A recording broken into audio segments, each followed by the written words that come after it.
What's up, DK Sim fam, and welcome to Monday. That's right. I know we didn't go anywhere over the weekend. We were here with you, but even still, it's the start of the work week for many, including, I suppose, in a way, us. He's Christian DeAndrea. I am Adam Kaufman. What's up, man? Not too much. Excited. Not only starting off another sim week with you, Adam Kaufman, my sim life partner, but starting off with a Packers game against a bad passing defense. I mean, I know since it's Simland, everything's going to go pear-shaped real quick, but on paper, this looks like it should be a very quick, almost academic blowout for these Packers. They should be able to handle their business in Sim Lambeau, and that is why I'm stacking up that Packers passing offense in a big way. Couldn't find room for Aaron Jones. I'm so sorry. He's very good, but the front four up there in Cincinnati, not that bad, and they still have all their veteran core intact there. So I feel like maybe Jones will be the odd man out at 9,400 in the flex. Couldn't fit him in there, but I did find a way to get Funch, Devontae Adams, MVS, and Aaron Rodgers, the reigning real-world MVP. I got all four of those guys in my lineup because, for whatever reason, the price on A.J. Green dropped. He's only 6,609, under 10K to throw into the captain spot for a guy who's hit at least 14 fantasy points in each of his last three sims. He should be able to do some work. I mean, he's going to have Jair Alexander on for a bunch of the day, but he should be able to produce some decent value there in the captain spot. And then to round things off, since I had a little bit of cash left over, I splurged on Mercedes Lewis. Paul, how about you? How do you feel? So similarly minded, although not at the top. I have Aaron Jones in the captain spot. So the guy that you faded, I put all my eggs in the Aaron Jones basket. I also have Aaron Rodgers, Devin Funchess, just like you. Marquez Valdez-Scantling, also noticed the price drop on A.J. Green. I have him. He is my lone Bengal, and I have Mason Crosby, who that was interesting as we are underway here, virtual Green Bay. For the nooner, hey, look, it's a Packers sim with Christian free roll. It only makes sense here, obviously, being in Christian's backyard. I originally, we'll see if this burns me later. Hopefully it doesn't. Originally, I had paid way down, had Alan Lazard, and then realized at the end of my build I had a little money left over, so I went up ever so slightly to Mason Crosby. So hopefully the kicker gets me some points today. Yeah, Lazard, so much of what he does doesn't translate here to Madden. The wide receiver 4, but obviously didn't play that role, didn't stick in that role in Green Bay. He was arguably the wide receiver 2. He and MVS kind of split back and forth on that one. In here, 3 in his last sim, 7.8 before that, but 5 of his last 6 sims, only 1 catch. So a real boomer bust guy. You don't get points for being one of the best downfield blockers in the game. That's exactly what Lazard brings you. Dude is just so fundamentally strong, sound, big guy, great blocking, really creates space for guys like Aaron Jones to thrive. And it'll be interesting to see, what the Packers decide to do this upcoming offseason. Because Jones, who spent his entire career in Green Bay so far, former day 3 pick out of UTEP, he's going to be a free agent, and he's one of the, he's an upper crust running back. He can give you that power back running, but also give you some great receiving, great wheel routes out of the backfield. Very interesting to see if maybe the Packers franchise tag and try to work something out, or they decide to let him go, spend elsewhere, and elevate A.J. Dillon into his role as another first down. This drive going, knock on wood, exactly how I hoped it would for this Packers team. As Devin Funchess, 2 for 32. In 2 minutes alone, he's already trending toward the bonus.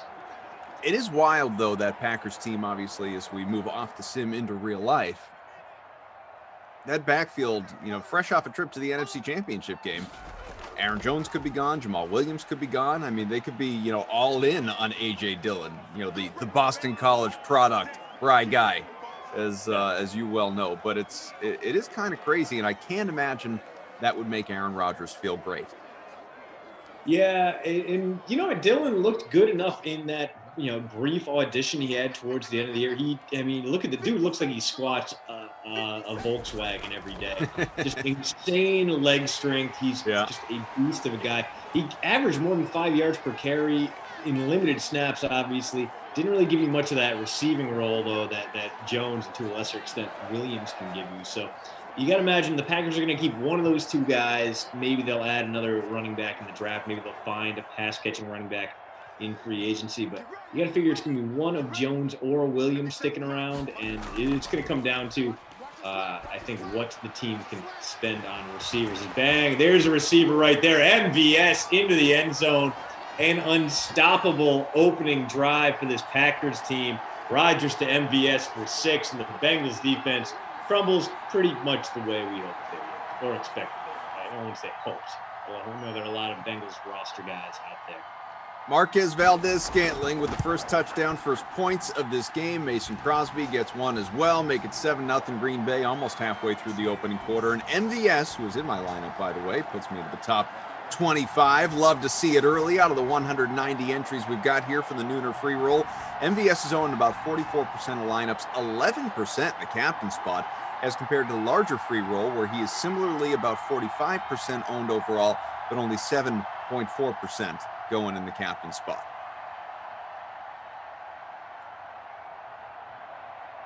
Rodgers still pretty dang expensive. The highest priced guy in the sim, only $800 more than Joe Burrow in the flex, and he's giving you about 3 extra fantasy points per game. But Burrow has had some decent performances as of late. 18-9, 17-9, 25-6 in his last 3 sims. Granted, before that, he went for 6, he went for 5.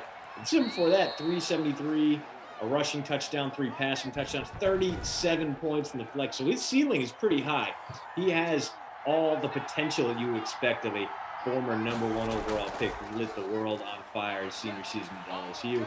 And the deep ball he brought with him to the pros wasn't quite as crisp. There were definitely some issues between him and A.J. Green getting on the same page, finding those connections downfield. And now Burrow's got to come back from just a horrific, almost a total knee blowout. This was 20 years earlier. We'd be very, very concerned for his future. Thankfully, we're at a place now where you tear a few knee ligaments and you're not done for life. You don't get too many Garrison Hurst types that never really get that step back. Burrow should be fine as he slings one there to A.J. Green. And the Bengals got a little bit of business early. First and 10 as they get kind of the deep end of their own territory to their own 40. Well, it's like the old Chris Rock joke. Just rub some tussin on it. Walk it off. You'll be fine. You'll be fine. First and 10 from the 40. It's a run here and decent enough out to the 44. 4-yard pickup for Gio Bernard, who used to be a supreme value in these sims. Not the case currently. Aaron Rodgers, 18.5% owned in the captain spot of the larger free roll, less than 10% in our smaller, more modest one. Jake, by the way, says, Christian, loving, all caps, loving the articles so far on your post route.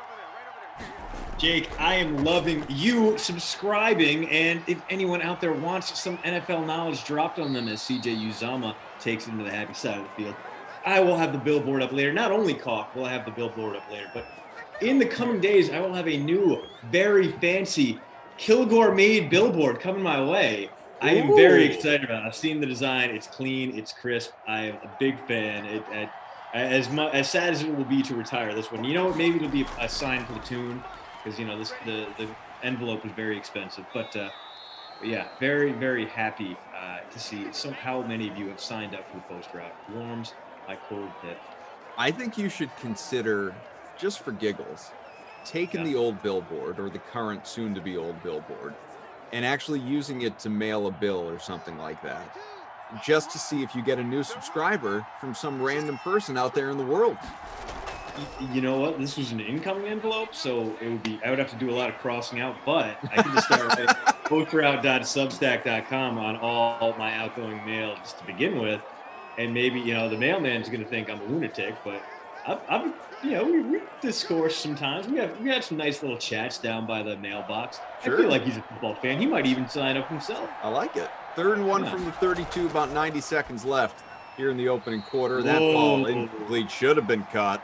Yeah, you don't get many of those from Tyler Boyd, one of the better receivers out there. He's going to be instrumental in unlocking Burrow's potential. Let's see if this team goes for it here rather than attempting a fat Randy 49-yarder.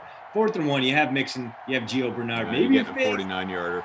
Yeah, I mean, good news if you rostered Bullock to kick us off. And if he hits it anyway. Good. He does indeed. 7-3. How dare you doubt Fat Randy? How dare I? The nerve of me. I know. I did it. So scrolling back on through the Chat Kings conference room, we welcome all of you. Up over 400 watching the Dream Stream just on the YouTube and 40 plus likes already. Smash that like button, or as our own Bry guy on the 1s and 2s and 3s and 4s and 5s says, at the very first comment in the chat says, "Get in, losers. We're going Dream Streaming." Full day ahead, folks. Got about 11 more hours of this. We're here with you along the way for some of them as well, and happy to be here with you. Thank you all for hanging out. Matthew says, finally back to work, and I still find myself here. Haha. Well, I mean, where are you going to go, Matt? Let's be honest with ourselves. We're the perfect background noise. El Paso number 1 says, cough and CDA. Tom says, coffee in the morning. Mike, Cough and Christian, good way to start the day. About to watch you guys while I'm washing my sink full of dishes. Well, half of that sounds fun, if we're being honest. Jim says, damn, Cough, you look in the dictionary under the word, well, I won't read the word, but I probably could anyway. But it says, you'll find my basketball lineup from yesterday. Dennis Smith, yeah, right. Yeah, my hoops lineup yesterday was not great either. It was good enough, is what I would like to describe it as for the head-to-heads that I was in. But it was not wasn't going to be winning anything big with that lineup last night. Only around MVS puts it on fumble. Bengals got it. Less than a minute to go in the opening quarter. Bates with the recovery. Yeah, so a rough one there. Let's see if it stands. MVS about to go neutral on that one. If it is a catch and a fumble, he'll get the PPR. Oh, it looks like the ground caused the fumble there. Look at that. Oh, yeah. Yeah, that's ground caused the fumble. No, that's not going to stand. MVS is going to get his points on this one. The Packers are going to retain the ball. And if, in fact, this fumble is not overturned, it is a travesty, and letters will be written to the league. Okay, the call overturned. MVS owners rejoice. He continues to punch above his weight class, and the Packers with the ball near midfield, and MVS again. Bullet. Wow. So a big performance. It's a 3-man show for this Packer team so far, Paul. MVS, Devin Funchess, and Aaron Rodgers. You got all 3 of them in your lineup. You are having a pretty good day in a lineup. Steven says, Cough, I'm ordering up the Chinese food. What do you want? Well, you got any requests, Christian? I'm a General's chicken guy through and through, man. I keep it simple. I'm very basic when it comes to my Chinese food. I can Steve, I'd love some pork fried rice, some lo mein noodles. You can't go wrong with any apps. Drew, our producer, Bry guy, you guys want anything? Tate and Game Ops. Steve's placing the order, so get your requests in while you can. Quite the Uber or DoorDash delivery is going to be driving around the country. Bry guy doesn't want any Chinese food. He's snubbing us. Wow. That's shocking. I don't think I've known anyone who can't find anything they like on a Chinese restaurant menu. That's the thing. You would think enough variety, right? Yeah, you get like 100 menu options at any Chinese place you go to, even just a beef with broccoli. Keep it real simple. Do you not like rice or noodles? Yeah. Or rice and noodles? Maybe he's cutting out carbs. That's the big thing. You can't have that rice. Can't have those noodles. So you just got to go straight proteins. Yeah. Maybe Heaven forbid the day comes that I need to cut out carbs. Yeah, he's rolling up salami. He's rolling up a good cut of prosciutto. Maybe he's got the TV's Jesse Cofield prosciutto leg just sitting in his kitchen in plain view, where we can all see and be in awe of the extreme classiness of it. A big strike there to Lazard. So we got every wideout in the Packers lineup on the board except for Devontae. No, Devontae Adams has 2 too. So yeah, not only are the Packers clicking, receivers 1 through 4 all have catches, and we're barely into the second quarter here as the Bengals just getting roughshod run over them here. 7-3 game with Christian DeAndrea. I'm Adam Kaufman. Another catch right here. Is that Devontae Adams again? No, Sternberger. Jay Sternberger. I was going to say, I didn't see the free flowing hair. Jay Sternberger with the grab. Sternberger, not someone we see off. Not someone we saw in the real season as well. Only 12 catches last year for 114 as Big Bobby Funyuns took over that tight end 1 position. Now, Funyuns is technically a free agent this upcoming season. But since he was an undrafted free agent, he's a restricted free agent now.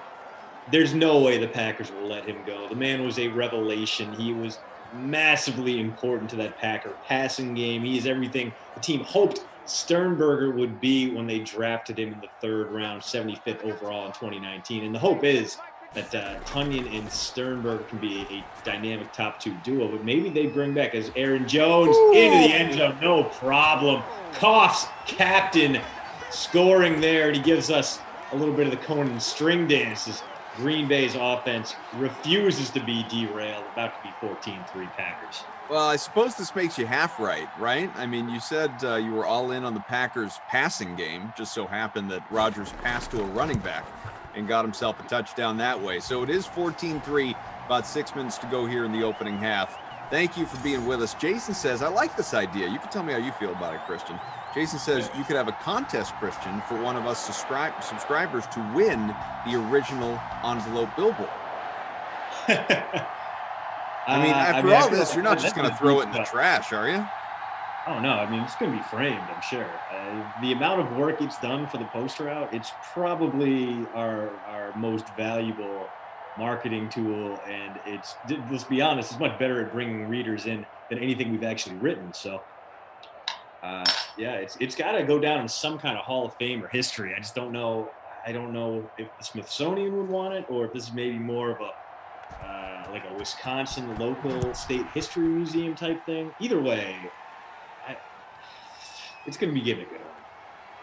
Producer Drew says you could frame it and hang it in the post-route virtual offices. Perfect. Good job. I like it. Carl in his bet says, what a way to start the day. Koff and Christian in for the nooner. We're here with you. And as brother Phil, hello, and Lisa and everyone else there. Jason, thank you for subscribing. Today's post route, which will be going out shortly, RVB putting the finishing touches in there. I take a look at the one simple trick that could make the Cardinals a contender, and really, Koff, it's pretty simple. We've been preaching it for a while. They need that dynamic tight end, as we get a big run there from Mixon, who can run those drag routes, those horizontal routes, counter to all the vertical stuff Cliff Kingsbury likes to do. Not only would it give Kyler Murray a great dump-off option beyond Dan Arnold. I will never talk trash on Dan Arnold, Koff. You know why? He is a Wisconsin Platteville grad. He is a minor. Anyone who comes out of D3 from the WEAC in Wisconsin has my heart. I'm already 1,000% in. If you come out of Whitewater, La Crosse, Stout, even Ripon College, spoiler alert, you're not getting any NFL players out of Ripon College. But if you come out of Wisconsin's D3 schools and you can find your way into a starting role in the NFL, you are a legend. So Dan Arnold, my hope is that they will bring him back, even though he's not really a tight end. He's kind of a really tall receiver. He's 220 pounds of tight end. He's not a throwback tight end. But they can go out, they can get themselves like a Trey Burton, or maybe David Njoku gets cut. A guy who can really run those drag routes and give you the yards after catch that Jace Amaro once gave the team back at Texas Tech. That would unlock the next level of Kyler Murray's evolution. And I'm going to go into it when today's post route drops in just a little bit here. You can subscribe for free at postroute.substack.com. There's another big dump out. Gio this time, picking up all sorts of yards on third down. Gio. I was thinking the Jackson that made the stop there. It's Eddie Jackson, the former Bears. No. Eddie Jackson is still a Bear. Adrian Amos went from the Bears to... the hamster fell off the wheel, folks. Oh, right. Get up. Get up. I'm losing it right now. Oh, how embarrassing for me. Break the Curse says, let Bullock try to kick it at 70 yards. There it is. Josh Jackson. That's the guy. The former second-round pick who's turned out to not be... He's not lived up to that status so far. Gave up 100-plus rating and coverage each of the past 3 seasons. And it's going to be an issue, a level of a level of concern revolving around that Packers secondary. Yes, they have Jair Alexander, they have Adrian Amos, but we saw Tom Brady absolutely dismantle this team in the playoffs by avoiding those two guys. So they need to basically create a chain with no weak links. And I think this is a season they finally go out and draft a wideout in the first round. But day 2, day 3, expect Green Bay to bulk up on wideouts. We're going to get another 4th and short here. They didn't go for it last time. They kicked the Bullock field goal. It looks like they're going to kick it again here, even though they're down 11 and have shown no signs of being able to stop this Packer offense. Well, heck, if he can hit it from 49, he can hit it from 48. Let's go, Randy. Kicks up, it's away, it's low. Oh, wow. No good. Oh, gross. Randy, buddy. Oh. Wind must have been going the other way. So, great field position for the Packers here in the final 3 minutes of the opening half. Jones, who's not done much on the ground, but does have a receiving touchdown. Richard says, today's my birthday. Hopefully I win at least $1. Well, happy birthday, Richard, and best of luck to you. Lisa says, does anyone know what happened to Fantasy Hawk? Did something happen to Fantasy Hawk? Do we need to put it on on the Hawk? Where is he? Yeah. Meanwhile, the chat going over that amazing Bullock field goal attempt that he would prefer we not discuss any longer. I don't even know what responses prompted this coming. Tom. Tom goes, Lisa, damn, with a heart. Lisa goes, no, I'm married. I'm just wondering if he's okay. Yeah, he's Mr. Hawk in the chat now. I did see he changed Fantasy Hawk to the Hawk or Mr. Hawk. Yeah, but is he here for this first sim? I haven't seen him in the DraftKings conference room for this one. Usually he's vocal and in all caps. Yeah, I believe he was around last week at the very least. So unless you know something we don't, Lisa, I feel like Mr. Hawk is just fine. Oh, Rodgers had what would have been a big completion on 3rd down, but overthrows. Looked like Mercedes Lewis on a little drag route there. And J.K. Scott, the league's worst tackler, coming out here to punt. More than likely punt this one away from the Packers. Yeah, 4th and 2. Theoretical go-for-it range, but you're up by 11. Why risk it? As this punt, not great, Goff. It is a 29-yard kick from the former Alabama special teamer. And now the Bengals will have about 2 minutes, and that helps right there. 2 minutes and change to get their half-ending scoring drive together. As Johnny 2 sticks there, going for a big gain on 1st down. Congo Cap says, nah, my man Hawk chilling at him. Tom says, caw. Tom calling for the Tony Hawk or Hawk from Legion of Doom. We just need to have a Hawk at all times, apparently. Burrow up to 92 passing, finally into the hands of John Ross. 2 for 40 for him. That he is going to be a very intriguing free agent to watch, because obviously Cincinnati didn't pick up his 5th-year option, and he's always been more potential than production, but he has had some very nice games, even in the cursed orange and black of the Cincinnati Bengals team. So I think you can make a case that someone out there is going to buy low on him and see if they can upgrade him, kind of like various teams did with Rashad Perriman. Ross still has that game-changing speed, and let's face it, he needs a fresh start. This is a Bengals team caught that.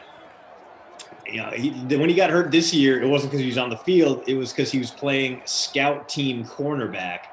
Dude's a team player. He's willing to do what it takes to help you to win. You just need to keep him healthy and put him in a role where he can just burn guys downfield time and time again. As Burrow smoked the backfield there is a timeout. A 3rd and long coming up for Cincinnati. They have not been great on 3rd down today, especially on the Packers side of the field. Let's see if Green Bay can't hold tight here and get Aaron Rodgers and his big arm a chance to counterpunch before halftime. Tyler Brown says, Cough, it's T Breezy from last summer. We're DK friends. Can you invite me to the daily games? Well. Oh no, Joey Burrow. Is he gonna run? He's gonna be a roughing from now on. Completed it, but we do have a flag even before he roughing or a hold. Oh, he was past the line of scrimmage, illegal forward pass. So that one's not gonna count, and in fact loses 5 yards. So out of field goal range for Fat Randy, and here comes Huber to punt. Choker doing the public service, getting Tyler's DK username. But let me ask you, Drew, is today the day? Drew tends to be our in-sim guy. He says every day is the day. You heard it, folks. Who's better than Drew, man? What a better way to start a Monday. 14-3, final 30 seconds of the opening half. The X Factor lit for Aaron Rodgers, completes a pass to Mercedes Lewis. All right, folks. Tyler or anyone else, if you want to be part of the DK Sim Fam Friends League and play against your peers here in the chat, commentators, any number of different people, free rolls, paid contests, there's a lot. We have almost 1,500 members of the DK Sim Fam Friends League. If you want to join, if you want to be part of it, all you have to do is this. Drop your DK username into the chat.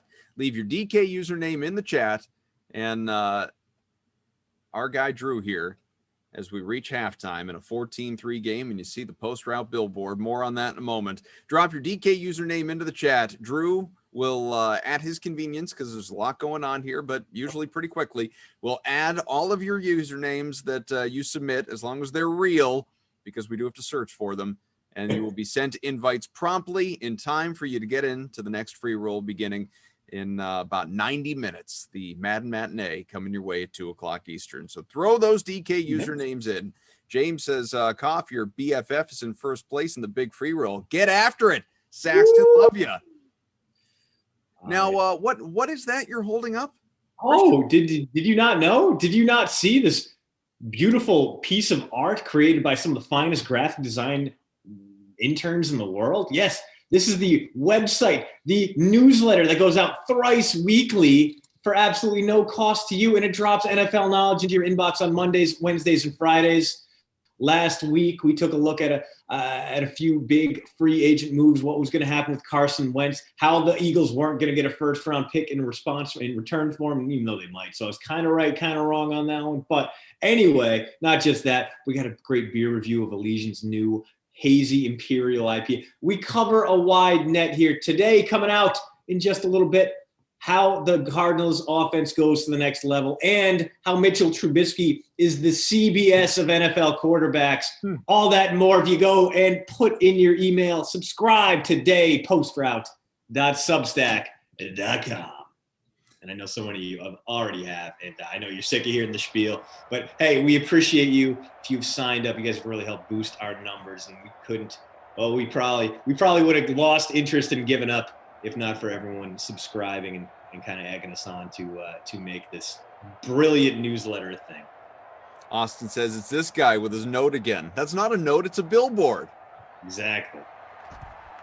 Spaz says could use more Lazard. Yeah, I mean, I think we probably all could. I didn't even roster him, and I still want more Lazard. I just want him to be relevant in Simland.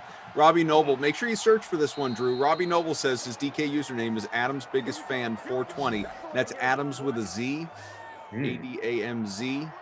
I think he's talking about me. It could be Devontae Adams. It's hard to say. I feel like, yeah. Drew says, yeah, that one doesn't exist. No one believes that. I just appreciate that there was already an Adam's Biggest Fan 420 and he had to throw in the Z instead of the S. As a big strike there to Uzama, and we're going to get, a little extra yardage tacked on there. Unnecessary roughness. Amos hitting Uzama out of bounds on that one. So a little bonus yardage there, and we're already in range for Fat Randy to miss a field goal if the Bengals don't pick up any more yards. And Joe Burrow going to lose it. He picks up just a 2-yard run after all that effort. Hit the like, folks. Just about 100 here on the YouTube stream. Smash that like. Let's get to 150 by the end of the third quarter. Shouldn't be a problem with about 600 people watching here. Not to mention the thousands more across our other platforms, including Twitch, twitch.tv/DraftKings. You can always subscribe, follow there. We do appreciate it. Bengals here into the Packers territory. From the 35, 2nd and 8, Burrow looks to the right, completes a pass, out to the 30. Burrow has 127, and it is 3rd and 3 now after the Uzomah catch. His third has 42. Now, he is going to be very interesting in that Joe Burrow development, because it looked like he was maybe going to have a pretty solid season until he got injured in week 2. He's on basically 1+ game, 11 targets, 8 catches, 87 yards, and a touchdown. So pretty efficient numbers. Got targeted a lot for a tight end who never really was that big of a star in the passing offense for Cincinnati in the past. He's kind of been underutilized, and this is going to be his 7th year in the league coming up. He's kind of at the point where if he doesn't break through in 2021, he may never do so. But I feel like there's going to be plenty of opportunities for him to do so if Burrow can get back to full strength, because on pace for a very nice season, and then that was taken away by that knee injury early on. Catch for Ross. Green Bay's going to challenge it, though, with a feed in. 2nd and 2 from the 10 if it holds up. We'll see. Drew tells me 30 invites have been sent. 30!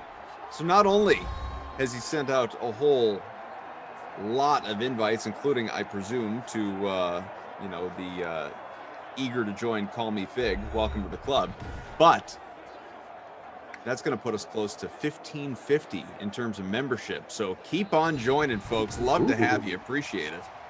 That's amazing. Love it. Love it. And we got a few people over on the Twitch stream. Germ, Virtue, calling for the AJ Green touchdown, trying to speak it into existence. I'm on your side. I'm with you on that one. Let's get AJ into the end zone. Let's get the old veteran. Let's get him 6 points here. Or, from the 15, that would be what?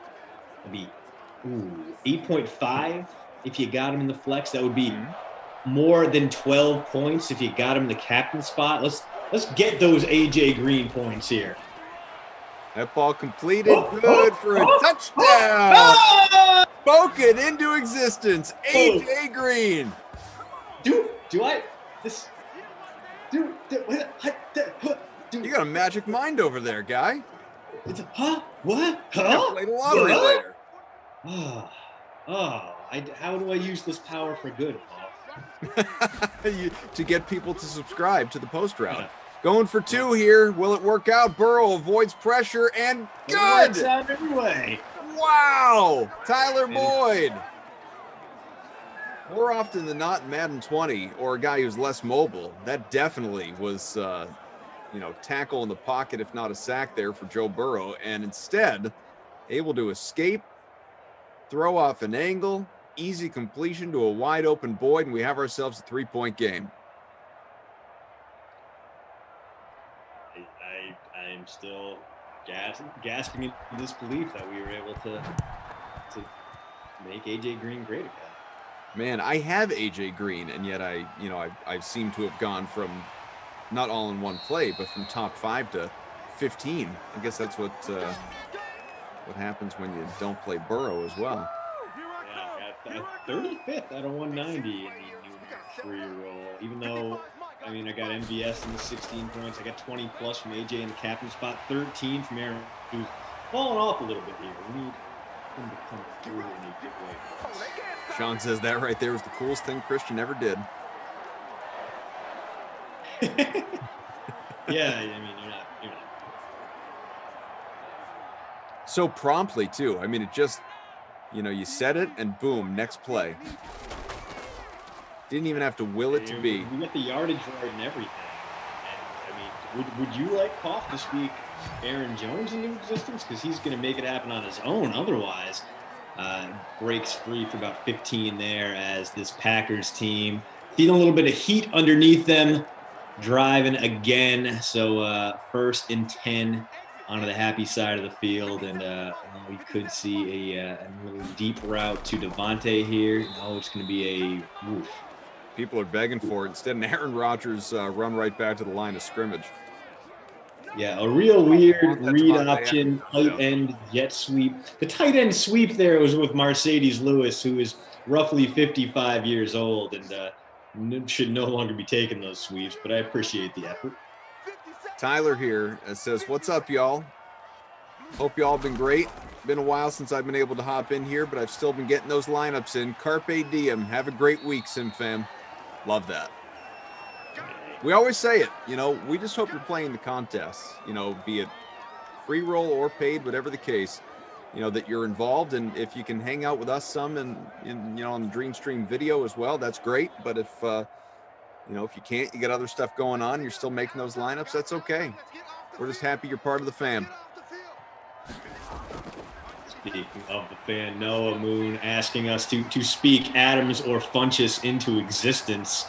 I could go for some Funch right now, Koff. I mean, we have seen him really rise to stardom here in Simland in the middle of a season that he opted out of. And he's going to be another one of those interesting guys. Who's going to want him? Where is he going to land? Is he going to come back to Green Bay? Are they going to see what he can do in green and gold, green and yellow, I suppose, as we get an Adams jet sweep that goes nowhere? Koff, how often does that play ever really work when they motion wide out or the tight? When have we ever seen it go for more than like 5 yards at best? Not often. Not as often as you would like. Not as often as the people clamor for. Let's see. From here, 32-yard touchdown strike to Funch. Well, it's going to be tough. He is split to the top of the screen there. He is in single coverage, and Rodgers is just kind of staring him down. Is he going to wait too long? He's going to take a terrible sack. What is he? Oh, my goodness. Aaron. Wow. Gross. Wow. That I think he was trying to break dance there, Koff, and then he realized he didn't have the cardboard mat down. He couldn't do a proper shoulder spin, and he panicked. He was trying to pop and lock at the end there with the football. You shouldn't do that on a football field. It's not a great place for that. Is the all Packers the time in the world, offense Rodgers is going to run really this time. Yeah, well, the good news is he's going to get back into field goal range. Yep. The bad news is we're not going to see that Funchess or Devontae Adams glow up that we'd hoped. So after a brilliant start to this game, 2 drives, 2 touchdowns, Packers offense not living up to that early standard, and the Bengals are going to have a chance to take the lead here as the fourth quarter looms. Starfighter says, as this kick is up and away, good 6-point lead. Check. 1, 2, 3. Sibilance. DK host, fam. Sibilance. Tater Hater says, should I make a TikTok just to respond to all of Glash's vids with Tater slander? Well, Tater Hater, listen, I would like to first say I am your biggest fan. I would never slander you. And don't hurt me. And second, has Glash been slandering the Taters? Because I won't stand for that either.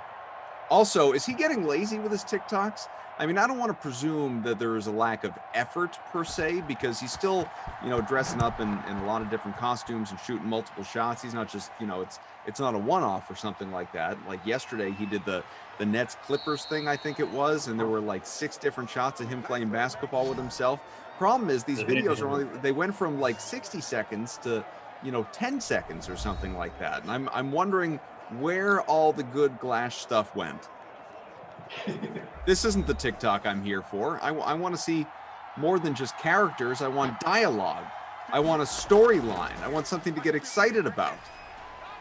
So the issue is that he's not developing his TikToks enough for you? Is that what I'm hearing? Like the writing has gotten lazy?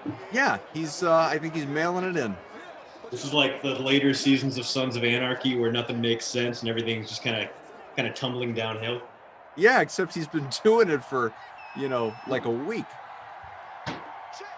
Drew says it's just a one-off in season 1 of Glash's TikTok. It's a standalone episode.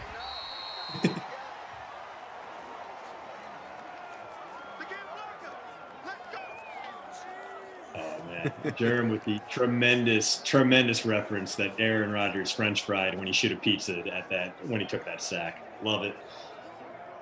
Mike Tremendous. Says, oh, sorry. So, no, great South Park reference there. Great Aspen reference. Obi-Wan, don't ever talk smack about our tiki-talkie folker. Mike says, Koff, what time today will we hear the insane ramblings of Kenneth P. Ducey? Is P actually his middle name? Because I am kind of wondering that. No, his middle now, name's the Murray. first initial of his middle name. I don't know what his middle name is. But 4 and 6. Murray. What's that? His middle name is Murray. Kenneth Murray Ducey. You'll get him at 4 and 6 today. Bucks, Eagles, Raiders, Colts with Emerson and then Rossi. That is the breakdown for one Kenny Ducey. As we get to the end of 3, 17-11 games, still Green Bay in front. We'll run down the full schedule a little bit later on. You can find out exactly when you get to hear all your favorites. Yeah, so a game that started off so well for Rodgers, he's way off bonus pace right now. He's only at 157. He doesn't have a pair of touchdowns, but currently getting outgained by Joe Burrow, which the rookie doing okay, could use another touchdown to really boost his numbers, get him into the stratosphere. On the ground, no one near the bonus, no rushing touchdowns, although Aaron Jones does have 1 touchdown through the air. MVS, AJ Green, the other 2 passing touchdowns in this one, which has been a little bit more low scoring than we anticipated. Goff. Must be says, did Emerson and Reed really get mad about Bert and Ernie? I don't know what we're talking about here. Possible, though. Yeah, it's entirely possible. I just don't know what we're talking about. Let's see. John says, Koff, give Anthony Sano a shout. One of your biggest fans. Well, what's up, Anthony? Thanks for watching along. Anthony. We appreciate you. Man. That's cool as hell.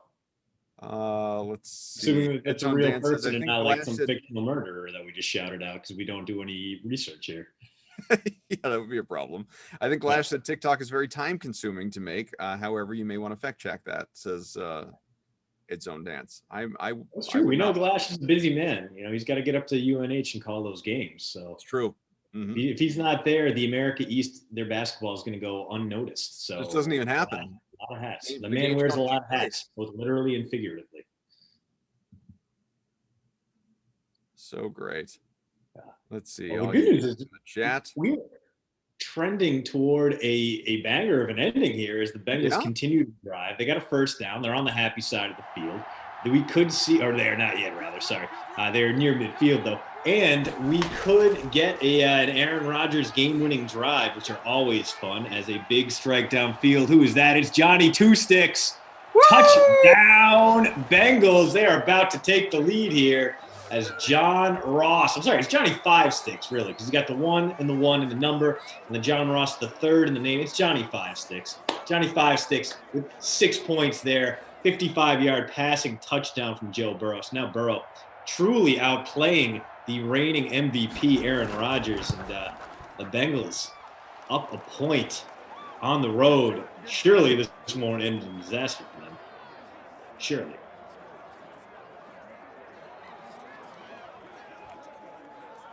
So Bengals take the lead 18-17 for this moment. Apparently, Mike says Glash and Freeze Pops were assigning Sesame Street characters to all the sim announcers.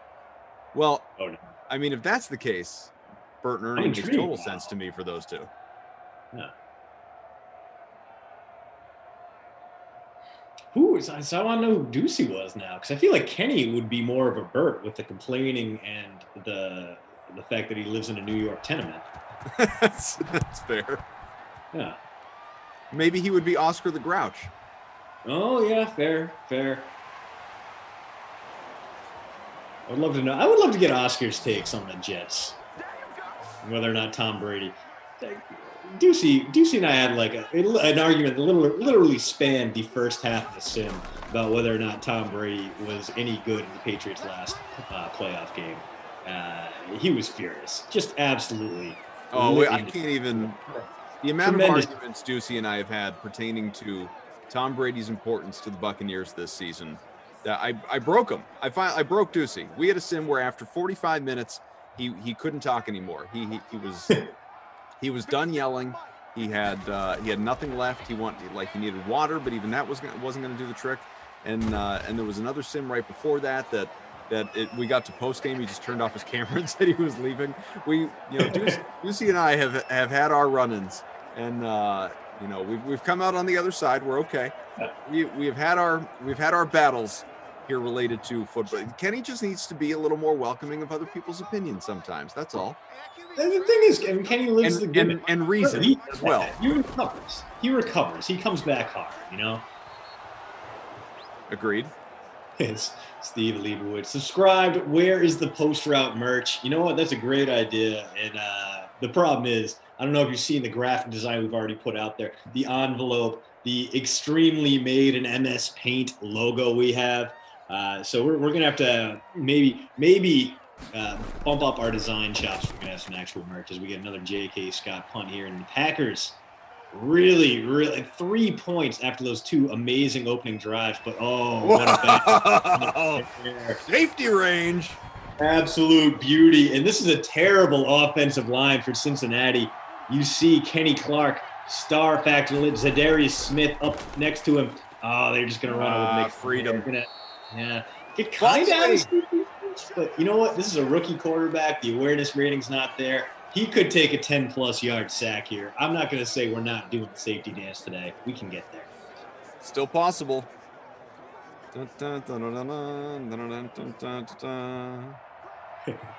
Ali Smith. Well, this game sucks. Well, hold on. We got some time. We're waiting here. We got 6 minutes left for the Packers to come back to life. We can still see the okay, we're not going to get safety. Okay, now I'm sad. You're right, Ali. This game is. Drew is entering the marketing design of post route merch. He has come up with some ideas. Beautiful. I don't know if you've seen the visual. I'm looking at it now. I happen to really like it. I think there's a lot there. Yeah, I feel like we can go more clip art with it, though. I feel like if it didn't come off a 1990 Amiga computer, then I don't want it. I want it to look as janky and crappy as terrible. The good news is that we have, through SB Nation, all those folks, we have great connections with people at Home Field Apparel who have made logo shirts for not just the Split Zone duo, but Action Cookbook. I don't know if you follow him or are familiar with him on Twitter. Scott Hines, we have connected over our shared hatred of architecture school. He is much better at being an architect than I am, which is why I'm here and why he is currently designing buildings. But he does like recipes and stuff like that. He made a Kentucky Anna hot loin, the sandwich that is so good it got its own Home Field Apparel shirt.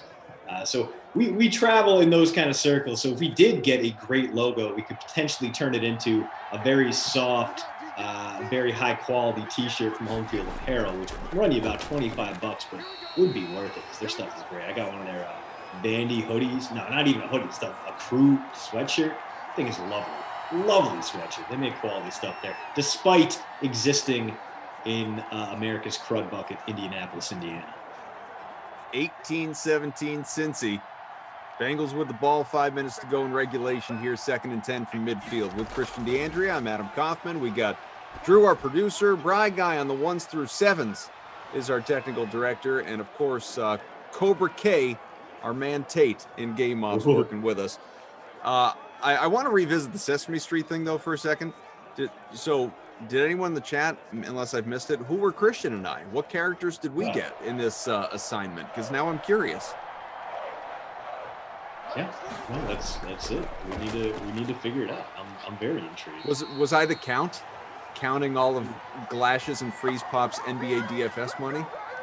Oh, $5, ha ha ha! $10, ha ha ha!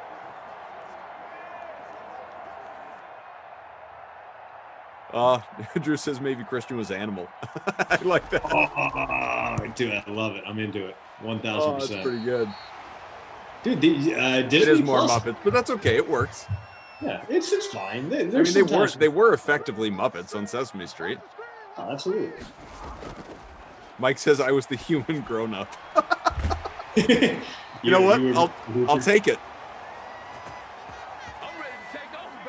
Dude, they backfilled all the the old Muppet Show episodes are now up on Disney Plus, and obviously some of them have a disclaimer attached to them because they haven't aged super well. But like I threw on the first one ever on for my daughter, and the whole time I was like, yeah, this is great, man. This is a great show. This is like very much of its time, but awesome. We get that Lazard there, 2 catches, some decent yardage out of him. So yeah, paying for a little value there. 2 for 27. Must be says that I was the human and you were Big Bird. Oh, Big Bird. Okay, it could be Big Bird. Big Bird is very, very helpful, very thorough, but also needs a lot explained to him. Kind of a simple hair. I bet that was a hair influenced pick. I mean, if we're doing a hair influence pick, I should have been Snuffleupagus. Let's be honest. Also true. Yeah. Good call. Yeah.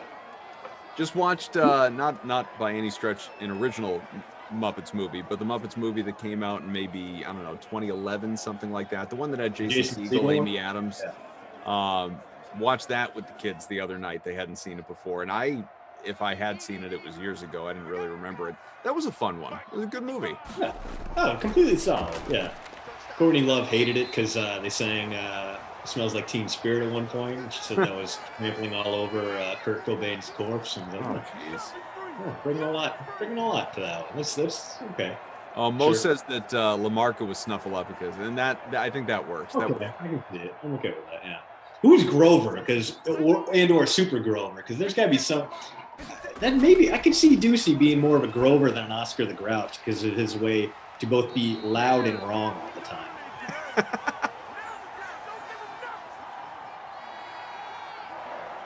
Rossi probably says true. LaMarca really is like, I tuned in last night to a little Madden After Dark with LaMarca and BK, and LaMarca is like, he is looking more like an animal by the day.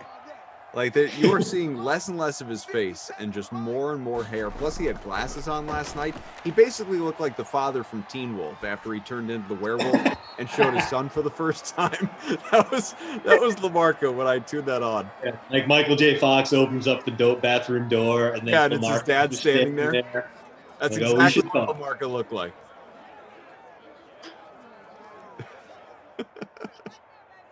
Well, the good news is the sim starting to deliver. We're going to get a Packers lead-taking moment here, and we're going to see a Joe Burrow 2-minute drill as the check down goes to Aaron Jones there. The question is... Checking ahead. We haven't even gotten the Green Bay score yet. You've already given the ball back to Cincy. They're going to get points out of this call. They're not going to turn it over. This is a chip shot for Mason Crosby. The question is, are they going to get the touchdown and go for 2? Is it going to be a 5 or 7 point lead? Or is it going to be a 2-pointer and we can get a fat Randy walk-off field goal coming on the other side? Spoiler alert, we won't. And running the ball on 3rd and 6. What are you doing, Packers? I hate it. Obi-Wan says, wow, don't you judge Big Saxy. I wasn't judging him. It was not judging. That's just a visual comparison. Yeah. Just throwing out accurate statements as if they're insults. Come on. All right, 4th and 2. Taking a little easy 21-yarder from Mason Crosby. Turned out good move rostering him over Alan Lazard, I guess. I mean, Crosby a better choice there. That's a whole bunch of points for him. 2 field goals, 2 extra points. So he's having a decent day. For a kicker, he's getting you, well, not quite double digits, but enough to outscore the typical wide receiver 3-4 types out there. Some wide receiver 1s, because we always know that's always a little bit dicey when you're throwing the wide out 1s in there. Although today, Devontae Adams, a little bit of a letdown, only 3.7 for him. But the other wide receiver 1, AJ Green, could hit the bonus on this drive. He's got 6 catches, 87 yards, and a touchdown. So one big strike is going to get him that 3-point bonus in by hitting triple digits. 2018 Green Bay, 72 seconds remaining. Each team with 3 timeouts. 1st and 10 from the 25 for Burrow and the Bengals. Drops back, has time, space, big long throw in. Did he get there? No. Caught out of bounds. 2nd and 10. Oh, Uzama almost with a massive gain there. Would have been a difference maker on the leaderboard, I believe. But instead, can't get both feet down. Probably would have been good in college. Would have been good back at Auburn. But instead, here in the pros, can't do the little tippy-tap. And Joe Burrow can throw it on the 2nd and long short pass. Gets out of bounds. Yep, Just Tyler Boyd. The 3rd and manageable coming up. Obviously, 4-down territory. Bonus watch is on, by the way. He's at 261 passing with a long way to go and plenty of time to get there. Oh.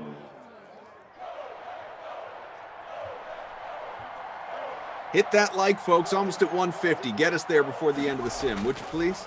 Smash away. Another short completion. Again, out of bounds. AJ Green. 59 ticks left, but they're going to call it 4th and inches. I thought that was a first. Oh, wow. I hate it. Yeah, I mean, it's all you had to do. Just switch hands, and that ball goes over the line to gain. Instead, Green only picks up about 4.9 yards on 3rd and 5. Bengals coming out looking like they're going to run this ball, and they have a big gap over the middle. Burrow could just QB sneak it here and go forever. And instead, it's a toss sweep. It's going to work, but wow, what a galaxy brain moving. It might not have worked, because I think we're looking at a hole here, Cough. What a stupid play. Yeah, idiots.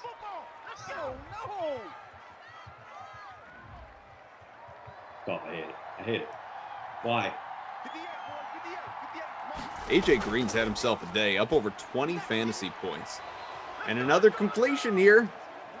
Clock keeps moving for now. Burrow up into the 280s, 1st and 10 after a Ross grab. He's got the bonus. Johnny 5 sticks into the bonus and a touchdown. So we could have 2 different wideouts hit the bonus for this Bengals team along with their quarterback. All 3 timeouts. They're letting the clock run down here. This seems like the Bengals are going to be happy with just taking a field goal. Oh wow, Burrow, huge gain there. There's the timeout. They might run it once or twice, center the ball. Actually, you know what, 37, they're looking at a 54-yard field goal here with the way Bullock kicked earlier. They probably will still throw it. But you never know if Zach Taylor decides, you know what, I'm going to be cautious here, run with it, and make my very iffy kicker kick a 50-yarder to win this one. It would be a bad decision to make, but could be how this one turns out. 1st and 10 from the 37, 20 seconds left. Burrow running out of time. Pressure coming his way. Rolls out. He's going to run again. Now throws off the run. Completes it. Woo! Just to the 16. The timeout. Bengals. Couldn't tell there. That would have been the difference maker for AJ Green, but I think that might have been Tyler Boyd. Let's see what the ticker says. That's not helpful. Boyd. It is not Boyd. 13 seconds left. Bengals do have 1 timeout left. And very much in field goal range now.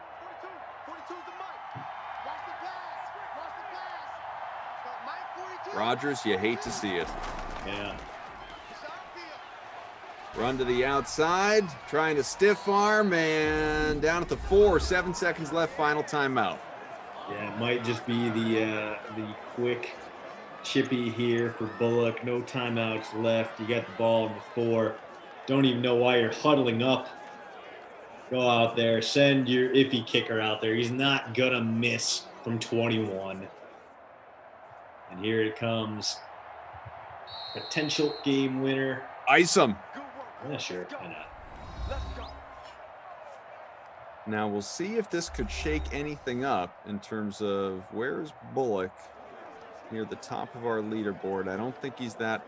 Well, no, I don't think he's close enough.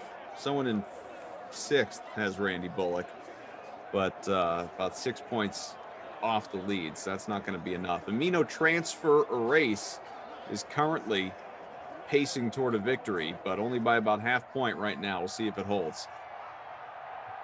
1st and goal from the 4 with 7 seconds left. Playing conservative here, these Bengals. Bullock, no problem. Oof. Right now, not exactly a wealth of time left on the clock for this Packers team. They do have Tyler Ervin. He's a decent kick returner. He could be able to break one here, or we could get a quick kneel down, and then we get to see Aaron Rodgers try to throw the ball about 90 yards in the air, which I'd be down with. That would be pretty cool, and I think he could probably do it. He's got that cannon arm strength, but 4 seconds left. Barring a long-ish return, we should still get one last shot at some garbage points here. So if you have those Packers wideouts, maybe this one isn't over for you just yet, but we're going to have to wait and see how long this kickoff takes. Love Tay in the chat here says, we won! We won! Let's go Orange team! Let's go Bengals! 3, 2, 1. That will do it. Bengals win. We don't get a garbage time Hail Mary. And LaFleur, terrible play calling there at the end of the game, settling for the field goal instead of scoring a touchdown, which with the 2-point conversion could have given you a 7-point lead. Hands it off on 3rd and 6. Bad decision. As look at these stats. Joe Burrow, 302, 2 touchdowns, outplaying the reigning MVP Aaron Rodgers. John Ross with a big game, 100 plus and the bonus for him and a touchdown. AJ Green, a decent game as well. Not much going on the ground, although your guy Aaron Jones, your captain, Koff, he had a receiving touchdown to go with 44 on the ground. Joe Mixon, 9 for 52. We'll look at the receiving numbers as well here momentarily. I'll tell you that barring any stat adjustments, obviously, the manual scoring, it does happen. But Amino Transfer is sitting in front by half a point. With Jones in the captain spot, had about 25 points there. Burrow, Ross, Green, MVS, and Lewis, the projected winning lineup. So the receivers, Green 7 for 92 and a score, MVS 7 for 76, a touchdown, 4 for 21 for Jones with a score. Ross hit the bonus, 4 for 110. Yeah. He had a touchdown. So you tell me, is it Burrow? Is it Ross? Is it Green? Is it MVS? Who stands out to you as the Krusty Koff player of the game? I mean, a lot of candidates here, like you mentioned, but I'm going to give it to Johnny Five Sticks there. Shaking off some recent bummer performances and really showing us what he's capable of. His first game with 20 plus in 6 sims, and this is a guy who can really blow up and get you a lot of points. Really boom or bust today. He boomed, and that carried this Bengals team to an upset win in Wisconsin. And as far as the babysitter Billy, not my kid award, tough call today because everyone really did show up, but Devontae Adams, only 3.7 points against a bad secondary. If he gains a few more yards, maybe this Packers team goes home with a win. So, Devontae, you were the babysitter Billy, not my kid award winner today. He'd start off strong, too. Had a couple of catches very early and then just disappearing act after that. Milk carton life. Yeah, very disappointing. But you know what? Life goes on. Devontae Adams, my offensive player of the year vote went to him because he was just so explosive in that Packers team. I think he'll be able to shake this one off. I would make him a must roster in the next game, but maybe this means his price goes down and he makes it a little more affordable. We'll see. Frank says, damn, Koff beat me by a half point. No, top 15 finish for me, barring the stat adjustments here, Christian. What about you? 56th with AJ Green and his 34 points in my captain spot with the 20.6 from MVS. Just after Funch and Adams kind of disappeared after the second half, that really did hurt me there. So a bummer there, although I did win a little bit of the trickle down Simonomics cash, my first win there in like 2 weeks. So I'm running out of the DK Sim dollars, guys. You took them all from me. But today, a little bit of a restock. So here's what we got coming up the rest of the day, folks. At 2 o'clock, 1 hour from now, almost on the nose. You've got Chiefs and Cowboys, Emerson Latzia, and this guy right here, Christian DeAndrew, will be sticking around. And then after the Mad Matinee, you get the early bird special, the Buccaneers and Eagles with Emerson and Kenny Ducey. Of course, the aforementioned Ducey. After the 4 o'clock, you will get a little bit of a break at 5 Eastern time.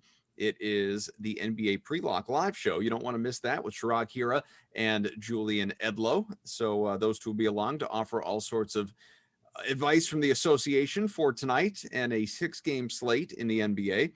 Raiders Colts return to Simland, though, at 6 o'clock, the happy hour sim. It'll be Jason Rossi with Ducey. And then prime time, I'm coming on back with Tom Carroll, Tom Ace, Falcons, Rams. Looking forward to that. And then Madden After Dark, it'll be Brendan Glasheen popping in with Tommy Freeze Pops for Chargers and Seahawks. So that is what the rest of the Dream Stream day looks like. Should be a good time. I'm looking forward to it. Koff, you and I are back on the sticks in a bunch of times this week, I'm sure. Yeah, a lot. Let me see. We're together for 2 tomorrow, noon and 2. Yeah, perfect. So I will see you then, and I'll see the rest of the DK Sim fam in about an hour here. Tune in for Emerson and I for what should be a pretty good sim. And, I'll see you guys later. Until then. All right. Thanks to Drew, Bride Guy, Tate, Christian. I am Adam. Talk to you soon.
Christian DeAndrea, what is up? What is up, you handsome compatriot chinchilla man? Not much. I mean, it's a lovely day in Madison, Wisconsin. Not only do we have snow last night, but now it's warm enough that it's actually melting. I went outside. I got a little workout going, just shoveling that wet, sloppy snow around. And now I'm here. I'm bringing all this energy back to you, Emerson Lotzi, as we reunite the best friend squad for what should be a pretty good sim. It's the Chiefs passing offense against the terrible Cowboys defense. And this one, well, we said this about the earlier one. We didn't think it would be close between the Bengals and Packers. And somehow Fat Randy Bullock kicked a game-winning field goal to beat Green Bay on his home turf. So this one could go either way. But, like, logically, you look at this and you go, oh, I should just stack up every single Chief I have, salary be damned, and watch them feast against this awful Cowboys team. And that's kind of what I did.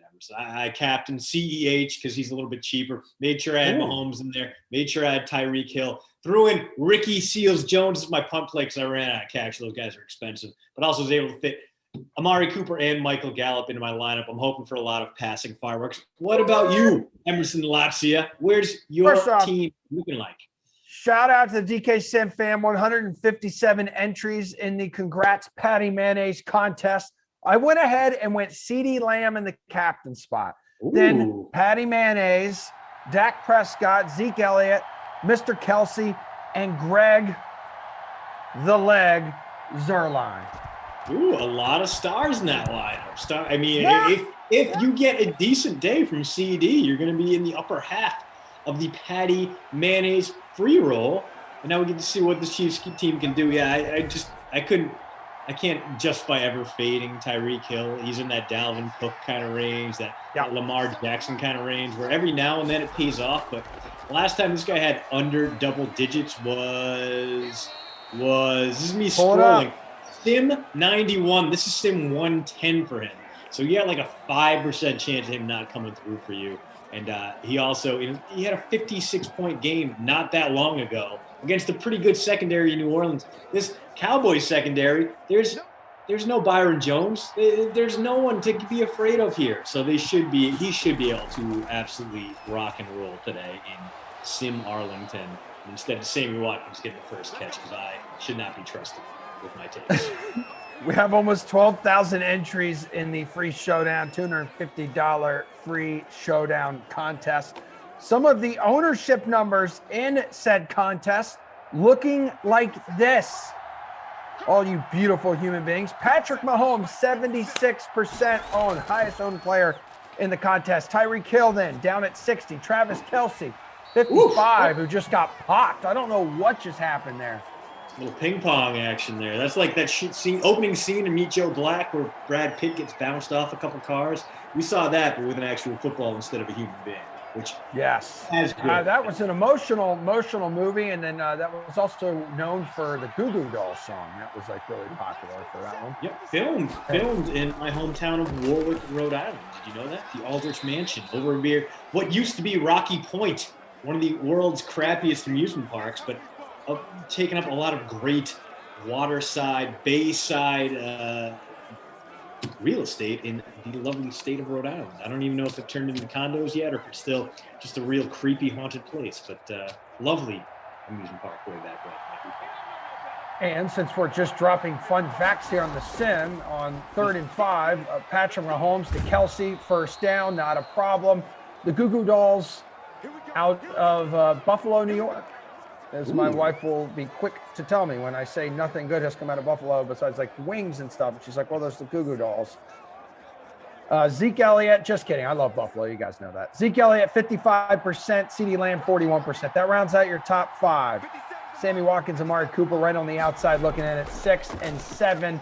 And the Chiefs just cooking here on the opening drive of the second of 6 Sims today. Coming up next, I will be on with Kenny Ducey. Kenny Ducey for what do we have here? What day is it? Monday. Bucks at the Eagles. So I built a contest for that. If you guys want to fill out a free roll lineup, have at it. And then we're going to have NBA Pre-Lock Live as Mahomes. That is so nasty. God. That is a cheat code right there. It really is, dude. He escapes, and Tyreek Hill makes it 1st and 10 at the 11. Wow. It's extremely on brand right there. EA got that one right because we've seen that too many times in the real world. I was going to say, so many times you're like, that's not real. That doesn't look real. He can't do that. But like with Mahomes, he literally can't do all of these like crazy ass like throws. And he goes right back to Hill down at the 8 now. It's 2nd and 7, so they can still pick up a first down here. There is NBA Pre-Lock Live Monday, Wednesday, Friday. Tonight, Chirag and Julian right after the 4 o'clock sim with Kenny and I. Bucks at the Eagles. We'll hand it off to those two, who will answer all of your NBA questions for tonight's slate. So it can be fantasy, it can be sports betting, any news that breaks, players out, the impacts it'll have on your bets and on your lineups. Two great dudes to just hammer away at all of your questions. Let's go. Patrick. Does he cross the goal line? He does. My goodness. He goes to Tyreek Hill. 3 straight plays, and it pays off. First touchdown, babe. Can't fade that guy. Barely cracks the plane, but barely cracking the plane still counts for 6 points. It's Tyreek Hill. Early trending towards one of those big-time performers who's already got double digits, and we're not even halfway into the first quarter. Emerson Lacia, are you surprised by this in any way, shape, or form? No, he's Tyreek and destroy. And of course, I'm the nincompoop. I am the idiot who said, this is not your day. And it is his day on just one series. Mo, I see you there on YouTube, brother. 100%. I definitely wanted some Kelsey action on that one. Aaron Hurt says, what the banana peppers? Yeah. Ooh, dude. Banana peppers. I go for banana peppers. Great. Great. A little Saginaw action, a little Italian sub with some banana peppers, maybe a little hot giardiniera. That's what I'm going to do after this. So I'm going to, okay. I got a nice slab of roast beef, sliced beef from the fridge. I'm going to do a little red pepper hummus, a little hot giardiniera, some cut tomatoes, some oh man, it's going to be a good sandwich. Right after this is Amari Cooper. A little bit of a quick strike there, picks up 12 on first down, and Cowboys looking to respond after their defense did very Cowboys things on the opening drive. Hill, friendly reminder, 60% owned in the free showdown, 16% in the captain spot, just scored his 52nd touchdown in 56 games in Madden 2021. I was hoping to, as Blake Jarwin on the receiving end of that one. Prescott 2 for 2 now to start this game out. 24 yards on that catch. I was hoping we'd get that Tyreek who came into this game who had not scored in 4 of his previous 55 games, but I was way off. I mean, the important thing is that you try. You try. Sometimes you swim against the grain when it works out. And that's what I think a lot of people try to do with Dak, because Dak used to be an absolute Madden superstar stud, but lately has not been great. If you take a look at his last 8 sims, only one of them he has more than 15 points, a whole bunch. 3 of his last 4, he failed to break double digits.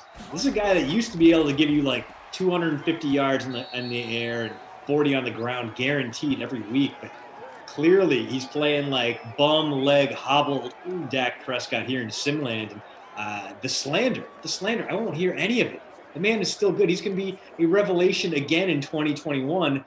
And he's going to force Jerry Jones to open up that checkbook and pay up big, give him something like a $200 million contract, because this guy is too good not to be locked down long term. As he makes a big strike there. Your guy, CD Lamb. Bring it back. Come on, Mr. Lamb. I need you. Down at the 14, 1st and 10, 55 passing yards now for Dak. How did that injury, you think? What is the long-term result of that injury on a potential contract from Dallas? You know, I'm slightly more concerned now because it turns out it's an injury that required multiple surgeries this offseason. That kind of went under the radar. They very quietly brought it up. I kind of understand why, but at the same time, Prescott, his first few years in the league, he was really reliant on that rushing ability. That was a big part of what made him who he was. But lately, he's really shown that, okay, I'm Dak Prescott. I don't need to break, contain, and get out of the pocket. I can stand in the pocket, make these throws. I don't need to scramble. I don't need to get outside the pocket. I mean, his scrambles have decreased each of the past 3 years. So that mobility, it's great to have, but it's not the key to his game that it was before. So I think he'll be fine, even if he has lost like his 40 time, let's say. It won't be his 40 time with an ankle injury. It'll be that lateral movement. So his ability to escape might be compromised a little bit, but even then, it's not going to affect a guy who was throwing for like 425 yards per game at the time. Dude, it was insane. He was on such a mind-boggling pace as Zeke pulls in the Dak Prescott pass, 4th and 2. So Zeke's first catch in this one. It may be a little too early to see them go for it, but it wouldn't shock me. We've seen teams become more aggressive here in the 2021 edition. Imagine they are. Good. Awesome. I love it. Although I wouldn't have complained for 3 points from Greg the Leg, right? But Zeke can destroy right down the middle, down at the 2. Big pickup there. And in the real world, Zeke may be a bit of an albatross for this Cowboys team. They don't have a ton of cap space. They need to figure out what they're doing with Prescott. And Elliott had his least effective season as a pro, as a full-time pro. But in Simland, he is still a bruiser. He is still a killer, a guy who can give you those big runs on the ground, add something in the passing game. And he may be primed to add 6 more points to his total here, depending on where the Cowboys go. They got a 1st and goal coming up from the 2 in this game that is currently led 7-0 by the Kansas City Chiefs. Yeah, look at these numbers here. 7 of 8 for Patrick Mahomes, 72 yards. That's just on one drive. This is now the opening drive, the offense's opening drive for the Cowboys, and they are knocking on the door. Zeke 4 for 11, really not much in the rushing department for the Chiefs. But Hill, those 3 catches going back to back to back, last one being a touchdown there, dude. Yeah, and put him on bonus watch, 3 for 48. He was the guy. He was Mahomes Huckleberry, just like he is in real life. But, great start to this one, Emerson. 2 long, sustained drives, 2 offenses clicking. We're about to have, at the very least, a close game, if not a tied one. And I got to think if these 2 teams can keep it up, we could be in the middle of a boat race. I'm 1,000% here for that. Also 1,000%. Love it. Post route, baby. All new subscriptions to the post route. A bunch you already signed up today, and we are so grateful to have you. Went out not too long after the nooner sim as Zeke stopped there for a loss of 1. Not only do you have me talking about what the Cardinals are missing, what could level up that Cliff Kingsbury offense, but also Sarah Hardy on why Mitchell Trubisky is the CBS of NFL quarterbacks, and a little look at that Cam Newton getting heckled at his own camp thing. That was frustrating to watch, man. Like, that was who's this kid? Nasty. Cam Newton, you're going to be poor. You're going to be poor. Cam Newton has made 9 figures in his NFL career alone. That's not counting like the yogurt sponsorships and everything else. You're going to call Cam Newton poor? Really? Like, he didn't have a great season. That's for sure. But dude's going to be just fine. Don't worry about Cam Newton. Worry about being 15 and hitting puberty. That's what all of it. 3rd and goal. They've tried to go to Zeke first couple times, and here he goes. Oh, wow. Hey. And that's oh my God, it's Dalton Schultz. Woo! Tight end, too. Dance it out, big man. Schultz came in at 1,400 in the flex, only giving you 3.1 per game. He's only had 1 catch in his last 8 sims, but he made this one count.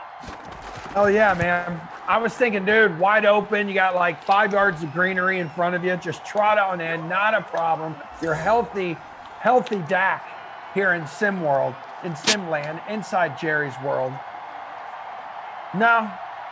Decides to throw the football, and we got ourselves a tied little game here. 7-7, under 7 minutes to go in the second quarter. By the way, I got to find the comment. Someone was saying, you need to write bigger because your words look small on his iPhone. Fair. That's fair.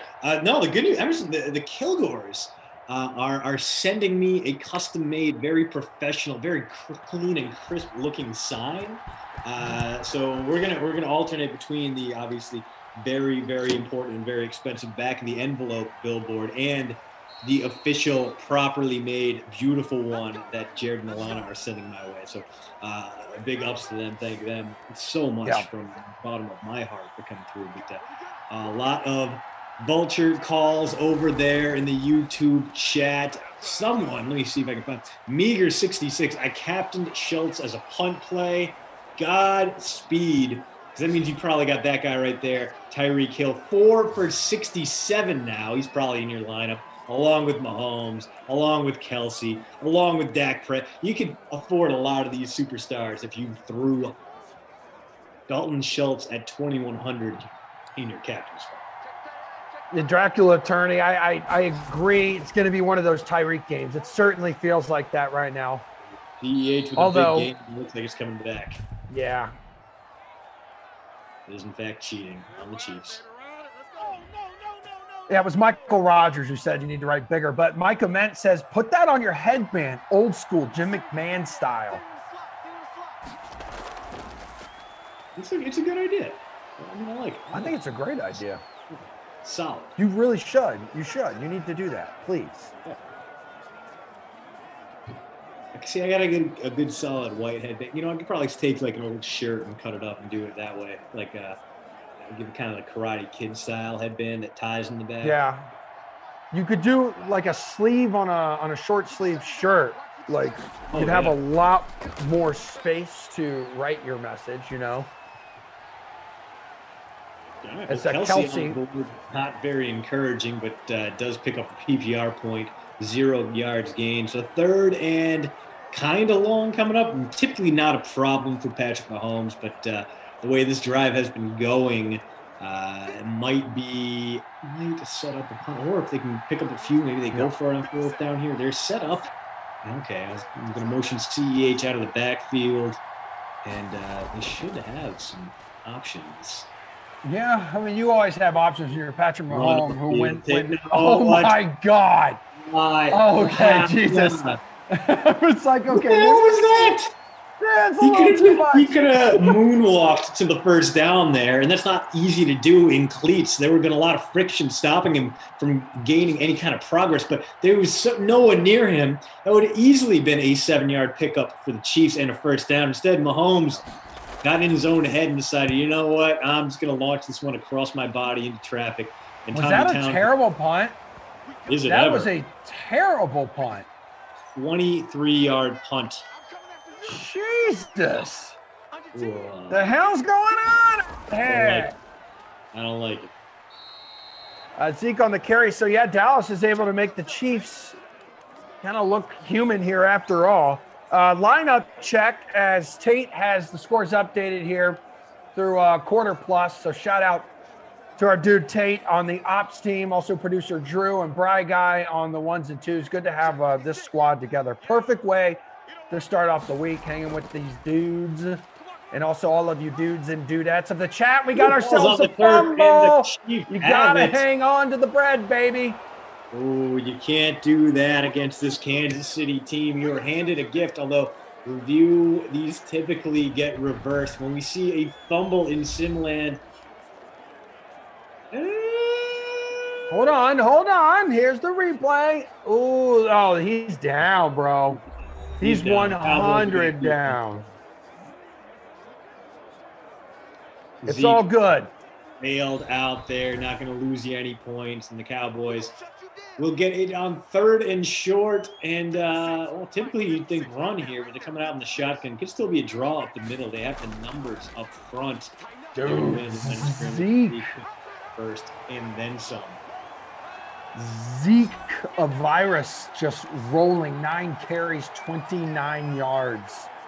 Going back to what you mentioned with Cam, that was an interesting takeaway from the weekend. Yeah, with the young heckler, the young kid. It just wasn't even good heckling. You kept saying the same thing over and over. Yeah.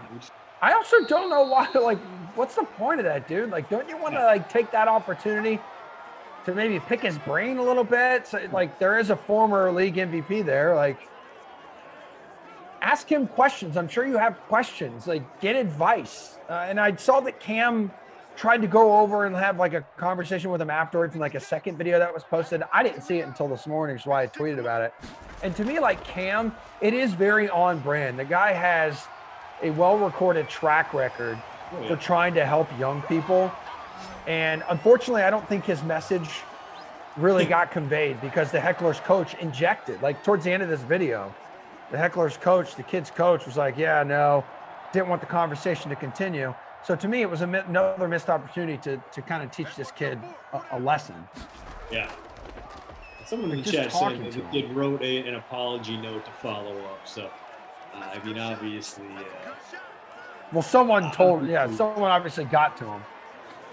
Yeah, I mean, that's a teachable moment right there. I mean, you got your clout, but you also have a lot. Like, it's a thing, too. If you go viral like that, people are going to find out who you are, and then you got to live that down for a while. Just brutal. The internet is a terrible place, honestly. Possibly the worst. Right? It's probably one of those situations you're like, dude, record me. I'm just going to hammer this guy. People are going to love it. Yeah. We're going to go in on this former league MVP. We're going to tell him he's going to be broke, even though he's made over $120 million in his career. Yeah, it's just like one of those situations you're like, all right, well, you're out there, you're mocking him, and it's, he was a quarterback at the time that was at like the top of the NFL before injury and has been struggling to put his career back together since. But taking shots at him now while he's struggling that's incredibly easy. That's easy for anybody to do. Yeah. And like, you could sit there and be critical of the man when he does like something wrong, but just in that situation at that camp, then like asking yourself, like, why is my team 1-2 if I did everything I can is more difficult? Like when he was talking to the kid and he was like, kid, what's the record of your team? And then like, what did you do? And he's like, look me up on YouTube as CeeDee Lamb pulls in another one. Prescott's 9 of 9, 96 yards and a touchdown. Could be Zeke time here. Ball at the 4, 1st and goal coming up. We saw them go Zeke on a couple runs earlier when they had a goal-to-go situation. Zeke got stuffed, lost yardage, and then we saw that Dalton Schultz touchdown, the vulture. Could the vulture be back out in force here? Ooh, yeah. Well, okay. All right. No. He was doing the same thing. It looked like he was doing the same thing where he could have ran it in, Christian, and then in last minute was like, all right, I'm going to throw it, but this time incomplete. His first incompletion in this game. It looked like he had Amari Cooper there and just winged it past him instead. Now they come out in the I formation. Jamize Wale.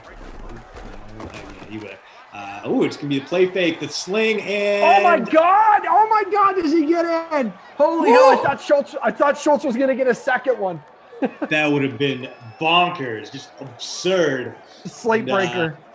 The one guy who captained Schultz as a punt play, cursing the heavens right now as he gets stopped at the 1-inch line. This could be Zeke right up the gut. It is, and it 100% is. So the Cowboys taking a lead here, but minute one left to play. Kansas City's going to get the ball back with all 3 timeouts, and they don't need a full 61 seconds to score with how explosive that offense could be. We will see if we get a quick answer from Patrick Mahomes and company. Yeah, and the name of the contest, Patty Mayonnaise. Congrats, Patty Mayonnaise. He obviously becoming a father. He and his fiance have announced they had a baby girl over the weekend. So shout out to him. Very cool. I'm having my own father issues with my daughter currently right now. We won't dive into too many details, but she is becoming a woman. It's 7 months. Dude, there are going to be a lot of confused people that are tuning in for the first time and have no idea what you're talking about. And I say we don't even clear it up. That's all you get.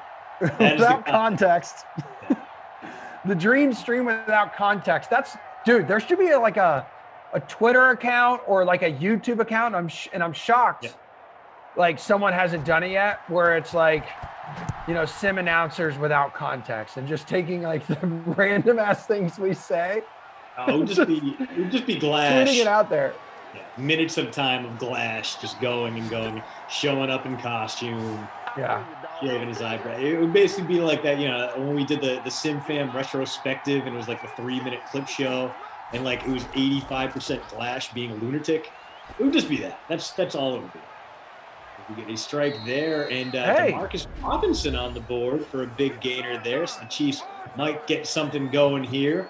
Ball at the 42-yard line of Kansas City here. So need about, let's say 30 yards before they can get into Harrison Butker field goal range. Although they are indoors, so it should be pretty makeable. Extends his range a little bit. Mahomes' X Factor is lit. You see Tyreek Hill at the bottom of your screen there, so they might just let him loose and see if he can haul in something.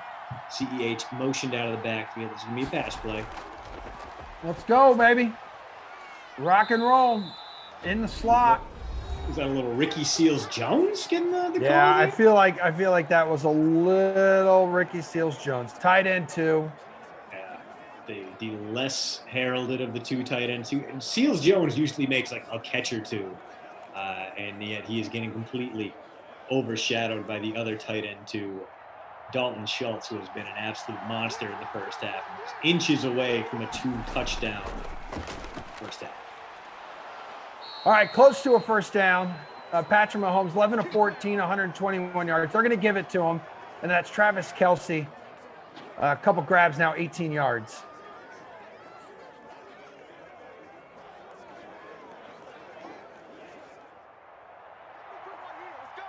What'd you do over the weekend? Anything interesting? You don't have to repeat anything that you talked about in your first down. Oh, no, I don't even think Koff talked about the weekend with me. What do you got? Anything fun? Anything cool? No, not really. I mean, that's the thing. It was I made a big old batch of chili. Worked hard on that. Slow cooked it. Got a nice 8-hour chili going. So delicious. Worked out great. It always does. I'm very good at chili.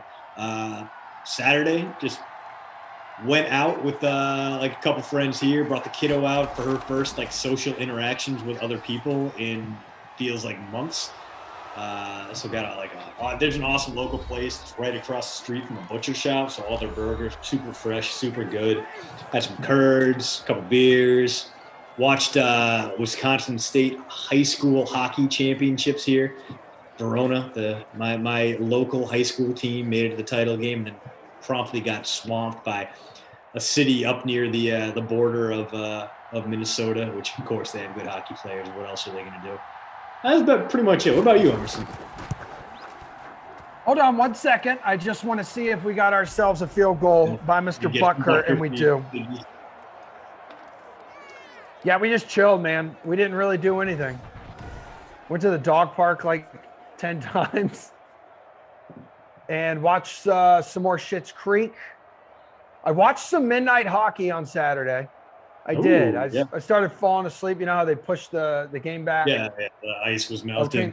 Between the Avalanche and the Golden Knights. And I'm not going to lie, I would not hate if we had more outdoor midnight hockey. Yeah. On like a weekend. I'm cool, man. Like typically I go to bed early, but I said I'm going to stay up and watch this outdoors in Lake Tahoe. And the view last night for the Bruins game against the Flyers, like 4:30 local time out there, 7:30 East Coast. So you had a little bit of sun in the first period and then start setting. And over the Sierra Nevada mountains, like picturesque Lake Tahoe on the shores. Unreal.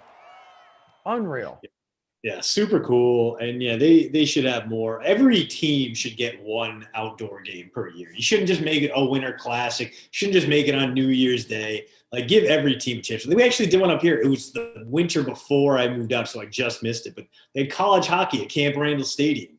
And the great thing about that was that, A, it was outdoor hockey in a great college football environment, but B, Camp Randall, I mean, everyone's wearing bulky coats. You could pretty much sneak in anything you want. So you could bring in like a whole dozen hot dogs with you, a whole handle of your finest warming beverage, and sit back and watch some great college hockey. And right now, the Badgers, a great college hockey team, a top 5 team. It's been a while. And sadly, like I got buddies up here, the season ticket holders, they can't go watch these games. They can't go see Tony Granato's team look great on the ice. But soon we're going to have, the NCAA tournament. We're only a couple weeks away. We're going to hit that dead zone. We're actually in the middle of that dead zone of like all sports, but we're only a few weeks away. March Madness, Frozen Four, some NBA goodness. Pitchers and catchers are already reporting. So fingers crossed, we are going to get some solid sports in our foreseeable future, even though right now it's pretty much us and basketball and some hockey, and that's it. It's got me watching the Celtics a lot, blow these double-digit leads. I've been yesterday. I've been watching the Bucks just get blown out of the water by bad teams instead. Well, stats have been updated, so let's do this. DK Sim fan lineup check.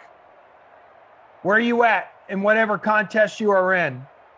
I've worked my way up to 74 in the Patty Mayonnaise contest.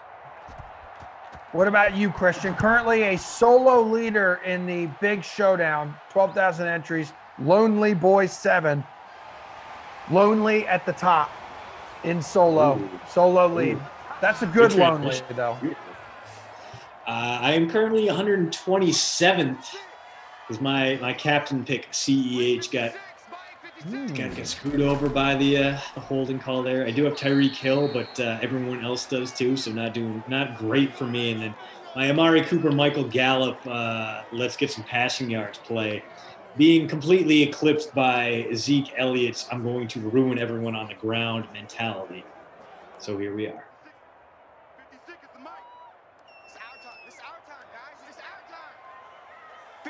Third quarter, second half is underway.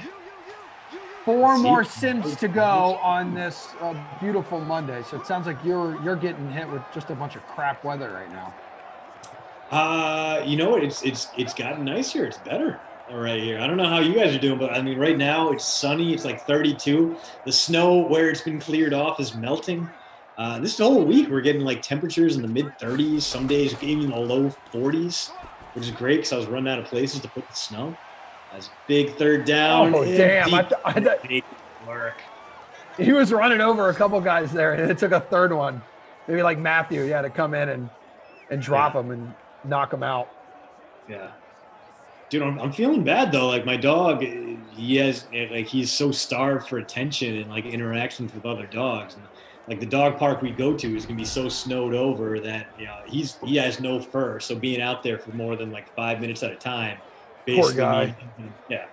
Like he'll be shaking. And he won't want to come back in. He's too stupid to know when he's hurting himself or tired or cold or exhausted. So, we legitimately can't do it because he will run himself to death. He will freeze out there because he's a lunatic. He is literally naked, like no hair on his body, nothing, just exposed to the world. Yeah. Punt into the end zone. That's going to be a touchback. Bring it out to the 20. Jake S., 7,934th spot. Look at you, stud muffin. Ooh. Abby Rizzle says first in the Patty Mayonnaise contest, but barely. Nice. Sweet. Adam Bockwell, second place, $10 classic. Sean Griffin, I'm up to 4. Nice. Mark Mantelli, 129th. Must be 6,108. Lounge Talk Podcast, currently 12th. Nice. We get a sling there to Robinson. So Robinson, 3 catches, emerging as the second most valuable member of this Chiefs squad behind Tyreek Hill, at least in terms of skill players.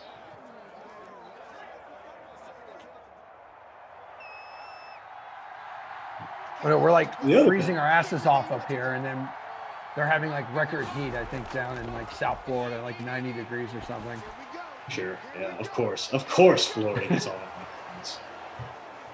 Like always, it's what we know. It's all we know about Florida. Nothing but nice things. Pleasant all the time. No concerning police reports to read about. No, I think the pandemic was like really bad for the Florida Man headlines. Yeah. I don't think as many people were like going out and like making poor decisions, like, I don't know, marrying an alligator or something weird like that. Stealing cop cars. Yeah. Eating faces. Just eating faces. Yep, that one too. Retease, did you know, over on Twitch, 74th place. What's up, Twitch fan? Twitch.tv/DraftKings. Love seeing all you guys here today on a Monday. Has anyone like returned to work yet? Or are you guys all just chilling, like doing your thing from home, watching us? Or are you bringing us with you into the office? I find myself now, even like at night when I'm at Nesson, I'll pop the stream on as like background noise, like, you know, if it's like Glash or some kind of dynamic duo in the evening time, and occasionally just show my love and support for my little brother. Yeah, I've been finding myself like looking for things to do without football now. So it's a lot of like I'll make some lineups and throw them into the family free roll and see how I do. And spoiler, it's never good. But I'm there, I'm participating. I'm listening to Glash in the background, screaming about things, doing terrible impressions of people I've never heard of, that kind of thing. Yeah, I feel you. Speaking of people you never heard of, we have heard of Billy. And Reeties, did you know, reminding us that Billy last week thought he broke his wrist, so he went to a chiropractor. And I have not heard an update on his. Yeah, I know that. That's the thing. He really screwed that up. So I'm going to ask him right now. I'm going to text him. How is your wrist doing? Well, how did he break it in the first place? He broke his wrist. He broke his wrist riding a Peloton. That is how he broke his wrist. I need more information. That's all we know. Only raised more questions. Exactly. There are thousands of questions you could ask from the 3 facts that I have just delivered. Guy's name's Billy. Dude's on a ton, breaks his wrist, decides to go to a chiropractor to get his wrist looked at. I mean, I guess reputable chiropractors have X-ray machines, but still, like, does he just know? Like, does he have a deal cut out with it? Is this chiropractor kind of like the mafia doctor, where he just doesn't ask questions and you can just show up and he's like, yeah, I'll remove that bullet from your leg, no problem. Oh, okay, yeah, no, don't tell me any details. And like Billy was just so embarrassed that he broke his wrist riding a stationary bike, and he was like, I can't bring this to an emergency room or a regular doctor. I can't have this on my medical records from now on. I just need, you know what? Go ahead, set the bones back in place. Give me that X-ray, and we'll go from there. As Marcus Robinson with his 4th catch into the red zone, go to the Chiefs.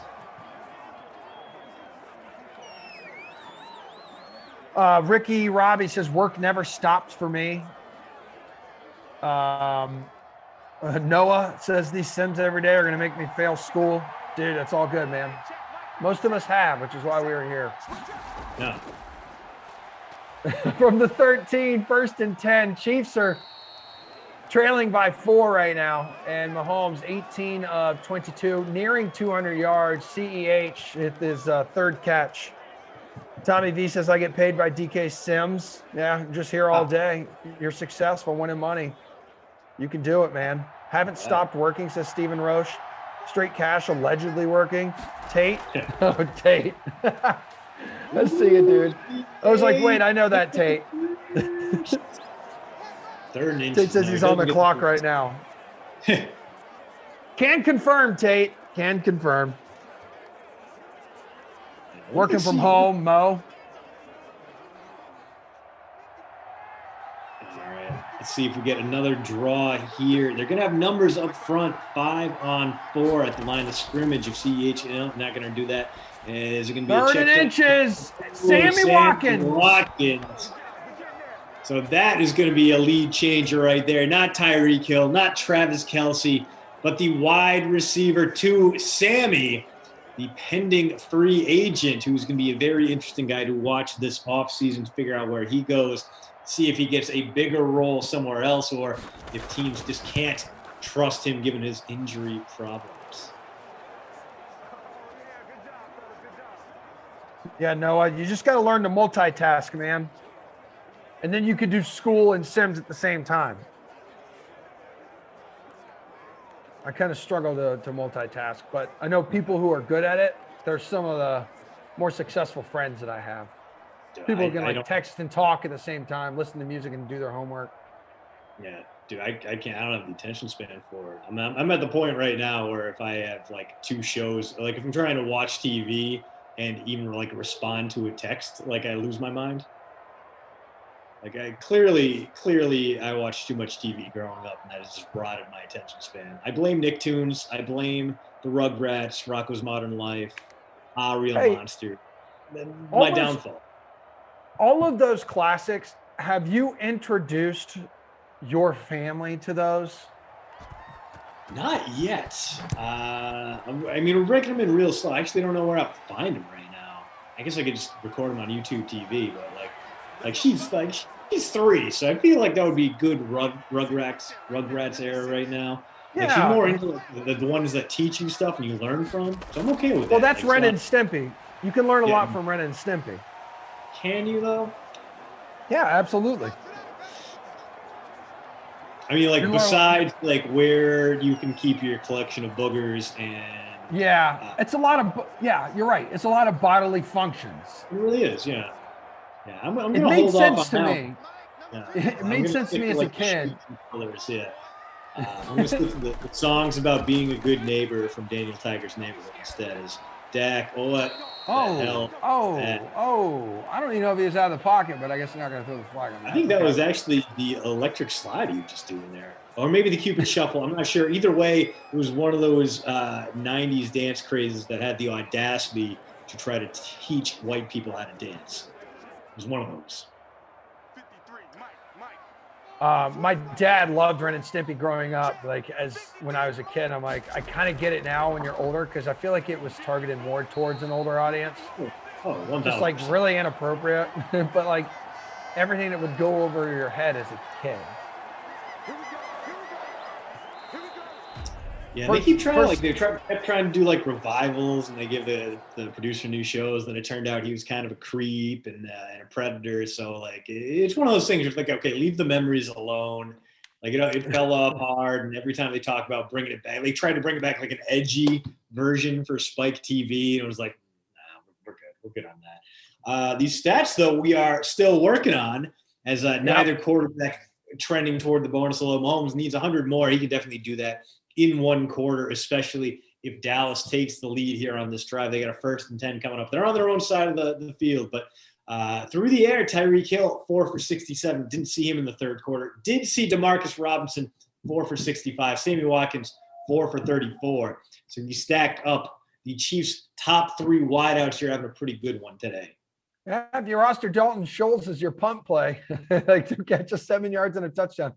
Almost got a second one. Go ahead, one more time for people who can't read it on their iPhone 6s. That is postroute.substack.com. We sent our new newsletter out earlier today, like an hour earlier. And not only did we break down the missing piece of the Arizona Cardinals offense, but we took a look at how Mitchell Trubisky is just so weirdly favored by the NFL and CBS social media team. They love him so much, and they think we're not going to notice. No, we've noticed. It's clearly run by a member of the Trubisky family, and it makes sense because Mitchell Trubisky, if you really think about it, he is a CBS procedural drama brought to life.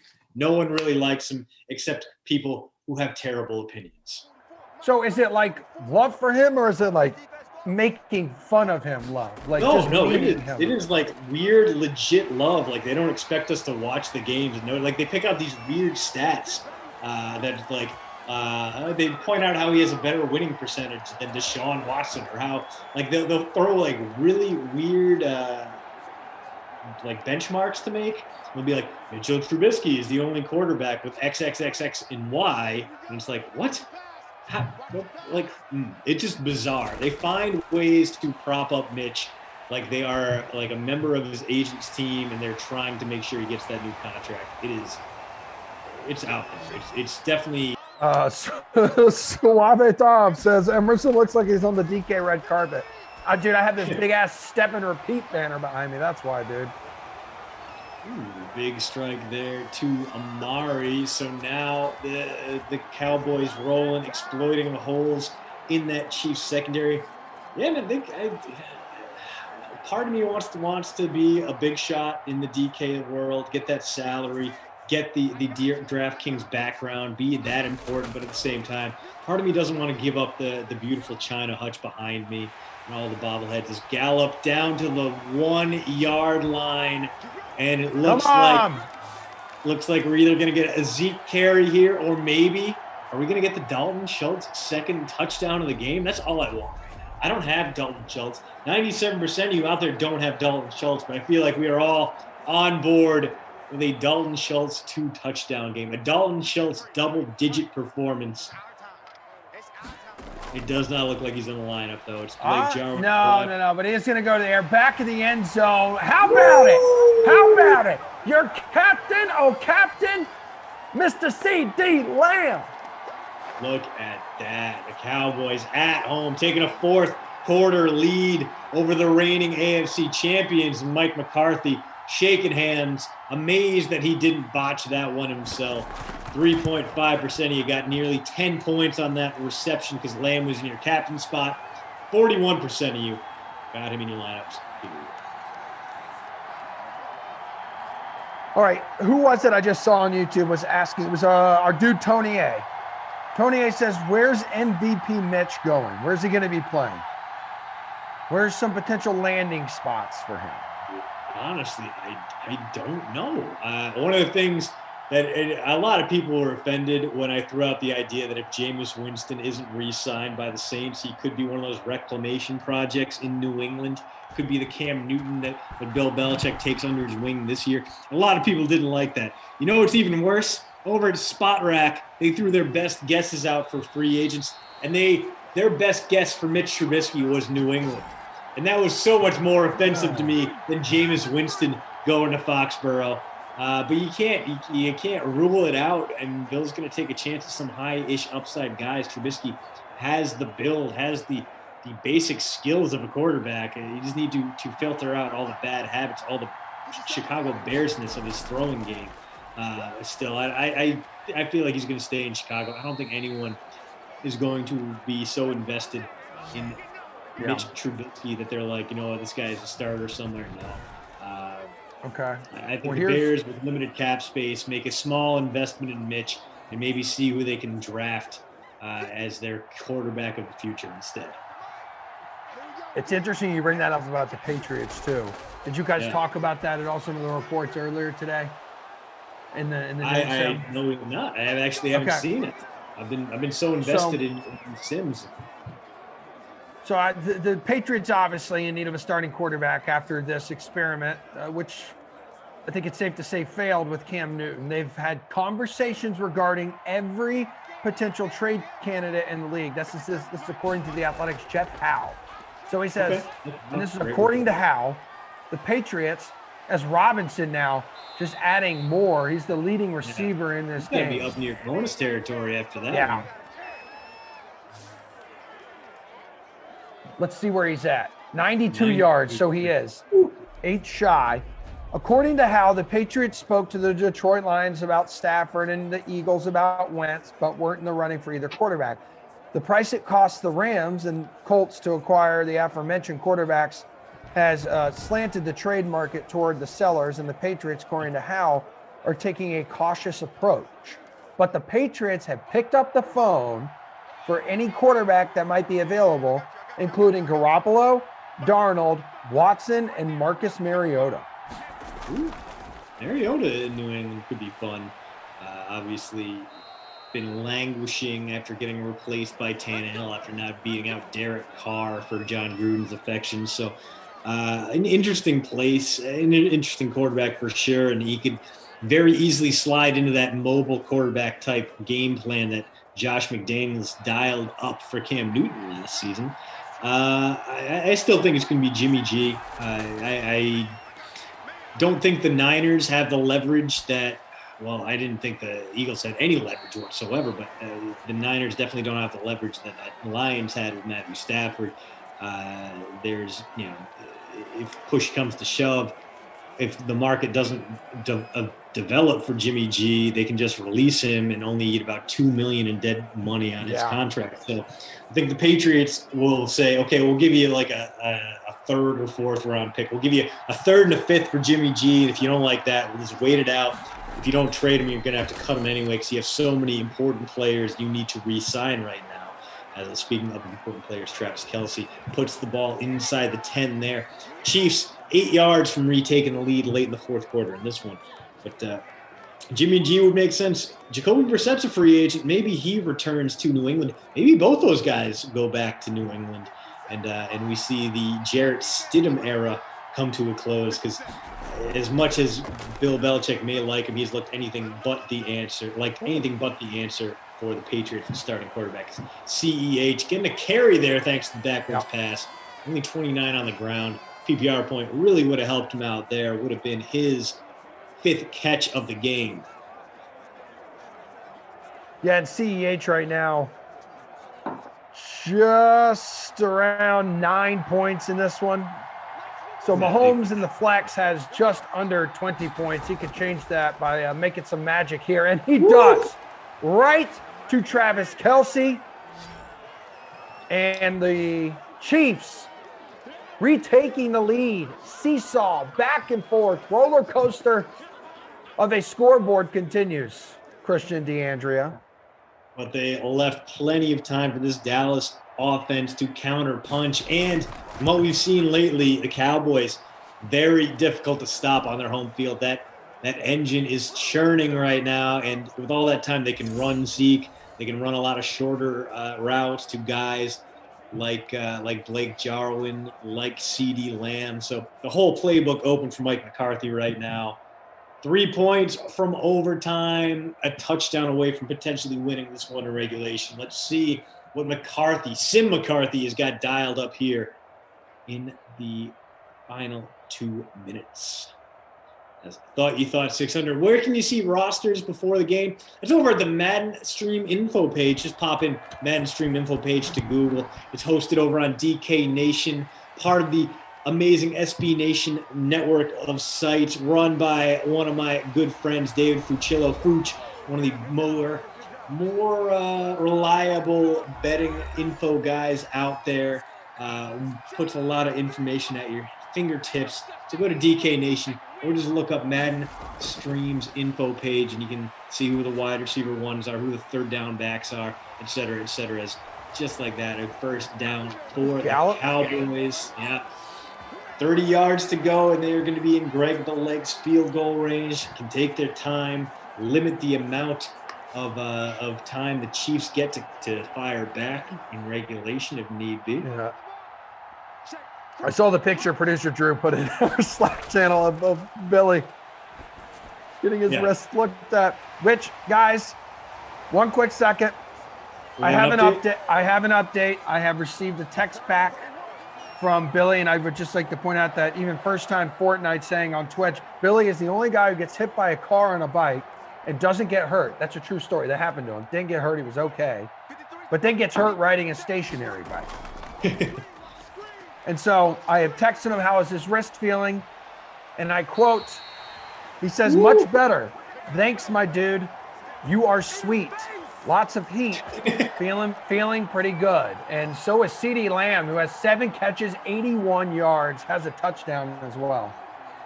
Yeah, Lamb outplaying Gallup and Cooper combined in this one as Dak Prescott has pushed him way up the board. So if you have the tight end 2 and the wide receiver 3 from this Cowboys lineup, you are feasting right now. You have pulled up your seat at the Cece's buffet, and you are just pounding down that cinnamon streusel pizza, Breck dessert pizza.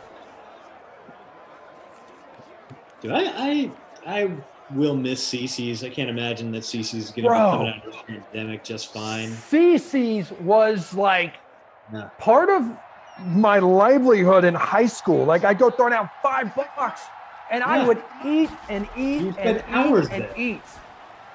I'd hang out, have myself a little Pepsi, maybe talk to some chicks, say, hey, what's up? I'm just a high school kid. You get the small drink because you can get refills. A small is really just a large with extra steps. God, that thin pizza, you can just like ball it up into a little dough to where it becomes like a pizza dough ball and just pop it in your mouth like it's a Skittle. Oh, God. I'm missing that. But one of the things I've been learning is that the Casey's General Store, so like a Midwestern chain of gas stations based out of Iowa, there it is. Coop-a-loop. Damn. Coop-a-loop. Coop-a-loop. Coop-a-loop. Amari Cooper, touchdown. Bad news for the Cowboys. They left 22 seconds and 3 timeouts for the Chiefs to make a comeback. We'll see if that comes back to bite them, but they do get the touchdown. They're not settling for overtime. In fact, OT pretty much taken off the table by that extra point right there. So your X factor no longer lit, Emerson.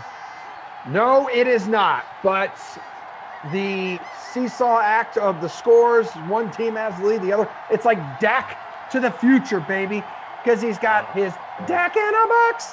Woo! Oh, just rapid fire on the bad Dak puns. Dude, have a Merry Christmas, dude. Have a Merry Christmas. Later, dude. Adios, amigo. Get on back here, Edgar Allan, bro. Come on. Come on. Calling the rest of the sim. There he is.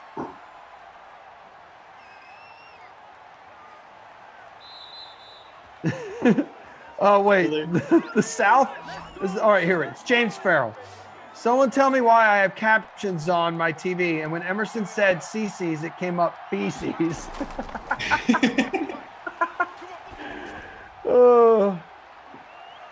Whoa, hello. You know what? I like it. Just start bombing the ball downfield because that's the only chance to get. You get 3 of those. You might be able to get a couple, at least 2 more of those. But 3 of those, you get all 3 timeouts. That's the only way you're going to will your way back into this game. You're down 4. You need to go 76 yards. You have the guy with the strongest arm in the universe. Just let him keep throwing those until something happens. Yeah, do it up, bro, Tato. He's got the that was like Trubisky-esque. Yeah. That was gross, man. Like, we're talking about a guy who's got a 97 throwing power. His short throw, medium throw, and deep throw accuracy is like mid to upper 90s here. Terrible. But probably got hit as he threw, according to Bryga in the 1s and 2s, who was likely paying more attention to the game. Although I'm pretty dialed in today. I'm not going to lie. Didn't go too far off the rails. The last play of the game here. It's going to be some garbage points for... Intercepted! Cowboys defense. Oh, no. So, again, back-to-back upsets to start our day. We had the Bengals coming out ahead of the Packers, and then here the Chiefs fall in Dallas to a bad Cowboys team, just unable to stop Dak Prescott, unable to stop the monster Dalton Schultz. And, unexpected start to our Monday here, unexpected start to the sim week. Emerson Latzia as the Chiefs fall despite playing one of the worst defenses in the NFL. The lights are on, but no one's Mahomes. Hey, 16 carries. No. For Zeke Elliott. Hey, Dallas, look at this. Damn, producer Drew. Look at you producing. Dropping in a fun fact. Dallas improves to 3-2 against the Chiefs in Madden 2021. Let's talk player of the game because we're looking at the stats right now. Demarcus Robinson, 5 for 92. He had a shot at it, but CeeDee Lamb, 5 for almost 80 yards and a touchdown. CD at a relative bargain price. Got to be the crusty cough player of the game. Just slightly outshining Dalton Schultz and his 8.7 points in the flex at 3% owned. As we have a terrified, very cranky toddler rebelling against nap time in my household. And I understand. She wanted Demarcus Robinson to be the player of the game too. And I'm sorry that I have to lay this disappointment at her feet. But she has to know. She has to know that if you play for a losing team, you're not going to get the rub. You're not going to get the rub CD Lamb gets. And let's talk about crusty cough our Babysitter Billy, Not My Kid award winner today. It's not my kid. I'm still single, and I go to the chiropractor when I have a broken wrist. Player of the game. Yeah.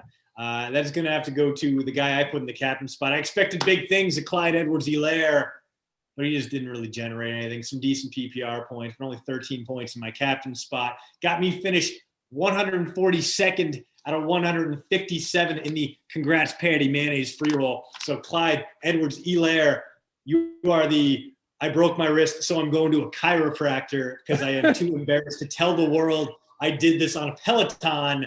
Not My Kid award winner for today. Dude, I had a hell of a performance today. I just finished eighth out of 157. Destroyed most of the cowards out there trying to compete and dethrone Das King.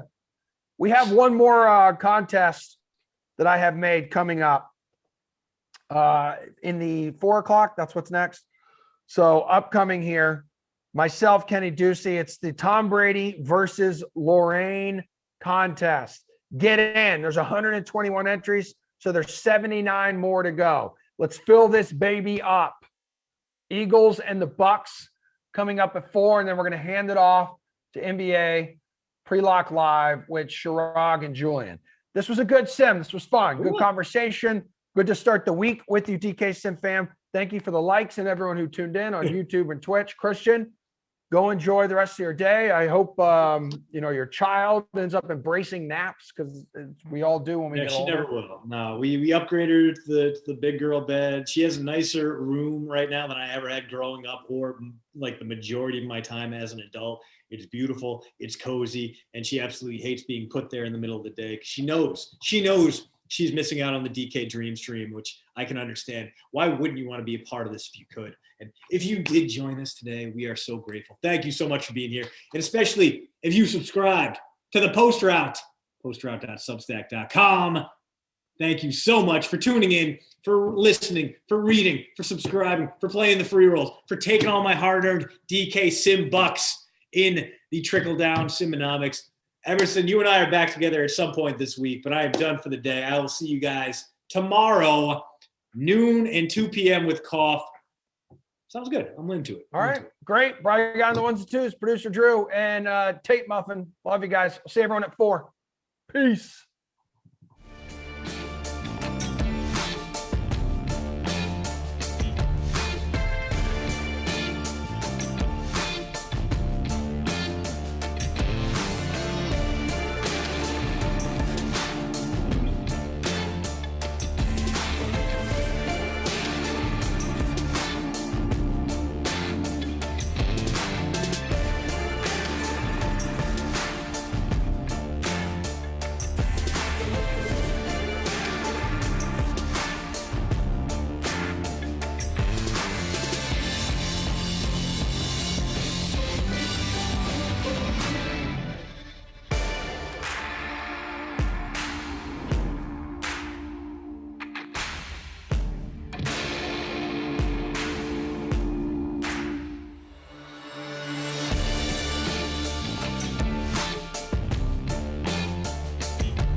All right, Kenny. What's up? Would you rather know the history of every object you touched or be able to talk to animals? I don't want to play this game. What is this? What are you doing here? Are you my shrink? What's going on? It's son of a gun. It is the easiest question to answer. It's just a would you rather. It's totally up to you. Animals thing. Animals. Okay. All right. I don't put much thought into the things that I've touched. It's fine. Okay. Interesting. I'll keep that in mind next time I see you in person and we hug each other. Yeah, you should probably do that. No, I'm a big germaphobe actually. So. Are you really? Yeah. Is that why? Okay. Never mind. What do you mean? Is that why? What? What? You're not even like looking. You're not even. I'm filling out my lineup. What do you want to know? Why? What is that? What does me being a germaphobe mean to you? Nothing. It means nothing. I want you to be you. I want you to feel comfortable. Is that why? Blank. What was the blank? Fill in the blank, Emerson. You asked me a question. Now I'm asking you. No, dude. That's how it works. Nope. Bro, what are you talking about? I have no idea what you're talking about. I want you to know something. I want to know what you were going to say about me. It's killing me. I want you to know something. Can I tell you something? What? I finished 7th in the last contest we had out of 157 entries. Okay. And now in the Tom Brady versus Lorraine contest, you just filled out a lineup. We got 164 entries. Yep. What did you decide? What'd you decide to do, brother? The reason that it took so long is because the salaries were really tripping me up. And I wanted to roster Mike Evans. But I also wanted to, I think this is like my 1 millionth Eagles sim. So I had a pretty good feeling about who I wanted on the Eagles. I always captain Marquise Goodwin, every single Eagles sim. Same this time. But this time around, I decide, and I also always go with Carson Wentz, and I usually go with Deshaun Jackson. So that left me a little handicapped at salary, and I ended up filling it in with Ertz, Gronk, and Leonard Fournette. I loved Gronk. I wanted Gronk. And, if I ended up going with Mike Evans, I would have had to go with a punt play. And all the punt plays in this sim absolutely stink, Emerson. I think O.J. Howard, who's the fullback and the tight end, he comes in at $3,200. Like, no, he's a tight end two-way. No thanks. No thanks on O.J. Howard. So it was difficult to pick out a good punt play. So I ended up just coming down from Evans. Oh, boy. Boy. We're all wrong, apparently. Are you serious? 74 yards. Dude, what did I just say? I said I didn't want to pick O'Shea Howard because he was too expensive. And then he got a 70-yard touchdown. You're the worst. You are the worst. Don't do that to yourself, you germaphobe. 0.8% ownership, Emerson. 0.8. What is going on? Bro, the juice. It's loose. Emerson, what? Oh no. Did that already ruin the slate? Like, is it already ruined? I think it's ruined now. Dude, how hot was that, bro? Brady Gaga to the juice. No. It was not hot. Yeah. Anywho, man. It's good to have you here. Yeah. I already lost. The first play I lost. That's not good. That's not good to be here if that's going to happen. Well. I love the emotional state you are in today. I love the fact that you are here. I love that you are wearing your tie-dye hoodie, repping. It is good to see you. It's good to see Jimmy B. What's up, buddy? I see you in the chat. Says it's great to hear and see the King Chinchilla. Wow. Jimmy B's got a nickname for me. Where's my nickname? Wait a minute. He's on mute. Yeah, I was just yelling something real quick. What? What were you saying? Goodbye. Okay. I'll allow it. Thank you for allowing it. Appreciate that. My sister was over. Oh. What are you guys doing? Well, it's raining here. It's pretty bad. So she's just getting dry. Oh, wow. Look at this. Ducey's only fan in the chat. What's going on? My only fan. What's up? Hey, no, you got more than one because you know what? Nope. I can change mine. I can change my name to Ducey's only second fan. Ducey's number 2 fan. Yeah. Kind of a double meaning there. Yeah, man, for sure. All right, we'll see what the Eagles decided to do here. OJ Howard looked fast, did he not? I was like, he did. What's going on with that? Fast? I first I was like 80. No, that can't be. Like I was like, he's moving like a wide receiver 4. I thought it was Scotty Miller. Then, but you rostered Gronk, you said, right? Yeah. Okay. Yeah. Yeah. That's interesting. CEH. What up, CEH? Obi-Wan. Gary. Robbie. Yeah. I have many fans. I have so many fans. Look at who's in the chat. Dave East is in the chat. Represent New York, Dave East. Jordan L. I'm a Ducey fan too. You got 'em, man. They're out there. Rob Ran. I'm a fan. Yes. That rhymed as well. Wow. So many. My man. You know what's so funny? If like I was doing this sim with Glash, none of these people are saying this, but it's because you bring such positive energy. It's like if Emerson likes this guy, we gotta like this guy, you know? No, I think the chat does what the chat wants to do, and I think the chat's just bringing some. I think the chat's just doing what the chat does best, man. They're supporting you. They're showing you love. I am absolutely here for Ducey's only fan. I am the leader of the Ducey cult. That's what he said. First Go time ahead and playing. create a cult of me. That's cool. First time playing Fortnite. Heavy Kevy. Smash land. Oh no! On the ship, the pirate. Can you catch him? Yes, you can. Two. Oh no! Oh, Jack Sparrow! Oh God, Lord, no! And here's the subplot. Here's the subplot, Emerson. Listen to this.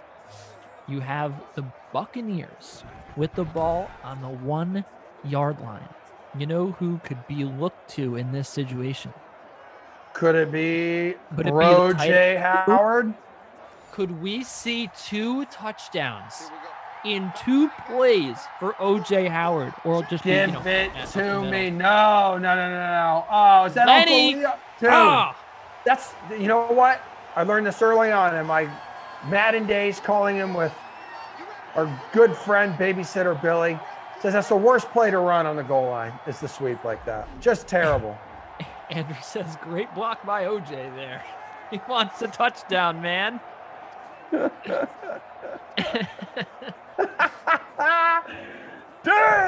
I want nothing more. I want this to be the day the legend of Bro J. Howard is born. No, he's not even in there. Come on, cowards. Put him in. This is BS. OJ I'm over cowards, this. you mean? Yes, Lenny? No, dude. it's McCoy. Dude, that Bro. was McCoy. Bro Dude, J. Coward. Dude. Bro. Bro, what? Bro, imagine McCoy scored there. Imagine we got 2 touchdowns in like 5 plays, and one of them was OJ Howard, and one of them was LaShawn McCoy. It could be on 3rd and goal here. It really I'm looking could at be, Gronk. dude. I think Gronk's going to get it here. Oh, There's so Gronk. Wide open. There he It is. is the Gronk daddy. I told you. Damn it.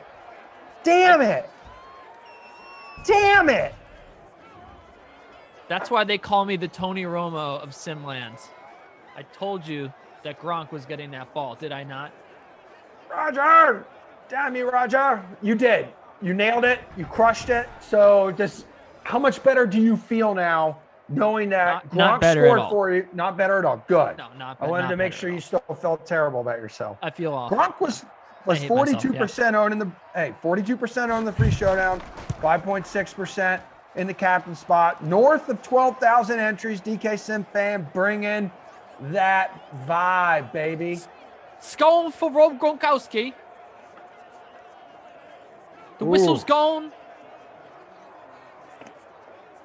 Dude, tight ends. You like yourself. Last time. I love tight ends, yeah. Yeah, no. Well, in this game, you do. That's right. I went Ertz and Gronk. Pretty bold of me. So out there for Gronk. So, since you asked me, I'll go ahead and tell you. I have Deshaun Jackson in the captain spot. No. Excuse me. I didn't ask you at all. I have Tom Brady. I have Mike Evans. I have Shady McCoy, and then Ryan Suckup, who's got me 2 points right now. How much do you also hate yourself that LaShawn McCoy was inches away from getting you 6 points, man? Inches away. But that's not my fault. Like I had him on there. He's in my lineup. He was in position to score. It's not my fault that he didn't score. Now I'd feel stupid if he scored and I didn't roster him. And it was a late swap, you know? So who else do you have it there besides LaShawn McCoy? Deshaun Jackson's my captain. Wentz, Brady, Evans, McCoy, and Suckup. Wentz! Yes, baby. Yes, look at that. There they are. Okay. Dude, sometimes my neighbors definitely have no idea what I'm doing in here. They haven't for an entire year. You know what's funny?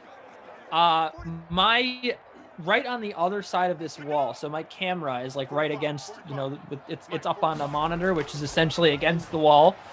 On the other side of that wall is the little vestibule that separates the front, like the outside world and the front door. There's like a little breezeway. It is really funny that I'm just shouting at this wall that like when I'm on Sim so that they can, I'm sure that the people walking into the building are like, this guy must be really spirited in his Zoom meeting, What's going on here? Very spirited. I like that. As Wentz takes a sack there. He's having a spirited debate, that young man. Listen to the volume, the pipes on this lad. That's right. It sounds like he's screaming from his top bunk. Woo! Extraordinary volume, audacity. The accent. It's not. I don't have a good British accent. I wasn't trying to do a British accent. I was trying to use British terminology. Okay. Yeah.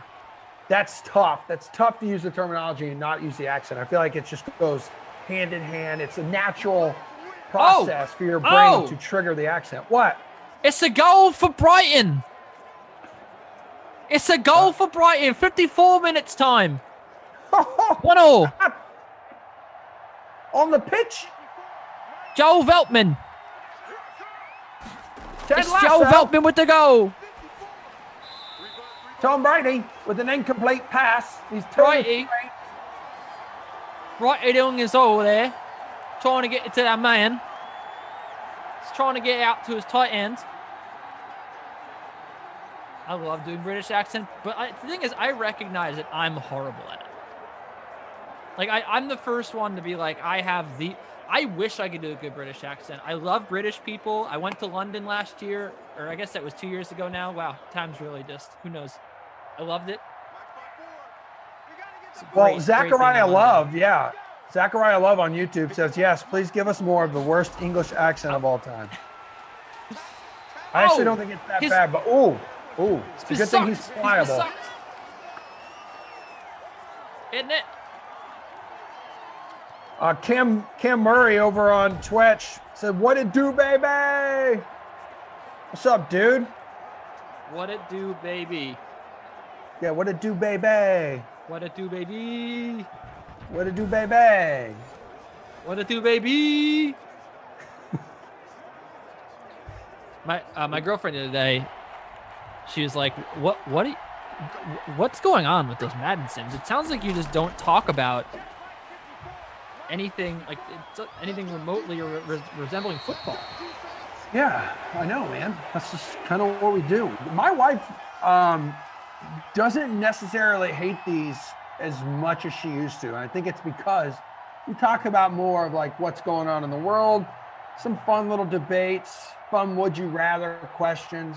I'm sitting here calling play-by-play. I don't know if she enjoys that. She likes when we gossip about everything. Hey, you watch The Bachelor? Usually. I'm actually wearing a shirt right now. Let me see it. Take it off, baby. What am I looking at? Wow, your skin's really white. What does that say? Mondays are for The Bachelor. Perfect. Dude, I didn't know you were part of Bachelor Nation. But we haven't been watching all season long. So, because it just like, if my girlfriend's like really into The Bachelor or The Bachelorette, then we'll watch. But like, haven't been big fans of Claire and I guess what Matt is the new one, right? Yeah. Matt the Bachelor. Yeah. MJ, Matt Jones, dude. Wait a minute. Dude, some of these accounts that have been popping up. All right, so you have Ducey's Only Fan. There's Ducey's British accent. There's Overzealous Romo. Dude, I was trying to, we had potentially, I have to tell you this, potentially the greatest sim that's ever been aired on this stream. And I know that, the stream predates me, and I know that it's not the first time we've ever had triple overtime, right? But I have to tell you, Emerson, this had to have been the craziest sim ever. Because not only did it go 3 overtimes, the way that it ended was there was a holding call on the Saints. It was Saints-Jets. The Jets won on a walk-off field goal. There was a holding call on the Saints, or on the Jets rather, on a 3rd down, and they ran it out to like the 35-yard line. And the Saints declined the call. And then the Jets won on a walk-off field goal. It was the most ridiculous game ever. The Jets had marched down the field. They, on the first drive of overtime, looked like they were going to, score, whatever. So this is like the craziest sim ever. And Glash is doing like, oh, Jim, against Tony Romo. And like, he's doing it all game. And I love, the gyms, right? Like, I love making fun of Tony Romo. It's so fun. I love Tony Romo. I love that whole meme.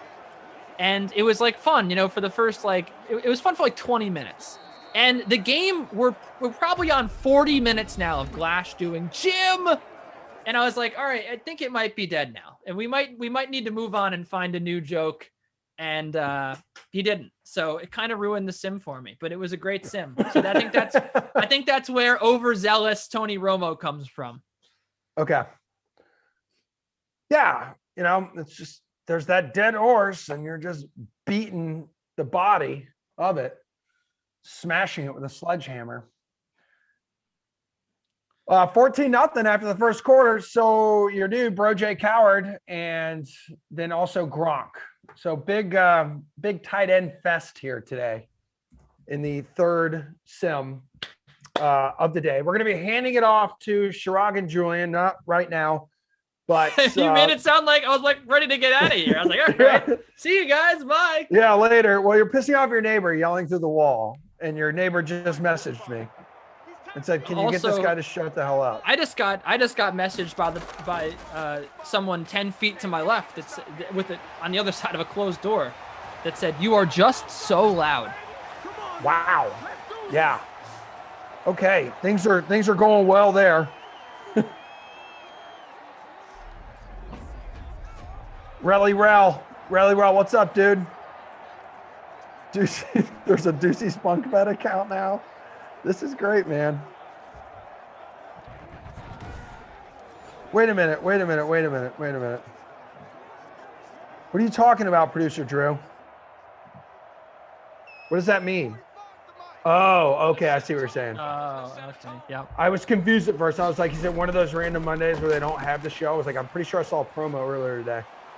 Incomplete pass there. Carson Wentz is 5 of 9, 28 yards, and the pick that was nearly returned for DOS 6. But that set up Tom Brady to Gronk for his second touchdown of the day. First one, 74 yards to Bro J. Coward. Are you Chris Berman now? It sounded like you were doing the highlights. Nope, I'm just people popping in, and every once in a while I sound like someone who knows what he's doing. That's what a good play-by-play man would do. I love doing that. And he is sacked. Oh, yes. I was tasked with writing something today for in the interest of DraftKings. I'm a company man. I won't say where it is, and won't give them free pub on here. But they asked me to write about, are the Chargers going to make the playoffs? Can the Chargers make the playoffs? And there's no way that they can. I'm sorry to all the Chargers fans out there, but they're not going to win the AFC West, right? Because the Chiefs are there. It's unrealistic to think that the Chargers are going to beat the Chiefs, right? Oh God, he is so wide open. Marquise so Goodwin, my captain! Freaking wide open. You didn't score though, Emerson. What is that all about? Dude, Mr. Goodbar. Anyway. Anywho, so finish your story. The problem with any AFC team, right? You want to talk about the Dolphins. You want to talk about the Dolphins maybe to a little bit of a lesser extent, but the Dolphins or even the Raiders, the Chargers in that division, you have to win a wild card spot. And the problem is you're not going to win a wild card spot because of the AFC North. The Steelers, the Ravens. Goodness, you didn't get in. The Steelers, the Ravens, and the Browns may have a stranglehold on the wild card. The Steelers, to a lesser extent, right? Everyone knows that they fell apart at the end of the season, blah, blah, blah. I still think they'll be big contenders this year, but it's going to be real difficult, especially for a team that wasn't that good, to come in and make the playoffs. One more time, and I would walk 500 miles an hour. Also, all right, go ahead. Considering gaming with the bros is coming at me. He said, "How many games did you watch last year? This is a playoff team." Jordan L saying they can get a wild card spot. The problem with that is you also have to play the Chiefs twice. You play the Chiefs twice. You play all the AFC North teams. You play the Ravens, Browns, and Steelers. So right there, you're looking at probably 4 losses. Maybe you get a win over the Steelers or a win over the Browns. But I don't even think the Browns are that good, right? But you're looking at least 4 losses right there. Off the bat, you have probably 5 guaranteed wins.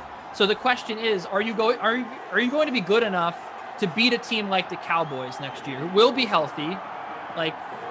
The Giants, the football team, the Eagles. I know that they have the benefit of playing the NFC East, but that division's going to come back stronger next year. I think that they were better than what they let on this year. And the problem with me for the Chargers is they're going to be a playoff team. Don't worry. I don't hate the Chargers. In 2 years, they'll be there, right? They'll be a good team in 2 years. But right here, in the here and now, they are not a playoff team. And mind you, PFF said they had the worst offensive line in football last year. Yeah. They got to go out. They got to sign they have to make a big signing in free agency. A lot of people link them, Joe Thuney, to the Chargers. And I think that's right. I think that would be a good signing. But again, the question remains, where are you improving? They have a lot of work to do. They have a lot of work to do on the defensive side of the football. They're one of the worst defenses in football last year. They blew all those leads. There's a lot of reasons to be excited about the Chargers, but it's all going to come down to, can you win the wild card? And when you look at teams that are going to be winning 10 games and making the wild card, boy, what a sack. Dude, dudes. It's hard for me to see it this year. 2 dudes, 1 Brady, double sack. Philly has pulled within 7 points, but they have Brandon Staley now, right? Former Rams defensive coordinator who was hired as the Chargers' new head coach. I think your biggest issue was head coaching there for a while with some of those late collapses, and you still are talking about a team with the rookie of the year at quarterback. Does the offense stay together besides the offensive line, everything he was able to do with a crappy offensive line, if Pro Football Focus is accurate? all the weapons, all the wide receivers, what's the running back situation? Are they all returning? Because it's a team that went 7-9. Yeah, hold on. I gotta take a look at this. Yeah, no worries. I just gotta look at the contracts. The other thing though is they were 30th. You're talking about the Chargers still, right? Yeah. They're 30th in yards per carry. So you make a good point there where, everyone was super high on, Austin Eckler, right, this year for good reason. Like, he's exciting.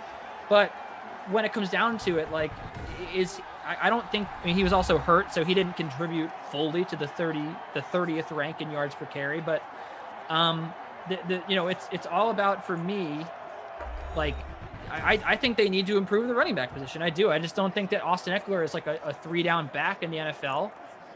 And like, again, the offense wasn't even the problem there. I mean, the line was a big problem, but like, let's talk about the defense, right? Like, where are they going to get better on defense? You already pay, Casey Hayward and Joey Bosa a lot of money. They do have some cap space, but if you that really $34 million in cap room really allows you, like, if you want to sign like 2 studs, you could sign 2 studs, and that's basically it. So like, I don't know if they're going to be able to make the upgrades that they need to make. But you do make a good point. So about the skill positions, the skill position guys. Keenan Allen, while I'm looking at it here, is signed through 2024. So they have a lot of money committed to him. Mike Williams, his contract is up after this year. And then like they basically just have, your Joe Reed, Tyron Johnson, or Joe Reed, KJ Hill. Those guys are, under team friendly deals, but like, you're going to have to probably draft a wide receiver or sign a wide receiver. And again, Hunter Henry's out. So you no longer have him as tight end. Yeah, you got Gabe Neighbors and Donald Parham and Uncle Verge is a free agent as well. And then they still, Trey Turner, Brian Bulaga, they brought those guys in last year, and they said, hey, these guys are going to make a big impact for us on the line. We're going to shore up the right side of the line or the left side of the line. And they stink. They stunk last year. And now they have to pay him $11 million each this year. And Bulaga gets paid $14 million next year. So look, it's just, it's a mess right now. And this is why I just think it's more of a project with the Chargers. They're like, Herbert's the real deal, and they have a lot of reasons to be excited. But to me, like they're going to have to get some of these contracts off the books. Like end of next year, they're going to have more salary cap space. You're going to have good draft picks this year. They have the 13th pick. You can draft the linemen. You start to build this team around Herbert, but not yet. And I know that they had they were close against the Chiefs, but come on. That was the Chiefs playing down to the Chargers. It wasn't the Chargers shocking the Chiefs and playing up to the Chiefs. What did the Chiefs score? Like 20 points in those games against a terrible defense to boot. So yeah, I'm not, they're just not a playoff team. But it speaks to the larger issue as we're doing an NFC sim, which is how difficult it's going to be to make the playoffs in the AFC next year. It's going to be ridiculously hard. Well, the Jaguars are setting themselves up for a meteoric rise. So prepare yourself for that. I'm just reading more during your rant there of how much the Chargers need to improve their offensive line. Like according to this article I'm reading on Yahoo Sports, their biggest team needs the offensive guards, that's plural, the center, and then the offensive because Pouncey just retired. Yeah. It's kind of crazy.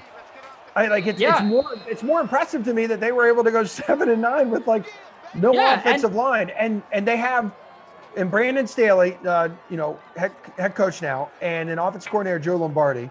So they said in their press conference, they're just here to build around Justin Herbert's strengths. That's what they want to do. So the deep ball passing, out-of-pocket playmaking ability, they want to play to those strengths. They want this fast-paced, pass-heavy offense, open-minded coaching staff now. Okay. Kid looked good, man. Remember, was it his first game? It was his first game, right, where he was dueling with Tom Brady? It was either his first or his second one. I remember how impressive it was. He was going like punch for punch with him. He was, going up against some of the best quarterbacks in football and doing that. And yeah, I just think in general, you're absolutely right about like how impressive it is that he was able to do what he did again, like despite the fact that that line was so bad. So yeah, I mean, I think that there's a lot of reasons to be excited, and they're only going to get better, but they do need to make some necessary adjustments there. Crackle Smack says Herbert will lead them there in the Dame Lillard way, carrying the load. That is the worst take ever. What? Sorry, this is why. Because look at Deshaun Watson was hands down a top 5 quarterback last year. Hands down. Dude, I think he led the league in passing yards. It was a clear He was unbelievable. You could not ask for a better season out of a quarterback than what Deshaun Watson gave you last year. And that is including Patrick Mahomes and Aaron Rodgers that won the MVP. I'm sorry. He deserved it. But, like, if you're saying to me, look, man, we are a bad team. We need a guy that's just going to go absolutely crazy for us and give us a chance to win football games. You could not have asked for more than what Deshaun Watson gave you. So to say that that just one man is going to lead 52 men to the playoffs is ridiculous, because that is what you're doing, is you're spitting in Deshaun Watson's face with that comment. So I don't think that that's true at all. And nor is Herbert as good as Deshaun Watson, as good as he was last year. They're on different tiers right now. So it's just not going to, again, this is what we talked about, like, after the Super Bowl. I got in all these arguments with Glash and Koff about, or debates, not arguments, is like how we overvalue the quarterback position and how it's a team sport. And Deshaun Watson proved to you this year that it is a team sport, that you cannot drag a bad team that got rid of all its skill position guys and had a terrible defense to be good. And that's why it starts with the line. It starts with run blocking, because their rushing attack was non-existent last year. And then it continues with the defensive side of the football. And I think that's why you saw them bring in a defensive coach, is because they needed to get some inspiration on that side of the football.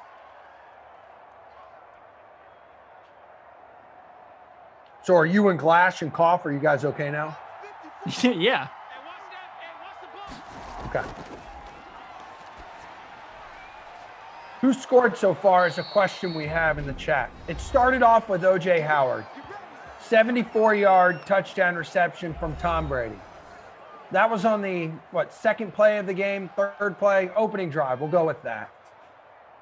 Then the Buccaneers intercept Carson Wentz, return it to like the 2, and that's when Tom Brady hooked up with his good old buddy, old pal, Rob Gronkowski, the large man-child. 14-0 was your score at that point.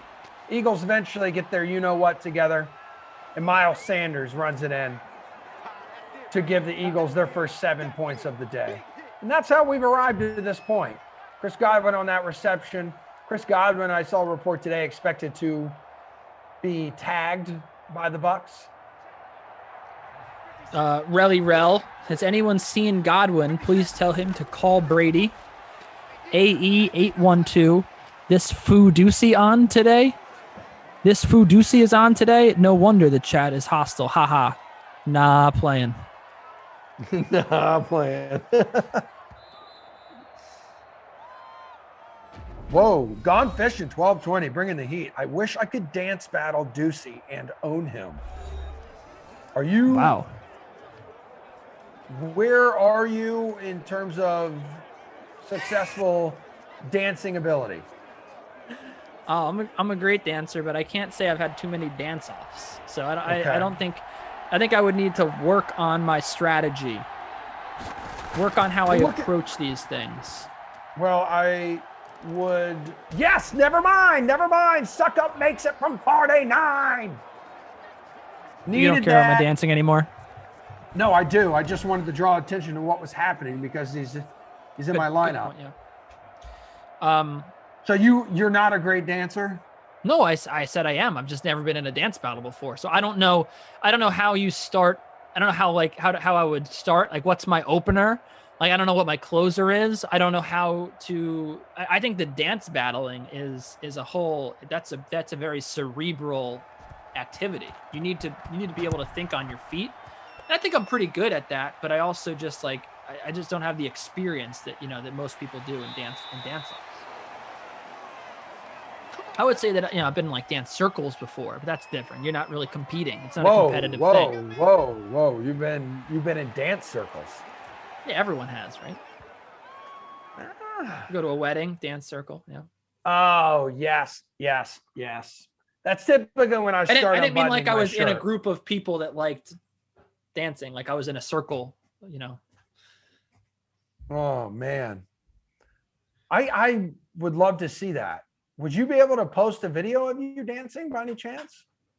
I don't think there's any videos of me dancing out there. Probably for the best. Yeah, and you can't make one, right? That's too hard to just record yourself.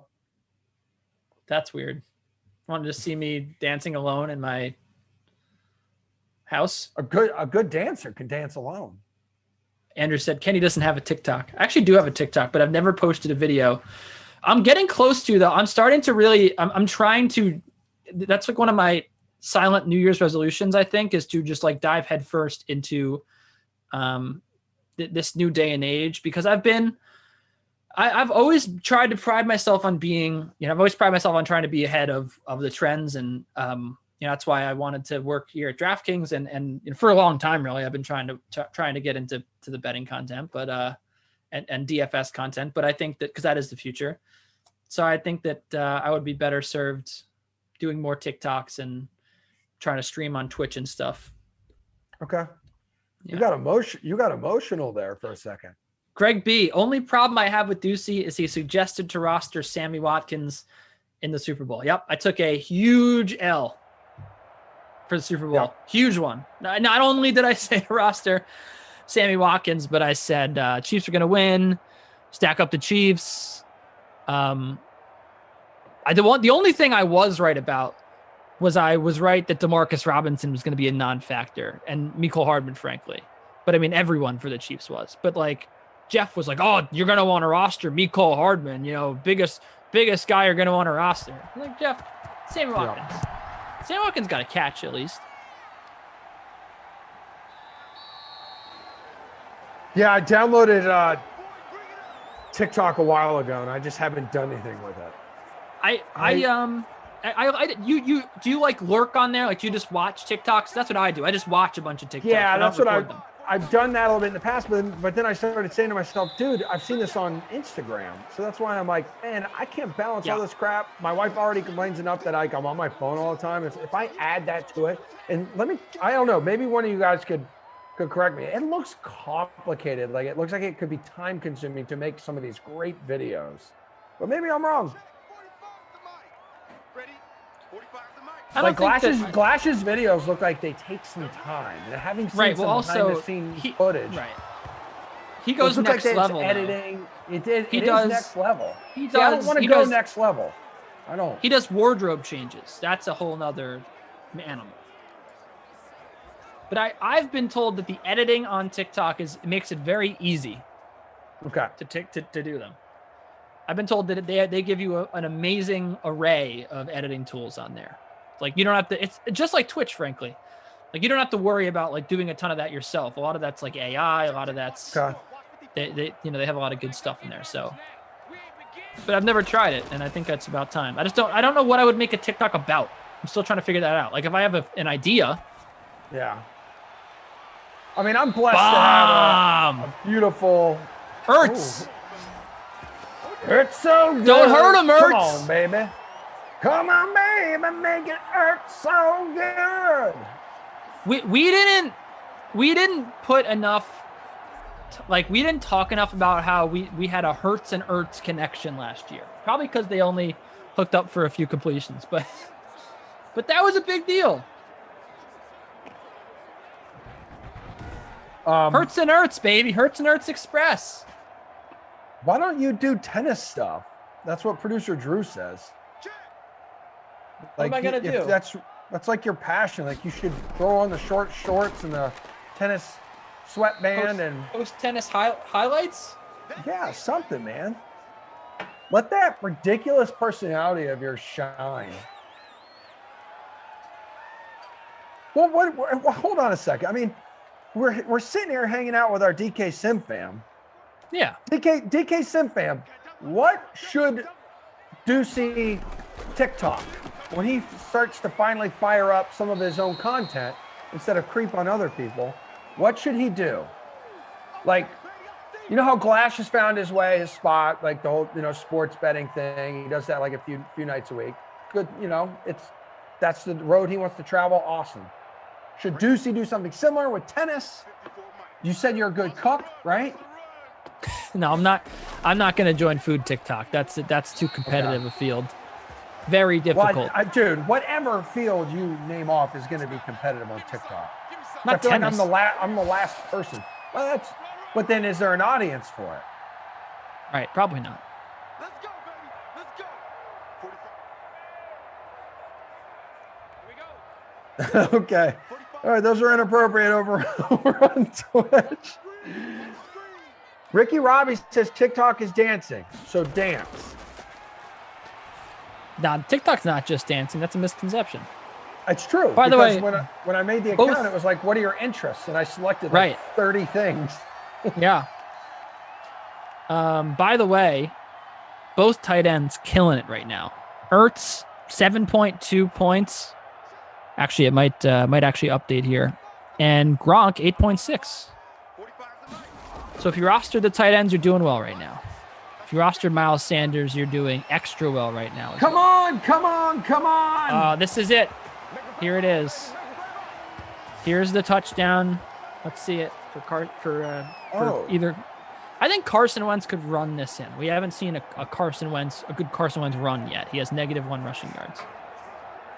Usually good for one scamper. Let's see. Mark Adams says he should just rant about the Jets. You are strong and you are good at that. That is one of your strengths. That's true. That'd be funny. There's it's a team with a massive fan base. You're in a huge market. So easy for Miles Sanders. Deliver from Carson Wentz. And Eagles are an extra point away from making it a field goal contest. Damn, that stinks. Reed Tease, did you know? Did #free Reed Tease, did you know? You're free. I don't understand. What are you talking about? You're in the chat. Maybe it's his other account. Oh. I don't know. Back-to-back games with a rushing and receiving touchdown.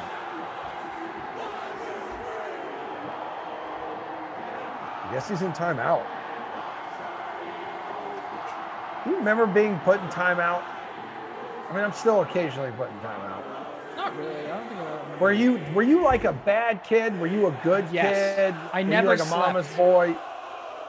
Okay. I was a mama's boy, yes, and I was a good kid, but I also just never slept, and I was annoying. So, I was in a bad little kid, you know. Yeah.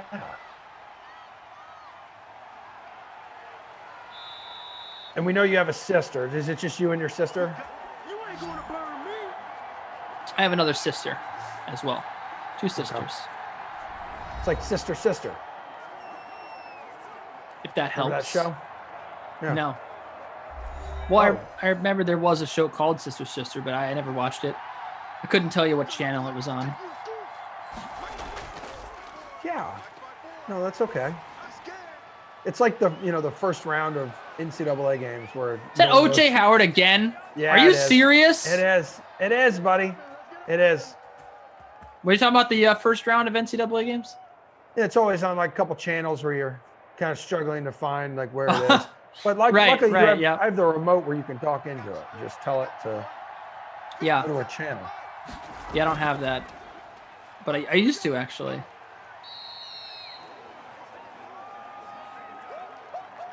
He wasn't ready. 3.5 minutes to play in the third quarter. NBA Pre-Lock Live with Chirag and Julian is coming up next. Have those NBA questions ready to rock, whether it's from the sports betting side or fantasy side of things. Bring it. That's going to be Raiders at the Colts then following. Scotty! Scotty doesn't know. Scotty doesn't know.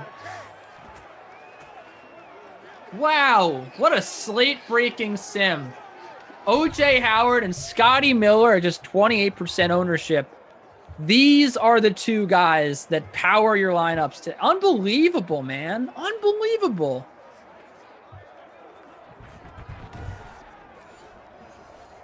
Oh, man. Oh, Scotty doesn't know, so don't tell Scotty.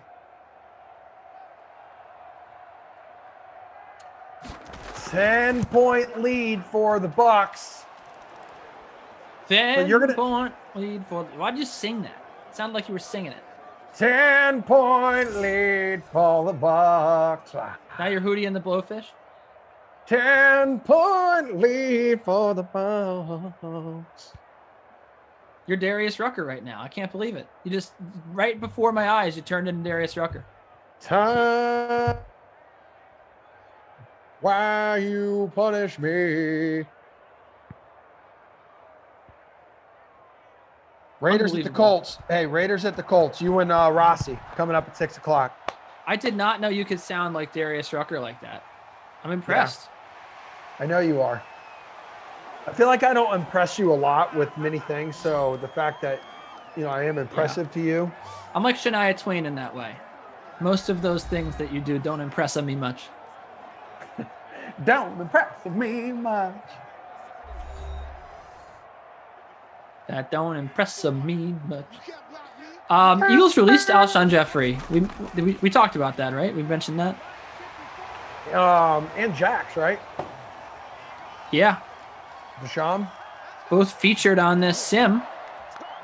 Alshon just making a catch. Man, I rostered him. Dude, I feel like I'm on an Eagles sim all the time too. Like, why are we always doing Eagles? We're always doing Eagles. Yeah, what is going on here? What is up with that? Like, we need more Jaguar sims. I've never done a. Trying to think. There's got to be a team out there that I haven't done. So I can't remember the last time I did a Chargers sim. Speaking of the Chargers, the Raiders were a hot sim team early on. We used to do so many Raiders sims. Yeah. Can't remember the last time we did a Raiders sim. And this is, I think this might be my first Bucks sim ever, or maybe like my third one. This is a rarity that I'm doing a Bucks sim right now. What I really love is because I'm on the early slate more often than not. I love when we get like a matchup we had in the last game where it's Chiefs and Cowboys. That's like sexy. That's sexy even in Simland. A bunch of dudes who are highly rated. Right. And then, but that's why I like the Eagles sims, because I feel like there's a ton of rosterable people on the Eagles. Giants too, frankly. I don't like the Giants at all. I can't believe I'm saying anything nice about them, but they're like that too. Like you can roster like all of their receivers. Like, you know what I mean? It's D-Jax, bro. I know what you mean, though.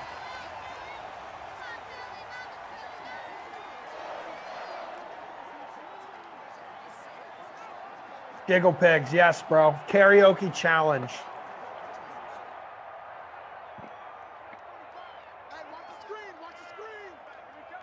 Poor karaoke business has probably got destroyed over the past year. Oh yeah. Don't even know where you can go to do karaoke anymore. I mean, like, I'm saying like after everything's over, where are you going to go? Like, I feel like they're all going to be out. You think about it though, it's one of those things that's just one person like up on a stage. And if it's, 50% seating in a restaurant or whatever, that actually should be, and just wipe the microphone down. Right. That's the biggest thing. In New York, you go to some of these places, for karaoke in New York, and they'll have like plastic over the microphone. So that's their way of making sure it's safe. Oh, so they're still doing karaoke right now? No, I'm saying that they've done that in the past, right? Before this all came out. Just because it's already gross. Right. You're all spitting and sucking on the same mic. There's some people. Hey, we'll get. I don't know about sucking on the mic, but that's like the lips right against it, like, oh, I would do anything for I am one of those singers. I actually am one of those singers. I like to keep the mic close to me. That's really gross. That's for you being a germaphobe. You're putting a whole mic in your mouth. I put my thumb over it, Like, so I'm not. I don't put the mic in my mouth. That's gross. So wait, That's you weird. go like this. Let's say this is the mic here, right? You put your thumb over it like this, like ah. I think I have a microphone somewhere. I can show you. What about the freaking one you're using right now for the sim? Real one. Yes, and producer Drew makes a good point. Like, are you one of the guys? Here you go. Like So you here's bring a your own mic. mic to a karaoke? So like, here's a mic. So Okay. sometimes I'll do like a lot of like right here, in the like right here. You know, I'm singing like this. So I'm never like touching the mic like this. I'm just like, I have my thumb as a buffer. So like I'll bring it. I bring it close to my mouth. That's like, still close, that's, man. Right. It's microphone. But this is my mic. I'm allowed to do whatever I want. It's my mic. So you bring the mic with you? No, I'm just saying right now. But I know, but you're like, it's my mic. I can do this. But you're doing that with a public mic. But they clean off the mics when you go there. That's their whole thing. They have to. Yeah. Yeah. I would love to spend some time with you, man, and kind of see you go to work on karaoke night. It's a scene, man. Bro, Broby One says it. Karaoke on TikTok. That's it. That's your calling. Just like the end zone is Miles Sanders calling his third touchdown, second on the ground in this game today. Every time I fade this guy, he's great. Every time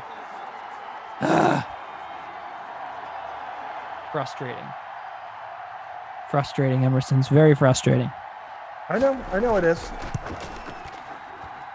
Emerson, it's possibly the most frustrating. No, shut up, man. Oh, congratulations on another tennis Grand Slam, first one of the year.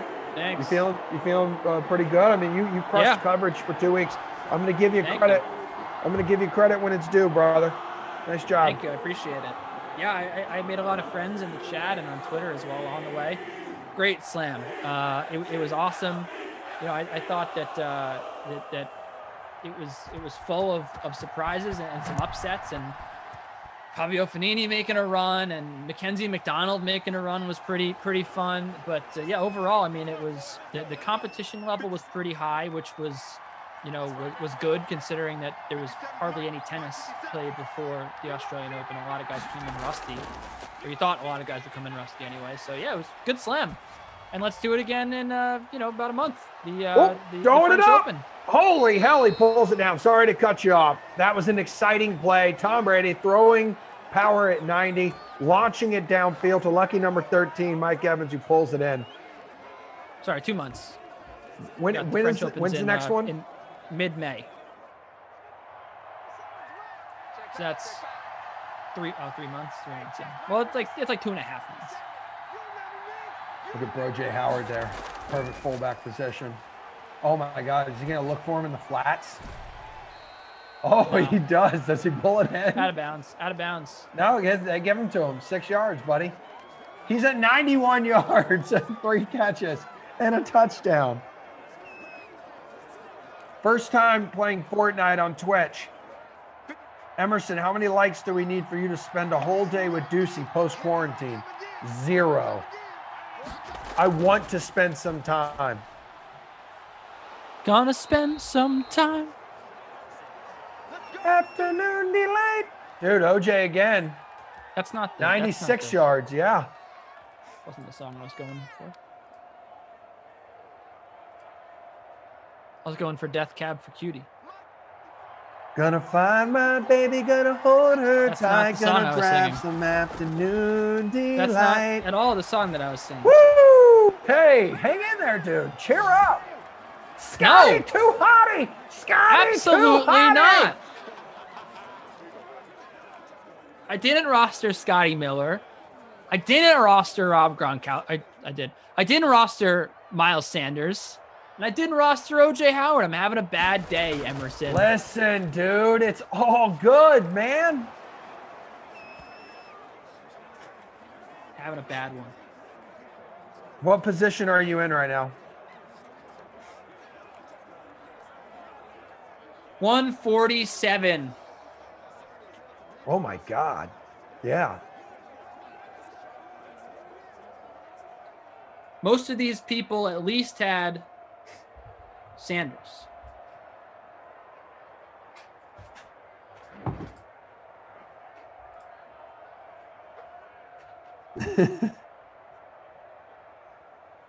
Sky rockets in flight. Whoop. Afternoon delight.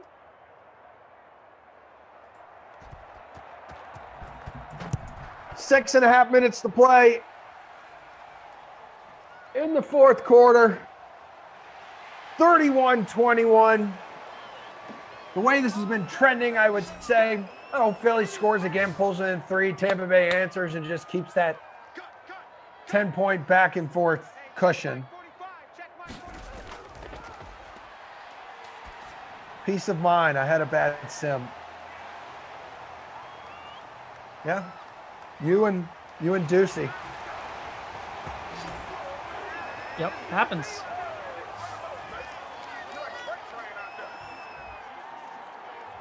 Oh boy, Bry guy said, dude. And that's why. Dude. One-handed. Pulls it in. And as I called it, I said, they're just going to keep coming back. Back and forth. Back and forth. Wentz and Alshon.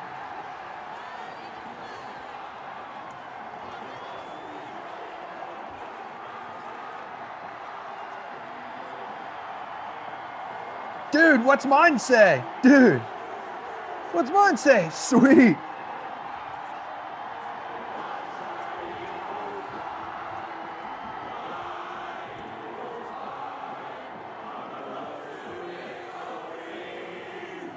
Big time scores cooking in this one, man. 31-28, 6:16 to go in the fourth. Unreal game. Wild. Dave East chiming in. I need a Gronk touchdown now.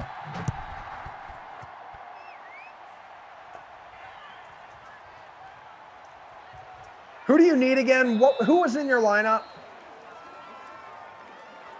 Doesn't even matter.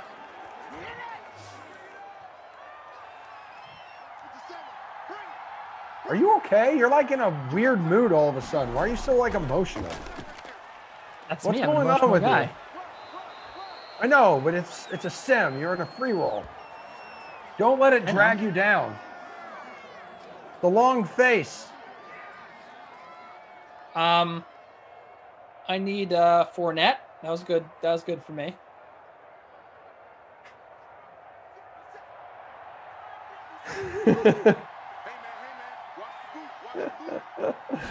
Oh, producer Drew, good to have you here today. Good to have Brian Guy on the ones and twos and Tate and the DK Sim fam. CEH hitting us with the best sim ever, which you said earlier the best sim ever was some triple overtime fest. The one that you said Glass That was amazing. ruined for Yeah, he did ruin it for me. Yeah. Maybe I'm just still a little upset about that. Maybe this is PTSD. you.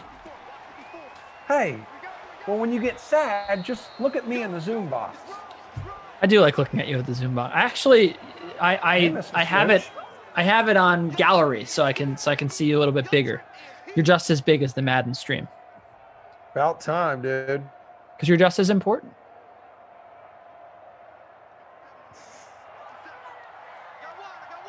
What are you guys talking about over on Twitch? Oh, they don't think. Guys, I really would. I'd hang out with Ducey without any likes. I'm good. Obi-Wan says Ducey's gassed. Just tired myself out or something.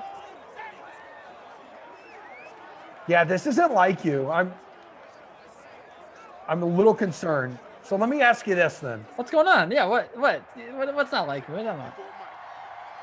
You just all of a sudden really quiet, dialed out. You missed the Alshon Jeffrey touchdown. You're not showing any excitement. You missed it I didn't too. know.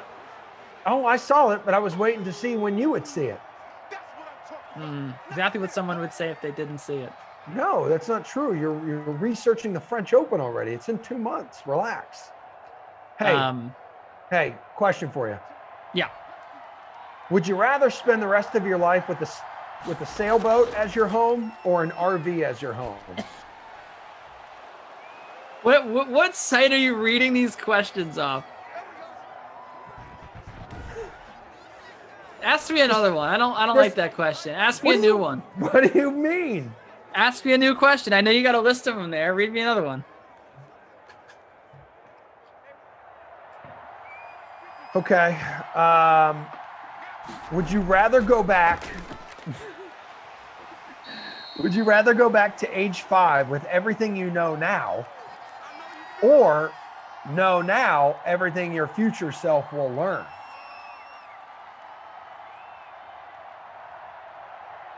Wow, that's a very good question. Thank you. Let me think about this. Okay. And Drew already says age 5.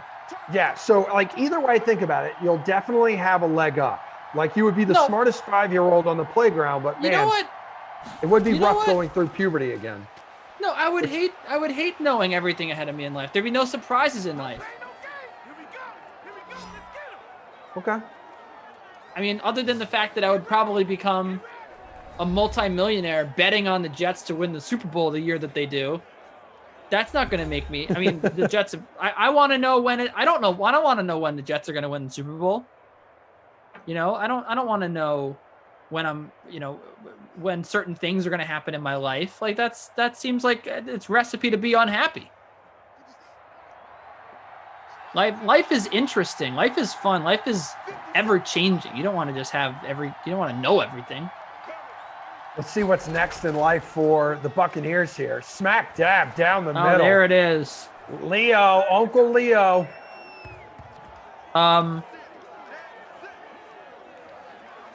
would, so I would love to know everything I know now when I was age 5. Also, I feel like that would improve your whole life up to this point, right? So say, I mean, I'm 27, but you know, say you're you, not much older than me. Like you basically get to live close to 30 years, knowing, you know, you're not going to be anxious about certain things, or you're not going to be anxious when you're like 18 years old. You're not going to be like, what am I going to do for work? Where am I going to go to college? You're going to know that you got in and you're going to relax, you know? So I feel like I'd much rather be in that scenario. That's just me though.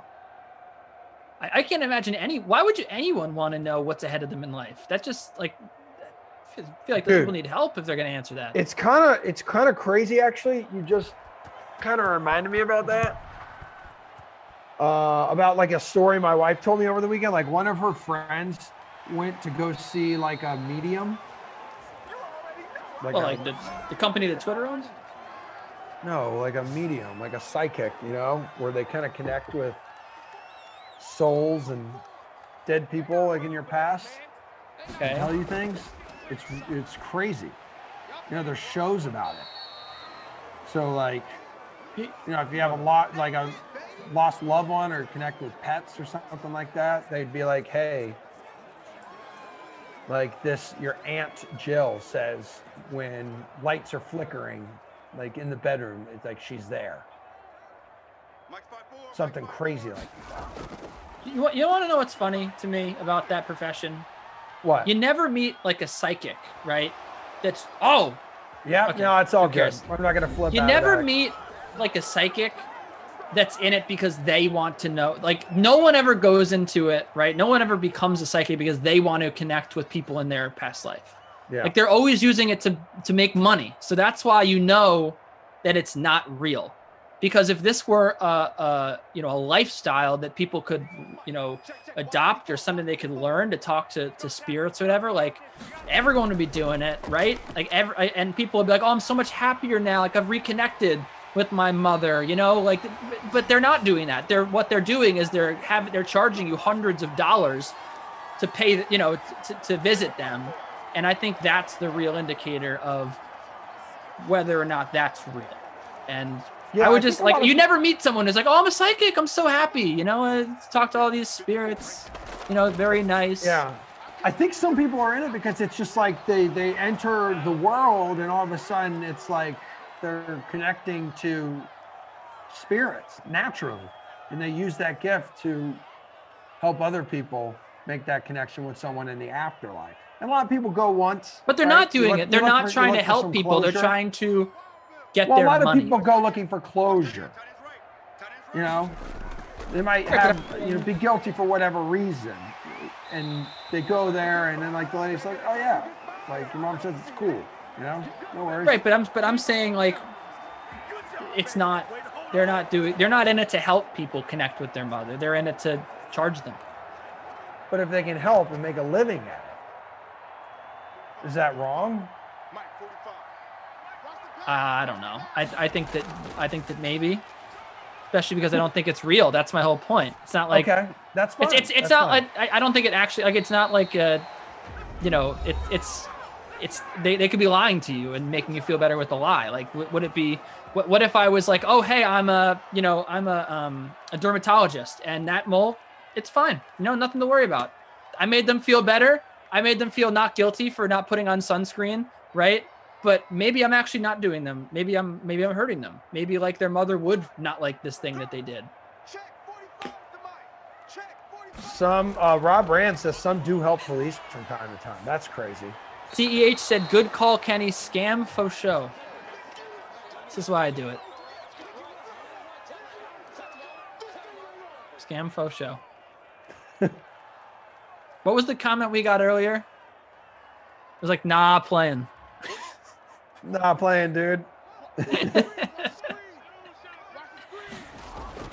Robbie Noble, Right. Kenny's a scientist. Dude, it reminds me of what's the scene in Ghostbusters where it's like the opening scene, right? And lady's like, the world is gonna end on February 14th, and I forget the year, and he's like, oh, Valentine's Day, bummer. Peter Venkman. Oh, I like Bry Guy on Slack saying, yeah, people go to school for that. Balso Medium University. Love that. Oh, almost intercepted. So you're still looking, the final score here, not going to really mean anything, but this next play on 4th and 3 could mean something for your lineup. Yeah. Hey, I'm up to For sure. 127 now, Emerson. Are you really, Muffin Man? I'm 143. Ducey's British accent, Captain Scotty Miller. How did you know to do that? Let's go. West on the last play! Alshon Jeffries. Release that. You want to release me? Gonna release the hurt on your lineups. That's what Alshon Jeffrey just said. Said, I'm gonna release the hurt on this whole damn slate.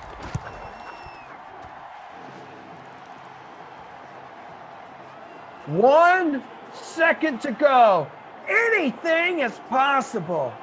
He was the OG ASJ.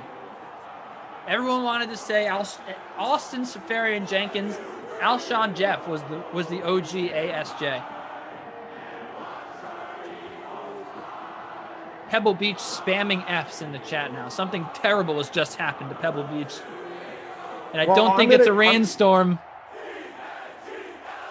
I'm going to go to the Tony Romo of our behind the scenes team, and that's producer Drew, saying, so the Eagles now need a fumble here on the kickoff return and a scoop and score. No, I didn't. Okay, here we go. What happens? Oh, damn it, guys. Damn it, Roger. Do you want to know who my not player of the game is? I already know. Well, yeah, I think first things first, let's go with your Krusty Kaufman player of the game. I want to start with the worst player.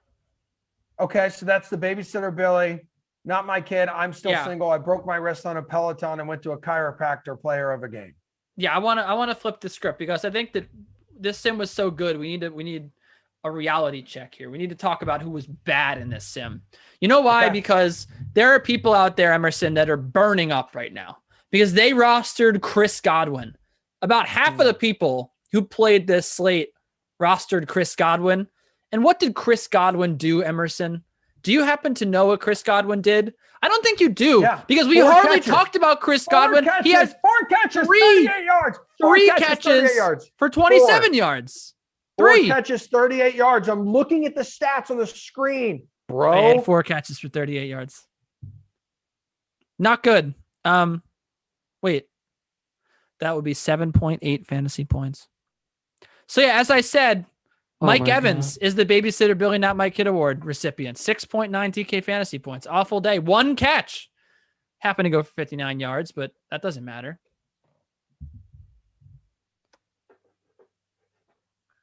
Anything else? Yeah, the best player in this one was it was Alshon Jeff. Great value, 9,600 in the captain. Hit the bonus, had his second touchdown of the game, 116 yards, and only $6,400. This is the best game that Alshon Jeffrey's had in like 20 Eagles sims. Incredible game for him. And, look, Tom Brady was great, but Carson Wentz was great. These guys were so popular. They were like, they were like you. Quarter. That's how popular they were.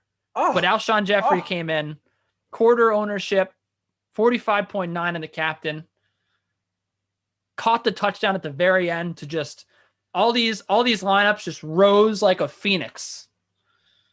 So I'm going to say Alshon Jeffrey's my player of the game. Yeah, nearly half the points scored. Yes, we're in the fourth. That is correct, Brad Guy. 5 touchdowns in the fourth, 7 touchdowns in the second half. Currently right now, OJ Howard. Free roll contest, Brooklyn Bum 70. This is you.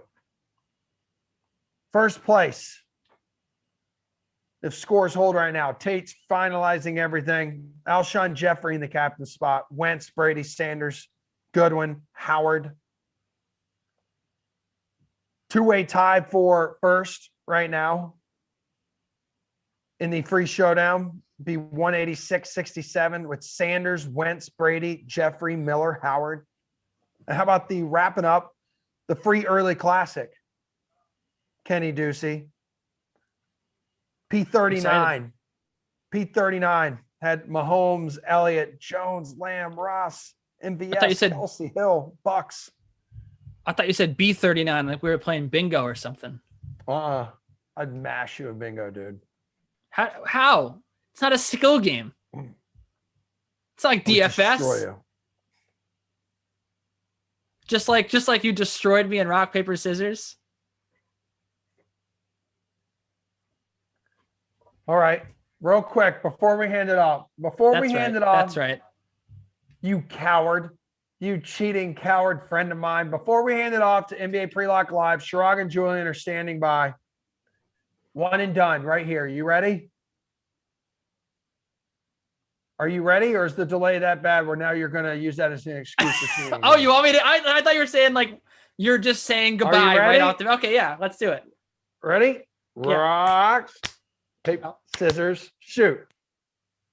Okay, bye. Let's go one more. Okay, ready? Rock, paper, scissors, shoot. Unbelievable. Okay. All right, one more. Rocks, paper, scissors, shoot. Oh, what? Did you see that? He did it again. You did this and that. That's not this. You cheated. You actually cheated. You did this and that. I'm done. This is terrible. Like to. Okay, Chirag and Julian, please tell me that you saw him do this. You terrible. You can't do that. Cheat. I didn't do anything. It's like the rock exploded. It was like bow, like boop bow. Stop. You did that. Yeah, Come on, you can't do that. A rock explodes. RPS. Okay. You did it last time. Be quiet, dude. You're really ticking off your neighbors. All right, we got to get out of here. You're going to be up with Rossi in the 6. For now, though, we got 45 minutes with these dudes. Couple hoop heads. NBA Pre-Lock Live, Jules and Chirag. Sorry about him, guys. It's all yours. What's up, everybody? Welcome to the Monday show of Pre-Lock Live. I don't know what we just witnessed. That was a horrible ending. You guys, do you know how far off you guys are? At least how far off it looks. Both of you guys are going like rock, and the other one's doing like paper. I have no idea I don't know how what I just watched, but I am so hyped to be back in the saddle, ready to run this show again. Thanks for filling in for me, Julian. Much appreciated on Friday. Needed the day off a little bit. Yeah, I hope my hosting skills were up to par. I just tied the blindfold on and steered the ship. I need to know in the chat, how did Julian do on Friday hosting for me? Please let me know if he did well. We need to know what's I thought up. it was an upgrade personally, but I guess I'm too hype. I guess I'm too hype on the mic I was right expecting more of a response. Way too hype on the mic right now. You are very hot on the mic. I was like messing with my computer, like, whoa, what's going on with my volume? Whoa. All right. I guess my mic was like, hey, we also Hosting skills, 1-0 Jules. Yeah, I guess so. I guess that's where we're at right now. But while I fix my mic, can you please tell the people, is it a LeBron night or is it a Luka night? It is a LeBron night, I think. So, I mean, the Mavericks have been brutal, and it's not like it's all on Doncic, but remember, this is somebody that opened as the co-MVP favorite with Giannis, and he hasn't lived up to that at all. But last few games, you got the 64.5 DK point triple-double against the Hawks.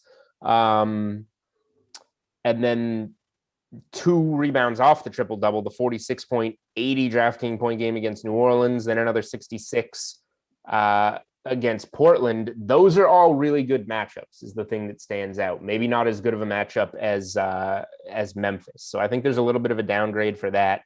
Porzingis officially being ruled out, if that were to be the case. He's currently questionable. Dallas has a lot of guys questionable. If they wind up super shorthanded, I think that does boost him. But at the same time, we got back-to-back games shooting 5 of 8 from downtown. Like, there is going to be some regression where he starts missing some threes. So at 11-4, he's too much for me. I'll save the $1,000.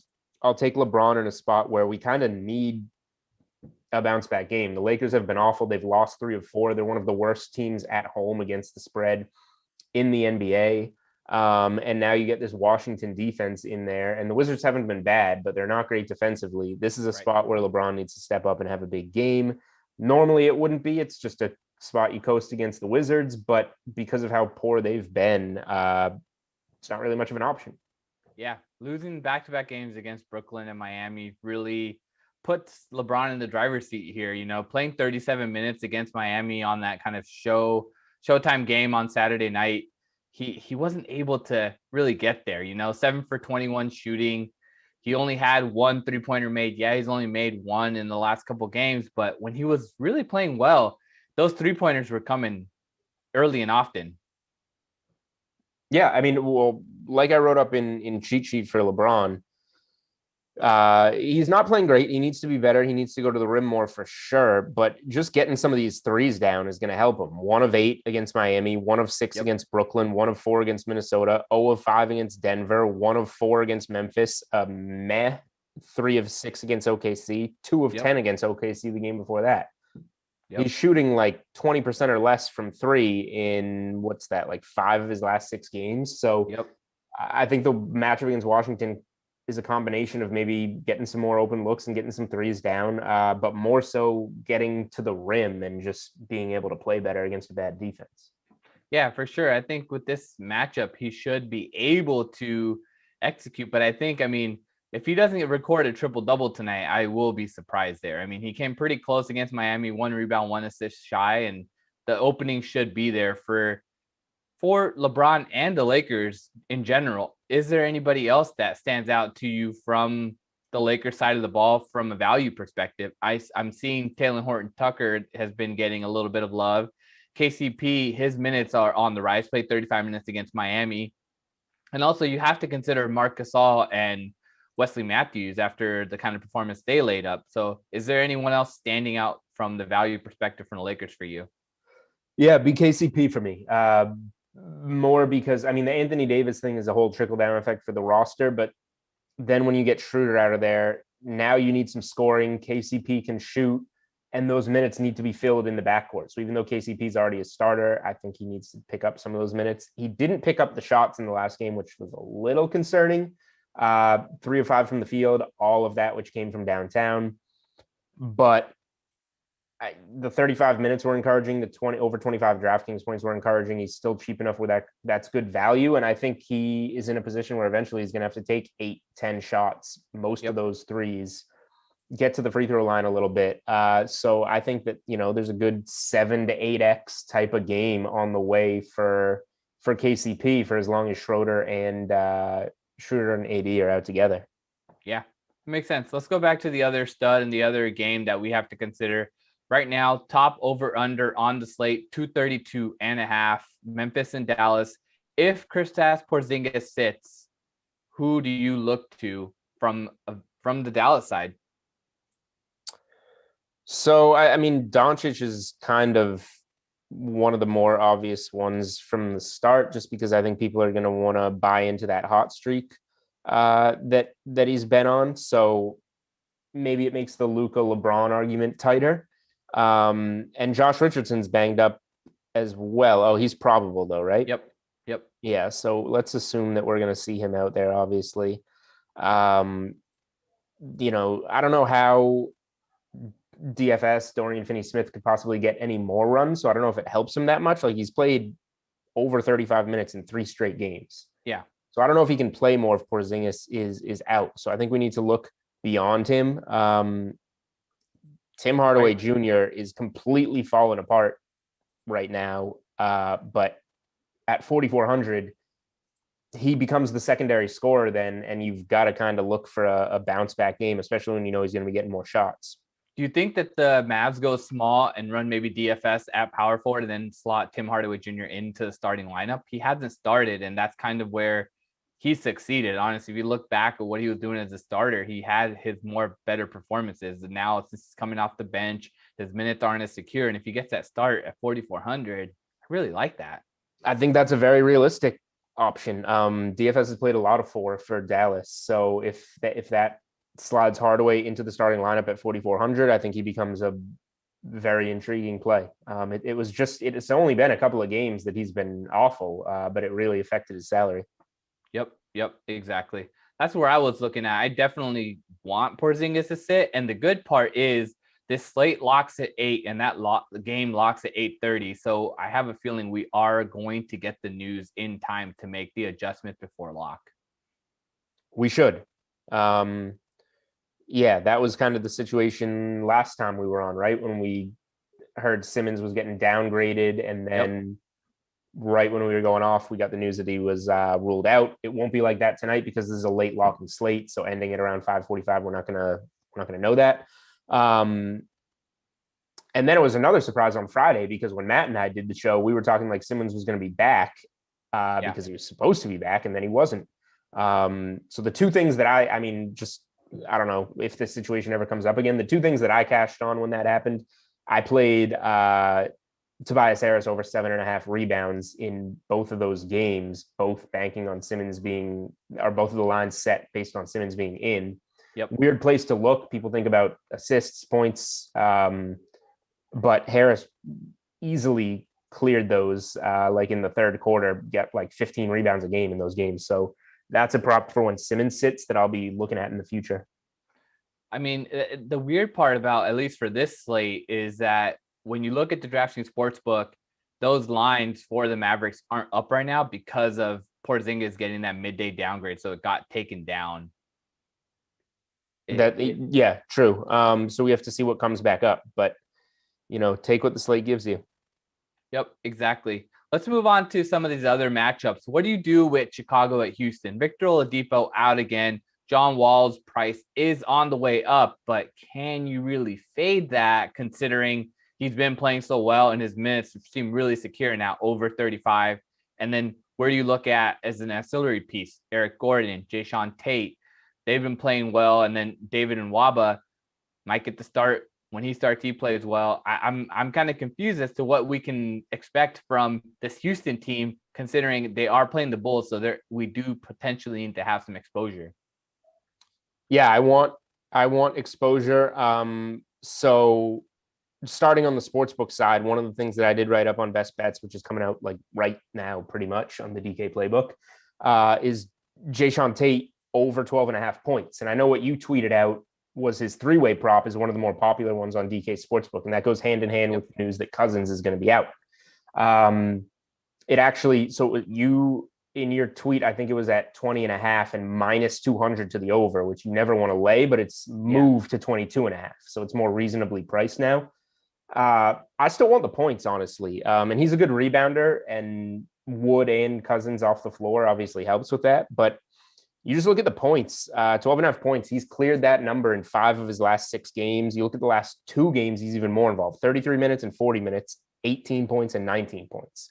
I think this is a really good number for him to clear. And then it comes against a Chicago team that gives up over 115 points per game. It's the 4th worst scoring defense in the NBA. So Tate is a spot where on the point prop, I want to target him. And I think the DFS love is going to others. I think John Wall is deserving. I think John Wall is even with his salary up $900 or so over the last 4 or 5 games, he's still a cheap stud in a really good spot. So I'll play him no problem. But then the trickle down from there, we've gotten kind of slipped up on Nwaba, although he wasn't that bad in the following game after the 41 points and minutes.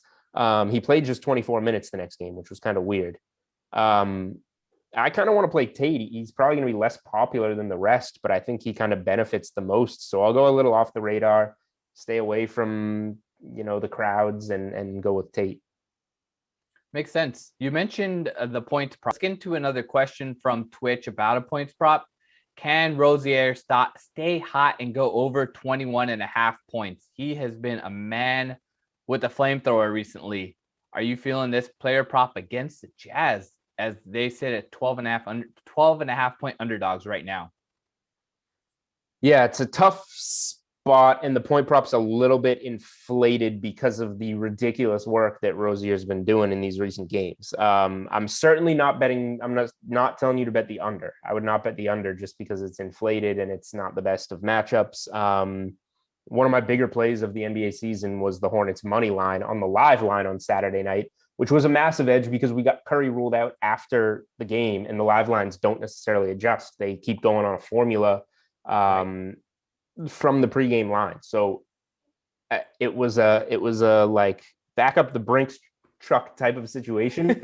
And it didn't work, in all honesty, because Charlotte should have lost that game.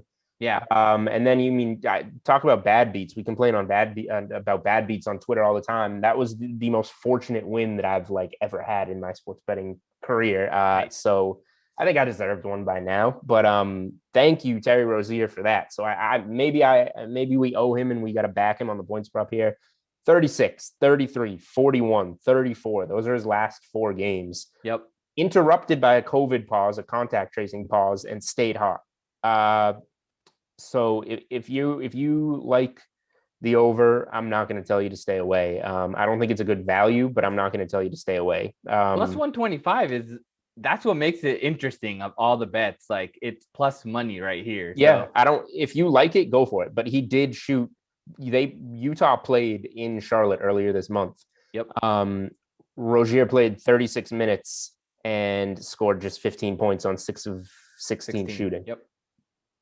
So there is no wonder it's plus money, because the books are saying that this has a less likelihood of hitting. Is pretty much where we're siding with. Sure, but that it still doesn't make it a bad bet. Yep. All right, moving on to the center position. We have a question from YouTube. Who do you like at center tonight? Is there someone that really stands out to you? It's not a very good center slate, to be honest. And usually we're mad that we can only fit 2 in. Yep. So injury news gave us a little bit. No DeMarcus Cousins, PJ Tucker at 3,500. There's only so little you can do in 35 to 40 minutes, and PJ Tucker is going to get 35 to 40 minutes, right? So he's so cheap that it's just the floor has to be safe enough. That's more of a cash play. Isaiah Roby maybe is a better play. We get another one of those Al Horford rest nights. They seem to come up all the time. Yep. He's a little bit more at 4,900 now. Well, Horford is out tonight, so that's That's No, right. setting up. That's why I'm going to him. It's one of those Al Horford rest nights, so it makes sense that he's in a spot that you can play him. Outside of that, there's not much. Like I wrote up Rudy Gobert and cheat sheet just because I think it's a good matchup against Charlotte. He scored almost 39 DraftKings points against them in 27 minutes in that game earlier this month in Charlotte. He did so on just 4 of 4 from the field shooting. So if he's a little bit more aggressive offensively and plays maybe 30 or 32 minutes in a closer game, there's some upside there. What do you think about Derek Favors at 3,300? His minutes aren't as secure. He plays 16, 17 minutes. If this game turns into a blowout, maybe Rudy Gobert doesn't get the full allotment of minutes and they play Favors there. Is that someone you're considering at 3,300? I don't know if, not to say he's a bad play, but I don't know if Favors is the type of guy that you play in a blowout. He's still a veteran that's always popping up on the injury reports with knees. So he's still a guy even behind Gobert. Maybe you just go somewhere else to one of the younger guys, and Favors doesn't even get those blowout minutes. He did get 21 minutes in Charlotte and scored 29.25 DraftKings points. It was one of his better games of the season. 7 points, 7 rebounds, 3 assists, 3 blocks. So if he gets 20 minutes, he's certainly a good play. The Charlotte game is the only game that he got over 20 minutes in a while. Oh, Milwaukee shot 5 of 5 from the field against Milwaukee and still only scored 16.5 DraftKings points. So it's tough to know what you're going to get is the answer, but at 3,300, you can do a lot worse. Yep. We have a couple more questions flying in. What do you feel about Wendell Carter Jr.? He did play in his last game, 33 minutes, 5,300 points now against undersized Houston squad. Yeah, there's a lot to like in the matchup. We haven't seen him do anything since he got hurt. He had 2 games. He had a 33.75 game against Dallas in mid-January, and nearly a 40-point DraftKings game 3 games before getting hurt against OKC. Comes back, the minutes go up 21, 27, 25, 33, but still nothing better than 27 DraftKings points. So I'm a little weary, but this could certainly be a breakout spot. I've seen a lot of hype, a lot of Wendell Carter Jr. hype. He's going to be hit or miss. I would consider more of a GPP than a cash play. Sounds good. We have more questions regarding the Lakers right now. Are you feeling, I know we mentioned Pope already out of the value options, but maybe are you considering Caruso or Wes Matthews at all? Maybe even in a showdown? I mean, showdown, sure, because there's only so many places you can go. Caruso, not exactly doing it for me. The minutes have gone up a little bit. Not even almost without Schroeder, which is kind of weird. Let me see. Wes Matthews. The last game, obviously, against Miami was nice to see the 31 minutes. I still prefer KCP. I think there's just more there with KCP for a couple $100 more. But I mean, this is your wheelhouse. You let me know what you think. Well, I think that the Wesley Matthews 8 rebounds, total fluke. I don't expect him to be grabbing 8 rebounds again, and one more could fall over to LeBron, and that's where you get his double-double or triple-double. If you're looking for a little bit more off the radar play, I would consider Taylor Horton Tucker rather than Caruso or Wes Matthews. Maybe Wes gets there again in the start, but I feel like if you're looking for starter benefits, like Marc Gasol could even make a better option there. I'm leaning towards THT and KCP. That's where I'm leaning at, and I'm saying that Taylor Horton Tucker is more due to the matchup, and then KCP is due to like kind of secure minutes. Yeah, Wes Matthews does have secure minutes now due to the Schroeder injury, but his game is very reliant on hitting the 3 ball. Mm-hmm. While he might get a lot of them against the Wizards, I just don't think that we can potentially bank on that. Yeah, I mean, that's a fair assessment. I'm KCP, and then I guess I would go Matthews after that because the hot shooting can get you there, and KCP is kind of the same deal. Yeah, so it makes sense to maybe even consider stacking 2 value Lakers here because they're not overly expensive, and the guys that have gotten expensive are Kuzma and Harrell, basically filling in for AD. Yep. I mean, Harrell's not in a bad spot. I wish he was playing better. Yeah. He had that 37 DraftKings point game against Miami in 24 minutes, which is very encouraging, but just look at the whole body of work without Anthony Davis. It's not. Like, I don't know. He's a big energy guy, and if the energy is not there, then they rather go to Kuzma or go to Mark back up. And Markieff has been playing well too, so his minutes are in a way there, and so Markieff will randomly get a start, or even if he's shooting well from behind the arc, then they keep him in there, and Harrell doesn't get as much. But I just don't see how Harrell can get 15 before minutes. the injury news starts flowing in. Do you guys say LeBron for a triple double earlier, plus 340 on tonight's DK Sportsbook? Any value there? Any love there for plus 340 on the LeBron triple double? I'm kind of feeling it, honestly. Yeah, I think those are good odds. I don't really chase many long shot bets, but like you look at it, he's a rebound and assist away on Saturday. He's 3 assists away against Minnesota. The last game AD played in, he's 1 assist away. I just think against Washington, he's going to have to do more. And maybe I'm most worried about the assists without Davis. He hasn't had double-digit assists in his last, what is this? 1, 2, 3, 4, 5. It's just those 6 games. 6 games since he's hit double-digit assists. So there's less targets to go to without Schroeder and Davis. That's what makes it more difficult, honestly. Yeah, and honestly, if the Lakers can just hit when he kicks out on the drives he's been kicking, and they haven't been able to hit the shots, and that's kind of where it is here. Is do you feel that he's able to hit those? Or is the teammate able to hit those threes? And I think against Washington, you can lean on the side of yes. That's what, that's why I like KCP. That's why Matthews would be my second value behind KCP. Yep. Similar strategies there. And with LeBron, just get to the rim and hit those shooters. That's what we're hoping for. Yep. Another question asking about a 5K forward. We mentioned Isaiah Roby already previously due to the Al Horford being ruled out. Is there anyone else in this area? Maybe Jay Crowder.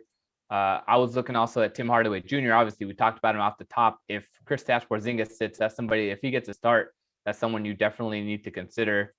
Do you look at maybe Kelly Olynyk, or is there Maxi Kleber coming up here for you? Sorry, what's the price range? 5K. 5K forward.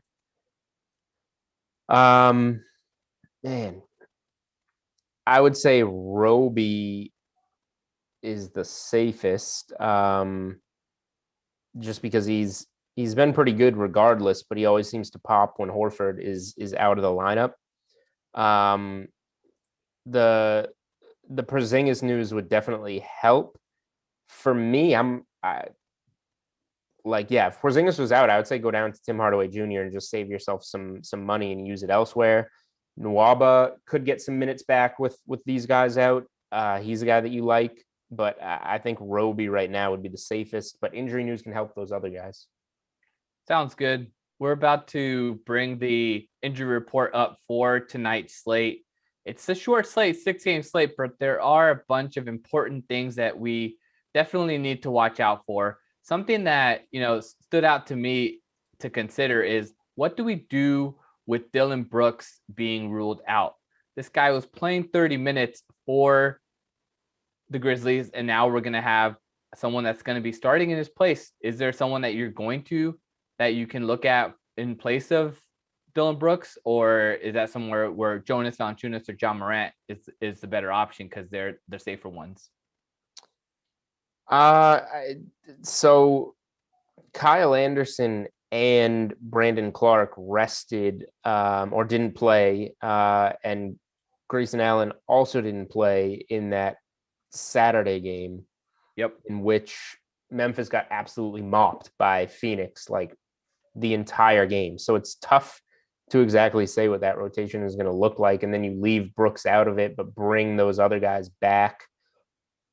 I think, you've got a cheaper guy like Desmond Bane who played just 24 minutes in that game, but he's been kind of consistent before that, getting over 20 DraftKings points.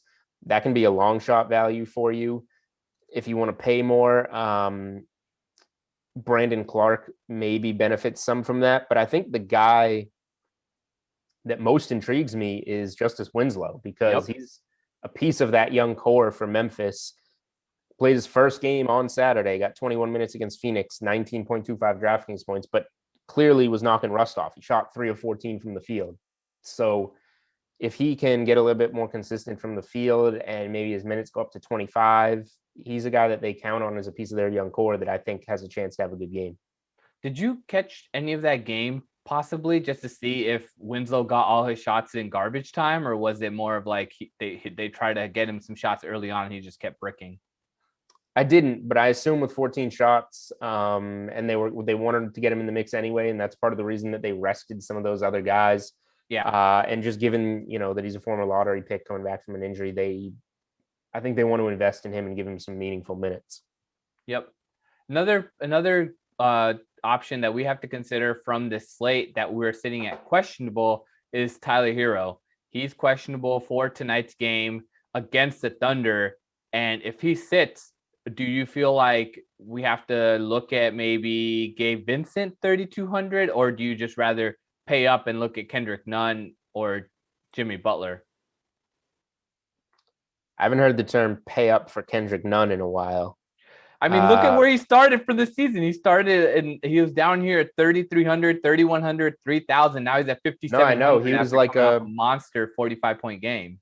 Yeah, he was like a rookie of the year candidate that fell out of the rotation by the time they were voting on the award. I don't think he's going to play 40 minutes and score 45 DraftKings points, but if Hero's out, I mean, he's going to get a lot of those minutes with Dragic being out, and there's just no other consideration. So I think Nunn, even at a juiced up price tag, is still the better play if Hero is ruled out. Yeah, that makes a lot of sense. And the weird part about this slate is that one is the lower end of the spectrum on the over-under. So there might not be as much meat on that bone. Miami is playing a little bit better now. 2 games in a row. They beat the Lakers. They beat Sacramento. Yeah, they hadn't been playing well, but Jimmy Butler seems to be back in that groove. Yeah, Miami's playing a little better. I think they are a pretty decent bet. I don't necessarily want to lay the points, but as a money line, if you're making a money line parlay, I think Miami should win that game. If you want to bet a first quarter, first half, Miami's been coming out stronger in a lot of these games, like they did last year before they kind of got run down starting this year. So from a sportsbook side, I would say a Heat first quarter, first half type of play makes sense in this game. I'm not as much in love with the DFS side, like you said, because of the total. So if you want to get involved, I mean, if Hero gets out, I think Nunn, regardless of the total, is a strong play. But backing Miami early makes sense to me. The part that's kind of interesting is that this line is kind of open for Kendrick Nunn. If 15.5, if Hero sits, is there something to do with that? Because the players are available now on this slate, and even though he's questionable, there's somewhere to attack here. 12.5 for Robinson, Jimmy Butler at 21.5. I don't really trust him because he's not really known as a scorer. Yeah, I think the points with Nunn, again, is the guy to focus on. I think that's fair. So let's see. 15.5. And you're gonna have to bet it. You're gonna have like five or less, maybe 3 minutes to bet this when that news comes out. So you can't wait and decide when you hear. You have to know beforehand, this is something that I want to bet, and go get it when then you get that news, if you get the right news. Staying with the Miami Heat, what do you think about Jimmy Butler's rebounding prop? All right. First of all, let's get that number. 8.5 plus 100. 8.5. That's a lot. And there's a reason it's plus 100, obviously. So let's see what he's been doing lately. He's obviously been rebounding the ball well, it sounds like. He had 8 against the Lakers, getting 10 against there. the Kings, 8, 9 12 is against in the Golden range. State, 10 against the Clippers, 8 Utah, 10 Houston. Yeah, he's had at least 8 in all of his last 10 games. For So this entire month of February, he's been at 8 or more. it's tough to say why it would stop now, but all good things do come to an end. I think this might be kind of peaking for Butler. I would be very weary of it. I wouldn't play the under either. I wouldn't really play a side, but if you want to ride the trend, ride it. But there's blowout potential here. Yep. I don't know how I feel about it. Yep. Makes sense. Before we jump off, we're gonna be heading out pretty soon here, but I wanted to make sure everyone knows we have a new featured article from your boy Julian that he's going to be producing now every single day for the sportsbook side of things. Julian, tell him about your content. Yeah, I mean all the content that we have done on DraftKings Sportsbook or DraftKings Playbook that's sportsbook related kind of gives bets, and I don't think it's all about giving bets. I want to help you guys win money and give you winning bets, but part of the process to get there is researching and knowing different trends and knowing when to pass, knowing when to play them, and just getting information. So what I'm trying to do is jumble up information that's useful for you for that night's betting card, that you can use to make or not make bets or just learn from and know. So yeah, I'm excited about it. It's basically, what are we calling it? The NBA DraftKings Sportsbook betting report. So it's going to give you trends and information from each game that night, whether it's a 3-game slate or a 12-game slate. And just to give you an example, I guess, of what that article entails. Like here's the first game, the Bulls at the Rockets. It gives you both teams' record and against the spread. Bulls are 7-7 straight up and 10-4 against the spread on the road. Houston 5-6 straight up and 3-8 against the spread at home. So it kind of tells you maybe the Bulls are a good bet in this spot without actually giving that play. Both teams over unders on the road at home where the game is. Some recent trends, like Houston's on a 7-game losing streak and 1-6 against the spread over that streak. And then the first quarter, first half trends. The Rockets are 9-19 against the spread in the first quarter, 2-9 against the first quarter spread at home, 3-7 against the first quarter spread in their last 10 overall. And Chicago is a 17-12 first quarter against the spread team. So maybe the Bulls are a team that you want to back early. And if there were any previous matchups between those teams, I try and throw them in. Houston played in Chicago on January 18th. Bulls won that game 125-120. Game went over the 225 total, and the Bulls covered as 2-point favorites. So just think of it as an NBA betting report, getting you all the information and trends that you can about that matchup without necessarily giving you any bets that you take. You can use it as you want to use it. Yep. I really love it. I'm so thankful that you came up with the idea and wanted to get it live. I think it's really beneficial to let people know what's going on with these, because sometimes there's something that you stand out. You're like, maybe I don't have a bunch of time to research it and I want to take that bet. And there's 5 or 10 minutes before lock. You can look this over right away and be able to make a decision, even if that's what you're considering. It doesn't come out as like, I like it because it's not exactly saying specific bets and it's covering the entire slate. Whereas best bets, you're going in, hey, these are my favorite options for tonight's slate. But this one, you can glean that and make a play out of for every single game. And one of the good things about it is that it doesn't, injury news doesn't change any of these facts. Everything given is factual and from past games. So nothing's going to change, like a betting line changes or a DFS slate changes at the, one piece of injury news. So yeah, it's very straight up to the point. There is no analysis or opinion. It's facts only. We had a couple questions real quick before we jump off. Is there a way to follow on Playbook? I mean, you can just go check it out right now or go to the DK Live Twitter handle. You can follow there. We publish all the content also on the DK Live Twitter. So in case you guys miss it, we have it going out every hour, some piece of content, either it be from Sportsbook or DFS or even just Madden content. If you want to know what the best picks are for the Madden slate, go check it out on Playbook. And if you aren't on Playbook, then you can also check it out on Twitter.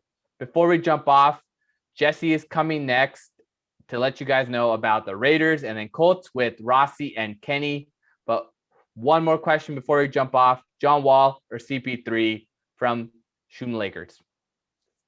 John Wall for me. I think it's kind of an easy one.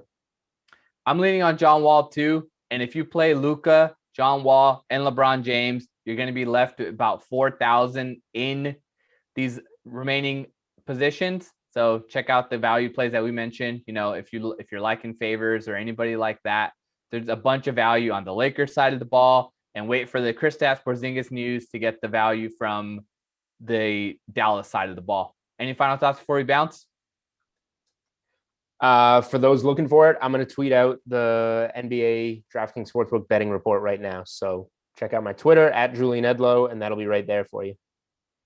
All right. Thanks for hanging out. Appreciate everyone dropping in all the great questions. It's been a fun one. Until Wednesday, thank you. Peace out.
Welcome back to the work week, everybody. Yay. And welcome to the DraftKings Dream Stream. Actual yay. I'm Jesse Cofield, here to get you ready for our nightly ritual here, a 3-game slate of Madden simulations. As you can tell, I have not been on for a few nights, so I can't talk.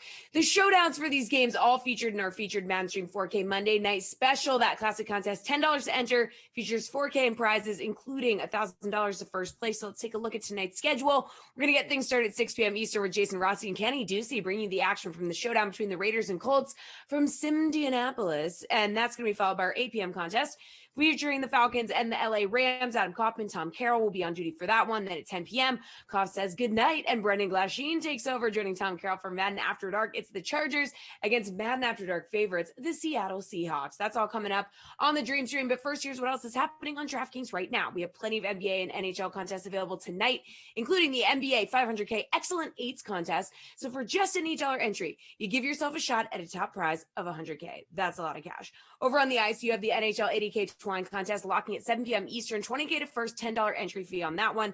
And don't forget to check out all the action over on the DK Sportsbook on the NBA, NHL, college basketball, UFC, PGA, and more. I'm going to be back with more here shortly. Got plenty of advice for the latest PGA Tour event on the schedule, the upcoming WGC Workday Championship in Bradenton, Florida. But until then, let's all enjoy the sweet sounds of Jason Rossi and Kenny Ducey as they bring you our first Madden Sim of the night, Raiders and Colts. Oh, yes, the sweet baritones. Thank you, Jesse. Welcome, my good man, Kenny Ducey. What's up, dude? I'm doing well. I'm pretty fired up from the last sim. You know, me and Emerson, we get the energy going. So I'm ready for another one. I'm finalizing my lineup. Should be a great slate here, and looking forward to being with you, Mr. Rossi. All right, dude. Yeah, we got a good one here. We got Raiders, Colts. Hopefully points across the board. As you're building that lineup, I can let everybody know we have our little Rossi Kenny contest in the DK Sim Fam lineups. I think have just locked. So if you're in, you're in. If you're out, you got the free showdown. You got the late slate. You got a lot of stuff going on here with Madden tonight. But now that you have accomplished building a lineup, Kenny, where did you go with this one? A lot of players to pick from here. I didn't want to do it. But I did it. I took both quarterbacks. I hate taking both quarterbacks. I never think it's a good idea unless you get like, two guys that can move and have explosive receivers.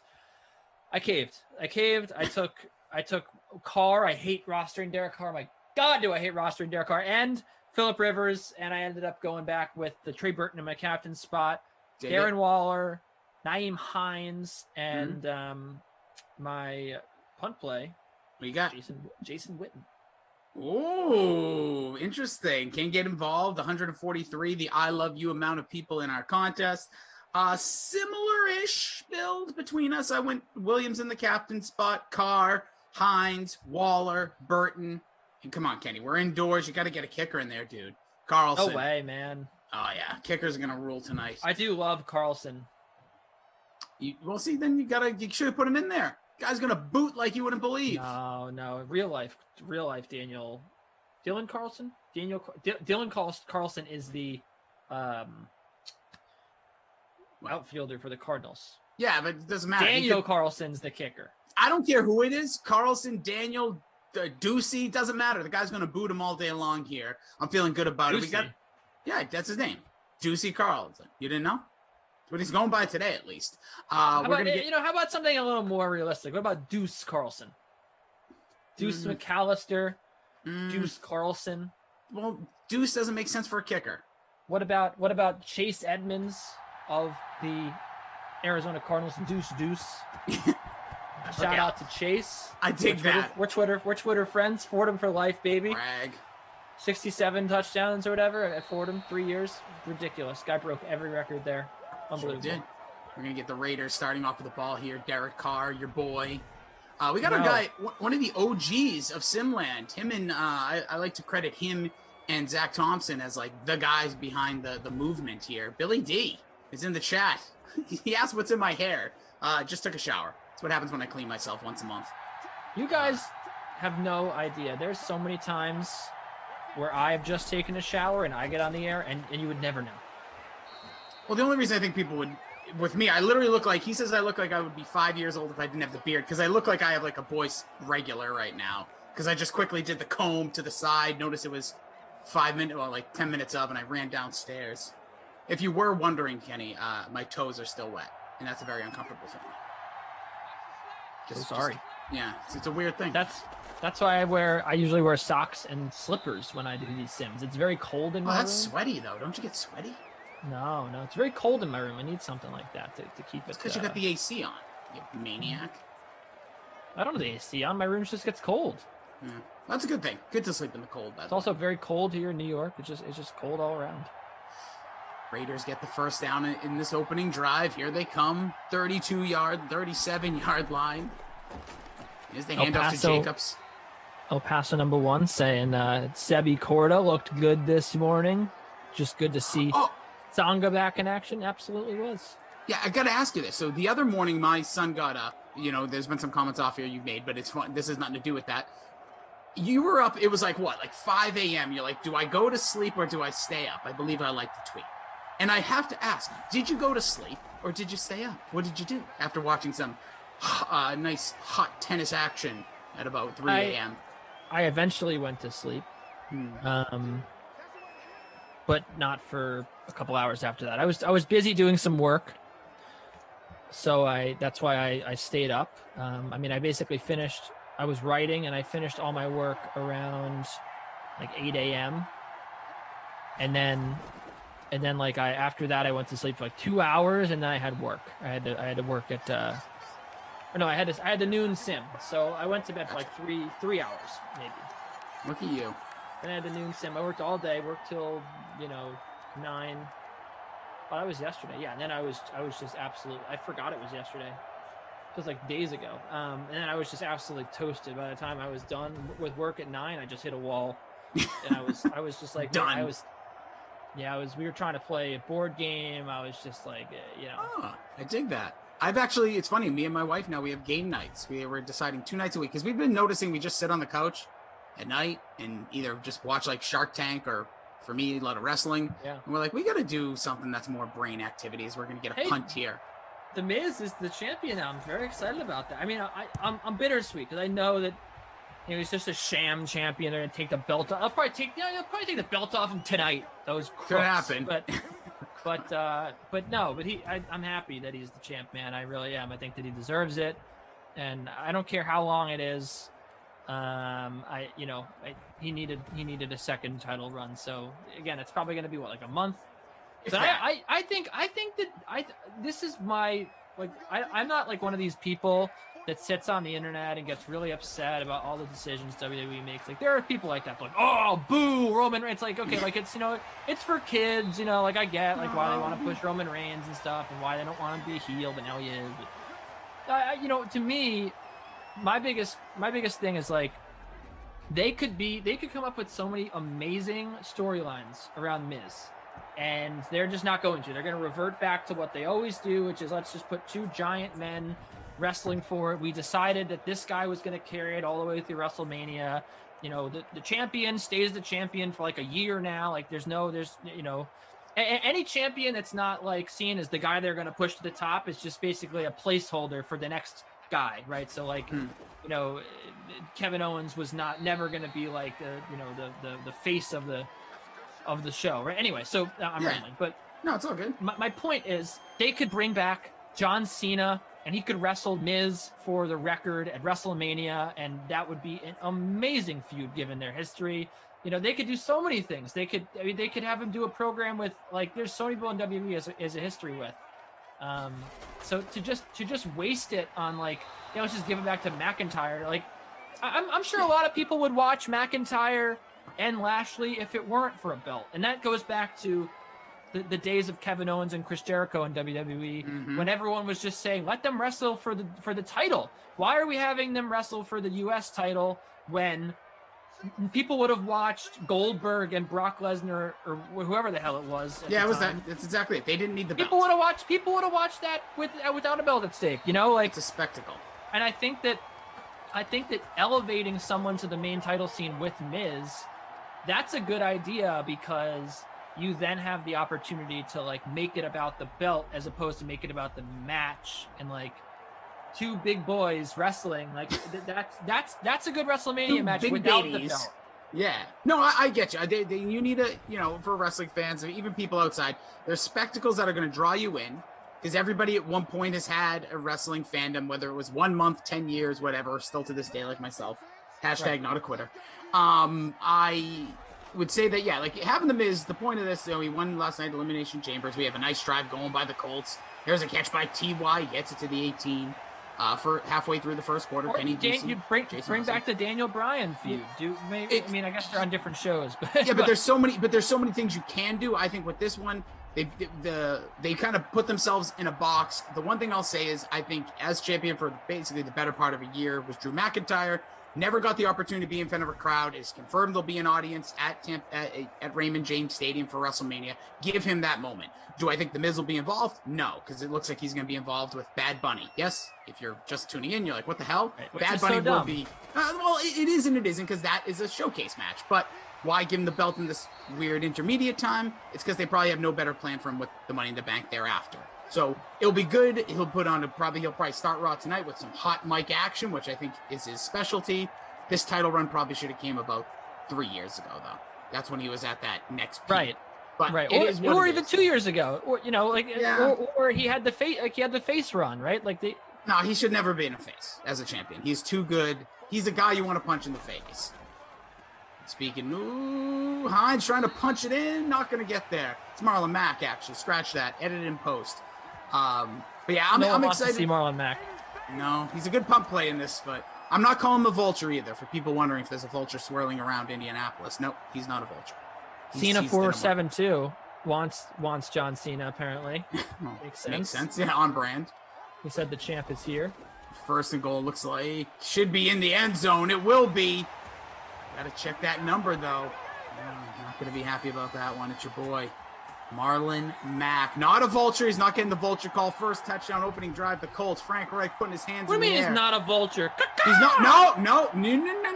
He's the number one vulture. He's not a vulture. He's technically the RB. He is. He's Kenny. I'm the vulture. I'm the vulture aficionado. It is not a vulture call. Is he more or less expensive than Nyheim Hines? It's not. That's not the point. He's the RB1. No. It's not about price. He's the RB1. No, it's not about. It's about the price, man. Absolutely not. It's not about the price. Vultures aren't price based. It's who's the starter, who's the backup, and who gets playing time. Equal playing time. There you go. They don't have equal playing time because they run a lot of shotgun sets. So he is a vulture. He had 3 carries on an opening drive. He's good. All right, let's ask the chat. Is Marlon Mack a vulture? And I guarantee you don't have to move closer. Every single person says yes. No, I want to move closer. It's my new mic. Your mic looks. You sound great no matter where you are. Everyone, was he a vulture? Vulture. I say no. Mack. Reed's T says no. I'm looking at the Twitch. Yeah, not a vulture. Cena 47-2 saying he's a Keith Lee fan now. Love Keith Lee. Oh yeah. Hopefully he's okay. He seems to be not injured. Wow, everyone's saying not a vulture. Come on, bro. Okay. All right. That's okay. We want to hear from the DK Sim fan. We appreciate you. I'm trying to think of a good example because there are plenty of vultures. Plenty of running backs out there who are goal line backs, whatever, every down backs that don't get any action, and it's we have two. The guy who's going to be in the shotgun. We have 2 examples in this game. Look at Richard, Rocky Ricard, whatever you want to say, pronounce his name. Him as well. He's technically not the number 1. Josh Jacobs could be the most unusable back if you really, for rostering purposes here in Madden, because he gets work but never scores. He's the worst best sim player ever. Yes, that's a good one. Jacobs, one of the best running backs in football. You never think that he would be unrosterable, and yet here we are every time. Like, yeah, you can't roster Josh Jacobs in this one. Yeah. Hold on, I hear my son crying upstairs. My wife saying, "Oh my god, oh my god." Let me make sure he's okay. Hold on one second. You go ahead and do that. I'll take care of this. We're in good hands here with me and the Sim fam. Hope everything's okay in Rossi's house. So we got a handoff up the middle. On 2nd and 5. Thanks for hanging out with us, DK Sim fan. We appreciate it. James Conner also. Yeah, I was fishing. I was trying to figure out in my mind where the example was at Lewis Daniel. Kenny agreed he was wrong. Kenny moving up in my book. I was trying to figure out a good example, and James Conner is one. You never expect that guy to have a touchdown, and he is the number 1 back, technically. but never involved on offense except for around the goal line. Really never involved except for the most inopportune of times. As we're going to get a fourth down here, the Raiders are giving the football back to the Colts. Once away. You're joined by Kenny Ducey on this edition of What's Not a Vulture. Congo Cab says, stop running, man. Yeah, another 3 and out. Joe Mixon, another guy. That's we're throwing out the examples here in the chat. Joe Mixon, never heard from. It's all about Gio Bernard, but we got Phil Rivers in the shotgun. Philly Riv, he's still alive in Madden. He's retired in real life. We can still get some Phillip Rivers. 2nd and 5. Naeem Hines on the carry there. Let's talk tennis, Ducey. That's it. I'll talk tennis if everyone else wants to talk tennis, but El Paso seems to be the only one right now, except for me, who wants to talk about tennis. Rossi, we all okay over there? Oh, yeah. Just bumped his head, fell backward. I don't know. I wasn't there. It was wild, but everybody's okay. Sorry about that. I shouldn't even really announce it. I should have just ran upstairs. But I mean, it's wild stuff. I've been in that situation. Not in your situation, but in the situation where the other person has to leave like so many times. Emerson, on like my 5th ever sim, had to get he had a package delivered. Yeah, very important. So it was this golf club. So he left for like a minute, and I took over doing play-by-play, and then I think that was where after that I started getting play-by-play. Not gigs, but they started putting me in the play-by-play chair because like, oh, Kenny can do play-by-play. We didn't know that. I dig it. It's like, hey, dude, I got my clubs coming in. You're gonna have to take over for the next like 5-10. See you in a bit. That's what I feel like happened, and he was just like, oh, that's Emerson. I love it. Thank you, appreciate it. Yeah, sorry for jumping off though. It's not usually my normal. People wanted to talk about tennis. Cena wants to know, do you see tennis picks for tonight? So first of all, if you want to follow me on my tennis Twitter, I have 2 Twitters. I have my normal Twitter and then I have my tennis Twitter. Now, in an ideal world, I would have 1 Twitter. Yeah, but that's not the case. I think I'm planning on eventually migrating over to my main Twitter, but I feel like right now, my mouth. Bunch of right crap. now I don't have. It was a poppy seed, I think. Oh. No, piece of broccoli. I had General Tso's chicken for lunch. Yeah, I don't feel like there's enough people right now on my main Twitter to care about tennis, so I can't just flood it with tennis thoughts. I'm going to lose a bunch of followers, and I care about I have good followers on Twitter, so I keep the tennis thoughts on @KDPicks. But yeah, there's no tennis tonight.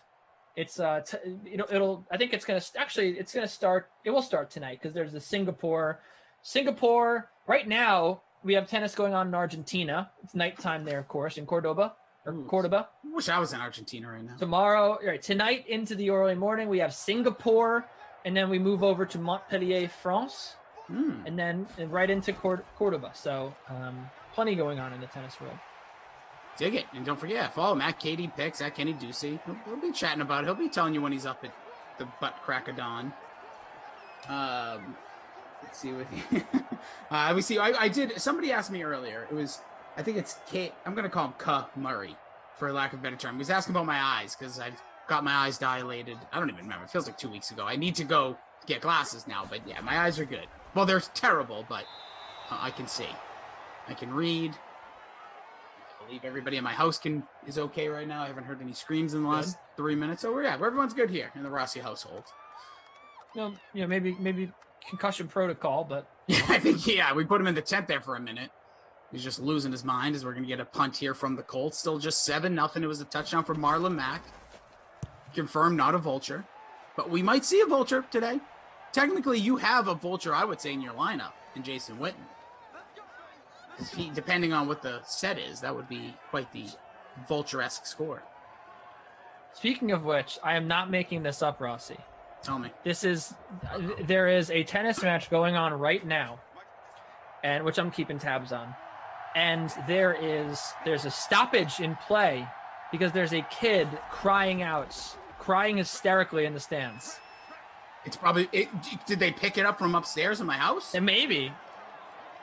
Hold on. Oh, maybe it Pipe is your down. house. They're canceling the tennis game because of you. Get it That's together happening up on there. my stream, right? That's not, that's yeah. There's someone in Cordoba crying. Honestly, two things about that. One, the heck is a child? I don't know how old he is. Could be a 7-year-old for all I know. What are you crying about?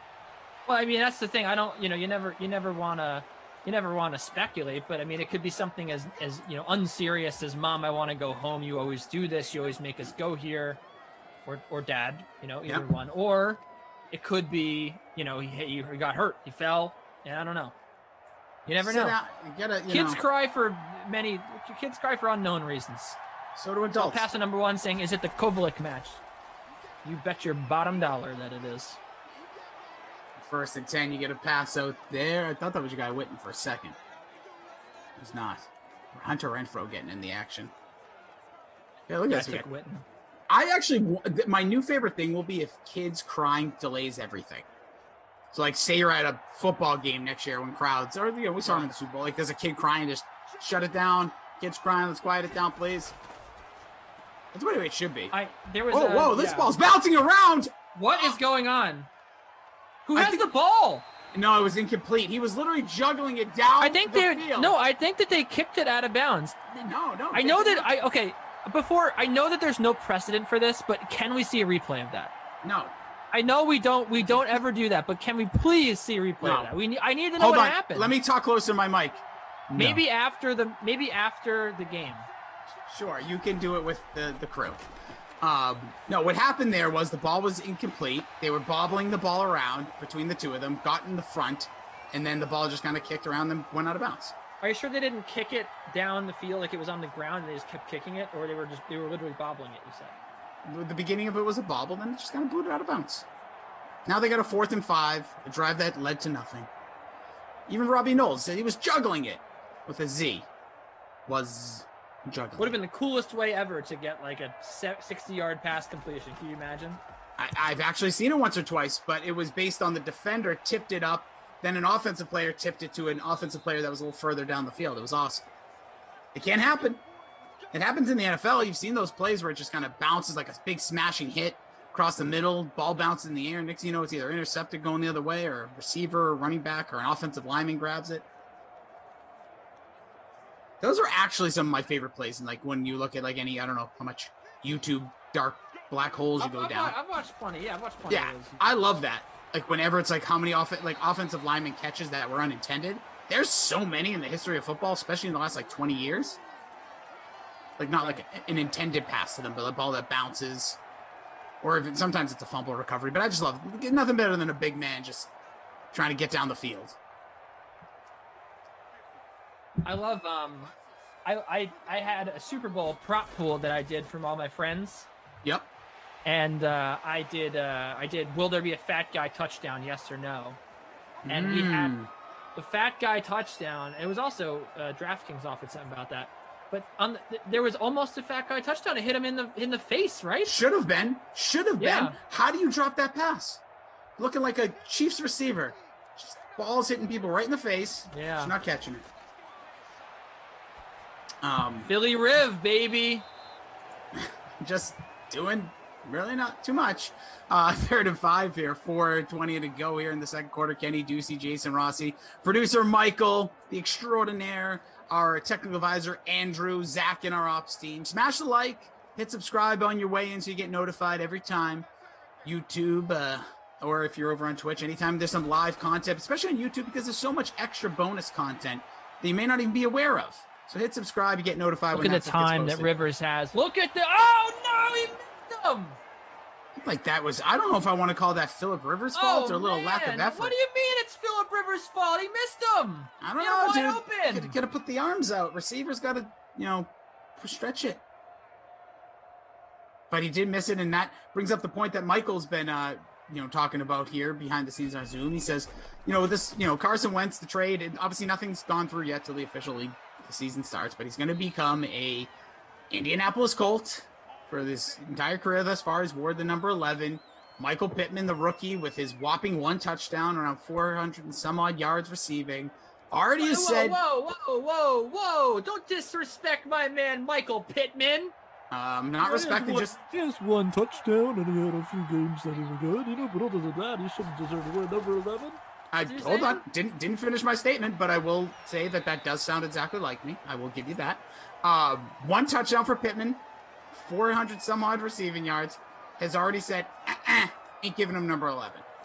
Don't even hate it, though. I'll be honest, don't hate it, but I will say this. Like Bobby Shmurda. Who remembers? Who remembers that? Wait, what is what? From Bobby Shmurda's one song. At the beginning. Is that, what do you call it? What's that so stupid song? I have it in my, wait, are you thinking of that? It's called Hot. Oh, yes, Hot, the world famous song. I thought you were talking about that. Let me clear my throat. That's DJ Cool from 30 years ago. That's where I'm at, dude. That's a jam. That's one of the greatest party songs ever. But that's interesting. I'm talking about Bobby Shmurda. I'm sorry, I'm not up on my Bobby Shmurda. Ali Smith says, "Does Ducey ever not get in a fight with every host?" I'm sorry. Don't answer. No, you're not fighting. It's my shtick. It's everyone's got a shtick. You got to play the gimmick. And second of all, don't worry about a damn thing with me. The other thing I want to say is I like the gusto, if you want to call it that. I like the cojones, if you will, by Michael Pittman saying this. But then I looked at the depth chart of the old Indianapolis Colts. He's like the only receiver left on that depth chart that isn't a potential free agent. And is it really a good idea with your quarterback to start off on a bad foot? Not that every quarterback has to just bend the knee and give the quarterback the number. But I will say this. If I say anything. CEH 1300, who is the authority on all things Colts, yes, said that Wentz never asked for number 11. How do we know that? CEH knows it, so I believe CEH. I'm going to tell you right now, don't believe CEH. The thing just happened. I think anybody talking about this, it's kind of, I don't know why Michael Pittman's even making he should just say, hey man, I'll take a look. When Carson gets to town, I'll have a conversation with him. Just downplay. Don't Michael be like. Pittman is a GOAT, man. Michael Pittman a GOAT is of what? going to. What Michael are you talking Pittman about? is going to be a top 10 fantasy receiver. This year. is. Sure. Okay. First of all, I said fantasy. That's but fine. Yes, I mean, it's basically the same thing as real life. A top 10? Yeah. That dude is seriously talented. Well, so talent doesn't make everything just happen. You also have Carson Wentz as your quarterback now. Yeah, guy couldn't Carson throw Wentz a ball. Is good. Last year, the guy could not play the position. He needs to be. He needs to exercise the demons. There needs to be an exorcist in that locker room. I think he obviously has the skills, but if we're just going off potential, exercise the. What are you talking about? Did you watch Carson Wentz play football last year? Did you watch the Colts? Did you watch the Colts? I'm gonna lean in. Did you watch the Colts play football last year? I sure did. That they team played real well. They are full of winners, Mr. Rossi. That is a winning football team. Good culture there. You walk into that, you are baptized. He is going to be saved by the Colts. He's gonna walk in and he's gonna be like, he's gonna. The hell's that? That smells like a winning culture. Yeah, just deep breath. Oh, do you feel that? Oh, that's winning culture, baby. Oh, I'm so ready to get back to the number 2 pick. So ready to get back to that Super Bowl level I was at. Man, I'm Carson Wentz. He's gonna wake up from his slumber. Man, I'm Carson Wentz is what he's gonna say when he gets You're into damn right, he's Carson Wentz. Yeah, of That's course. A bad man. Listen, the one thing that's going to save him, if there's going to be any reclamation project with him, it's going to be getting hunting in Indy. Guy loves to hunt. That's what's going to save him. That's what's going to. Talk about the fact that is a fantastic offensive line. The run blocking, the pass blocking. He is set up for success there, man. He has the talent. You know that people in the chat. You know the meme. You know the meme, the GIF with The Rock just going. That's Carson Wentz. He's gonna walk into that locker room. This mic smell. You've smelled this mic about 10 times. It smells good. I mean, the mic does smell actually very good because it's still got that new mic smell. But he's gonna do the. I'm going to tell you right now, Wow. I want everyone just to remember it's, what is it, Monday, February 22nd, 2021. Write it down. Write it down. Write it Michael down. Pittman, top 10 fantasy Oh. receiver. I thought you were gonna say. No, that's the only thing I got out of that. Carson Wentz is gonna be saved. But that's absolutely the goal. But I don't see Michael Pittman be. Well, I'm not going to say. The reason you have to say things is because you have some belief. I think you're making up on the spot. Don't get me wrong, but I appreciate it. But my point to this is I don't see why, and this time of the year, you would even make a comment like, I ain't giving up my jersey number. Like, dude, I got an idea. Say nothing. Say nothing. How do we know that Carson Wentz asked him? I bet you he didn't ask him. I bet you if anything, it's just rumblings that Also, an agent. good for Michael Pittman, man. Like, that's your jersey number, man. Michael Pittman's gonna be a star. Gonna be a star. Listen, the only way he's a star is, guess what? If Carson Wentz throws him the ball. I am number 11. I don't think there's any deal that is going to be done. Yeah. Also, let's also consider the fact, Mr. Rossi, that this could just be negotiating power. The more he says he's not giving it up, the more money Carson Wentz will offer him. No, it should be listen, most receivers get their quarterback rule number stuff. 1 of sales, man. And trust me, I know all about it, but number 1 also is to don't ever say like, no, ain't happening. That's not sales. Bobby Shmurda. Yeah, Shmurda in the house. I think it's a bad look to say no right away. That's what I'm going to say.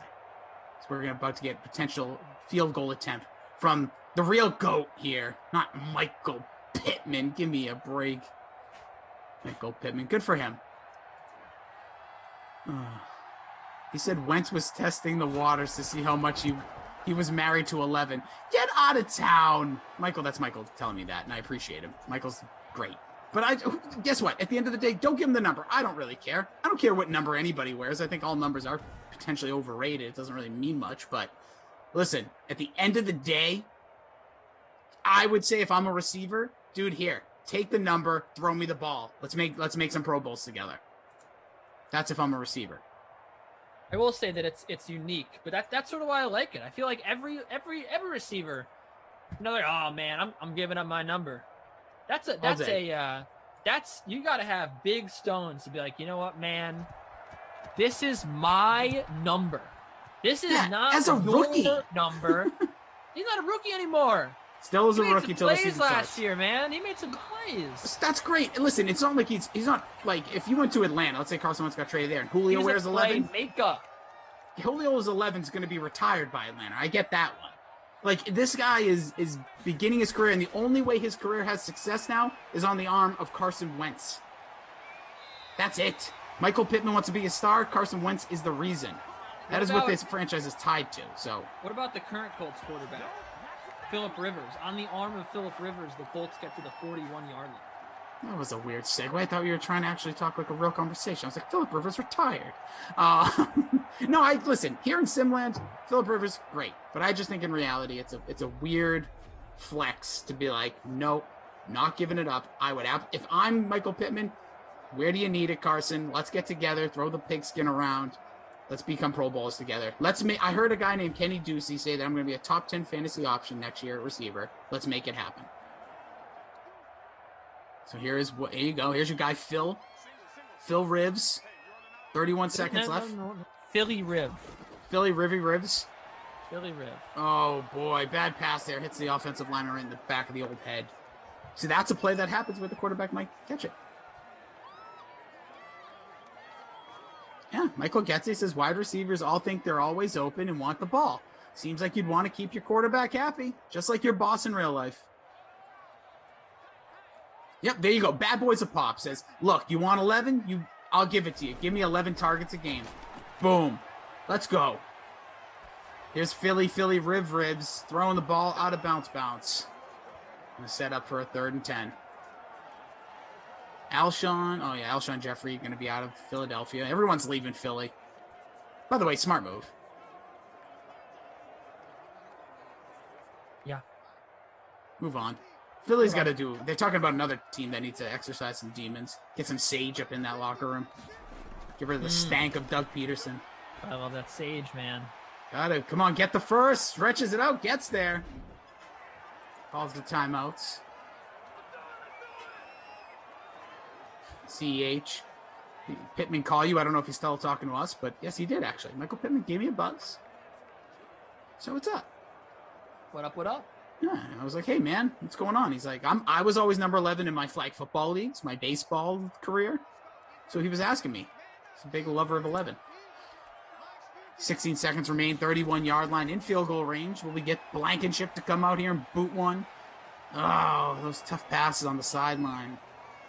Lost a yard. Way to go, Philly Phils. Robbie Noble says, Philly McRiv.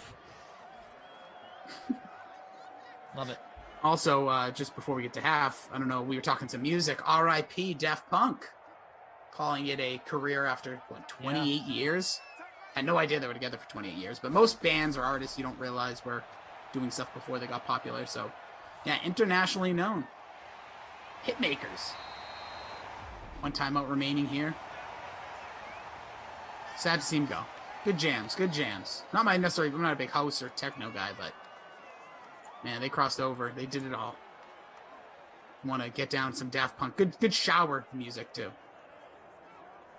Good rhythm to get the soap under the old armpits. Clean the unmentionables. Here comes Blankenship, a little short of a 40 here.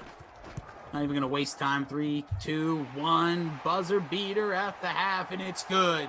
So, Kenny, it's 10-3 here as we head to the half. It was a Marlon Mack tutty. Field goal from Blankenship. Carlson, kind of a low-scoring start here. No one's standing out, but we'll see as we get to our second half. It's a little halftime action here. He's Kenny Ducey at KD Picks for the tennis. For you 3 o'clock in the morning wild children here in the East Coast. We got Michael, our producer. We got Andrew, our tech advisor. We have Zach on ops. Going to update all your scores here while you look at our two shining faces.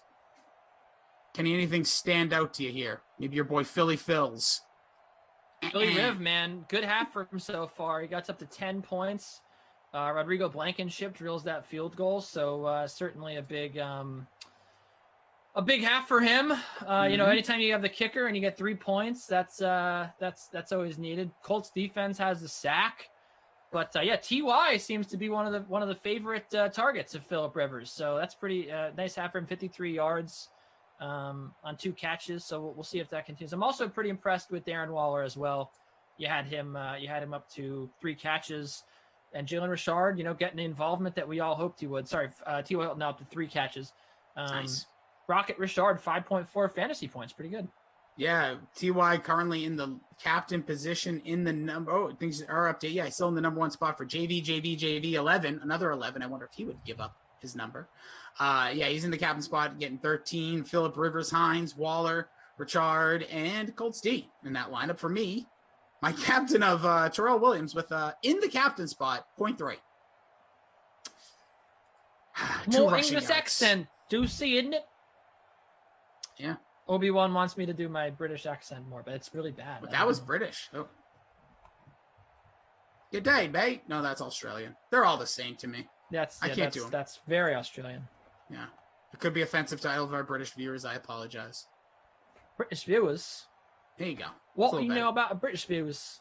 No, that's actually pretty good. Not. Rest not of the good sim. Not good at all. Sound like an angry soccer player. It's gone for half-time. It's 10-3 in favour of the Colts. Kick-off next on EA Sports. It's on me, T.Y. Hitton taking it out in the end zone. I've been watching a lot of soccer, or maybe it's just the tennis. Have been. I feel like they announce more in tennis than they do in soccer. I feel like they cut their words short. Oh, stop it! See, that's you it. Can't be serious. Stop it now. I like to say that too. Our guy fancy his chances here. I fancy his chances here. You're good. What you know about Phillip Rivers? What are we doing? Phillip Rivers on a quarterback option, dude. What are you doing? Gets 1 yard rushing.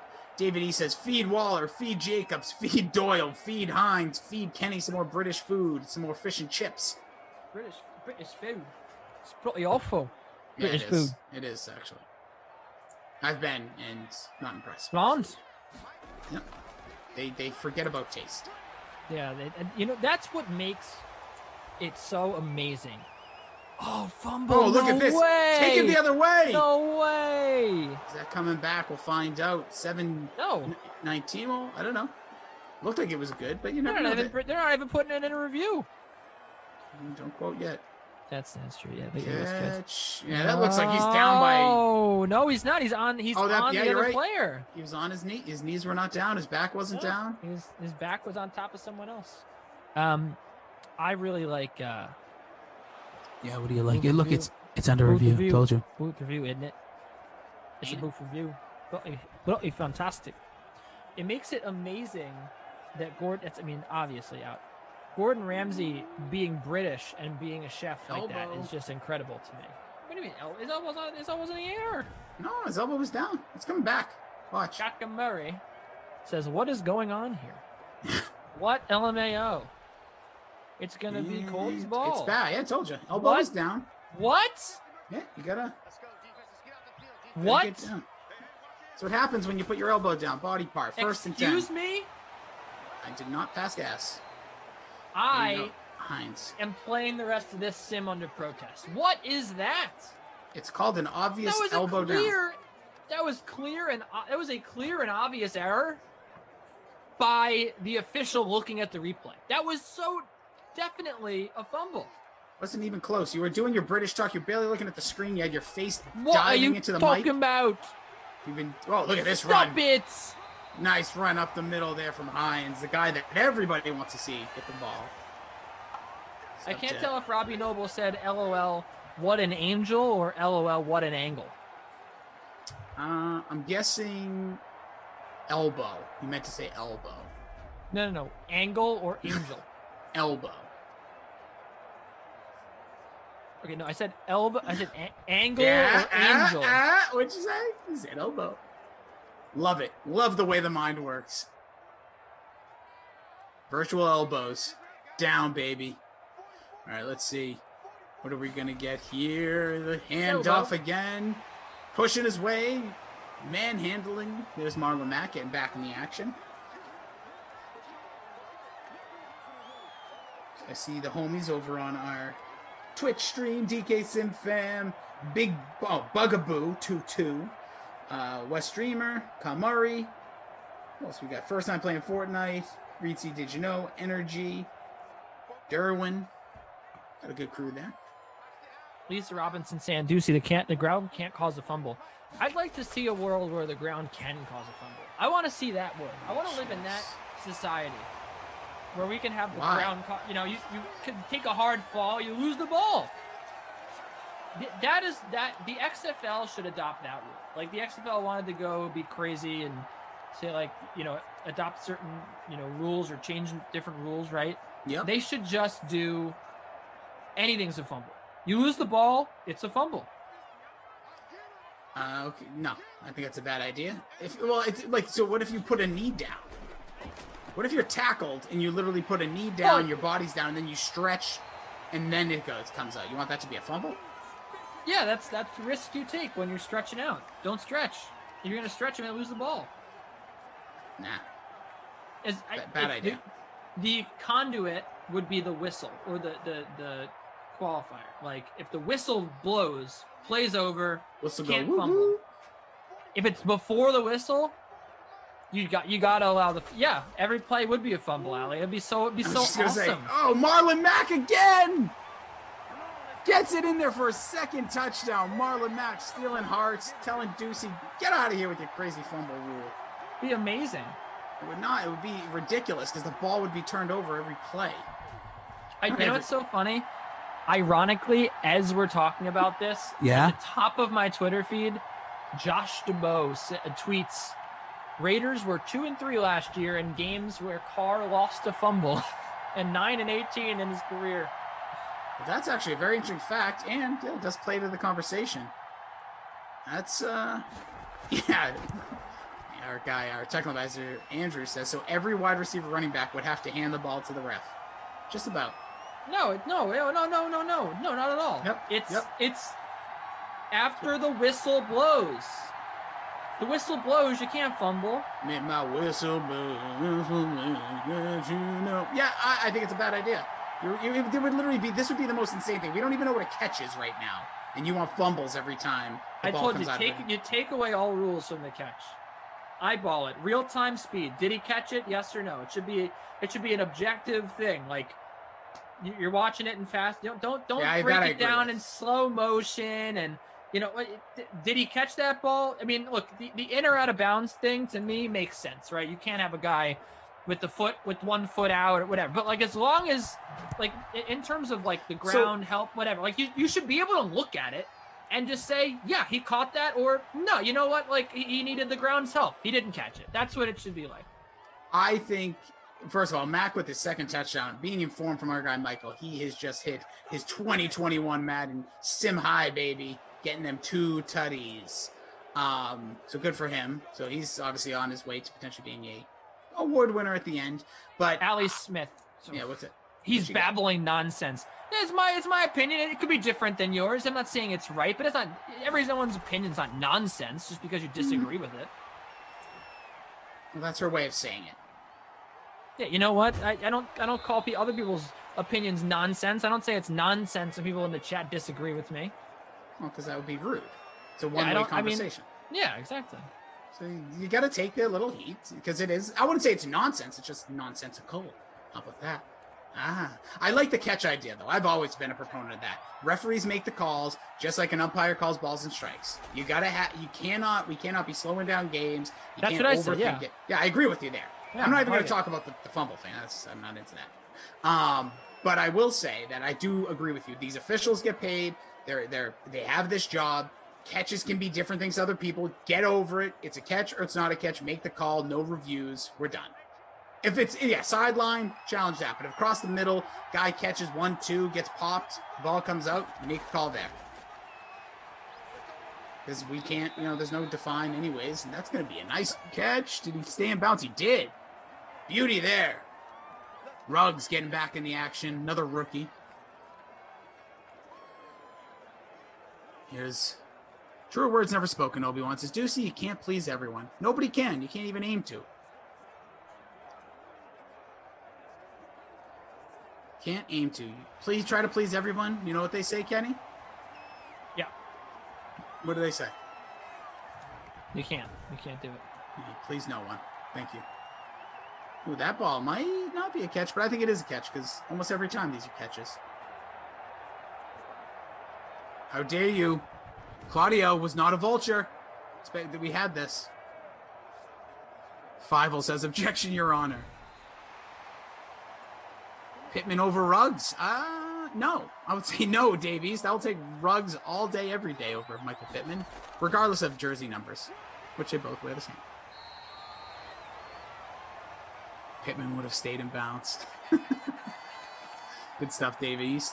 We'll see you guys. Bad Boys of Pops says, let's just give more jobs to computers. Put sensors in the players' suits. Let the computers make the calls. It's not like computers ever glitch or anything. Hate the idea. Get rid of computers. No robots. World is built by men and women. Strong hands.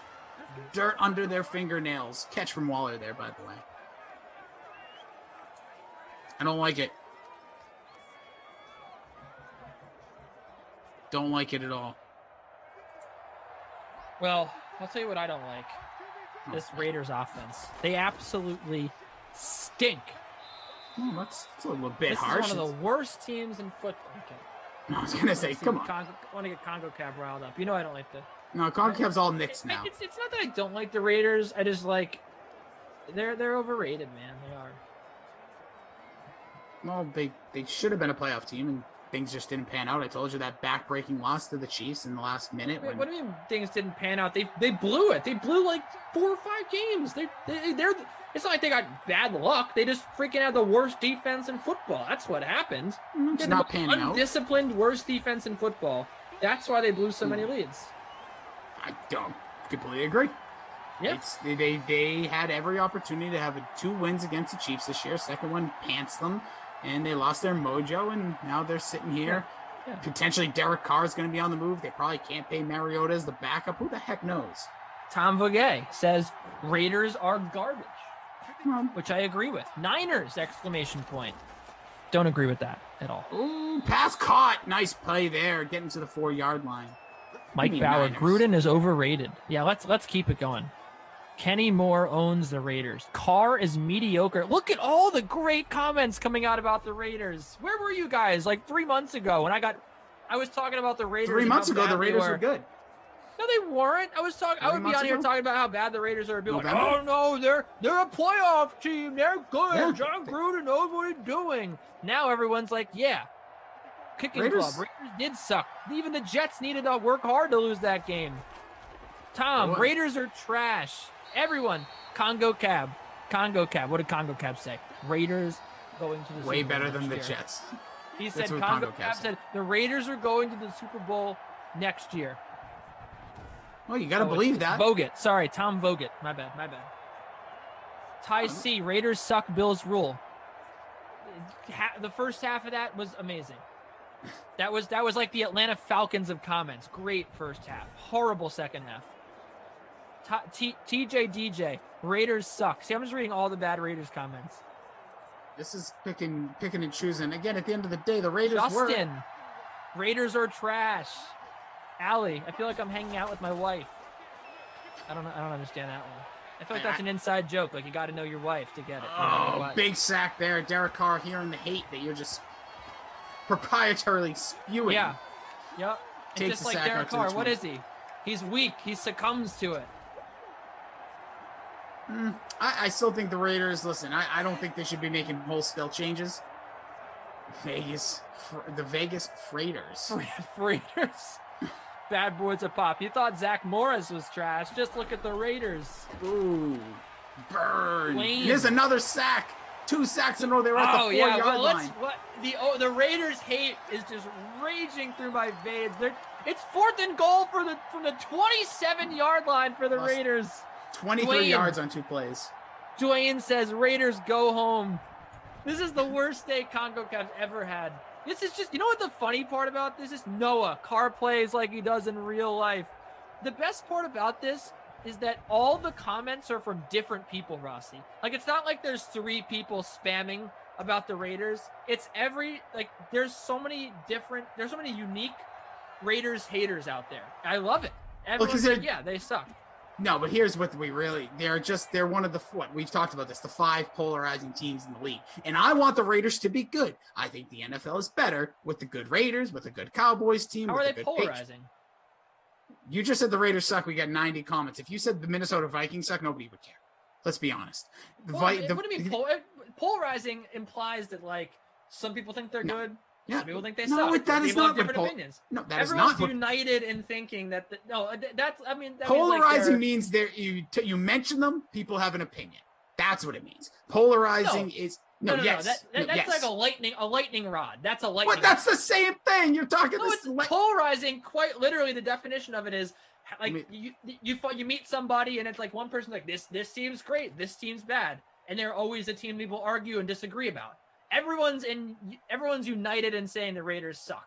I am not. They're a hot button topic. There's you could say whatever you want, but they're not polarizing with it like the Steelers this year. Not even the Steelers. The Browns. You're making my argument, dude. You're making my argument. I don't care what you say. You just used the wrong word. I'm trying to tell you what it means. No, it's correct.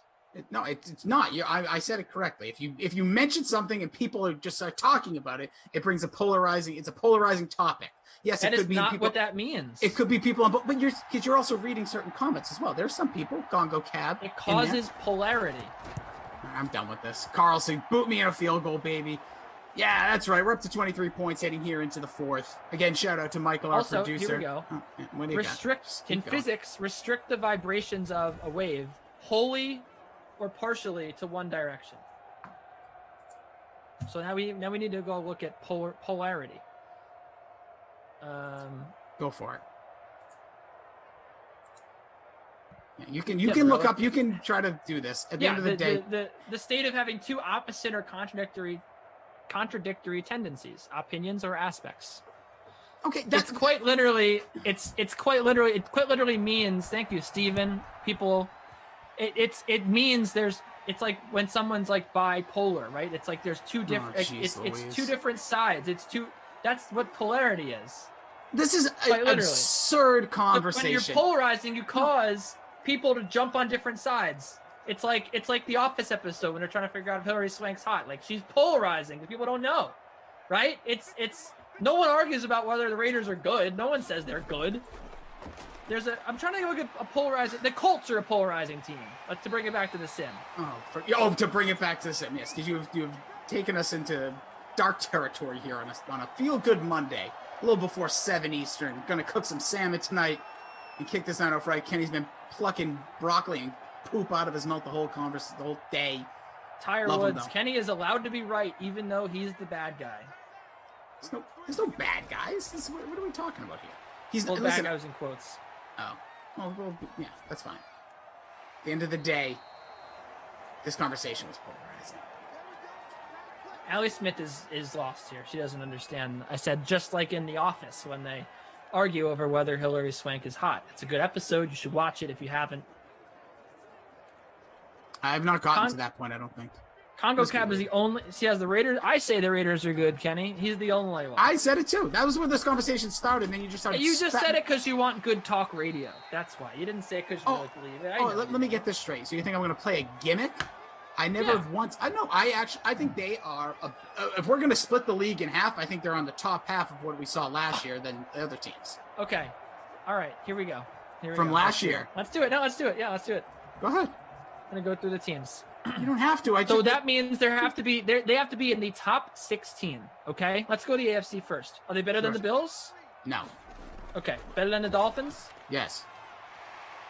I think they were like on par with the Dolphins. You could say Remember no. that game where the Dolphins beat them? Yes, I did. Remember that game when they blew teams. it? Okay, the Dolphins are better. Patriots, I'll give you that. They're not better than the Patriots. Not better than they're better than the Patriots. They're better than the Patriots. Better than that's fine. Okay.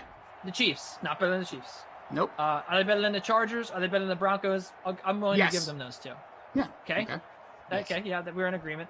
Steelers, Ravens, Browns. No. That's 6. Titans. No. That's 7. Colts. The Titans. No. The Colts. They're better than the Colts are better than the Raiders, and we're seeing it right now. That's 8. Okay. They're not on par with the Titans. The Titans were almost a 12-win team this year. The Raiders lost to the Jets. They stink. Okay, eight teams. Okay, I'm being very generous here. I think I'm being very objective. It's a one-way conversation. That's 8 teams already, and that's in the. I'm asking you if you have any big disagreements. You don't have any, except for think somehow they're on par with the Titans, which makes I think no they're sense similar team to the Titans. I think the Titans have the ability to be better, but last year I didn't see anything of the Titans that made me go wild. Except for that they won the division and went to the playoffs. That was right there was not enough. Okay, you could all 4 of the AFC East teams or the NFC East teams. Sure, they're better than all. Right. Okay, so we're still at 8 teams. What? Oh, that are better. Yeah, continue. Yeah. Seahawks better. Seahawks are better. Rams better. Rams are better. It's 10. Cardinals better.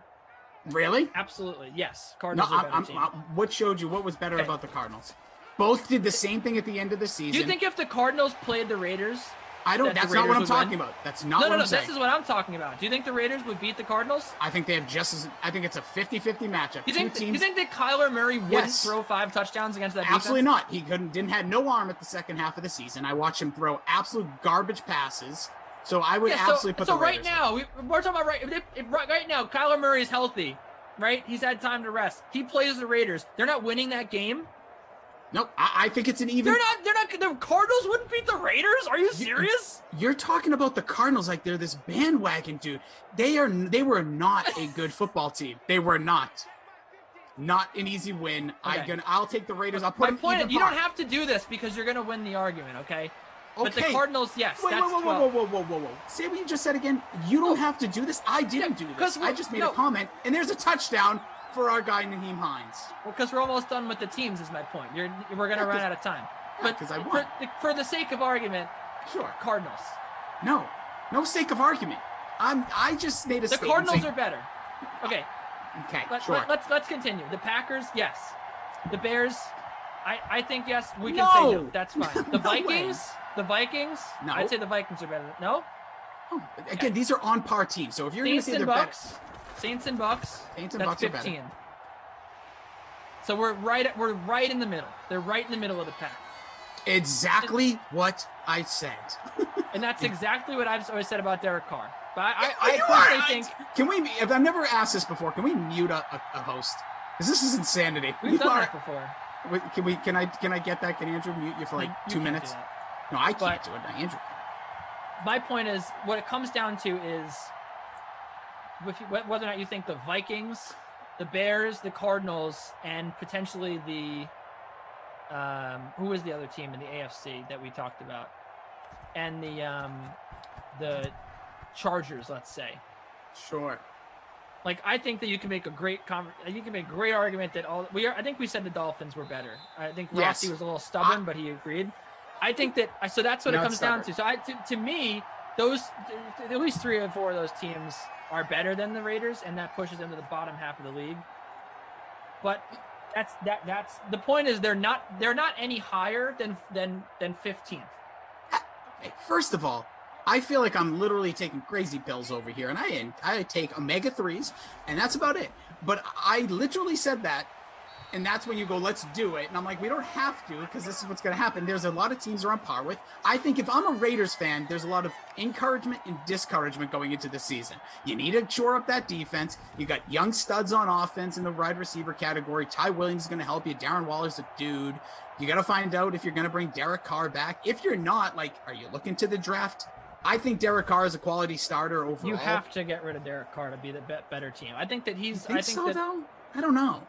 He to me reminds me a lot of Carson Wentz. Obviously a little older, but like had a great season, got injured, and has never been able to get back to that level based on him and the team. So I think if they can shore up a couple of those little discrepancies on defense, not have to put as much pressure on that offense to score. You got Ruggs coming back with another year. Renfro's a nice player.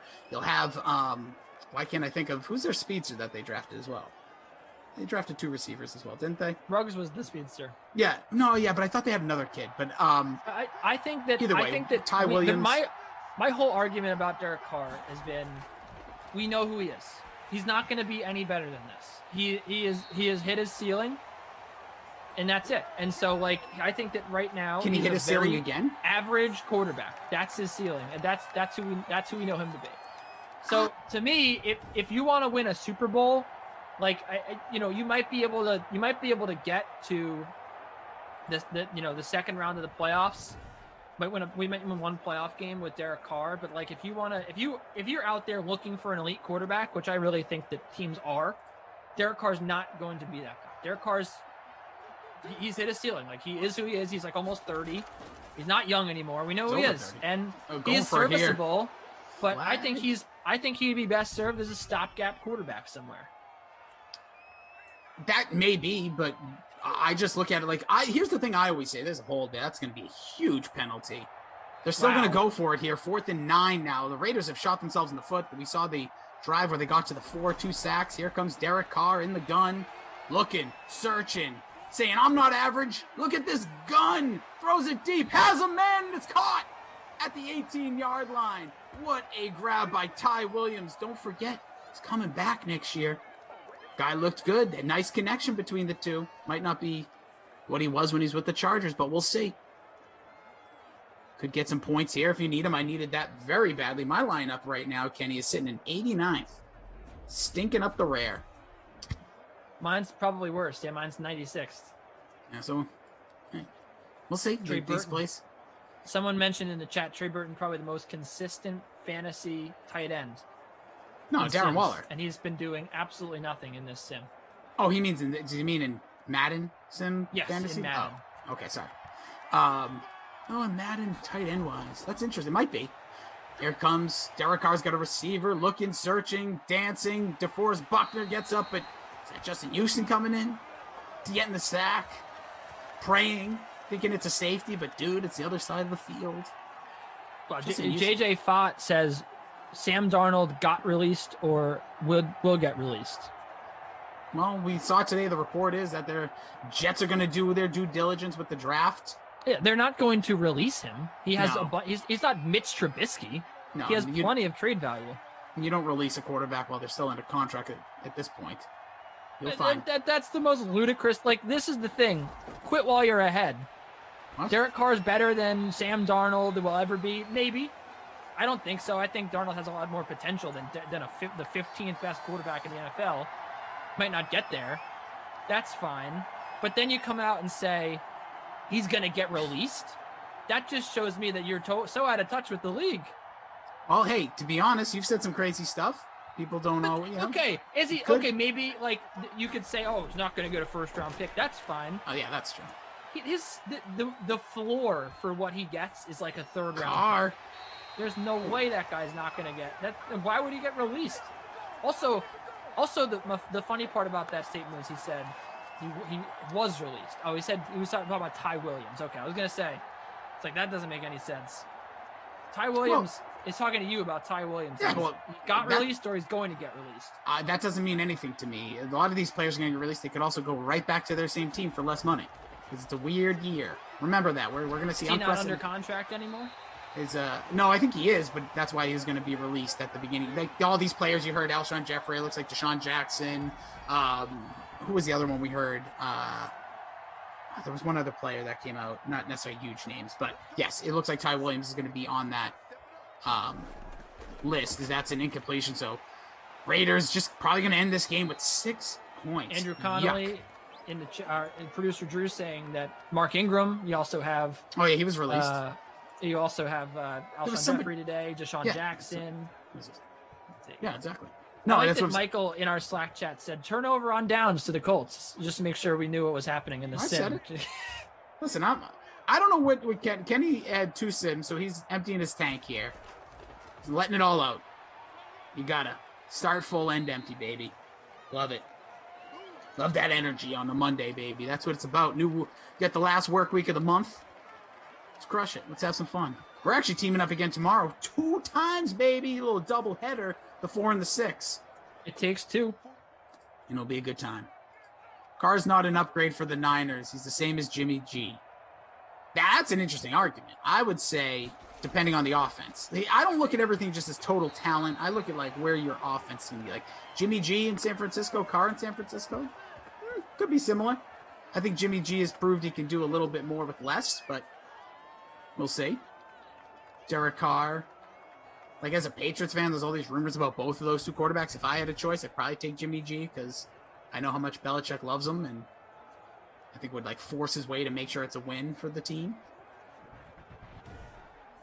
I think it's going to be fun, though. I think, going back to Ty Williams, he's going to be a very interesting free agent. He's had some really good years. Captain Max's peace of mind. Well, you're a smart man. I can tell you right now, in the league, he's gone, at least Ty Williams in this has gotten an opportunity. We've seen a punt to end the game. Could we see? And they're not even going to What the heck attempt. is going on here? And it's a heck of a punt. Give all the awards to the punter, baby. Stack them punters. Unbelievable. Unbelievable, man. That's going to be your ball game. In first place, the Freak 79. Hines and the captain. Hilton.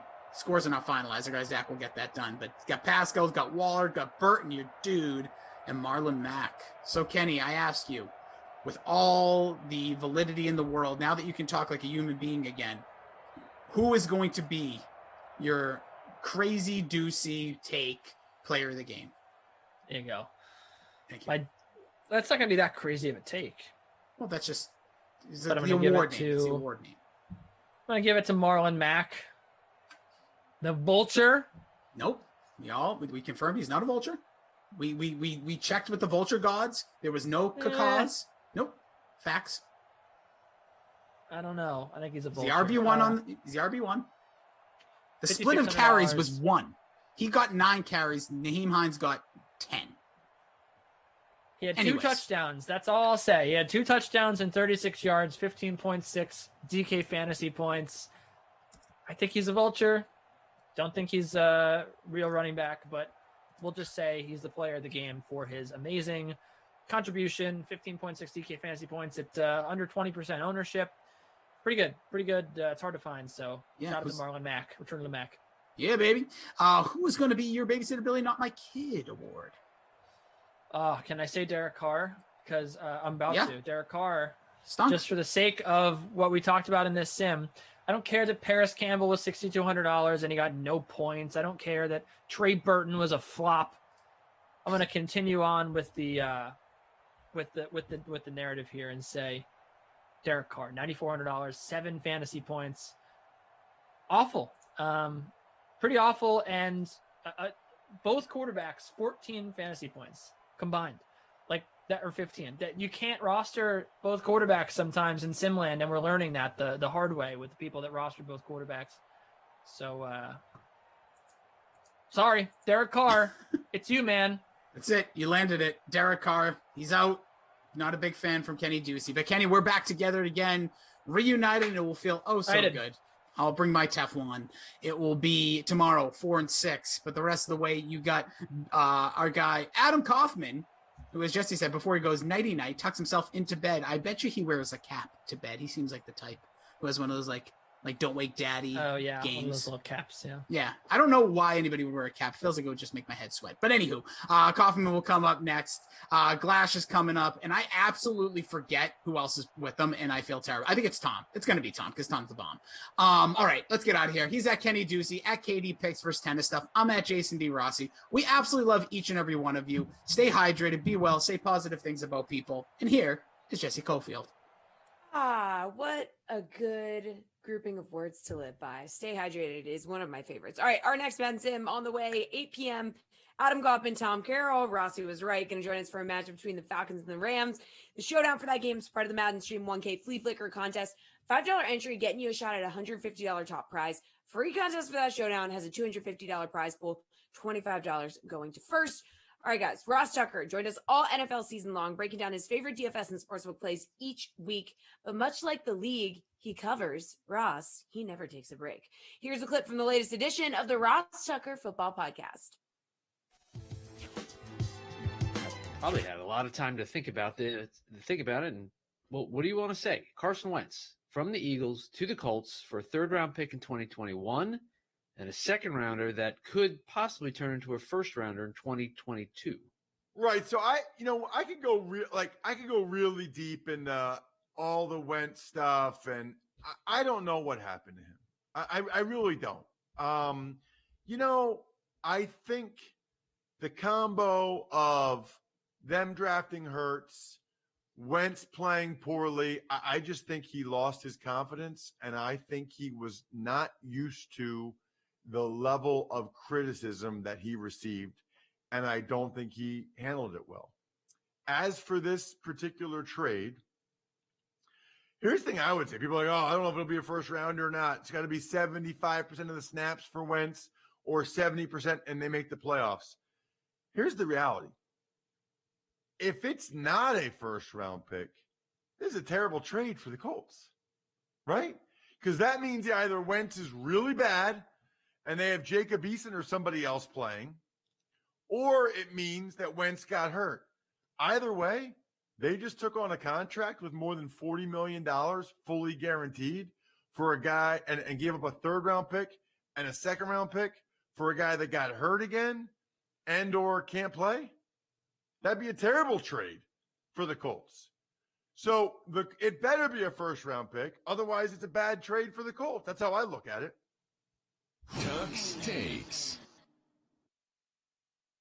More players getting released in cap-saving moves, including the Falcons. They released safety Ricardo Allen and defensive end Alan Bailey. The Panthers released Trey Boston.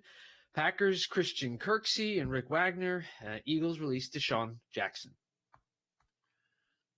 I kind of have like a collective shrug of my shoulders for people that are checking us out on YouTube. And by the way, I said it earlier in the show, but I'll say it again. All you need to do this week to be a part of our next YouTube exclusive show, Football Feedback with Ross Tucker, where you come on the show like Brian is right now or like Damashek was and ask me questions. All you have to do is subscribe to youtube.com/Ross Tucker NFL this week and comment on any of the videos. I will track 8 people and 5 to 8. I think 5 to 8 somewhere is the right number. But I usually send the email to 8 because not everybody can come on at the time I need to do it. And you can be on it. So speaking of YouTube. But anyway, I'm shrugging my shoulders on youtube.com/Ross Tucker NFL. I mean, I don't think it's good that the Panthers are losing Trey Boston or the Packers are moving on from Kirksey, who did some good things for them, or Rick Wagner or the Eagles. But it's that time of year. And there's going to be a lot more where this came from. We'll talk with Andrew Brandt about it. He'll be back, the host of the Business of Sports podcast. We'll be back on Wednesday. But there's going to be a lot more where this came from. Tux Takes. Two other notes to get to today. The salary cap floor now, $180 million. That's the first item. And the second thing, former first-round pick Tim Tebow has retired from professional baseball. So it sounds like the salary cap, though, won't get to $185 million. So it sounds like it's going to be between 180 and 185, maybe 182, 183. They're trying to figure that out, which I guess is a little bit better than what we were thinking and relates to all those guys that just got released. As for Tebow, look, I don't blame Tebow. And in fact, I guess I admire him for continuing to try as long as he did at professional baseball. I mean, he really, I think, thought he could do it. I think that's why he was doing it. I think the Mets were just using him for publicity and for money and for commercial reasons to have a lot of people come to these minor league baseball games. But I think Tebow is confident, optimistic, hard worker, and thought he could make himself a major leaguer, which obviously was not the case. Let's get to an email, Brian. Hey, Ross, can the Steelers turn this thing around? I see frontline issues on offense. Ben is struggling with reads and arm strength. The 3 games in 12 days seem to take all the steam out of them. How do you change up that momentum? That is from Mike. So first of all, Mike, that is awesome. He said that he got his mom a myfrontpagestory.com. That's awesome. Mother's Day will be here before you know it, or you can just get people a story just to do it. Birthdays, whatever. My birthday's coming up. You want to get me one? Go for it. I think this was at the end of the year.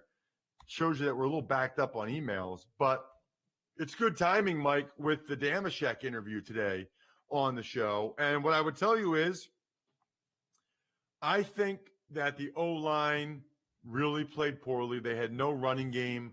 I think Ben's arm wore out as the season went. I thought they became very predictable offensively. I don't know what the deal was with running a shallow cross every play. That made no sense to me. I think they did the right thing by moving on from the offensive line coach, the right thing by moving on from the coordinator. I think that will help. I think they should bring back Ben for one more year, let him know it's his last year, so he puts everything into it, gets in the best shape he can possibly get in, gets his arm ready.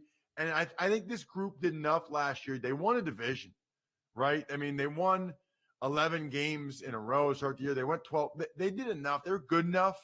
I would give this group – I'd rather give this group one more chance than be so quick to start a rebuild. Who knows how long that rebuild will take?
Fresh off the weekend and a whole lot of excitement at Lake Tahoe. Let's keep the hockey theme going and look at tonight's slate with Jeff Ulrich. I'm Adam Kaufman. How are you, bud?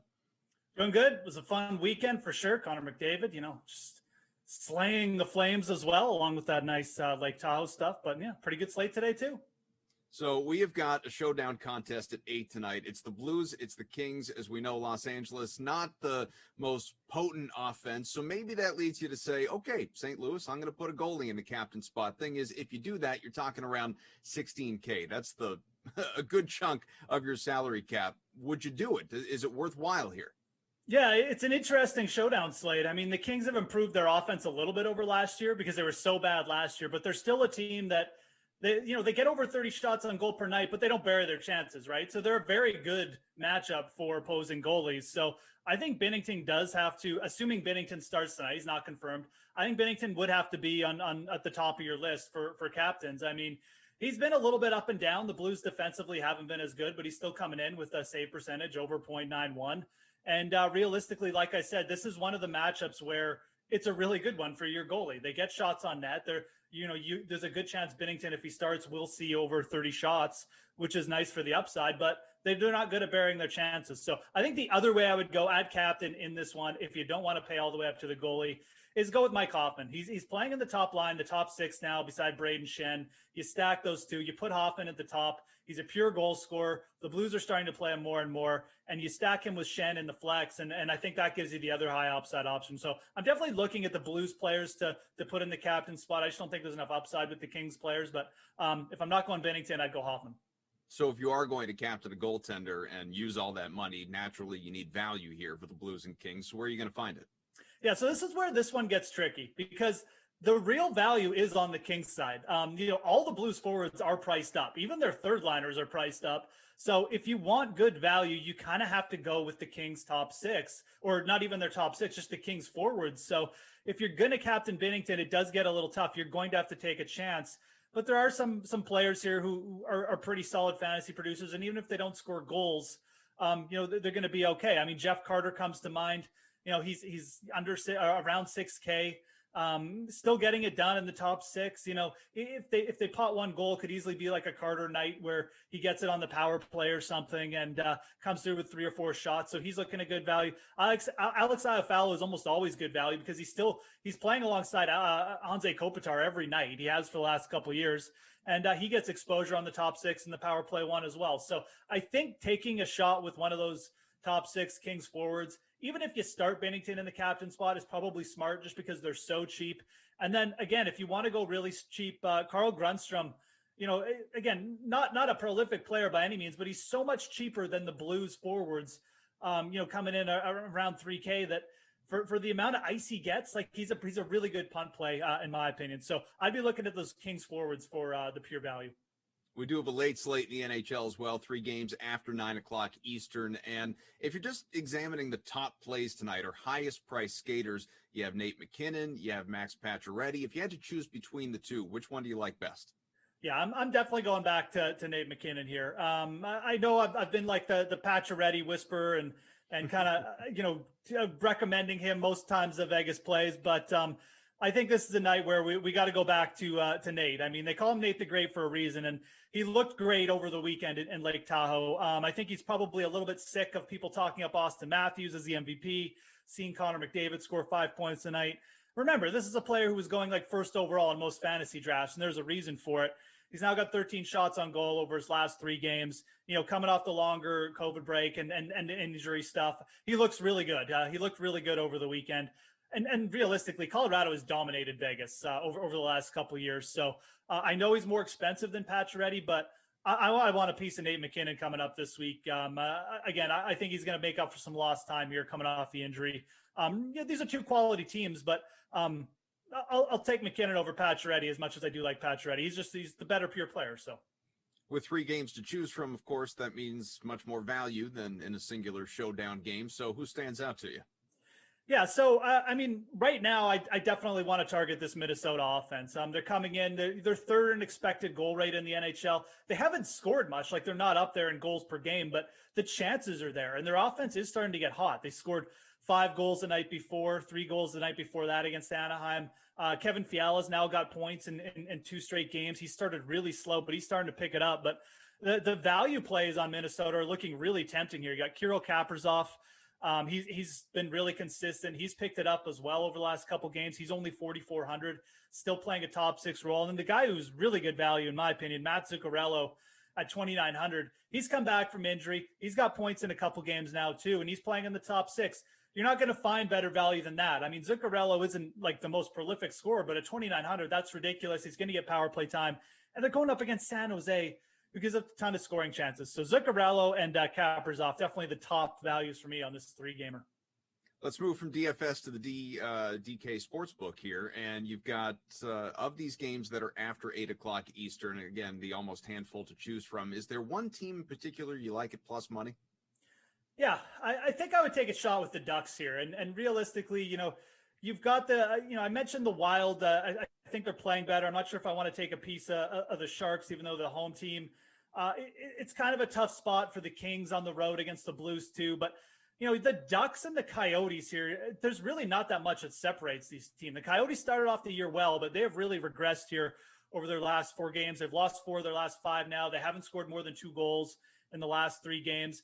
And the Ducks aren't good. They're one of the worst teams in the NHL, sure, but they keep games close. And against a team that's not scoring like Arizona, I expect this to be a one-goal game. And if John Gibson plays well, if he starts, or a guy like Silverberg comes through with like a goal or something like that, I mean that might be all they need here, because Arizona does not have a prolific offense. They're clearly regressing in the goal scoring department, which I think most people knew was coming. And you're getting really good plus money odds here to take the Ducks at plus 138 on the DK Sportsbook as we're talking right now. So I would take a shot with the Ducks here. At the very least, you're going to get a close game here. And whenever you get 2 bad teams that's projected to be low scoring in a close game, you just always take the plus money here, and you're getting really good odds there with the Ducks. Which game is your bet to go over? I like the Minnesota San Jose game. It all comes back to this Minnesota offense. This is a team that really should have been scoring more goals from the start, but Fiala got off to the slow start. They've just been not good on the power play, but this is a team that has good pieces. Matt Dumba's getting it going. They've got good offensive defensemen, Jared Spurgeon and Sutter on the back end as well. So if Fiala gets going, and we saw him be a really streaky scorer towards the back half of last year, this team can pop 4 or 5 goals every night. And against San Jose Sharks, who, they're bottom 12 in terms of scoring chances allowed. Their goaltenders are really hit or miss. Dubnyk and Martin Jones aren't going to scare anyone. They have a bad night, and Minnesota could hit this over on their own, to be frank. So I like this one for the over for sure among the late games. I think Minnesota's offense should be good for 3 or 4 here at the very least. And San Jose is a team who actually has been scoring a bit lately too. So give me the over with Minnesota and San Jose. It's at 5.5 goals right now. What's your favorite DK Sportsbook bet for this late slate that we've got here? Yeah, look, Minnesota's treated me well this year. And I know I've talked about them a lot already, but let's stick with them here. I like the Wild on the puck line. Let's go for some bigger odds. They're plus 180 to cover the minus 1.5 on the puck line versus San Jose.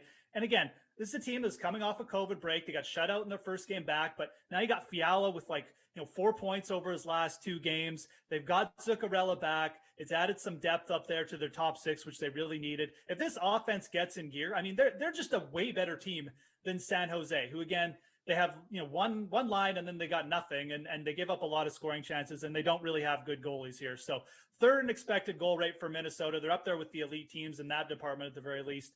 I think plus 180 is too much here for the puck line. So give me Minnesota to cover that minus 1.5 goals puck spread.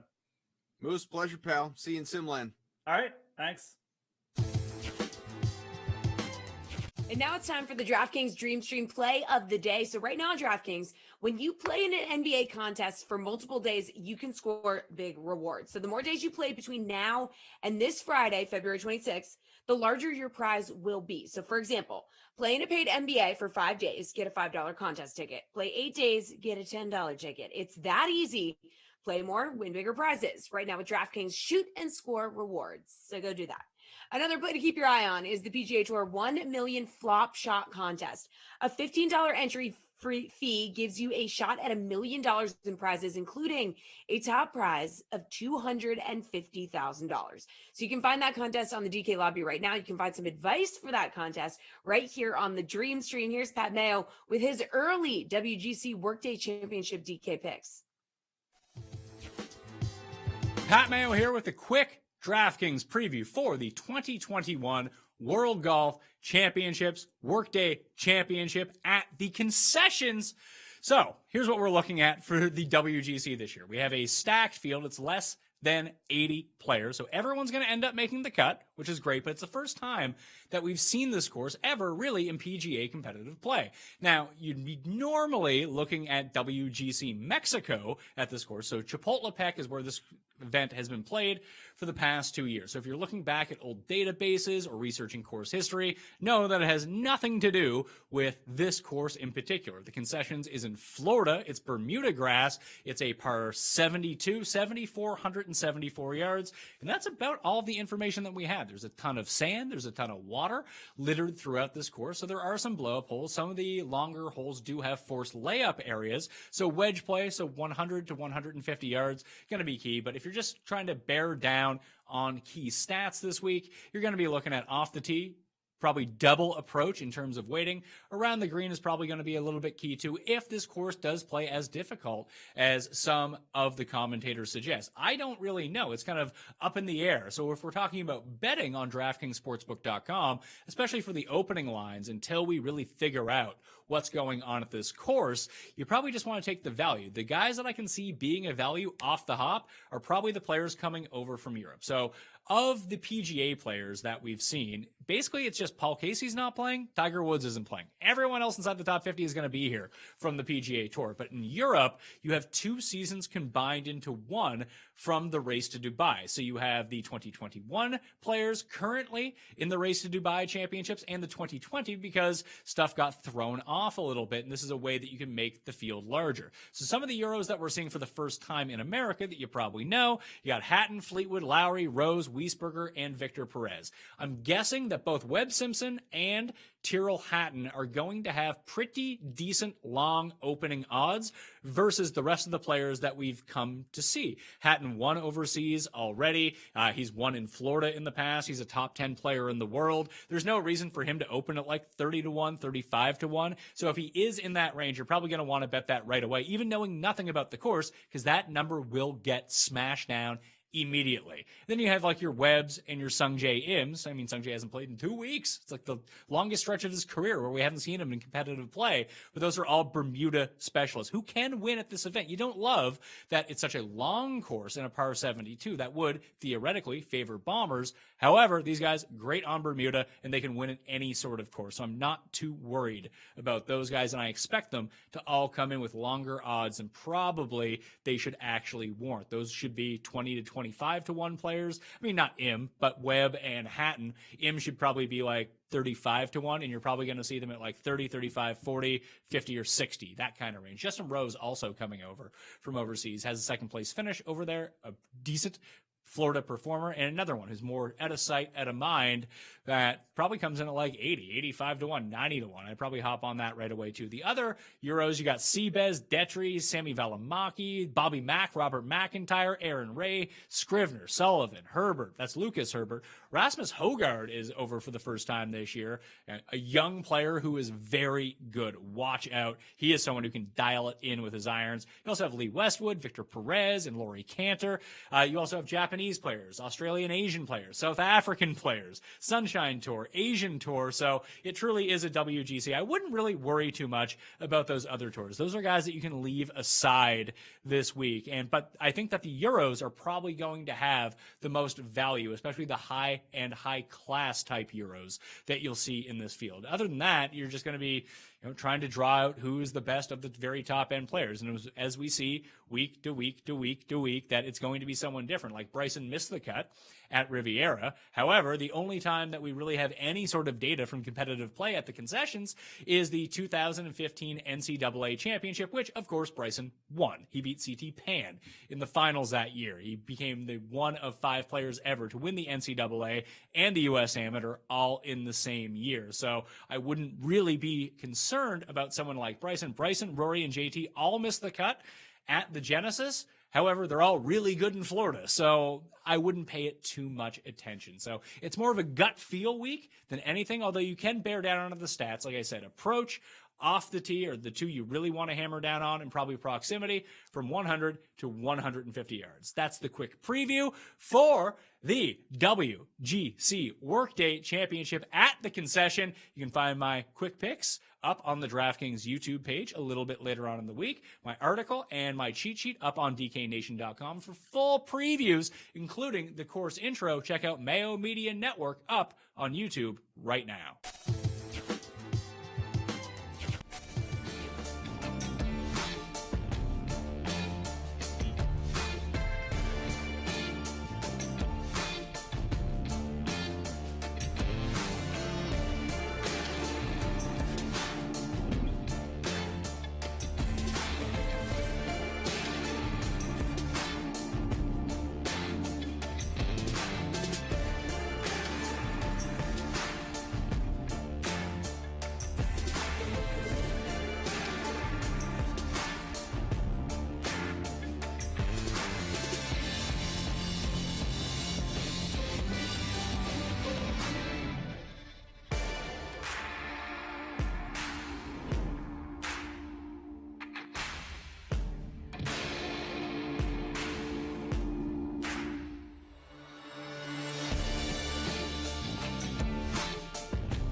WGC Talk with Reed Fowler coming up after our 8 p.m. sim, which is just minutes away from starting.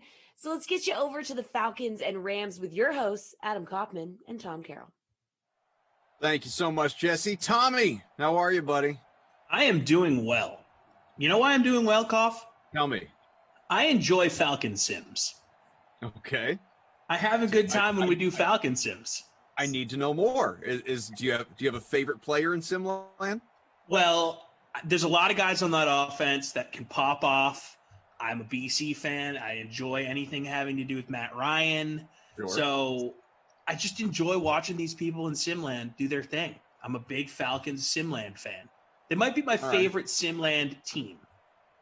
Well, that's fine. I mean, for me, for the longest time, at least in the Madden 20 days, I was a big Cardinals guy for no reason that made any logical sense. I just enjoyed watching, Kyler go out there and sling it, baby, and run That for makes sense 100 to yards me. at will. So, not as fun in Madden 21, but I get it. The, Jeff Ulrich's Falcons, as he might say, as the Queen would say, they have been compelling. And I will tell you that I'm right there with you. When it came to lineup construction, one, I want heavy on Atlanta, just to clue you in. But also, I just kept shuffling guys in and out of my captain spot. It was all the same guys. It was just, well, do I want to captain Ryan? I'm not sure. Do I want to captain Julio? I don't know. Do I want to captain Gurley? Well, let me think. I was just all over the map. But, I really do expect that all of these guys, and they probably won't, but it's just the way I feel. I expect all of these guys are going to go crazy. Well, as someone putting all of those people in your lineup, I would hope you feel that way. Otherwise, you'd be nervous going into the sim. I always have Russell Gage in my captain spot for the Falcons. I think that's why I like Falcon Sims too, because I have a plan when I come in. I'm not really flying blind. I always know I'm putting Russell Gage in my captain spot. You get great value there. Get him there for $7,500, 9 points a sim. I just like it there. And then you get flexibility the rest of the way. And I went Falcon heavy as well. No secret there. Well, lineups of block, dive into it. What do you got? Here we go. So we got Gurley. Captain, we got Julio. Yep. Gage in the captain spot. Gurley, Julio, Matt Ryan. Had to get a Ram in there. So I went with Cooper Kupp. Feel like that's good value, $7,200 for 12.7 points a sim. And then Younghoe Koo, the kicker. Indoors, he kicks well. So we have, and I will catch up with all of you in the DraftKings conference room in a moment. We have very similar lineups, personnel-wise, very similar, although structured things a little bit differently. So I have Ryan in the captain spot. I had started with Julio, then I pivoted to Gurley, then I landed on Ryan. So Matty Ice, BC product, is in the captain spot, along with Gurley in the lineup, Julio in the lineup, Gage in the lineup, Koo in the lineup. Our difference, aside from the captain spot, obviously, is I can't have a Rams game and not play Josh Reynolds. Josh Reynolds is a staple for me when it comes to Rams games. The value is just too good to ignore, so he is the lone Ram that I have in there among my half dozen. So Josh Reynolds for the Rams is like O.J. Howard for the Bucks. Gotta have O.J. Howard. Gotta have him. Gotta have him. Gotta slide him on in there. Gotta get him in there. Good value. Running game. This right here is the prime time, the come listen to Coffin A Sweat NBA lineups free roll, because inevitably we will do some of that. And thank you all for hanging out here with us. He is Tom Carroll. Tom Ace, he smells terrific. I'm Adam Kaufman. We got Mike, our producer, Drew, our technical director, Zach, and Game Ops. And we are underway as the ball kicked off, and the Rams will start things off with a touchback. Falcons, pardon me, and bring it on out to the 25. Yeah, speaking of NBA lineups, got to check out who you have in the early slate here. I don't think I've got much in the 8 o'clock game, but I don't remember. It's got a couple of Rockets in there. You got Eric Gordon and PJ Tucker. Okay, well, there we go. We'll see how they do. It's an interesting night. There's a lot of shuffling in the last half hour. Shuffling not unlike what you're seeing right there on your screen, as that flag likely doing away here. We got a hold, so yeah, we'll see which way this goes. I mean, I would think they're just going to accept it and take the 1st and 20. 2nd and 24, rather. there you go. So I'm being told that, going back to the chat as well as by our wonderful coworkers here in our internal Slack, that my video is a bit blurry. Hopefully it's cleared up. I'm not really sure why. Not set up any differently than it ever is, but who knows? Technology is a funny game, man. Yeah, I try my best to understand it, but every day is a battle. Bruce's forehead says, "Yeah, Adam, you're blurry. You never look better." Gigglepig says, "Koff looks like he's uploading from a Super Nintendo." It's weird. Usually I'm the one with bad Wi-Fi, so I feel like I have some power here. I have like the upper hand. Maybe. Guy's in charge here. I don't know. Maybe I'll tell you what. If Fievel says the audio's good though, so that's the most. That's what matters most. If is only a minute in, not much of a possession there for Atlanta. The kicks away, and ultimately that punt only taken back to the 30, just a few yard return. If in fact the video continues to be crummy here, Mike Drew et al., then I could always leave the Zoom and rejoin. We could leave Tommy for a half second and come on back and see if it makes no babysitter either. That's dangerous, but I could do it. I can last like a half hour, an hour without my parents around. Captain Blood says, I was looking for your NBA contest, Koff. Did I miss it? I'll be honest, Captain Blood, totally forgot. Just skipped my mind. I was in the middle of a few other things and got distracted and then popped on in to the Zoom, and here we are. So my bad. That is what that comes down to. I did not get the last minute NBA out today. Maybe we'll have to do it for multiple slates tomorrow to make up for it. That's life for you right there. Yeah.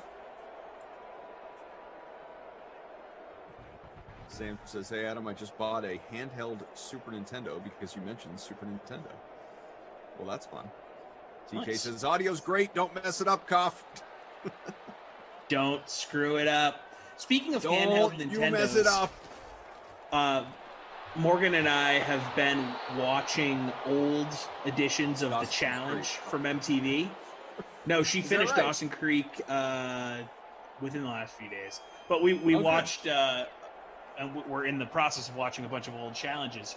And one of the giveaways for one of the daily challenges was a Nintendo DS. And her and I were talking about how, and I mean, like, look, I'm not a kid, so maybe I'm wrong to say this, but I feel like the whole Game Boy portable video game thing isn't a thing anymore, and that like cell phones have sort of taken that market away. Whereas when I was a kid, having a Game Boy, that was like having gold in your pocket. No, so I'm gonna say you're wrong.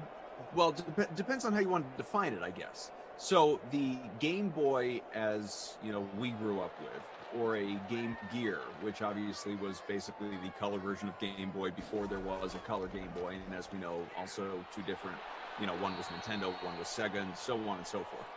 But now you've got the Nintendo Switch, which effectively is just the evolution of the Game Boy. Like, it's handheld, it's not large. I mean, the screen is much bigger than the old Game Boy, but you got your controls on it. You can detach the controllers and play with multiple people on the same screen, but it is very much a handheld system that you can hook up to the TV and, wire it and play through a television, but you could also just do it, handheld. So so I think that market is still there. So yeah, the Nintendo Switch, I know, is the start of the new evolution of the Game Boy. And again, I'm not a kid. I don't have kids, so maybe I'm off base here. It doesn't feel as omnipresent as Game Boys. Like when I was a kid, every single person had a Game Boy. When it was just it was part of being a kid at that point in time. Everyone had a Game Boy, and now I just don't feel like the Nintendo Switch is a part of the everyday, comings and goings of being a kid in 2021. But again, I'm not a dad. I'm not a kid. Sure. Well, I guess under 30, you could call me a kid, but I'm not of Game Boy age. So maybe I'm off on this one. I guess I don't know. I mean, and I'm totally making this up. When like I have no idea. I'm certain there are metrics, there are demographics, like there are definitely numbers out there that could probably support or go against this argument. I just don't know. I would tend to agree that probably a PlayStation, be it, you know, whatever you got, PS4, PS5, an older version, versus an Xbox, again, new, old, like those systems are probably more prevalent than people who have a Switch or some other handheld device. I would tend to agree with you on that. And maybe that is just a lot of people playing games on their phones, or, you know, through like, I mean, you had all those like Facebook style games like Words with Friends and Angry Birds and stuff that. And then there are obviously like games that you got on your phone. There are other apps and stuff that I've never even heard of, I'm sure, because I am old and don't play these things and don't do anything fun. Like, this is my fun. Or like playing the Switch or PlayStation with my kids. That's fun, but that's just me, like, you know, along for the ride, obviously, because they just kill me in everything that we do. But I don't know what the ownership is on like a Switch versus those larger systems. Maybe people in the chat know. Yeah, I'd be curious to hear what the chat thinks, because her and I were trying to think, like, why does this not feel like as much of a thing anymore? And we pretty quickly came to the conclusion that it's probably because of smartphones. But I wonder if price has to do with it too, because like the Switch is, as I recall anyway, the Switch is a much more expensive system, and all the games and everything that comes along with it, than the Game Boy and Game Gear were back in the day. For you know, even like including inflation, I would think. I think that's still the case. Interesting. Just wanted to throw it out to the dad in the Zoom here. You know, I figured you might have might have more of a insight into this. Like, your kids walk around playing their Switches constantly. Yeah, constantly. But you know, they're also young, and like they'll walk around with a video game, they feel like they're getting away with something. Although, you know, now that I think about it, and this may further go to your point, obviously they don't have smartphones. I mean, they're too young for that. Right. But they do, if it's not the Switch, they are constantly walking around playing games of apps they've downloaded on the iPad, which obviously is a handheld device. I mean, we didn't have iPads when we were kids. So, you know, that falls into kind of that same category. Yeah. Yeah, the evolution of technology. It's the theme of the first half here. People are weighing in. Switch definitely for the kids. You know what? I know a lot of. I can't really think of a time that I've ever played the Switch without the kids. That being said, a bunch of people that I work with at DK here, you know, like members of our, you know, staff, production team elsewhere, like I know a lot of adults or young adults, you know, 20s, 30s, that have Switches, that don't have kids. they you know, they play video games. I was going to say that I know people that are about my age, a little older, a little younger, that sometimes will break out their old Game Boy and crush some Pokemon. Love that. And I always find that to be funny. Like, I had a college roommate who, when he was bored, you know, weekend during the day before we're all getting ready to go out, just crushing some Pokemon Blue on his Game Boy Color. Like, dude, what are you doing? He's catching them all. Jordan says it's like Koff is saying, there's so many things in addition to the Switch that kids can use now. Back then, it was just the Game Boy, which is true. Yeah. Yeah, that was my point as well. Right. Yeah. We are in line. Not doing much. 3-0 Rams. A couple minutes left here in the opening quarter. People talking about what they've got at home. TMB says, my kids have a Switch. Great machine. Great game catalog. Makes it useless to me, though. The PS5 games on the Switch would be amazing. Damon says, I still have my PS2 and about 25 sports games. I don't need jealous. And there are games online, these stims that are more fun. I've never been jealous. I got a lot of buddies that do this and have done this and have done this for as long as I can remember. But I've never been an online gamer. And when I say that, I don't mean playing video games online against friends. I mean, you know, like back in the day, like games that didn't come out on video game systems, consoles. Like PC games. You literally bought, you bought for your computer or downloaded onto your computer. You know, those games never, they were just never, maybe because they were more like role-playing games and Civilization, you know, like Sim City type games. I was always into sports games and fighting games. Like, give me Madden and Tekken. Like that's what I want.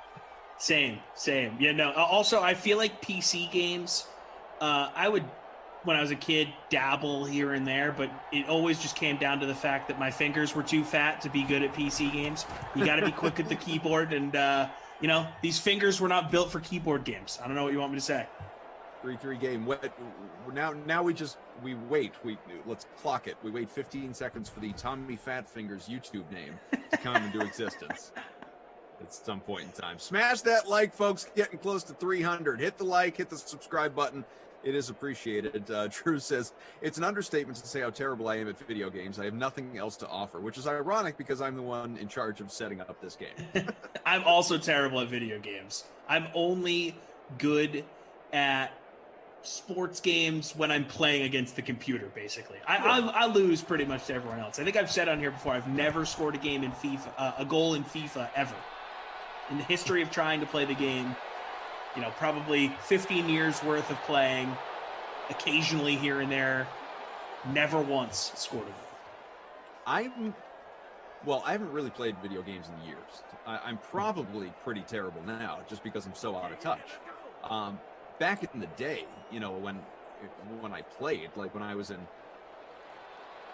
elementary school, middle school, high school, college, even a little after college, like back when I was in my prime of playing video games, I was pretty good. Not like I was, you know, could have made it a career had that been a thing back then or anything, but I certainly was good enough to take it to my friends.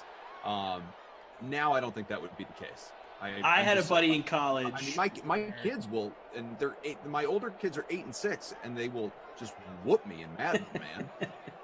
Like my 8-year-old's out there playing on all Madden, highest level. He's out there playing on all Madden. He's still beating the computer by like 40 points. I'm like, you've had this game for a month. How's this even happening right now? I got to say, I never made it to all Madden. Never made it to all Madden mode. Always would play whatever the lowest mode was. Rookie. Yeah, always played rookie and would dominate on rookie and have a great time. All Madden. Yeah, never even touched all Madden. Couldn't do it. Yeah. Oh, so you were starting to say though, a buddy. Yeah. Oh, so a buddy of mine in college, I had our PS3 at the apartment, and we had NBA Live 10, and I would use the Celtics, and he would use the LeBron James Cavs. And the rule was he could only use LeBron against me. No other player was allowed to score for the Cavs. And if they accidentally scored like with one another of our player, DFS contests. it really does. If any other player scored besides LeBron, those points didn't count. And that was the only way the games were close or competitive, because he was so good with LeBron. That's so LeBron great. would drop like 106 on me, and it would be a tight game. His post game, he's holding up the Wilt sign. 106, gotcha. I mean, he would routinely break Wilt's record, and it would, you know, the video game would acknowledge it, like, and LeBron James has set a new record. Like, oh, 4th time this week. That's so great. Yeah, that's so great. LeBron, man. So what's the deal? How am I, by the way, Drew, Mike, chat? Am I still blurry? Do I need to leave and come back? Am I okay? Is this I think just it looks good better. enough? I'm looking at it on YouTube. It looks better. All right. Drew said cleaned up. Good. Very good. Very good. Very good. Very good. Very good.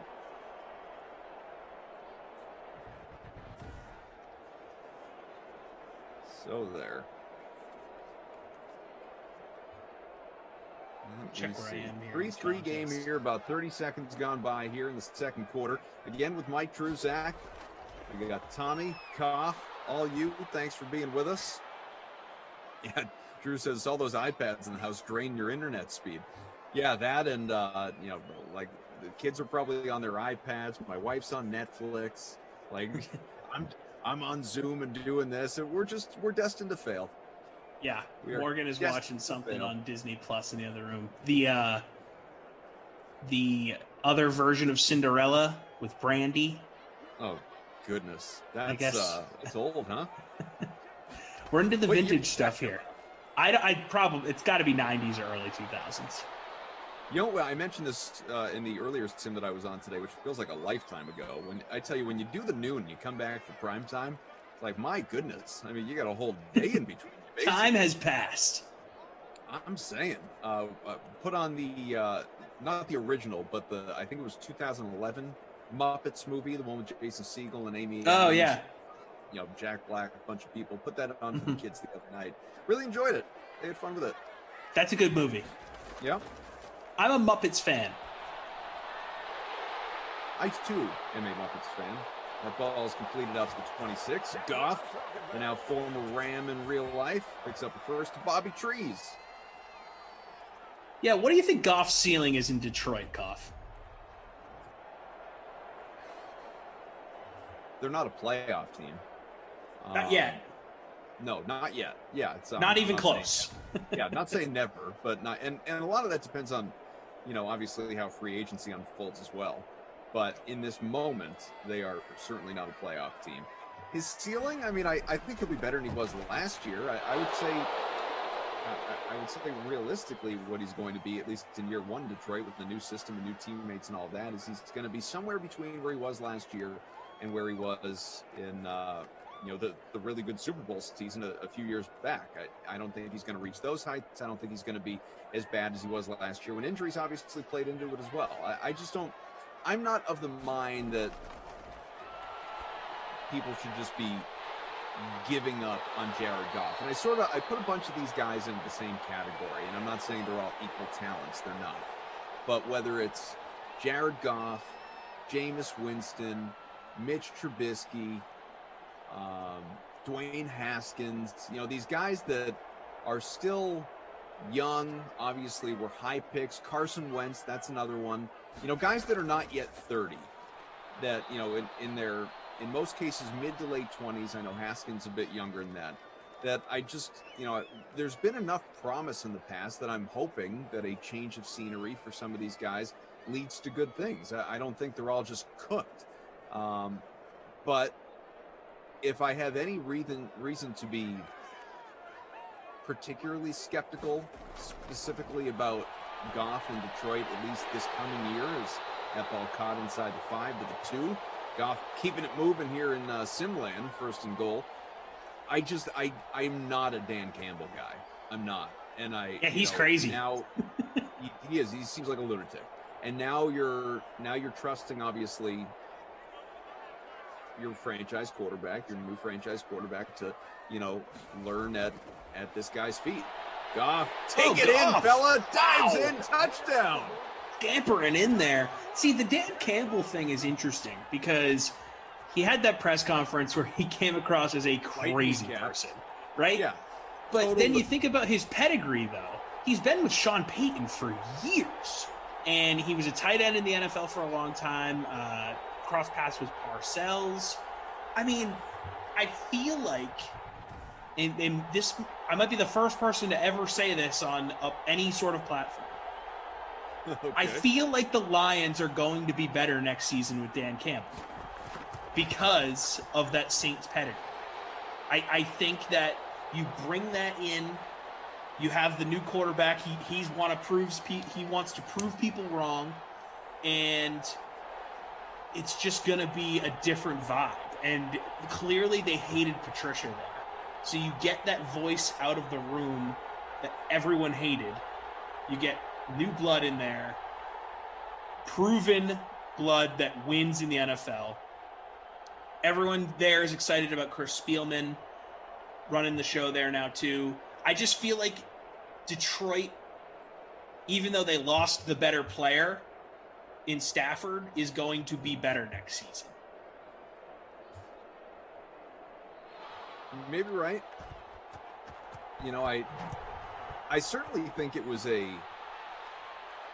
good deal or at least not a bad deal for Detroit. In fact, some were arguing Detroit got the better end of that deal as opposed to the Rams. You know, a lot of people, like I can't tell you how many times, obviously, I've talked to Kenny Ducey about this on these Sims, but, you know, he was just so pro that trade for the reason above all else, unloading Jared Goff's contract. And I get that, but I think they, in the process, got a guy that, like I said, wouldn't give up on just yet. I mean, still, how old is he, 26? Yeah, he's in his mid-20s. Yeah, he's got good football. Young. You got pieces with him, meaning future draft picks, if you don't screw them up. And I know that a lot of that is a crapshoot, but obviously if you do draft and develop well, you got some pieces along with them. Stafford didn't want to be there in the first place, so you got rid of the guy that you had to move on from regardless. And you certainly could have gotten worse deals than what they got in at least acquiring a young quarterback with promise in the process. I agree with you.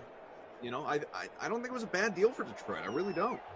I don't think so either. And getting those first-round picks, and I know they're going to be late first-round picks probably because the Rams are going to be good these next few years, in theory. I think that's great for Detroit because they're going to still have their own pick. They're not going to be winning Super Bowls over the next few years. So you're going to have 2 first-rounders over the next 2 drafts. And if you hit on those guys, they're late first-round picks. So it's not like you're paying them boatloads of money. So you have more flexibility as a franchise to have strong guys in your tier B, tier C slots. And then you're building something, man. And you get a guy in Dan Campbell who, if he's not a crazy person and actually brings some of that Sean Payton flavor into the mix, I think that Detroit could be, you know, cooking with gas here in a few years. Completely unrelated to that and this sim, just looking at the NBA, anybody roster Kobe White or Wendell Carter Jr. tonight? I did. Goodness, these 2 guys are going off here to start off that contest. It is all those 2 for Chicago early on, and Houston is doing bupkis. I have Wendell Carter. White's got himself almost 20 fantasy points in the opening quarter. It's like halfway through the quarter. Crazy. Awesome. Bulls have some fun young pieces. Sneaky fun team. It's true. I am in 137th in this contest. Falcons aren't doing squat. Give me some Russell Gage here. I just called you my favorite team in Simland. What are you doing? Represent just a little bit, would you? Come on. Revenge of the Nerds is sitting in front in our prime time, the Come Listen to Coffin Sweat NBA lineups free roll. I've moved into the top 100. I know. Don't be jealous. Wow. How about this? 198 entries, guys. I mean, pretty good. Oof. Where were the other 2 to max us out? 198 is strong, though. Some people in here saying they got Kobe, they got Carter. So it's funny. So I'm playing our buddy Samir tonight, member of our production team. Yes. You got that bet going still? Well, so Samir, similar to when I was playing you, Samir, you know, unfortunately, and this, what was different was this was Samir's fault. You know, just it was an unfortunate situation. Samir screwed up in this particular situation. I should keep his money out of principle, but I'm not going to do that. He accidentally, you know, didn't have a lineup, and so I'm doing with him what I did with you, which is I put a value lineup together against him tonight. And what was the limit? I limited it to, I might have even limited it to 7K. Otherwise, it was 7,500 again. It was right, and then you can actually get legit good players at that price. Yeah, I mean, there's no. Well, it's not even that. It's that I didn't want to, you know, have like $4,000 of salary remaining, because I still wanted to put guys that were in good value spots. So anyway, I'm upset with myself because at one inclination of that lineup, or one incarnation of that lineup, I had both Carter and White in there, who are obviously going off, and I took them both out. So, dang it, 3rd and 2 from the 5. Can we get a touchdown here, Hot Lana? Oh, Yes, sir. there it is. End zone. And Wrong receiver, though. Calvin Ridley. Boy, the one guy neither of us have. Yeah, that's just frustrating. Every time I build Falcon lineups, too, I always leave him out because Julio is, for a wide receiver 1, still puts up points in the Sims, even though we don't see that from wide receiver 1s all that consistently. And then I go get myself Gage for value. So I'm like, well, I can't have 3 Falcon receivers. And then Ridley always seems to, do a little something. Yeah, 27th touchdown here for Calvin Ridley. So, of course. Of course. Well, at least on the plus side, I did decide to put Matt Ryan in the captain spot ultimately. Matty Ice, baby. Get 2 extra points on that passing TD right there. Yeah, I guess that's I can take some solace in that. 94th touchdown. Passing touchdown for Matt Ryan in Madden 21. Very impressive. Let's see what that did for me. Bumped me up a little bit. A little bit. A little bit. Just a little bit.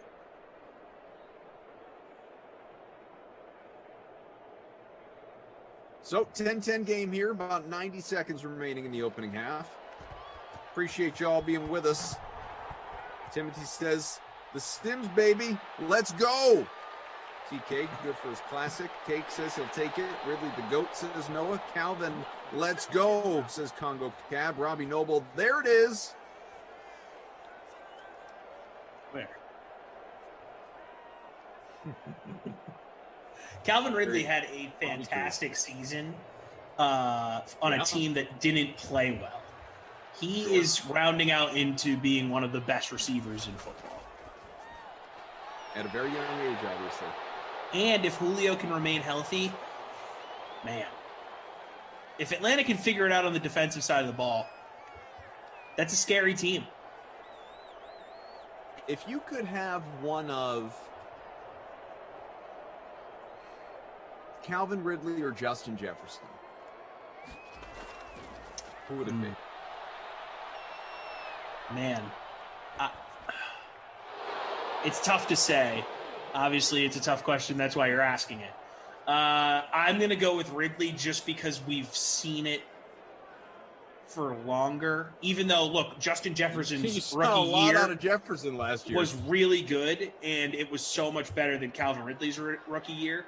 But Calvin Ridley also had healthy Julio Jones to compete with for touches, where Justin Jefferson was immediately the guy. Sure. I'm leaning Calvin, but I mean, you're not going wrong with either one of those two guys for my money. I agree with that. I think I would lean with Jefferson, but I don't feel good about it. Meaning, like what you're saying. I don't, you're not kicking either one off your roster. Right. But, both are studs. But I feel like I'm just inclined to go with the guy that blew up as a rookie and is younger. But yeah, I think both. I think you make a very valid point. Well, it's hard, right? Because if you were to compare those two in every facet, and I'm not talking about salary, I'm talking about like team makeup. For the Vikings, well, it depends what you think of Adam Thielen, right? I'm kind of going round and round here. It depends what you think of Adam Thielen. Because to your point about Ridley, it's pretty appealing to have a Ridley who did what he did, having Julio Jones and some other weapons right there. Right there. Even Todd Gurley, obviously, prior to this year. Who looked good at times this season. He did. But at the same time, for Jefferson to do what he did with, I think, an inferior quarterback in Cousins versus Ryan, a premier running back in Dalvin Cook, who was not just a featured back, but obviously a catcher of the ball out of the backfield. You have Thielen, but I'm not sure that's enough to pull me away. I think I lean Jefferson, but it's close. Yeah, both are really, really good. Bill Sloss saying, what? That's wrong logic with Julio. He's getting triple teamed. Ridley's running free, Tom?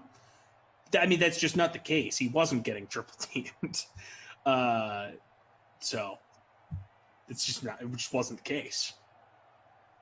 They're both talented. They're guarded equally. Right.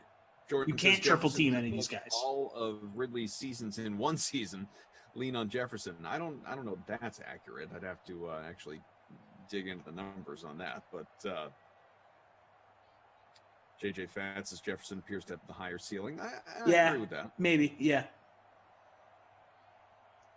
Let's see here. Both are excellent. The half, by the way. Yeah, both are. Yeah, that's why it was a funny little game of Would You Rather here on a Monday. It's always sexier to go with the rookie, you know.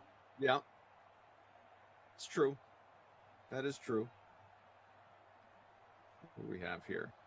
Dog T78 is in front by about 2.5 points currently, with Jones in the captain spot, who I had there for a hot second, along with Ryan Woods, Ridley, Higbee, and Sloman. Jones already almost 20 points in that slot. You were saying? It looks like Noah Moon on YouTube is saying Julio is done. I'm not ready to count Julio Jones out. He had a year this season where he missed a lot of time because of injuries. That guy is way too good when he's healthy to just say that he's done. He's really not that old. No, he's definitely not. And how old is he? He's 32. I'm not ready to proclaim Julio Jones done in this league. Mm-mm.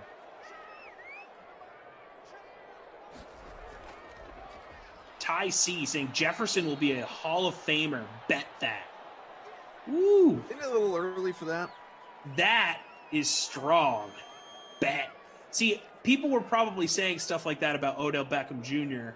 after his first 16 games as a pro. I know he missed the first part of his rookie year. Because he was outpacing all of these all-time greats. Oh, Odell Beckham, look out for him.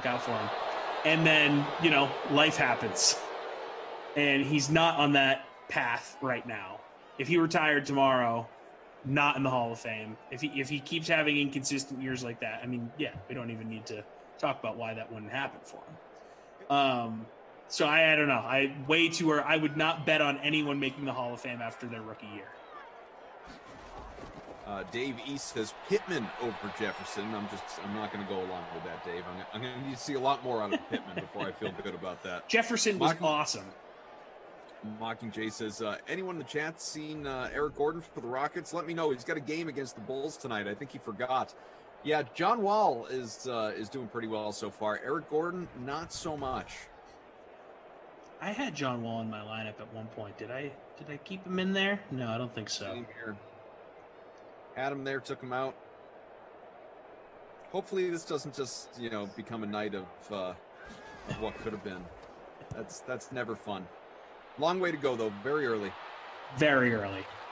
I put a lot of eggs in the Doncic basket tonight. We'll see how that goes. Yeah. I didn't originally have Luka, and then I got him in there. I just saw how many days off they've had, and I'm like, okay. Yeah. Once I saw Fresh Porzingis Luka ruled out, I put him in. Yep, and that had a big part of it for me as well. Look at this safety territory, folks. Can we get it? There you go. Gurley avoiding it.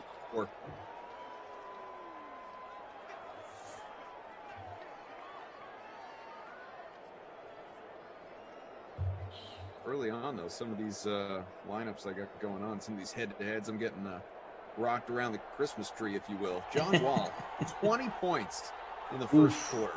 That hurts a little bit. That hurts. That stings the nostrils, all right. It especially hurts when you had him in there. You physically saw him in your lineup. Yeah. And then you said, you know what? No. And you took him out. Yeah. Nah, now's not the time. Right.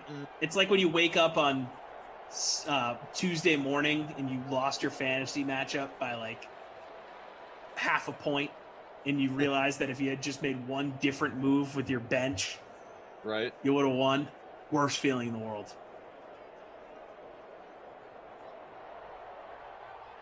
We'll see. 3rd and 2 from the 8. Barring a long sack, we are out of safety range. Oh, yeah, a little twinkle toe action there, Matt Ryan.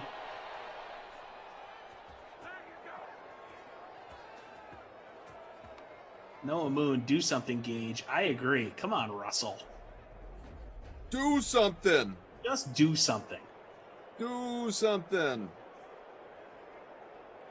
Tate's invisible for Houston too, says just a damn cough man. Yep. This is a fact, unfortunately.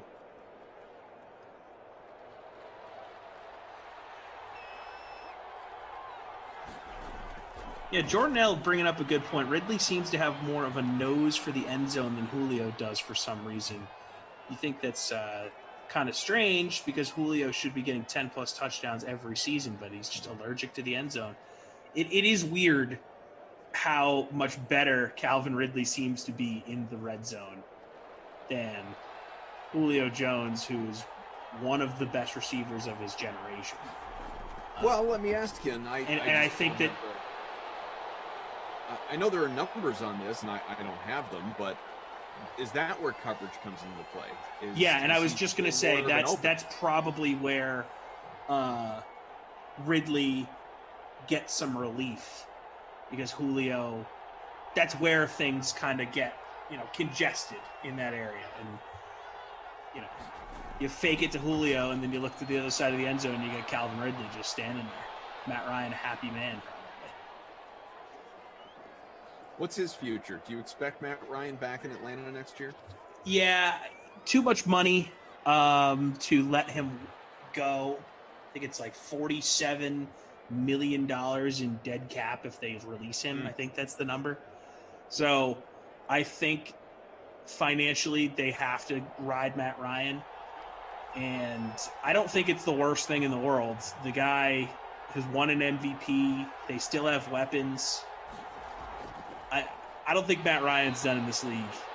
And if they get rid of him somehow over the next year or two, I mean, if New England's still looking for a quarterback, I'm signing up for that. Give me Matt Ryan all day. How old would he be in a year or two? How old is he now? He's mid-30s. Let's see. I think he is praying, and this is just my personal bias. He's I am 35. praying Patriots are not a couple of years from now still looking for a quarterback and sign a 37-year-old Matt Ryan.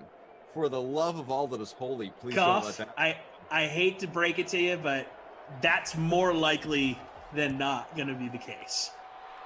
Well, I'm not saying in 2 years they need to have another star quarterback, but I hope you at least got a guy that you're building and hoping he will be that guy. So do I. As opposed to, still like each offseason trying to figure it out. This is why it was so great to have one dude, man, who was just so awesome. Remember that when we had Tom Brady? That was sick. It's like the old Chris Farley sketch. Remember when you were in the Beatles? That was awesome. Remember when you played for the Patriots? It was awesome. I'm just mentally preparing for it to just be the dark ages here. Just mentally preparing. First and 10, more than halfway through the third, you were saying? Just mentally preparing every day. I just sit quietly for about 10 seconds and I just say, okay, this might happen. And then I move on with my day. I just sit quietly for 10 seconds. Yeah. That's great. I'm falling more and more in love with Zach Wilson. All day. What's that? Yeah, look, put him with Shanahan. That's a great call. I'm falling in love with Zach Wilson every single day. Is that right? I keep watching highlights on YouTube, and I keep convincing myself that he's the next Patrick Mahomes. And I want the Patriots to trade up and get him very badly. Where is he expected to go? Where's he falling in the Well, mock all right the buzz, there's so much buzz about this guy over the last few weeks. There's all these reports that a bunch of teams have him ranked over Trevor Lawrence on their boards. I mean, there's also... So we're talking about a guy who's going number 2 in the draft. I mean, that might end up being the case. But Grant, it's very early in draft lying season, when all these GMs are just leaking information to help themselves go certain places on the board.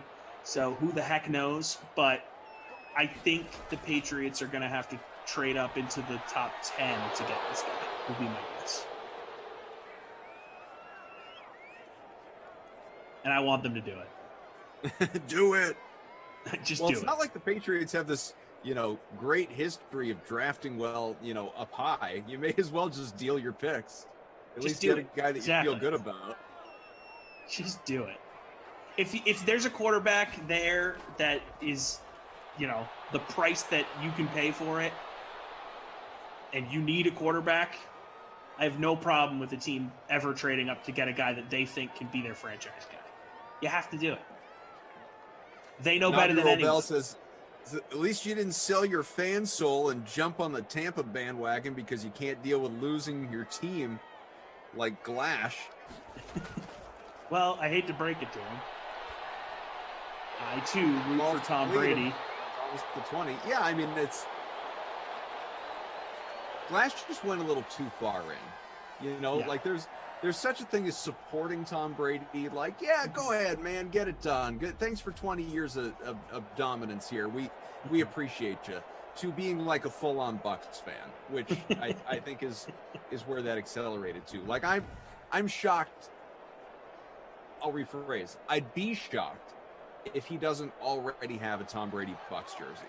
Like, there's just no way he doesn't. And if he doesn't, I'm going to buy him one because he should own one. Yeah, I agree. I am one of those, and I think a lot of people out there are in line with this. I'm guessing. Whichever your team is, obviously for me, it's the Boston teams.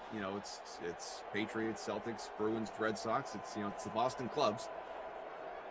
I am loyal to a fault. And the last couple decades have been great. If we're in now for a ride of not so great for a while, so be it. I'm not going to start rooting for other teams. These are my teams.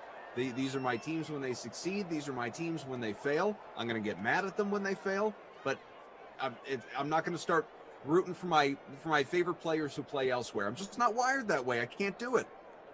And you have the luxury of rooting for your teams you grew up with, right? Like, I live in a city where they've lost 2 NFL teams.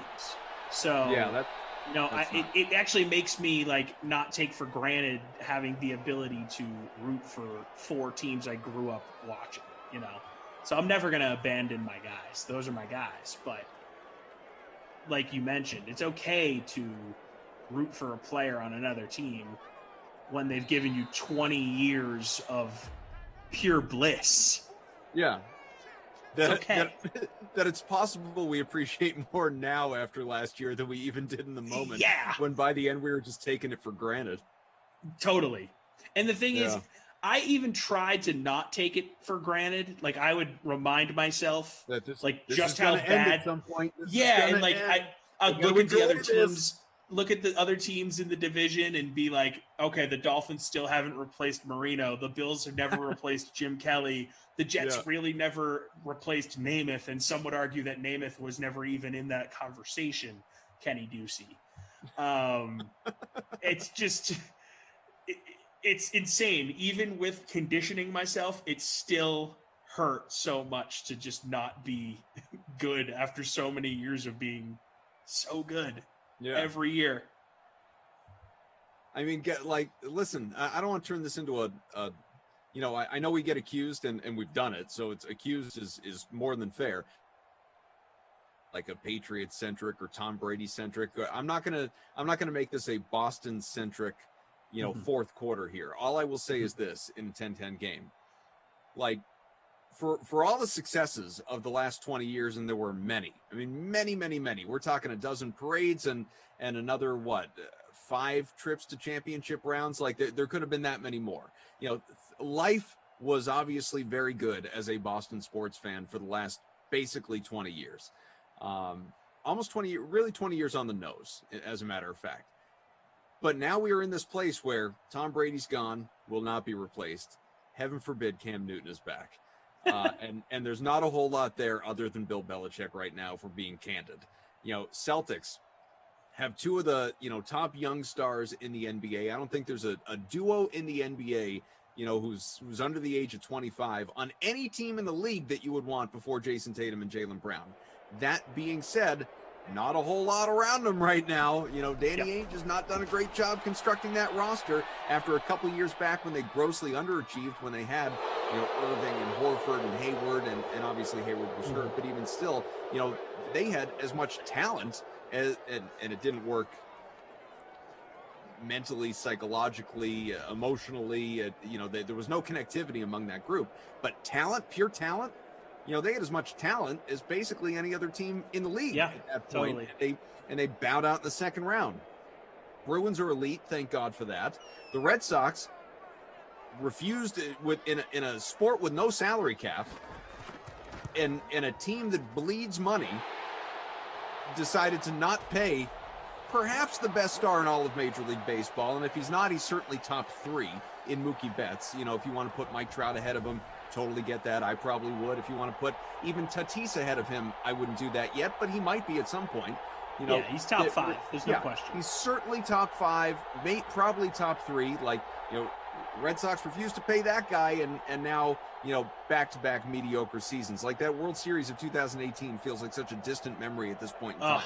Nevertheless, you got to ride with your teams. I say all of that to say this. You got to ride with your teams, man. If they're bad, they're bad. And it gives you something to talk about. If they're great, great. Go out and buy all the gear.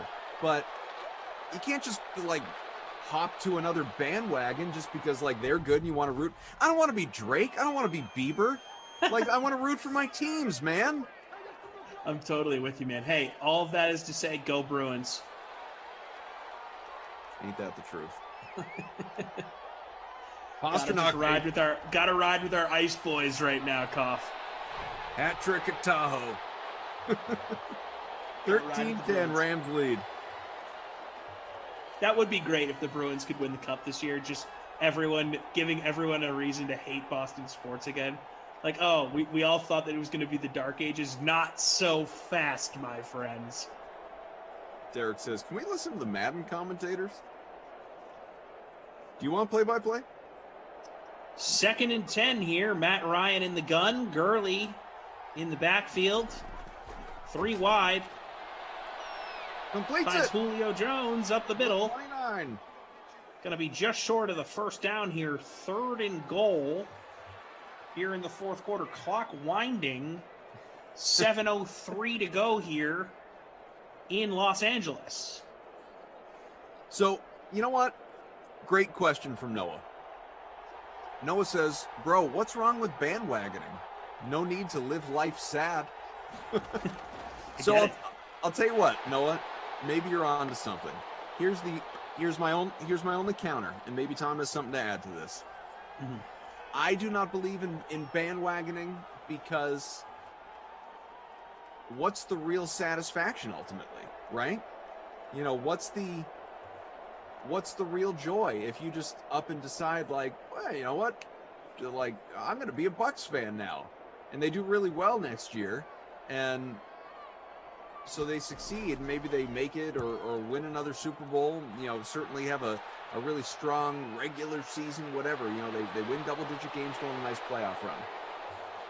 Do you feel like you're really, you know, truly invested in that it meant something to you? No, you're just watching a team that succeeds, but there's no internal, like, there's nothing better. You know, I feel for people who don't know what it is to be a sports fan, because there's just, and all of you out there know this, you are sports fans, it's why you're here, or you just really love making lineups for Madden Sims. There is no better satisfaction,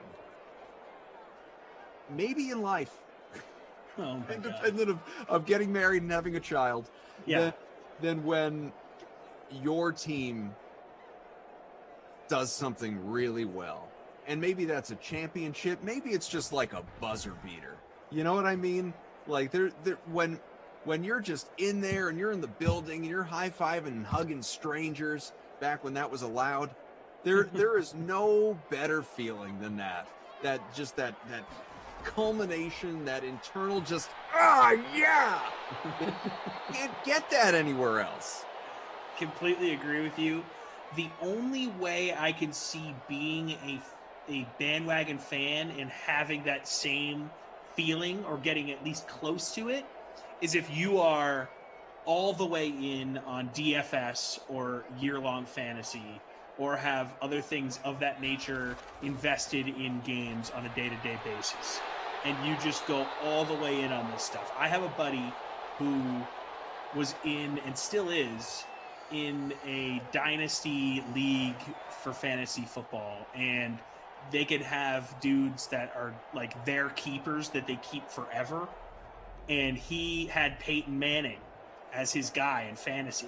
And because of that, he would watch Colts games like we would watch Patriot games. And this guy grew up in Beverly, Mass. Sure. He was obsessed with Peyton Manning. And he would just go all in on rooting for his fantasy guys. Well, I mean, Jordan says I can understand an argument for not being the fan of any specific team, just your fantasy or DFS exactly or bandwagon jumper. That is the argument of having that satisfaction. But even then, I don't think it can ever be as strong because, you know, when you're born into being a fan of these teams, you're a part of that community. Like when they win a title, your whole family is winning that title. You know, your community is there. There's few things stronger than that, like community vibe. Like, yes, we are the champions. Bumble Falcons got it, taking it back to the house. See you later. Atlanta touchdown. And to think I was so close to putting Atlanta's D in there instead of Younghoe Koo. Great. I mean, Corey says it better than I could have. Corey says, bandwagon just doesn't work because joy is the obscene of pain, and if you're not with the team in the bottom, then success means nothing. Wow, what is life? It's like the expression, the saying, you never know where you're going till you know where you've been. That's a great point. Can't appreciate success unless you've experienced failure. Robbie Noble saying a lot of Colts fans bandwagoned Manning and the Broncos. Yeah, that's interesting. I never really thought about like Indy people rooting for Peyton in Denver the same way that Boston people root for Brady in Tampa. I guess that was a thing. They sort of started that. Here's the other thing though with the Brady thing. Like and maybe I just didn't pay enough attention to it. I don't think the people got over the, New England people, Patriots people, got over the top Brady in Tampa until the playoffs when the Patriots weren't in the Bucs were. Then it was like, this is our adopted team. We are rooting for you. Like, get it done.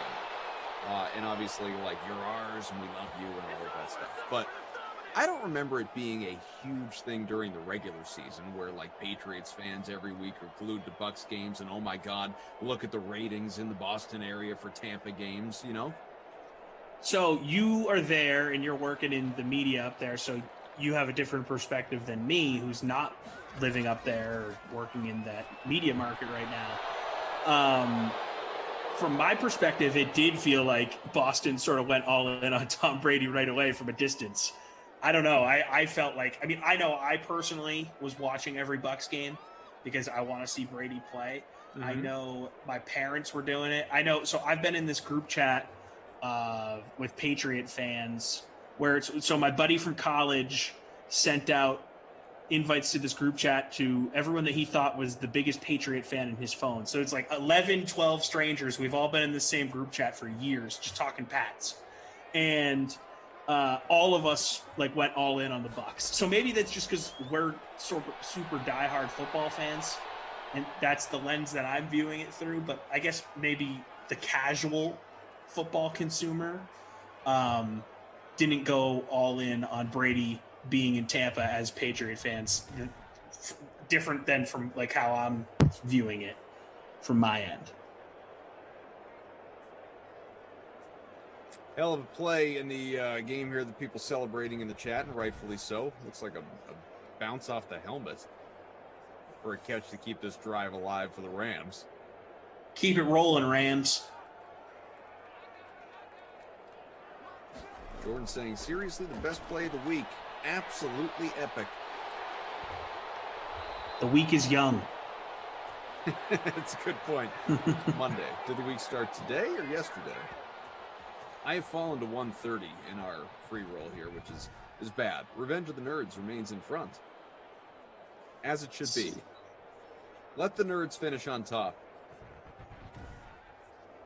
I am going to check, and I am in 170th. That's pretty bad, my friend. Pretty bad. I haven't glanced at NBA in a little while. I'll do that soon. Yeah, I got the snowflake here with Luca, but it's early. Ooh, well, I don't like to hear that because I also have Luca. 17-13. Wendell Carter's up to 30. Oh, my goodness. Eric Gordon's at 13 and a half here for you, right around halftime. Not terrible. PJ Tucker not really showing up at 4.5. That's not good.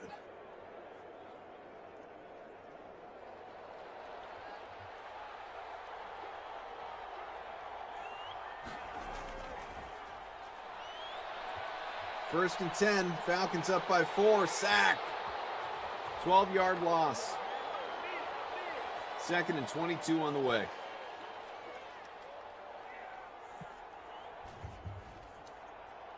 Yeah, I know. We all have Luca. I almost didn't. He was a very late addition to the lineup, but yes, I imagine he is super chalky today. My parents, during the football season, they live down in Rhode Island, and I know the Fox affiliate in Rhode Island would like advertise the fact that we are the home of Tom Brady in New England, like throughout the football season. Which I get it, like local TV is competitive. You got to stand out any way you can.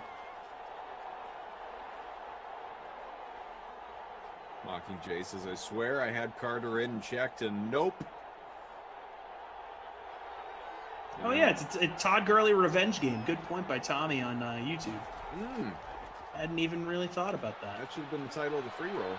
And here, right on cue. Second and 22. Did he get the first?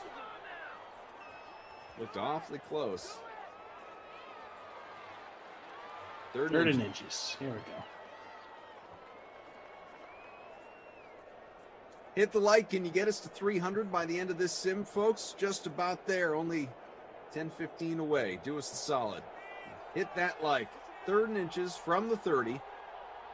Another first down might all but end this game. We'll see. Wow, that's an easy first down run for Gurley. There he goes. If he had cut the other way, that had been a 25-yard gain. Seems said he faded Mavs Grizzlies. Well, looking good early. Jim saying trash game is trash. Yeah, this hasn't been as exciting as I remember these Falcon sims being. Now you came in it's hitting so different. excited too. Yeah, I know. It's just sort of a disappointment for me. We've had worse, but it's not really hitting the spot the way I wanted it to. Darius is looking for an Eckler show next sim. Hopefully it plays out. Eckler. Yeah, I haven't made my lineup for that one yet. Monster says, when I looked over at my lineups, I counted Gurley as a Ram at first. Easy mistake. Yeah.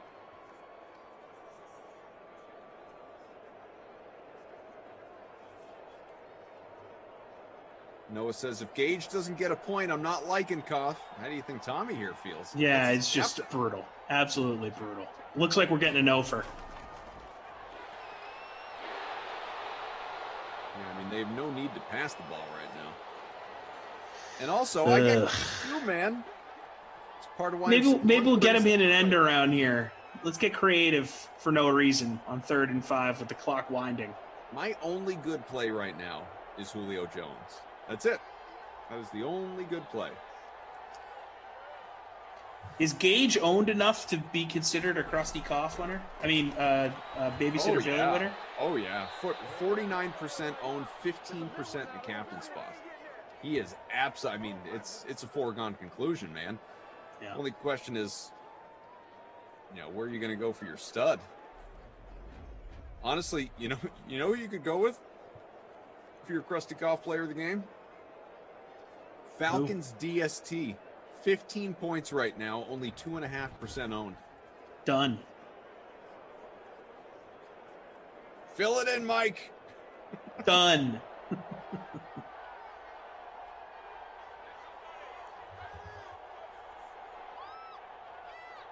The victory formation. Yeah. Jordan says 34th in the cough contest, but Gage killed him too. He killed us all. Yeah, we did say that at the same time. Jinx, you owe me Coke. Can I settle for a Sprite? I'm already drinking one of those. Yeah, okay. Rough sim. It was. Sean McVay, still a handsome devil in Simland, but he's not feeling good. Brutal sim for everyone involved.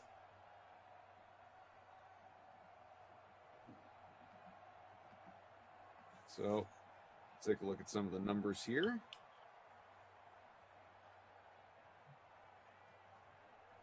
All right.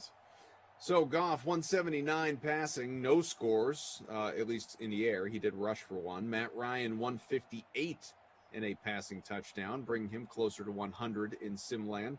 Todd Gurley, 13 for 75. Malcolm Brown, 7 for 37. Henderson went 2 for 13. That guy is just, you can't roster Henderson. You just can't. I know every once in a while he's going to blow up, but, more often than not, totally unreliable, a fickle play. Julio just missed out on the bonus, went 7 for 95. Woods, 5 for 57. Henderson, 5 for 38. He does get you the PPR points. Higbee, 4 for 39. Hurst, 3 for 30. Kupp, same deal. He had a touchdown there for Calvin Ridley, 2 for 18. And that's it. I mean, there are no gaudy stats here in this one by any stretch, which is probably, again, why we're celebrating the Falcons DST. Yeah, I'm going to give him the wooden nickel. I will say if Julio had gotten in the end zone, he would have been the winner. But Falcons DST gets it done. They are the crusty cough. Winner of the wooden nickel gets him a free soft serve ice cream cone. Lions Choice roast beef in St. Louis. I guess they all split one cone. I don't know if we have the inventory to give out wooden nickels to an entire side of the ball. You better hope they don't come collecting, man. Hey, I got nickels for days. Okay, nickels for days. I got nickels for days over here. Look at this over there. Just got a bunch of nickels. I actually just moved a bunch to the car because there's no reason to have the nickel certificates sitting up here when they're hate to drive by, feel like an ice cream, and exactly. Man, I got to pay for it. You want to have some, ready to go, and then obviously Russell Gage, babysitter Billy, not my kid, not my problem. Got to have your wooden capital around. So one sim left here on this Dream Stream day. Let's see. You have got Tom Ace coming on back with Brendan Glasheen for the Chargers and Seahawks. That is what is coming up next for you. A little under an hour from now. Should be a good time. Plenty to get you caught up on, obviously, before that rolls around. I will return to Simland for the first two tomorrow with the one, the only Christian DeAndrea. We will have you for the nooner and the Madden Matinee at 12 and 2 Eastern, respectively, with the Saints and Steelers, and then Washington at the Titans. So looking forward to that. But the nightcap with Tom continues here, as again, Phonics will be joining him in just a little while. Always a pleasure, buddy. Happy to be with you, buddy. We'll see how NBA goes tonight. And for Drew as well, part of our production crew, Mike, our producer, also Zach, our game ops man, who is getting the job done with all the manual scoring tonight. But tonight, I say goodnight and enjoy the rest of your evening. In the meantime, let's kick it on over to Jesse Cofield, who has more on what's going on at DK and, of course, the DraftKings Sportsbook. Yes, Cough. We still have Madden After Dark coming up at 10 p.m. Brendan Glasheen going to take over for you. He and Tom are going to bring you the action between the Chargers and Seahawks. That game is featured in our Madden Stream 3K Flea Flicker contest. $5 entry, $1,000 top prize. We also got a free contest for that showdown. $250 prize pool, $25 going to first. But to hold you over till we get to our next Madden football game, why don't we talk a little more football? Oh, yeah. Here once again is our friend Ross Tucker with a clip from the latest episode of the Ross Tucker Football Podcast. I was on a Pittsburgh radio station last week.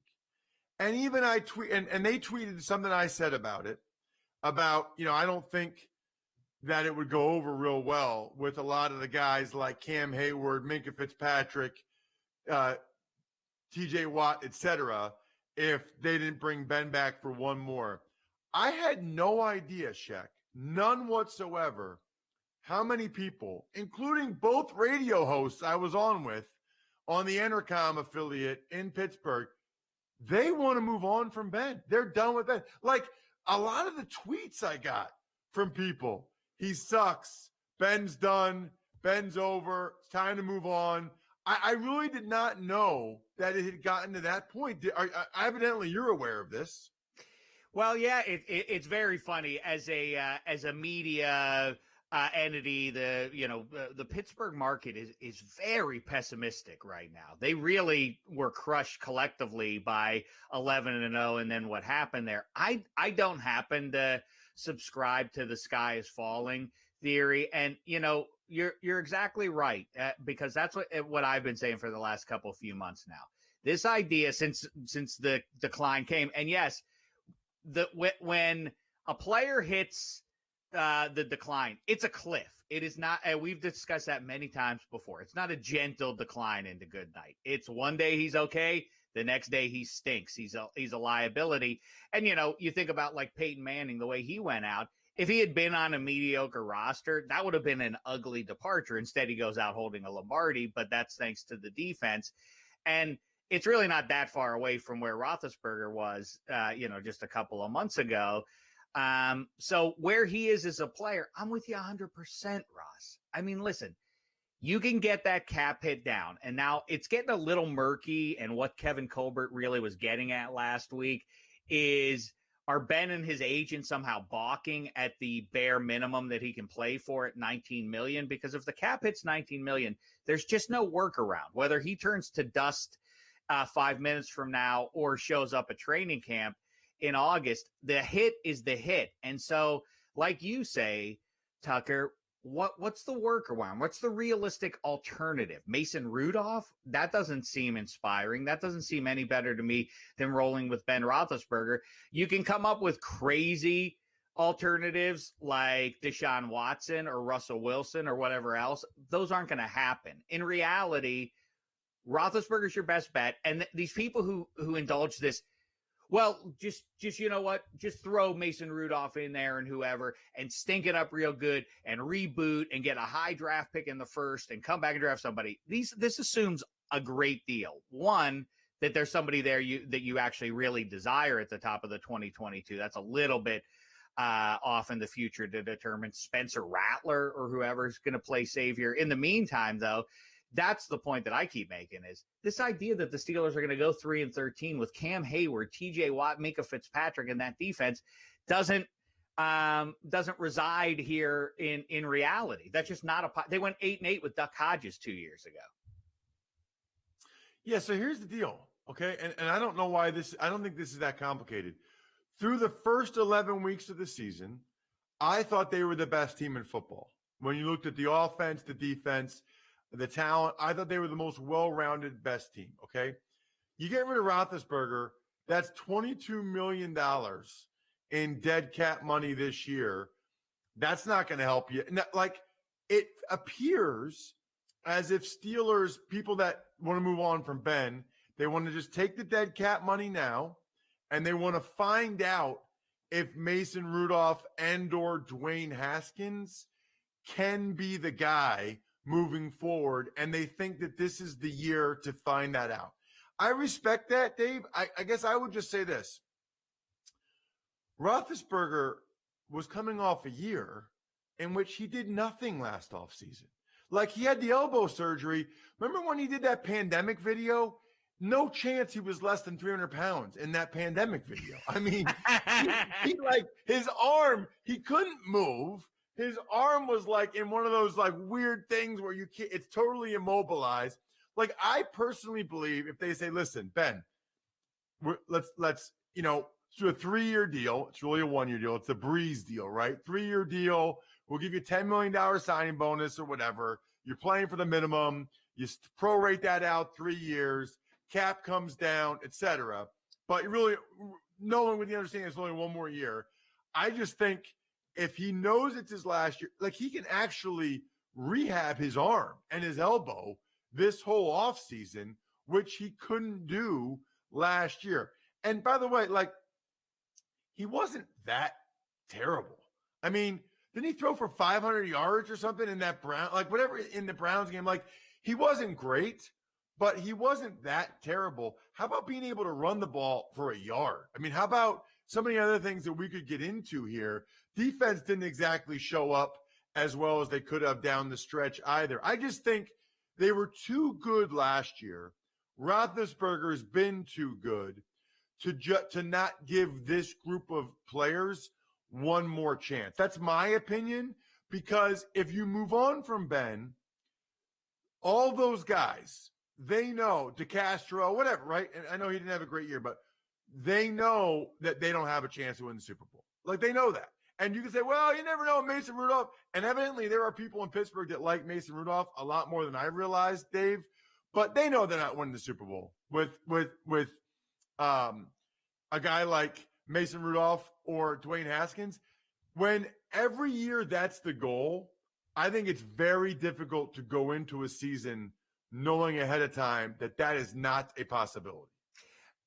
I completely agree with you. And really across the board about what you said. And the thing about, like, that's going to be the premise of an entire professional football season, that you're going to devote the tail end of Cam Hayward's prime to seeing if Mason Rudolph is good. Like, what? That's the entire value of a football season. That's loco to me to evaluate that. There are other ways to determine if Mason Rudolph's the man. And by the way, he's not some first round investment that you have to, you owe it to him and the organization to see what Mason Rudolph has. Come on.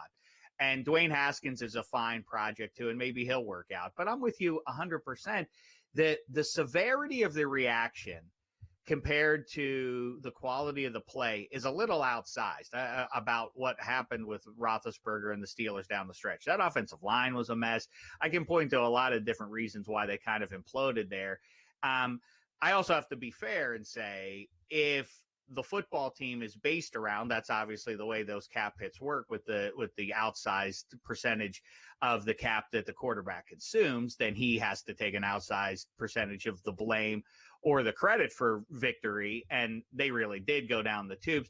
There were some atrocious passes by Roethlisberger in the first half against the Browns in that playoff game. But I'm kind of with you that, okay, he's not, shrug off 4 defenders and run around and do a couple loop-de-loops and then make a playground play to his favorite wide receiver, Ben Roethlisberger, anymore. I do think, again, given the constraints of the cap and otherwise, who are you getting to replace him? You boys like Mexico? Well, that's too bad, because this week's WGC event on the PGA Tour is not in Mexico. It's relocating from south of the border to Bradenton, Florida for the Workday Championship. Reed T. Fowler, founder and president of the Tony Finau Fan Club, is joining me now to break down DraftKings salaries in the stacked field. How are you doing this Monday, buddy? I took a walk around the backyard, head down, shoulders shrugged, feeling for the guy, man. Tony's been so close, and I was ready because everybody on Twitter, Emerson, everybody on Twitter was saying, Tony's going to screw this up. Tony's going to screw this up, which he inevitably did. But, he looked great. His putting was fantastic. We'll get to it in a little bit. And, give it to Max Homa. Max Homa played extremely well. This was a course that he grew up going to as one of his favorite courses, probably his favorite course. So, if it wasn't Tony, Max Homa was the guy that I wanted to win in, and he did. All right, so you're telling me Max Homa cheated. I totally understand. The top 15 golfers in the world will be gripping it and ripping it here this week, dude, at the Concession Golf Club. As for your top price guys, so 6 golfers who will cost you at least $10K. They're all familiar names here. DJ, Rahm, Xander, JT, Rory, and Cantlay. Who was your favorite in this ridiculous group? Yeah, I mean, who do you love more, right? Mom or dad, Emerson? Like it's a hard one to choose because, like you mentioned, everyone is here. This is a strong field. It's a no-cut event at WGC. I would say that right now, for the price and probably the sentiment coming into this tournament, is Justin Thomas. Right, he played terribly last week, and understandably, right, he was probably dealing with some.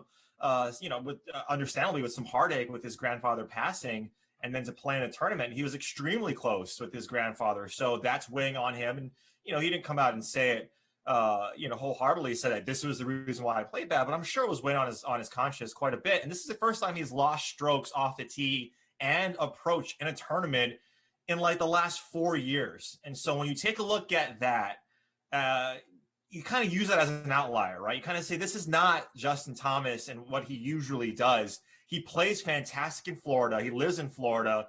He plays amazing golf at WGC events. As a matter of fact, the last WGC that we've had, the St. Jude Invitational, he won. And I don't think that him, losing strokes approach and with his driver is going to happen every single time. I know the putter, he goes the way his putter does. But right now at, 10,500, when you have Rahm, who played extremely well on Sunday, had one of the lowest rounds for the good portion of that telecast and of the round, they're going to garner a ton of roster percentage up at the top. Justin Thomas, I think, is a guy who has that sandwich pricing at 10.5, who I think is going to come a little bit, not under the radar, but less owned than he should be, and one of my favorite. Dustin Johnson, the most expensive player at 11.6. Missed a lot of greens, struggled to get up and down at times over the weekend. How much of an issue do you see that being again? This guy's the best in the world, right? He shot back-to-back 80s like 3 months ago, Emerson. That's like you and I at a local muni, right? No, that's actually not. You and I shoot like back-to-back 100s. Thank you. Wait, yeah, what? you're welcome. No, like 90s. Don't bring me down to your level, buddy. Yeah, okay, we're 80s. We're like pretty good golfers. But no, that's the thing with these guys, right? Like his putting wasn't there. He wasn't scoring on the par fives like he should have. The easiest hole, that was a reoccurring theme with Dustin, is that he wasn't necessarily scoring when he should have. And that, look, again, he traveled overseas after winning. And he comes to a very difficult golf course, hard greens, windy conditions, and that's going to get you sometimes. And so I'm not worried about DJ. He's the best in the world for a reason. This guy can go out and shoot, on this course that's over 7,400 yards, a par 72 in Florida. Like, he go out and absolutely obliterate this field because he's number one in the world. Yeah, I know John Rahm's in that group too. He hasn't finished outside the top 20 since the U.S. Open last year. He's been knocking on the door a lot. And down the list in the 9K range, we have last week's runner-up. I mean, your sweet chinchilla, he's been knocking on the door a whole lot this year. A top 5 machine. Tony Finau, why is he your favorite in this group? Or maybe he's not, which would shock me. Yeah, of course he is, right? He's an auto-click. Top 5 Tony is an auto-click. Look, back-to-back, he's second place at the Farmers, second place overseas, second place at Genesis. I mean, what more does a guy need to do to prove that, look, he's not getting in the winner's circle? That's been well documented, but he's a guy that, despite the roster percentage, you really got to consider top 5 Tony, and especially in these fields. Genesis was a course that he's usually played well at, but what's different here, really, right? Yes, it's in Florida, so it's in the other side of the country. It's on Bermuda greens. It's 7,400 yards, but there's a lot of similarities to last week to this week, right? You look at what other type of courses in Florida are of this magnitude. Doral comes to mind, and some of the other courses like PGA National, maybe not the same par, but the same type of golf course. And a guy like Tony Finau really plays well at every single course. It's just a matter of when he gets that win, it should cascade. If it's not him, though, big guy, it's going to be Tyrrell Hatton. Like, Tyrrell Hatton is someone that's been playing the best golf of his career right now, and he loves the state of Florida. If you see what he's done in the past at the Arnold Palmer and the Honda Classic, he just loves this part of the schedule. Usually waits till now to come over to start his schedule on the PGA Tour, and he usually does extremely well. So if it's not top 5 Tony, it's Tyrrell Hatton. Yeah, world number 5, Mr. Hatton there. Last week's winner, though, Max Homa, knocked off Finau there in the playoff, finds himself among the guys around 8,000. So who do you like in this range, Riti? Yeah, I'm going to fade Max. He's been playing great, though. If you look at his last 3 tournaments, he was up there, and it really was a change of mindset for Max Homa. He's like, you know what, I'm just going to release. And that happens all the time, right? You hear with Sergio before he won the Masters. You kind of hear it with Max Homa before he won this tournament. It was that he was just going to release a lot of this pressure that he was putting on himself, go out there, have fun. Look, he wins, right? So that's definitely something to keep in mind when you're looking at some of the other stuff outside of the statistics, is if you can read into the sort of the, that narrative portion of it, that's something to keep in mind. But Sungjae Im, right? He's right there by Max Homa, a little bit more expensive at $8,800. Another guy who plays extremely well in Florida, has a win already in the state of Florida, Get him on Bermuda greens, which is what this week is going to be, and he's just a machine. Over his last 50 rounds, he's one of the best Bermuda putters. Hasn't ranked outside of like the top 15, top 20 in putting specifically on Bermuda surfaces. And again, a guy who just loves to play the game of golf, plays a ton and plays really, really well in Florida. 8,800, he's going to garner. And look, and this tournament at WGC where there's no cut, and there's only 71 to 70, I think 72 players, a minimum of 72 players, I believe, in this field. Every golfer is going to garner roster percentage. You're not going to get any of these guys at like 2%, 1%. Most of them are going to garner roster percentage. So it's a matter of trying to zig a little bit when other guys zag. Sanjay's probably going to be popular. And if he becomes more and more popular throughout the week, Scotty Scheffler at $8,300 is also someone. I know I just did the Jeff Ulrich where I named a bunch of guys. That's but okay. Scotty Scheffler, yeah, at $8,300 is someone that I'm really interested in. I trust you when you do it. With Jeff, that's just his thing because he's too indecisive. Yeah, exactly. How about $7,000 and under here? Who's your favorite value play? Especially, let's say people out there are considering rostering, one or two of the guys in that 10K range. This is going to be crucial information here.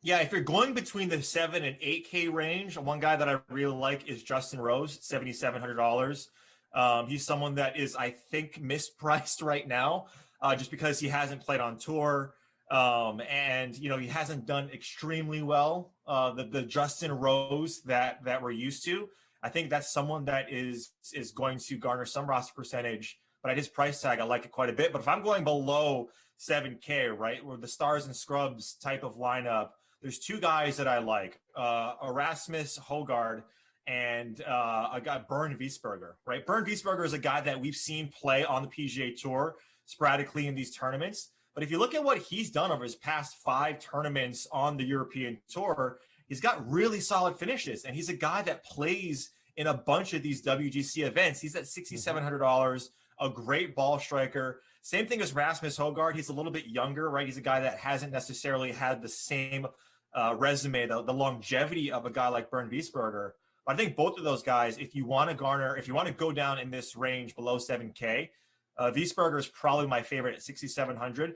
But keep in mind that these WGC events, they're won by the elite, right? These guys, the elites usually win this tournament. Doesn't mean that one of these guys can't come inside the top 5, but usually we see that the elite win this type of tournament.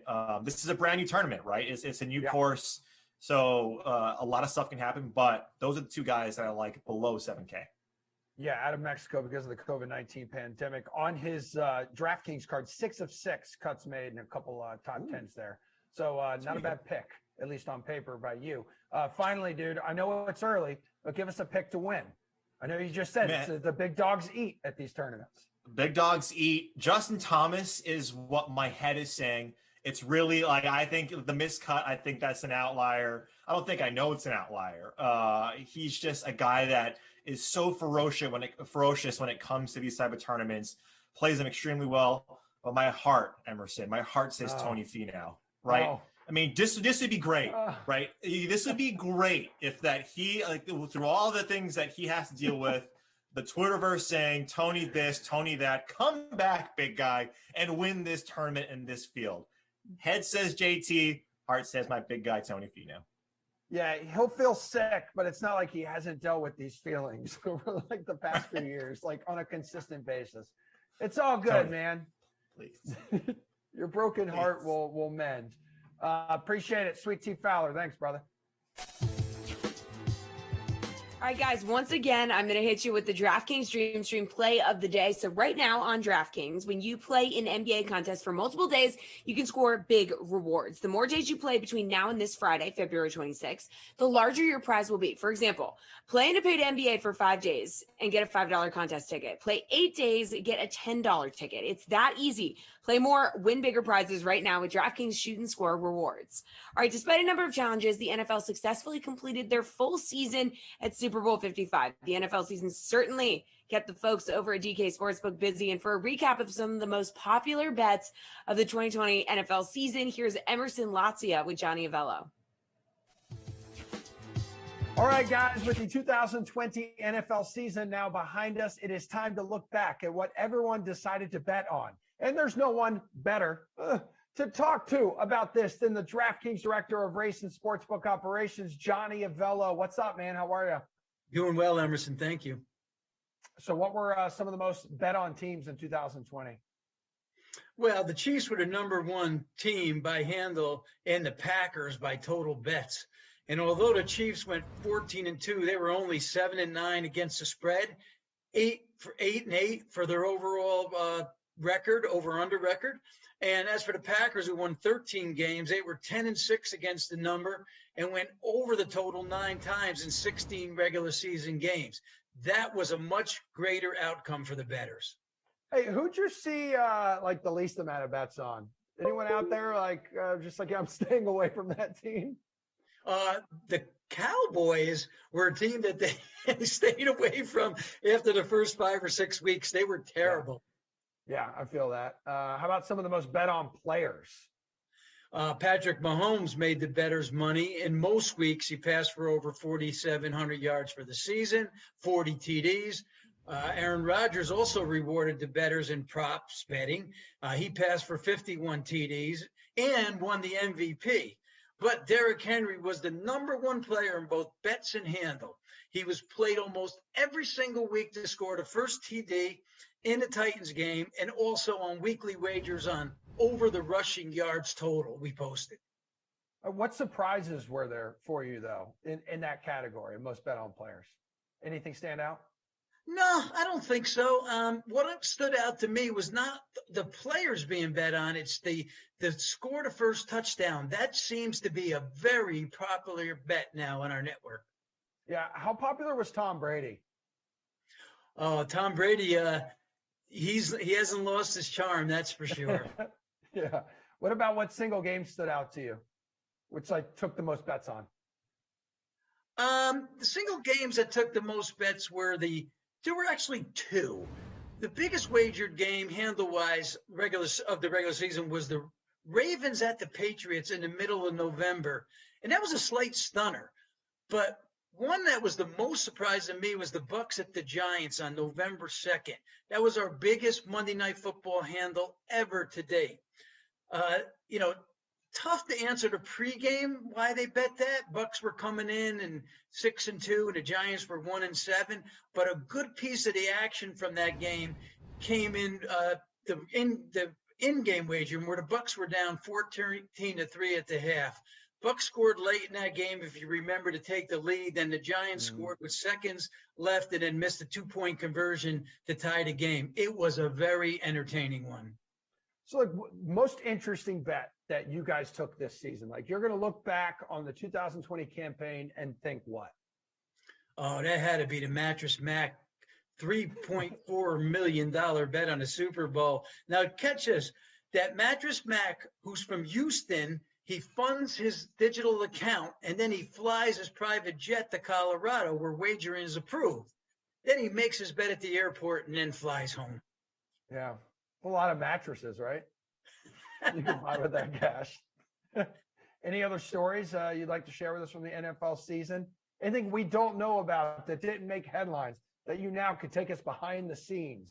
I don't know if this is behind the scenes, but when it was announced that Tom Brady was heading to TB, Tampa Bay, back in March, April, our future book to win the NFC and Super Bowl was flooded with Bucs wagers, and that pattern continued throughout the entire season. That turned out to be a lucrative payout for those backers. Some had that bet at 40 or 50 to 1.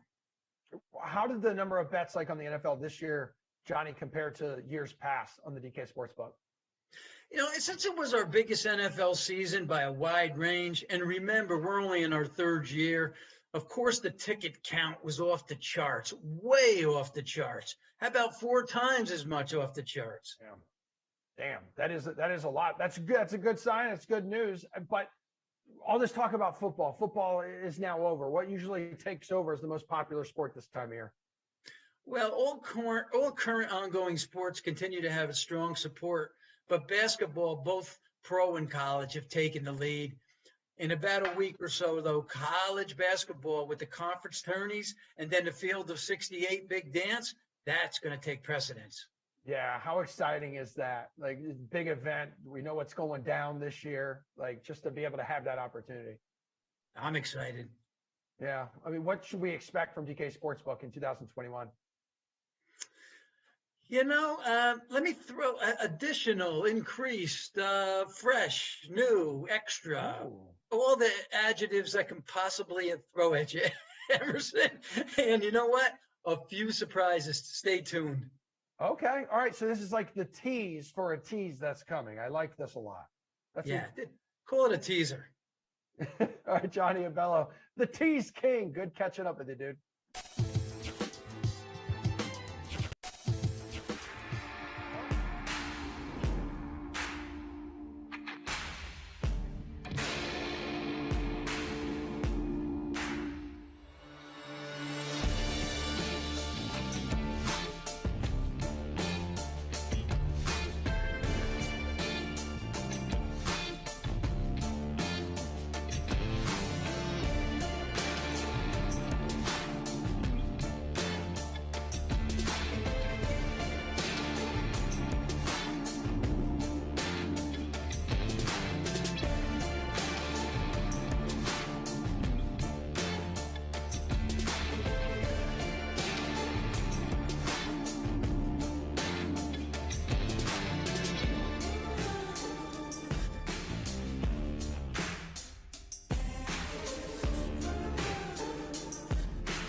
Madden After Dark is minutes away, but first, here's what else is happening on DraftKings right now. There's a showdown contest still available in the NBA with the Wizards and the Lakers tipping off at 10 p.m. Eastern time. That game is featured in the NBA Showdown 150K fadeaway contest.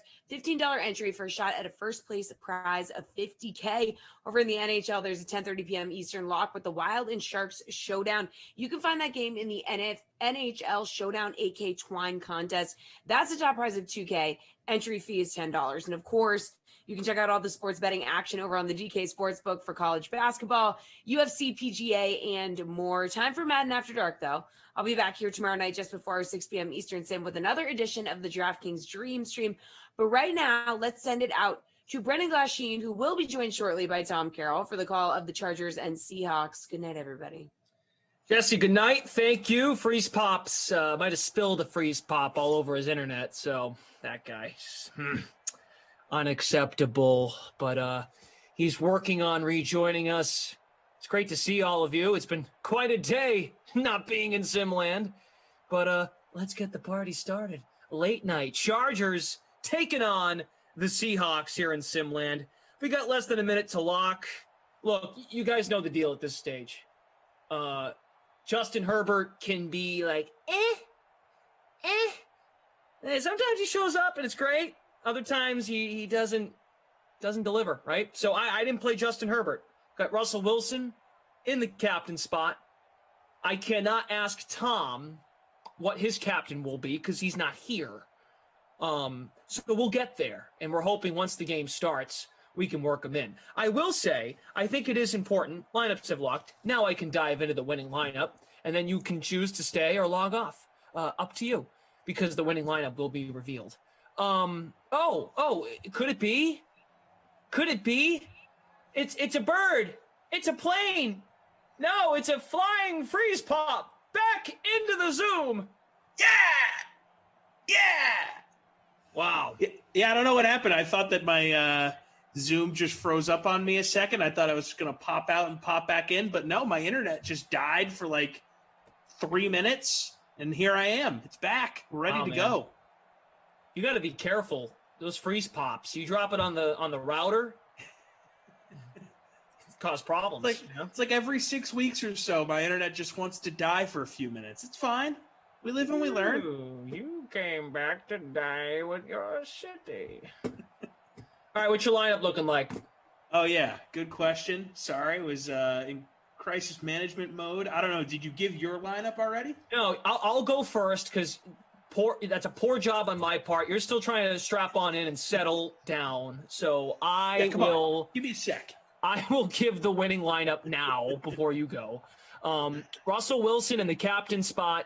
I got both third down backs in there. Eckler, of course, he's getting a bunch of work. Carlos Hyde, Philly Dorsett, and Joe Reed. Joe Reed, the wideout 3. Dorsett, also a wideout 3. And Keenan Allen. So I'm thinking like maybe I should have played Herbert because I've got Allen and Eckler in there. But Wilson can go mobile. So that's what I did. Russ captain, Eckler, Allen, Hyde, Dorsett, Joe Reed. Okay. Look, I thought about Herbert as well, but I looked at his points per sim and I wasn't overly impressed. So I got Wilson in my captain spot, 21.7 points per sim. That's just so strong. Got to have him in there. And then I got Philly Dorsett for $5,000. I got Eckler. I got Mike Williams. I went Greg Olsen for $7,400. And then I got Seattle DST in there. I know that in the past we've done Seattle games and you've been high on them. I looked at the last sim they had. They had 17 points. So I'm just high on Seattle defense. I got them in there. Okay, we are underway. Freeze Pops is connected. Welcome aboard. Hello. Test 1 2. Test 1 2.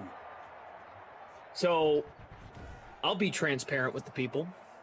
I had a lot of the day free today, right? I was in the car. I was running some errands. And you know what song came on in my car at like 11:30 this morning? No, I don't. I'm going out because we're gonna get this party started. I'm gonna get this party started. I was like, wow, That'd be a great intro song to Madden After Dark. Just like the lights beaming, and it's all I've been thinking about all day. There are challenges to working the fraud shift, which is one shift at the end of the night. Justin Herbert going long, and that is caught by Mike Williams at the 20. Yes, in my lineup. What's up? So, you start thinking about stuff and what you can do to, enhance the product. So Spice up your life. Spice up your life. So, when you are on Madden After Dark. But yeah, man, I was fired up. You get fired up all day when you work one sim, and it's at the end of the night. Yep. You sort of build towards it, right? You're doing some smelling salts beforehand, stretching, getting loose. There's definitely a good energy in the sim tonight. No question about it. So, as I've told Rossi, he's kind of stealing it from me, but I told him he could. Mm-hmm. When you work that one sim, you got to leave it all out there. You got 100%. You just got to leave it all out there. Yep. Him and I worked one sim together yesterday, both of our only shift. So we left it all on the field. I mean, it was blood, sweat, and tears. Attaboy. Jay Berg says, "Sup, children." Well, hello, Mr. Berg. Glash, I have first down, or rather, I have first sort catch. of a random thing to bring up, but it's something that has been sent to me by multiple people, and I just need to bring this to the Sim Land DK Sim Fam chat. Okay. So, Taco Bell is debuting a crispy chicken sandwich, as all of these fast food places have over the last few years. Mm-hmm. And their Instagram of it says, "Is it a sandwich or a taco? You decide. Try our new crispy chicken sandwich taco in regular or spicy. Testing at select locations in Nashville and Charlotte starting March 11th. So if you're in those markets, go grab one. Let me know how it is."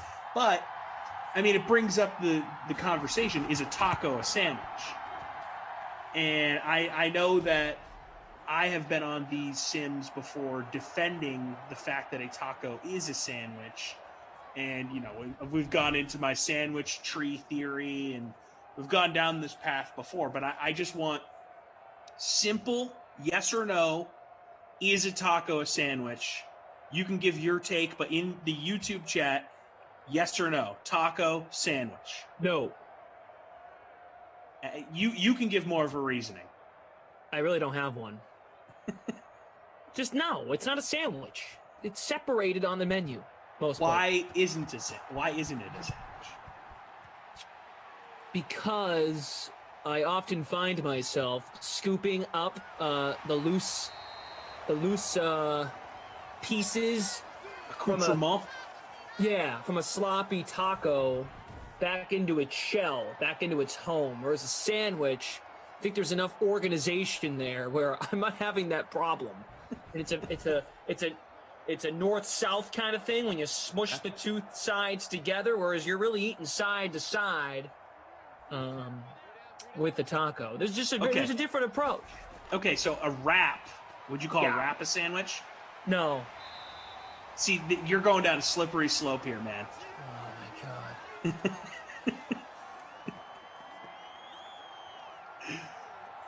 Yes, Jimmy B, thank you. A taco is a taco, dummy, and a sandwich is a sandwich. Taco is a type of sandwich. That's all I'm saying. I just needed to throw it out there.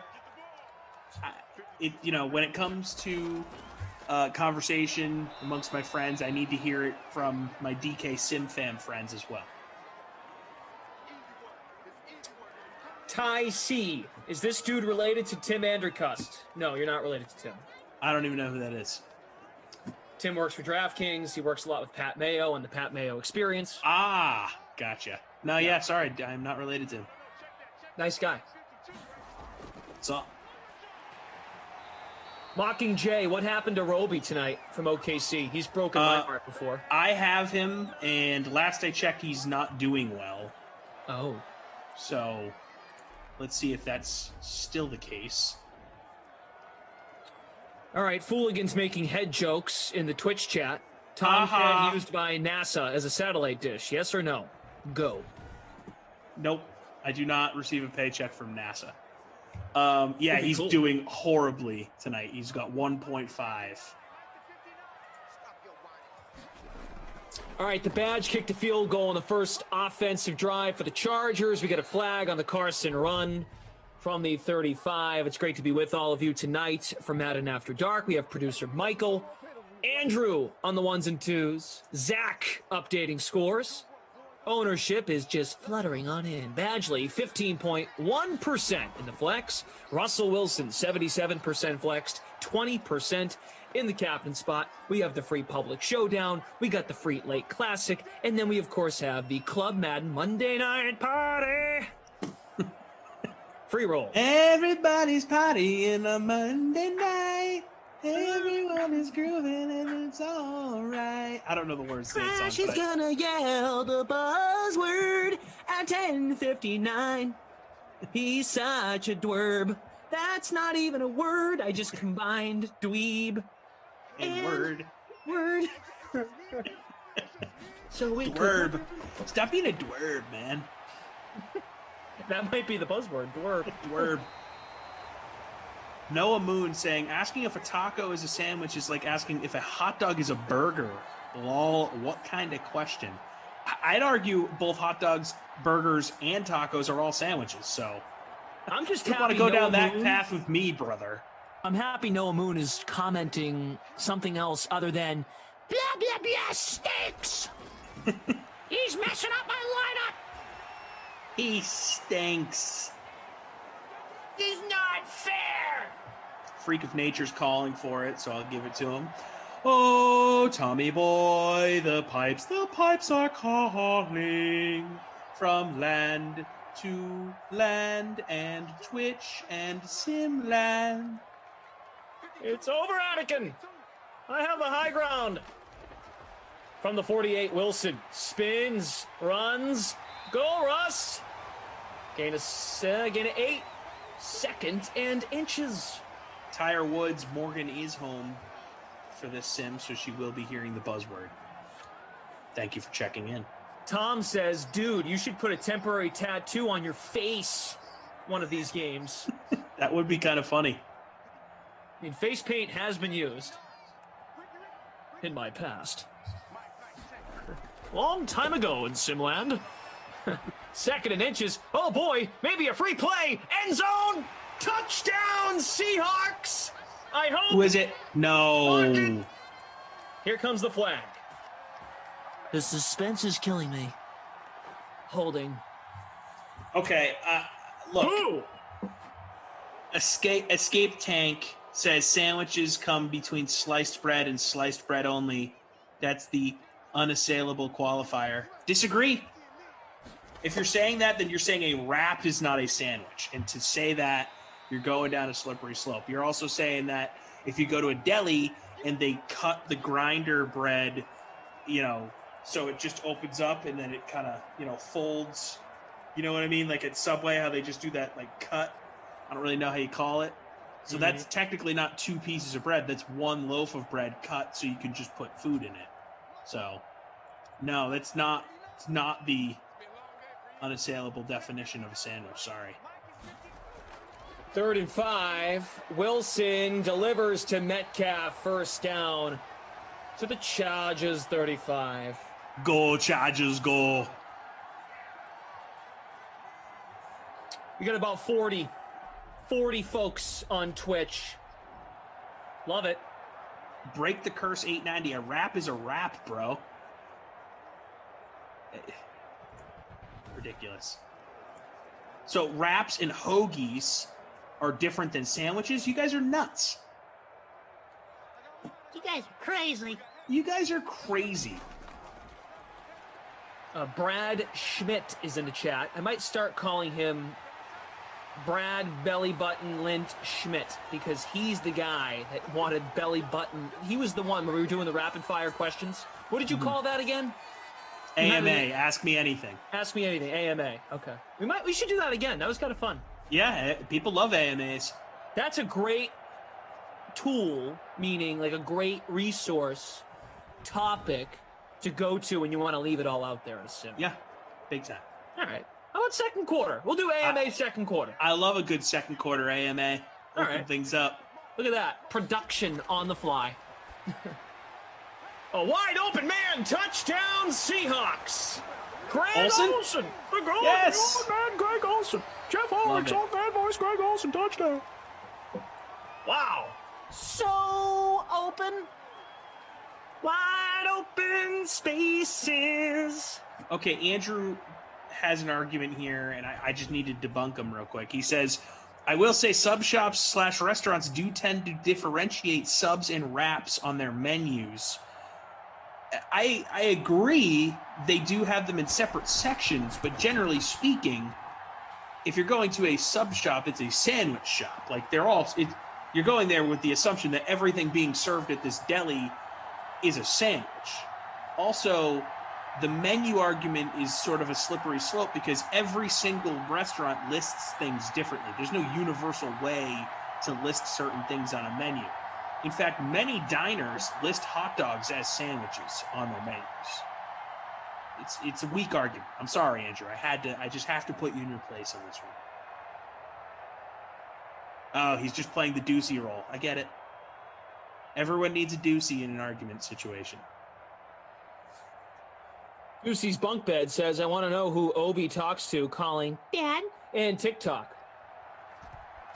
Yeah, the Bad Boys of Pop points out a sandwich requires 2 slices of bread. No, yeah, it's been said already. We get it, but it's just not true. Like, you can't look at a Subway sandwich, which it's called, sandwich at Subway, and tell me that thing isn't a sandwich. Like, if you're going to look, that's like looking at the sky and telling me it's not blue. It's people just, for some reason, not allowing themselves to open their brains and just accept that sandwich is an all-encompassing thing. It's like the animal kingdom. Ooh, nice pass. Herbert to Hunter Henry, marked at the 50, and he hops out of bounds. We've hit over 300 likes. That's pretty awesome. Yes. Let's continue to march forward towards the number 400. Kicking Club says Freeze Pops is fighting about what a sandwich is, but we all know he ate a meatball off the ground. That's true. I did eat a meatball sans sandwich. If I had eaten that meatball in a wrapped bread, a hoagie roll, or 2 slices of bread, it would have been a sandwich. Wow. People saying that wraps aren't sandwiches are just insane to me. You're all crazy. Is it a topic that really eats at you? Totally. Pun intended. I don't understand why people are so firmly against it. Interesting. Well, I hope you get through this challenging time. Look, Glash, there's certain things like you have to stick to your guns on, like Max Kellerman, the Brady Cliff take, like that's his thing. Yeah. For me, the hot dog is a sandwich / sandwiches being an all-inclusive, encompassing, tree of life situation. Like that's my thing, So when these topics come about, I need to weigh in and give my thoughts. It'd be irresponsible for me to sit these conversations out. Well, you're being transparent and you're speaking your mind and you're following it up with data and facts. That's good. Good on you. You get an A on your paper if you wrote a paper about it. So, Hunter Henry and Greg Olsen, the 2 tight end ones, have the longest catches of the sim so far. Olsen 1 for 25 at a touchdown. Williams, though, has the longest catch, not for a score, 1 for 54.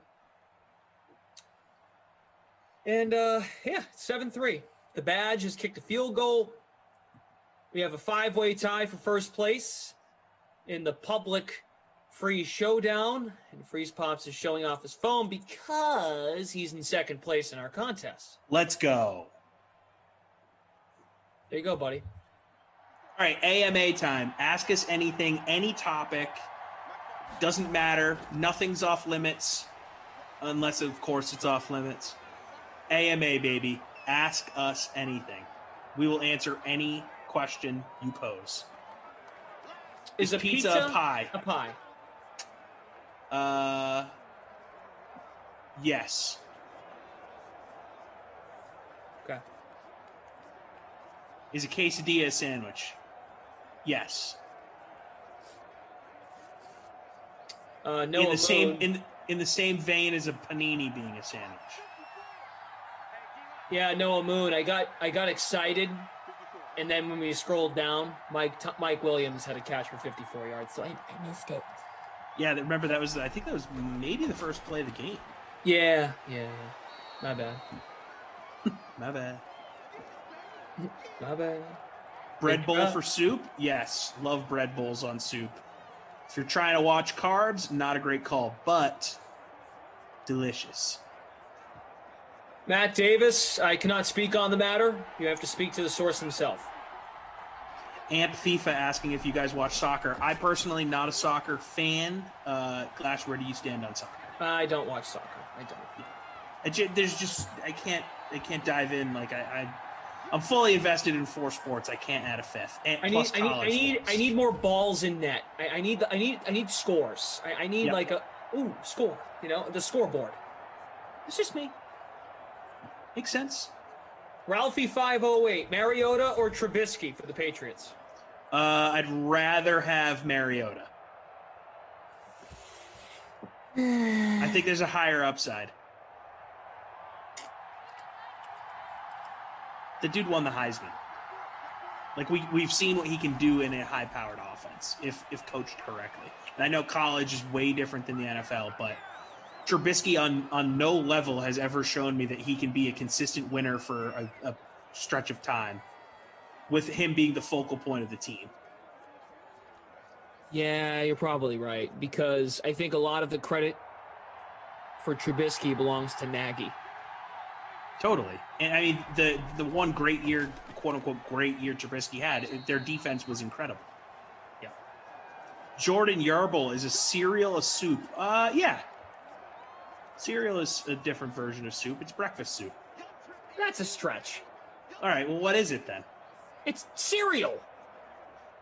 I think when you're eating a bowl of cereal, it's technically breakfast soup. Oh, stop it. Am I nuts? I eat my cereal dry. I don't think you're nuts. I think that's actually kind of common. People just like eating it like a snack type food. Okay. People like to do that. Break the curse. Do you guys eat peanut butter banana sandwiches, or am I just weird? Well, I put bananas and peanut butter in my smoothie. Yeah, never got into it as a sandwich, though. Not a huge fan of bananas on sandwiches. Hey, 3rd and 4 for the Chargers. Go Chargers, go. Remember, guys, AMA, you can ask us anything, any topic. Nothing's off limits. Careful. Hey, throw it out there, man, and then just see what happens.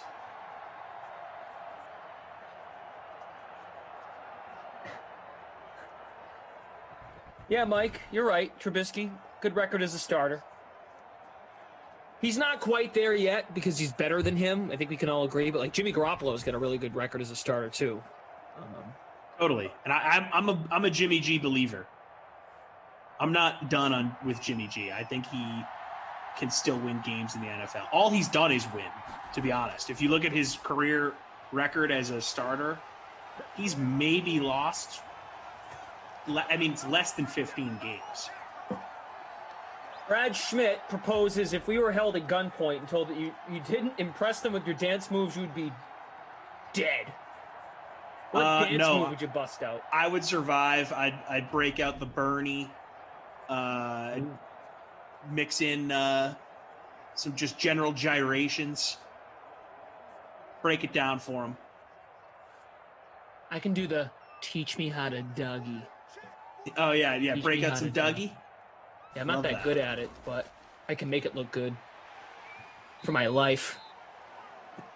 Aaron says, need Uncle Verge. Well, you can't get him yet because he doesn't have the ball. Lewis Daniel asking me what the name of my podcast is. Well, happy you asked me, Lewis. It's called Great Dane Nation. You can find it on Apple, Spotify, or wherever you get your podcasts. We talk football, not if hot dogs or sandwiches. It's a football podcast. This week, Cameron Jordan, the all-pro defensive end of the Saints, joining us.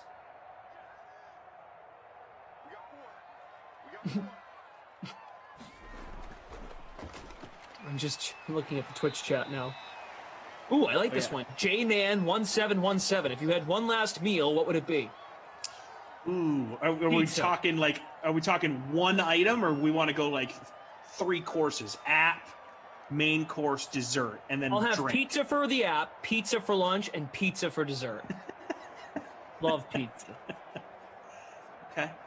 I think I would go like really, really good buffalo wings. If we're doing one item. I think I'm not alone on this this whole like cereal is a soup take. I've never heard that until tonight. Cereal's a soup. It's a cold morning soup. Yeah, someone was saying I'm crossing into Deucey territory with these takes. Look, he's not wrong. I'm standing firm with all of them. It's Deucey-esque. I just had one. Oh, Rick says, how many chickens would it take to kill an elephant? It's kind of dark. Let's think, though. Poor animals. Probably, I would say probably 300 chickens. That's like a stampede of chickens. Yeah, I think it'd take 300 chickens, and it would still be a really good fight, but I think 300 would do the trick. 300 chickens on an elephant would be like all of those antelope on top of Mufasa in the in Lion King, and he's just like it's Mufasa. The elephant would start like crowd surfing.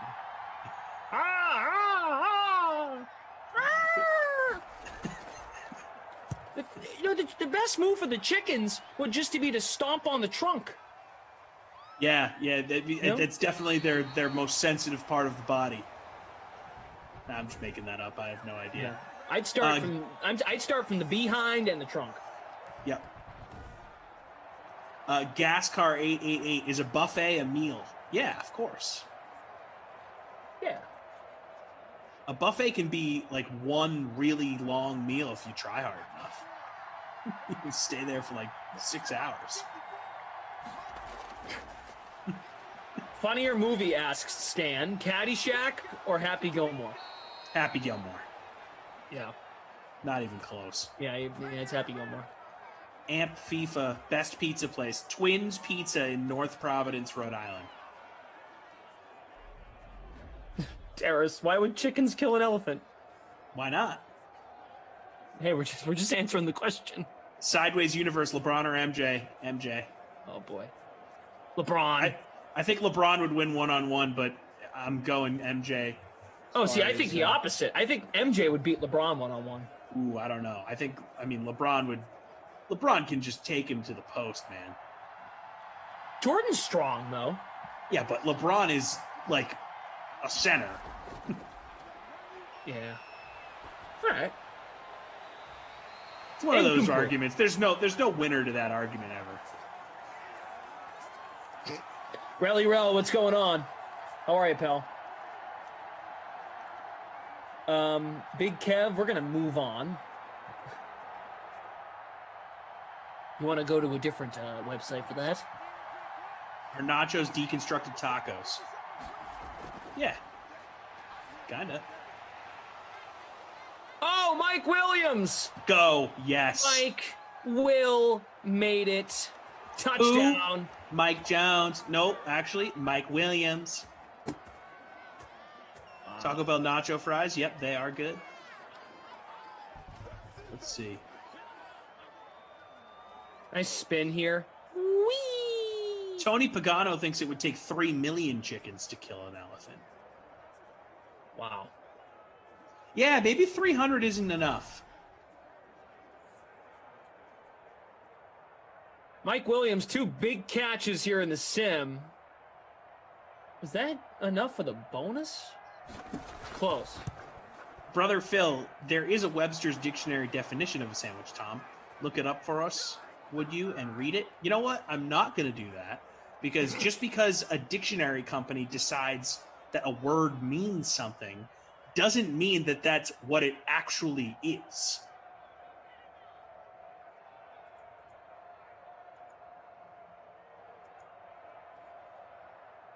So yeah. Take that. Bandit Caterpie 53 on Twitch. Elmo or Marv Albert? Oh, oh God, that's a really hard one. I guess I'd go Marv. Elmo, I think I might just have to quit mid-sim if we did that the whole time. Marv, I can handle. Elmo for a whole sim would drive me insane, and everyone on the production staff. Speak for yourself, man. You're probably right, though. Yes. Oh, here's a good one. Patrick not in ops saying a cheesesteak is the only sandwich the world really needs.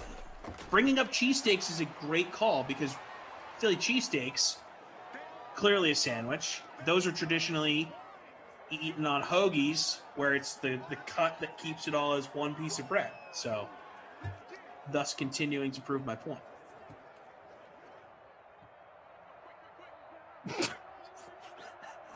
Fooligan on Twitch, is belly button lint a sandwich? If put on a device to be eaten as such, then yes. If you have 2 pieces of lint from your belly button and then sandwich a grape in between, that's a sandwich. Look, alternative facts saying that I'm not going to go by the dictionary definition of a sandwich to determine a sandwich. No, that's not alternative facts. That's just reality, fam. We have had folks from Major League Eating on our Sims. We should just ask Chestnut next time we talk to him. Yeah, I think he said it wasn't a sandwich, so I disagree with him. Oh, that's right. Emerson asked him that about the hot dog as a sandwich thing. Yeah. Bad Boys of Pop saying cereal is a sandwich. No, I said it was a soup. Get it right. Ty C saying cheesesteak is a hamburger. What do you mean? Those are both sandwiches.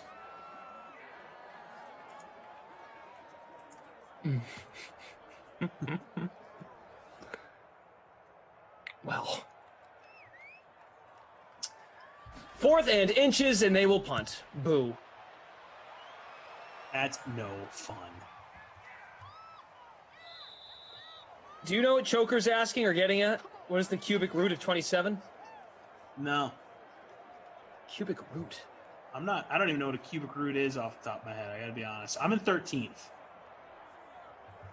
In the contest? Yes. There you are, yeah. Here we go. Shaq or Charles? Ooh. Barkley. I mean, if we're talking careers, Shaq obviously is the winner. If we're talking as an analyst, it's Barkley. Yeah, and it's not even close. Louis Daniel says, according to Kenny, Romo drove him crazy a few Sims ago. Yeah, Jim! We did a noon Sim on Sunday. Yeah. That's no question about it for me. Top 5 all time. In terms of just the product on the virtual field. It was insane. It went 3 overtimes. The game actually picked up steam as it went along. It's not like there was a lot of scoring and then it just was a bore in overtime. Both teams scored touchdowns in the final 2 minutes of regulation.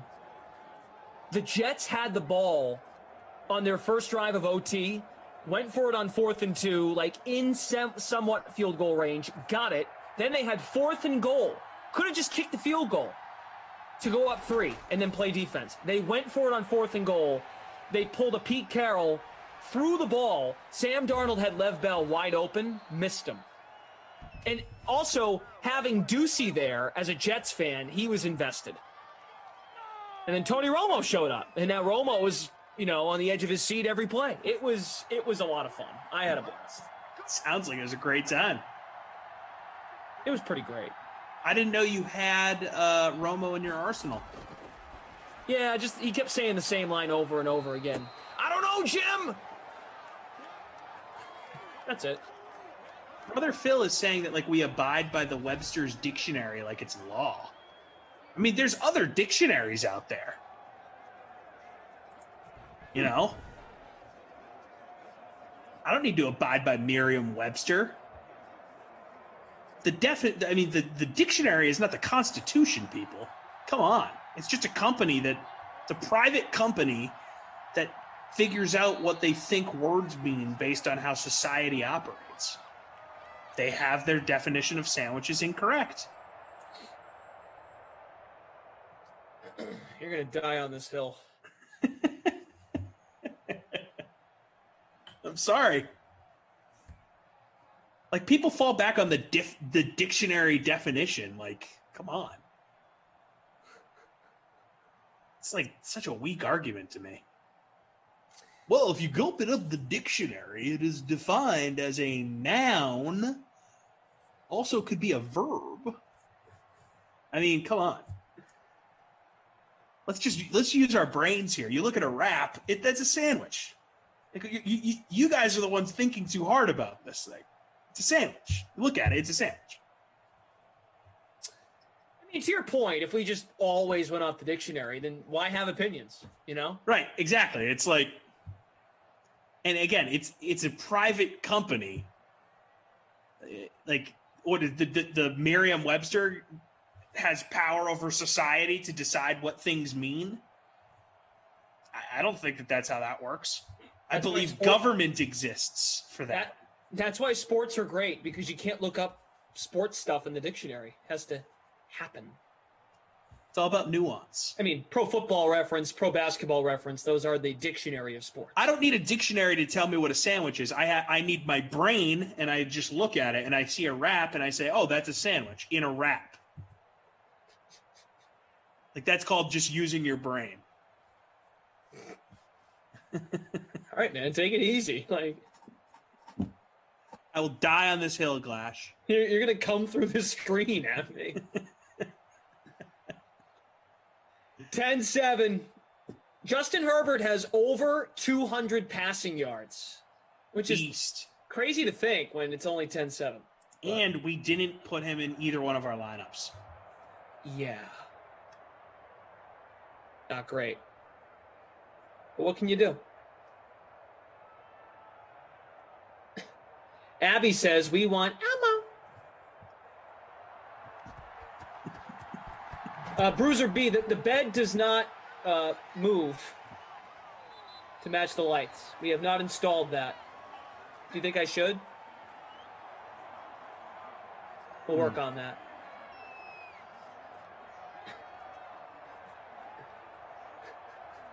Yeah, you know, that'd be a good Sesame Street. Elmo teaching everybody what a sandwich is. Elmo wants sandwich. Elmo doesn't understand how Tom thinks that's a sandwich. Elmo confused. This was bound to happen. Well, Elmo knows more about sandwiches than you do. If you were ever on Sesame Street, you'd be poisoning young minds. No, I would be helping them open their minds. I don't know, man. Elmo would put you in your place.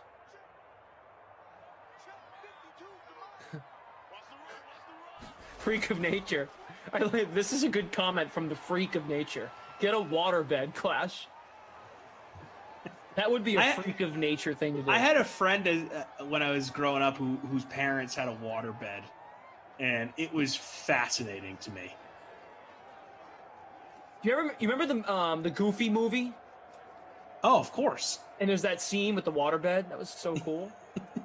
It made me want one. And then my friends parents had one, and I realized, oh, this is weird. I don't want one of these. Michael, producer Michael, I did not read that. Andy Reid's face shield will be put on display at the Pro Football Hall of Fame. Awesome. Wow, might have to break that out. He started going to just the mask going forward. Yeah, I think ahead of the game, because there's 2 weeks of coverage, one of the things they did on SportsCenter is they showed all the different iterations of face mask and face protections that Arians and Andy Reid used throughout the season. Like, both coaches changed up their looks so many times on that.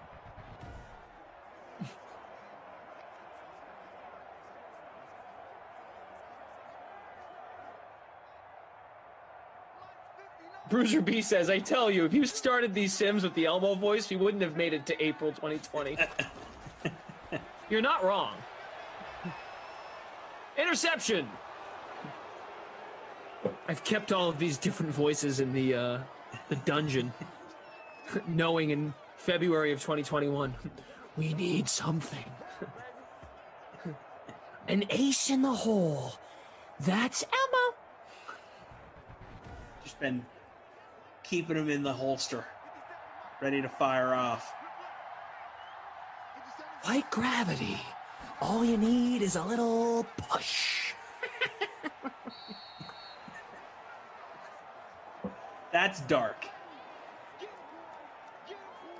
Dark Knight, man. By far and away the best Batman movie. Yeah, it's pretty good. Obi-Wan. Phonics, what does Sarah think about the Elmo voice? Oh, she's terrified. Terrified. Yeah, that makes you not want to sleep next to you at night. I only use it when I need to.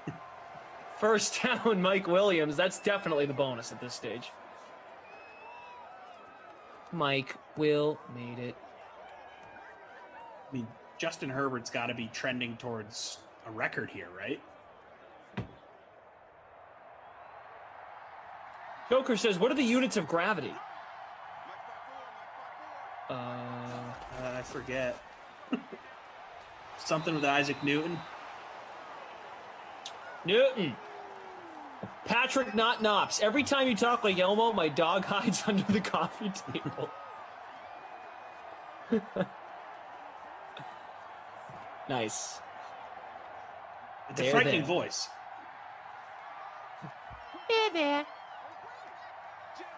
All right, we're in the third quarter, 10-7. I said I'd leave it all out there tonight. Leave it on the field, baby. Got to leave it all out in the sim. On the field. Talk about the sim. Talk about the sim. Talk about the sim. Let's talk about the sim. The sun. Oh, no. The Song of Time, says Glash. 0 to 100% chance. Watson ending up in Minnesota and Cousins ending up in San Francisco. So what are the chances, the percentage of both of those things coming true? Was Watson in San Francisco, and what was the first one? No. Watson in Minnesota, and then Cousins in San Francisco. I kind of like that. Honestly, I'd put it at like 15% because it hasn't like you get the sense that someone could swoop in and give a great offer to Houston, right? And they're like, okay, no brainer. We got, like, you know what I'm saying? Like the way this keeps dragging out, that someone could come out of nowhere and offer a boatload. I mean, we know that Kirk Cousins and Kyle Shanahan have history together. Kirk was there as a young quarterback in Washington with Kyle before he left Washington. So that leads me to believe that part of it is very realistic if San Francisco really wants to move on from Jimmy G. But Minnesota, I mean, off the top of my head, it doesn't feel like they have enough capital to get a guy like Watson. Yeah. And you just saw what Stafford commanded, and we've talked about that, how that sort of sets the market for these high-end quarterbacks. So, I don't know. The Cousins thing makes sense to me, but Minnesota just, I mean, unless they have all this draft capital I'm unaware of, I just don't feel like they have enough. Travis Anderson says Watson has a no-trade clause that includes Minnesota. No way he'll come here. Okay. I mean, playing indoors has to help, right? Yep. And Minnesota has decent weapons. I mean, Justin Jefferson among the best Cook, Thielen, receivers in the Jefferson. NFL. I mean, that's a pretty big. That's that's a great three right there. so. And they have a good defense. They have a good coach. The coach. Minnesota's a competitive franchise. Yeah, I mean, I don't see why he wouldn't want to play in Minnesota, other than maybe he doesn't want to go up against the Packers. Well, it's not Miami. Year, it's not. Yeah, it's not warm. I don't know. But I mean, if he wants to win ball games, if that's the ultimate goal, Minnesota's not a bad place for him. I mean, you got to play Green Bay twice a year, but we've talked about this quite a bit. In the NFC, the elite quarterbacks, there's not many of them anymore. It's just true. Right. All the elite quarterbacks are in the AFC. Brady, 100%. Rodgers, Russell Wilson. That's what you got in the NFC. After Kyler's on the way. Kyler's on the way. But for sure, no questions asked, Brady, Rodgers. And Brady and Rodgers are up there, right? Brady's got maybe a year left. Rodgers, couple more years. That's why I've always been saying, like, even if the Packers don't win or get to the Super Bowl or win the Super Bowl this year, they got a window, I think. And then Russell Wilson. And he's unhappy. God forbid he's out of the conference. There's just like, there's opportunity to be had in the NFC. If you're Deshaun Watson, if you go there, you'd instantly be a top 3 or 4 quarterback. Yeah, you're at the very least in that wild card conversation. There's no question.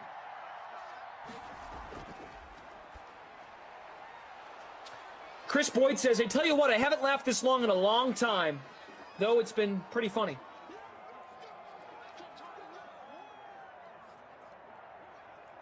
Domino Joe, we've got Zach updating the scores. We hear you on the Mike Williams bonus.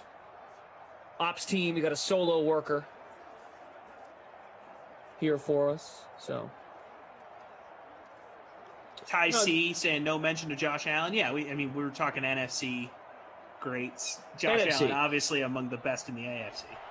Of course. AFC, I mean, we can go on for kind of a while. Yeah. Right? Loaded. This guy playing right now in the sim, Herbert, on the up and up, like looks like he can play. Then you got Mahomes, Allen, Jackson. Trevor Lawrence will be in the conference. Joe Burrow looked good in his rookie year, like looks competent at the position. Baker Mayfield had a good year. Say what you want about him. You have Watson. Who else? I'm definitely forgetting. Tua was not bad. Like that's another thing. People have decided, well, it seems like Dolphin fans really are sort of down on Tua for whatever reason. I think that he showed that he can be a really good quarterback in this league.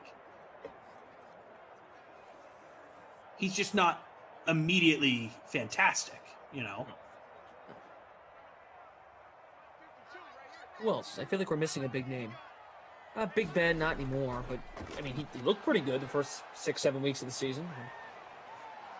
But not anymore. Did you say Lamar Jackson? Said Lamar, yeah. Yeah, I think, well, there's a lot more studs at a young age, I guess is what I'm getting at. Totally. Bad Boys of Pop, guys, just to make sure we're all on the same page. A losing lineup is not a losing lineup. You are a winner.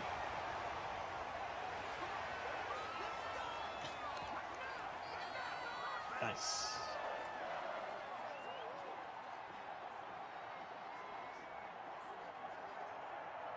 Bad Boys of Pop says the dictionary shows goat as a mountain-dwelling mammal. It is decidedly not Tom Brady. Definition of goat in Merriam-Webster, if that's what it says, that clearly is what it is. I mean, they control society. A privately owned company that publishes a book annually of words and what they mean decides what everything means in the world. They rule us. They are the most powerful company in the world.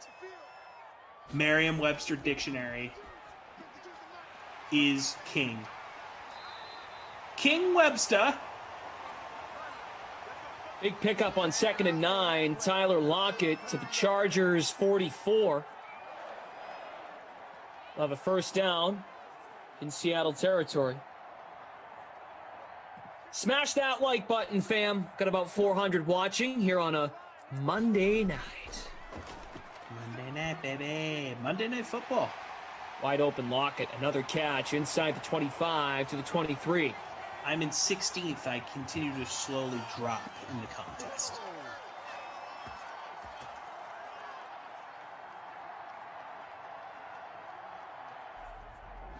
Yeah, the song of time. I think Watson would love U.S. Bank. It's just not at the top of his list. He says Cousins needs a really good offensive line, which we don't have, but Watson relies less on that. Watson would like a great offensive line too, though, you know? Like, even though these guys are mobile quarterbacks, they still want protection. It's going to help them stay healthy. Clyde says, Glash, Deshaun will be a Steeler, as will J.J. Watt. Remember me. I'm not a big fan of either guy or team, but I see the future. I rule out nothing. So Raven. I rule out nothing. How can I? If a team says we're going to give up 4, now of course if he's got the no trade, he's got to agree to it. But if one team says we'll give you 4 or 5 first round picks, I think that's absurd. But someone could do it. I don't know. Maybe he's like, oh, you know, because you know how these guys talk, man. You know, like what if Deontay Johnson and even like Juju, they're on the phone with this guy, like, hey man, you should come here, come to Pittsburgh. Like, we need you. You're the difference maker. I mean, if you can get Watson into that situation in Pittsburgh, I think we can all agree that team is better tomorrow, right? Yeah. Like, and that's no shade against everything Big Ben has accomplished there. It's just removing Big Ben and replacing him with a guy who is decidedly better than him. Obviously, that's them moving in a different direction. Would he want to go into a division where he has to play Cleveland twice a year, Baltimore twice a year, and Joe Burrow and what Cincinnati's going to be building? Yeah. I don't know. I mean, that's signing yourself up for a tough path. And I think that's probably part of the reason why he wants to land in Miami, too. He looks at the AFC East and knows it's just Buffalo. You know, like the Jets, I guess they showed flashes this year towards the end of the year, but generally speaking, bad season, bad organization. Pats, you and I both know it's going to be a tough road ahead. They're not bouncing back into the playoff picture next season if I'm putting, you know, my real thought into it and taking the fan hat off. So I think that on top of the really nice weather and all the other stuff that goes into being in Miami, Deshaun Watson's like, yeah, you know, I could give this a go. And look, they have a great opportunistic defense. Brian Flores is a guy people like to play for. So I'm talking myself into Miami for Deshaun Watson, and they have the pieces to get him. I think that's the most important thing. Right, they've got Houston's pick. Metcalf, first down, inside the 5, a gain of 18 yards. Seattle's in business, first and goal from the 4. All right, Jordan L. A Massachusetts state court ruled that a burrito is not a sandwich. Law, not private company. The USDA classifies tacos not as sandwiches as a law. Okay. There you go. Jordan L. wins, I guess. I like to use my brain when deciding if things are sandwiches or not. I look at a burrito that looks like a wrap. Wrap is a sandwich. How's a burrito any different than a wrap? Just because you heat up the bread? No, wrap is a sandwich. Ergo, burrito is a sandwich. That was a heck of a catch by Tyler Lockett. Diving to his right, our left. Snags that ball to put Seattle in front. It's a great play. Lockett having a decent sim here. Wilson having a good sim. Ooh, did that survive the ground? Are we going to get a review? No. Nope. I think it's a touchdown, but wouldn't be surprised if they brought it on. Abby says, Glash, we need more you when you're on a sim, or Marv. Able to dive to his right for the catch, yes! How are you doing in the free roll, Sandwich Boy? See, that probably didn't help me. Didn't help me either. I'm in 143 out of 176. Yeah, I'm in 26th.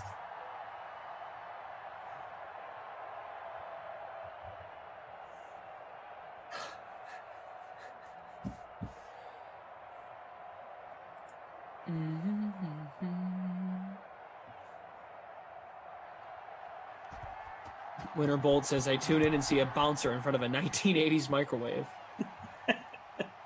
And yeah, and Glash is the club that I'm bouncing for. You have to actually you have to walk through the microwave to get into the club. It's one of those cool LA bars where you walk through old appliances to get in. All right, what do we want to do for a buzzword, fam? Do we like dwerb? Do we like sandwich? Think about that. Producer Michael put in a question a few minutes ago. Would you guys give up your uniform number to your quarterback? I guess it depends on the quarterback. If you get Tom Brady on your team, use him as an example. If you're Chris Godwin, you're giving up your number for him? For a quarterback who I think is like a face of the franchise leader guy, like if he deserves it, yeah, totally. But if it's some scrub coming onto the team that I know I'm more important than, then no, I'm not giving him my number. It's my number. But Godwin, I mean, come on. 12 is synonymous with two players, Brady and Rodgers. And I'm sure there's other ones I'm forgetting, but right now, those are the 12s. And this is brought up because Michael Pittman Jr. will not give up his number 11 to Carson Wentz. We're cool though. Yeah. That I wouldn't give up my number to Carson Wentz. Carson Wentz needs to prove himself. It's not like he's earned 11 the way that a guy like Brady or Rodgers has earned 12.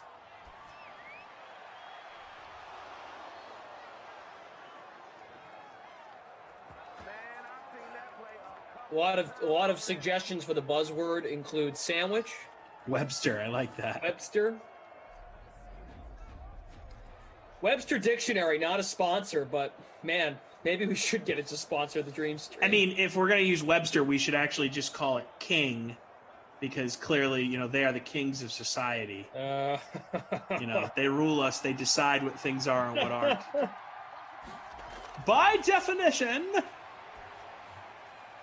a sandwich is 2 pieces of bread, 1 piece of cheese, and a slab of mayo.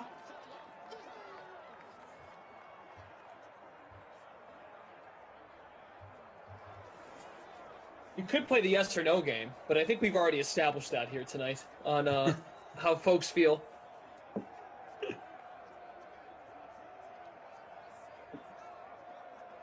Craven, great call. Urban Dictionary. I like Urban Dictionary. My favorite thing on Urban Dictionary how about a buzzword battle? Webster versus Urban. I like that. You can only have one dictionary for the rest of your life. Are you going with the Webster or the Urban? Urban Dictionary is funny when you type in the word that you're looking for, and it's when they have the used in a sentence part, and it just uses the word in a sentence in a way that doesn't describe what the word is in any way. I always get a good laugh.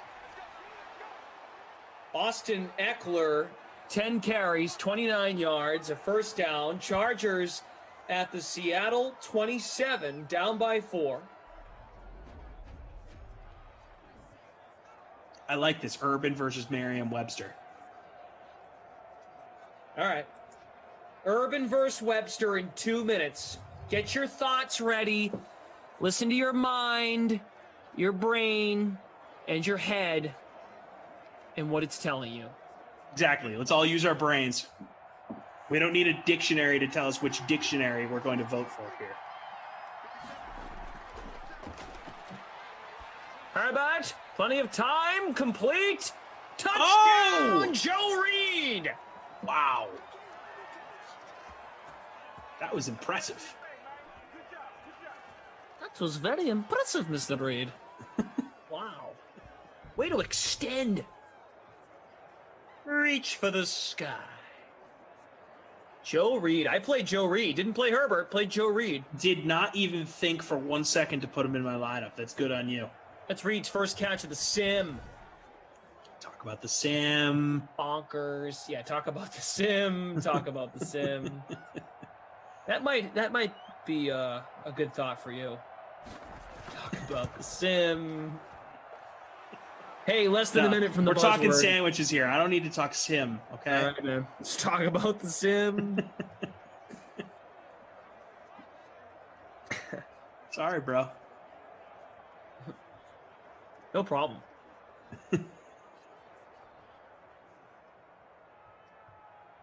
Break the cuss. 890 says Reed. Abby's out of the money now. Sorry. All right, here we go. Got to do the buzzword. Webster versus Urban. 3, 2, 1, go. Urban. Or Webster. Urban.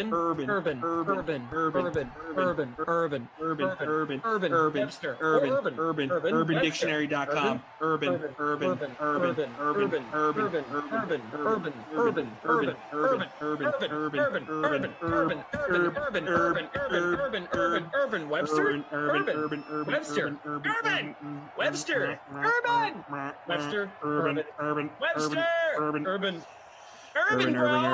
Webster, dude. Keith Urban. Webster. Webster or Urban? Urban Meyer. Urban. Webster or Urban? Marv. Webster. Urban. Yes. Google. Webster. Urban. Urban. Webster. Webster? Nah, man. Urban. UrbanDictionary.com. Webster. Urban. Webster. There we go. I think Urban wins. So you can all take your Webster's dictionary and throw it in the trash. Jimmy B said burpin'. Wow. That was good. There's good energy in the sim. This sim really just turned into a battle between me and like a few people in this YouTube chat, and I apologize. You know what? I will stand up and be the bigger. Sorry. I will stand up and be the bigger man. I apologize. Turning this into a battle about sandwiches. I took the bait.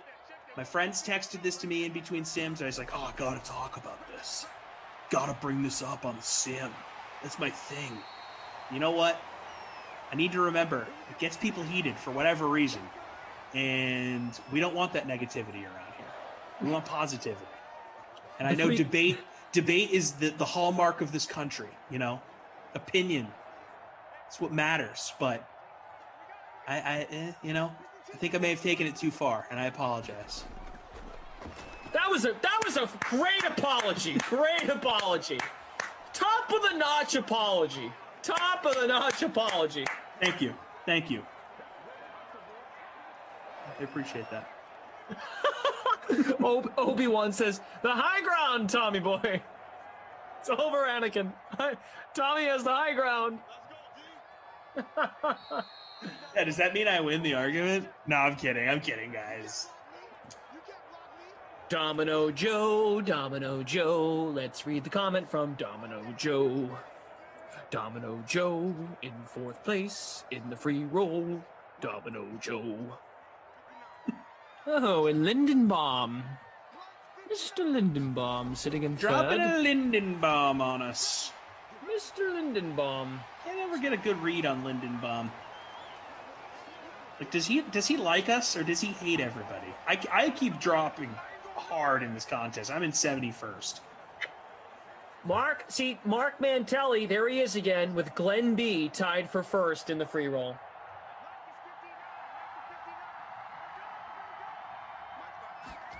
Mr. Lindenbaum, 2nd and 4. It's a pretty cool last name. Lindenbaum. Dr. Lindenbaum. The necessary evil of Simland. We all need an angel and a devil on our shoulder. Ernest is saying that we sounded like the Bud Light Frogs. not sure I know what that means. Oh, what a catch by Metcalf. Wow. That was one of their old ad campaigns before our time. Oh. Got it. All right, there's our answer. I like everyone. Might like messing with them, but I like them. See, Stan Gable, should Jay-Z get in the Rock and Roll Hall of Fame? I got to be honest, that's a touchdown there from Seattle. Big tud there. No, broken up, buddy! Oh, wow! It looked like he brought it in! Wow, that's good defense. Couldn't eat it like a sandwich. I went to the Rock and Roll Hall of Fame with my parents in middle school on a road trip, and I don't really remember if they were like super strict on what was considered rock and what wasn't. Here we go. Is this a tud? Touchdown. Big Do you touchdown. remember Chris Carson's touchdown? 21st night of September. The 22nd night of February. Love is changing the mind, yeah. So yeah, I don't know how to answer that. He's definitely in the Hip Hop Hall of Fame if that exists. If it doesn't, it should. Yeah. Rally Rell says, I didn't know they had a first place because I'm never close enough to see the top 20. Could we get overtime? That'd be tough.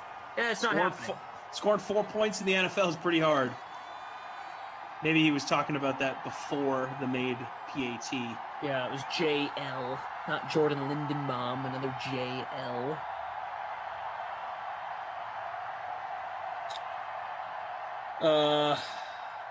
Jake Knott from State Farm says, evening, folks, just got home. You're watching the NBA on TNT, and we are presented by State Farm and Merriam-Webster. Tonight's Fact of the Sim brought to you by Merriam-Webster. Look up everything so you can be correct. Reggie, define sandwich. All right, Chris, what's your take? Not gonna go there, Marv. First and 10. Able to catch Keenan Allen. So Herbert has shown the ability to really sling it down the field this sim. I mean, I'm not putting it out of the realm of possibility that the Chargers could win here with like a last-second heave. They got all 3 timeouts, too. Yeah, bro. Let's see it. Plenty of time here. Get out of bounds. Go, Justin, go! Oh, he didn't get out of bounds. All right, you got your timeout. That's cool. Smart play, tuck and run. No one was open. Clearly get the prevent defense going. Hey, haven't done it yet today. Just if you guys want to follow me on TikTok, that'd be awesome. At Brendan Glasheen.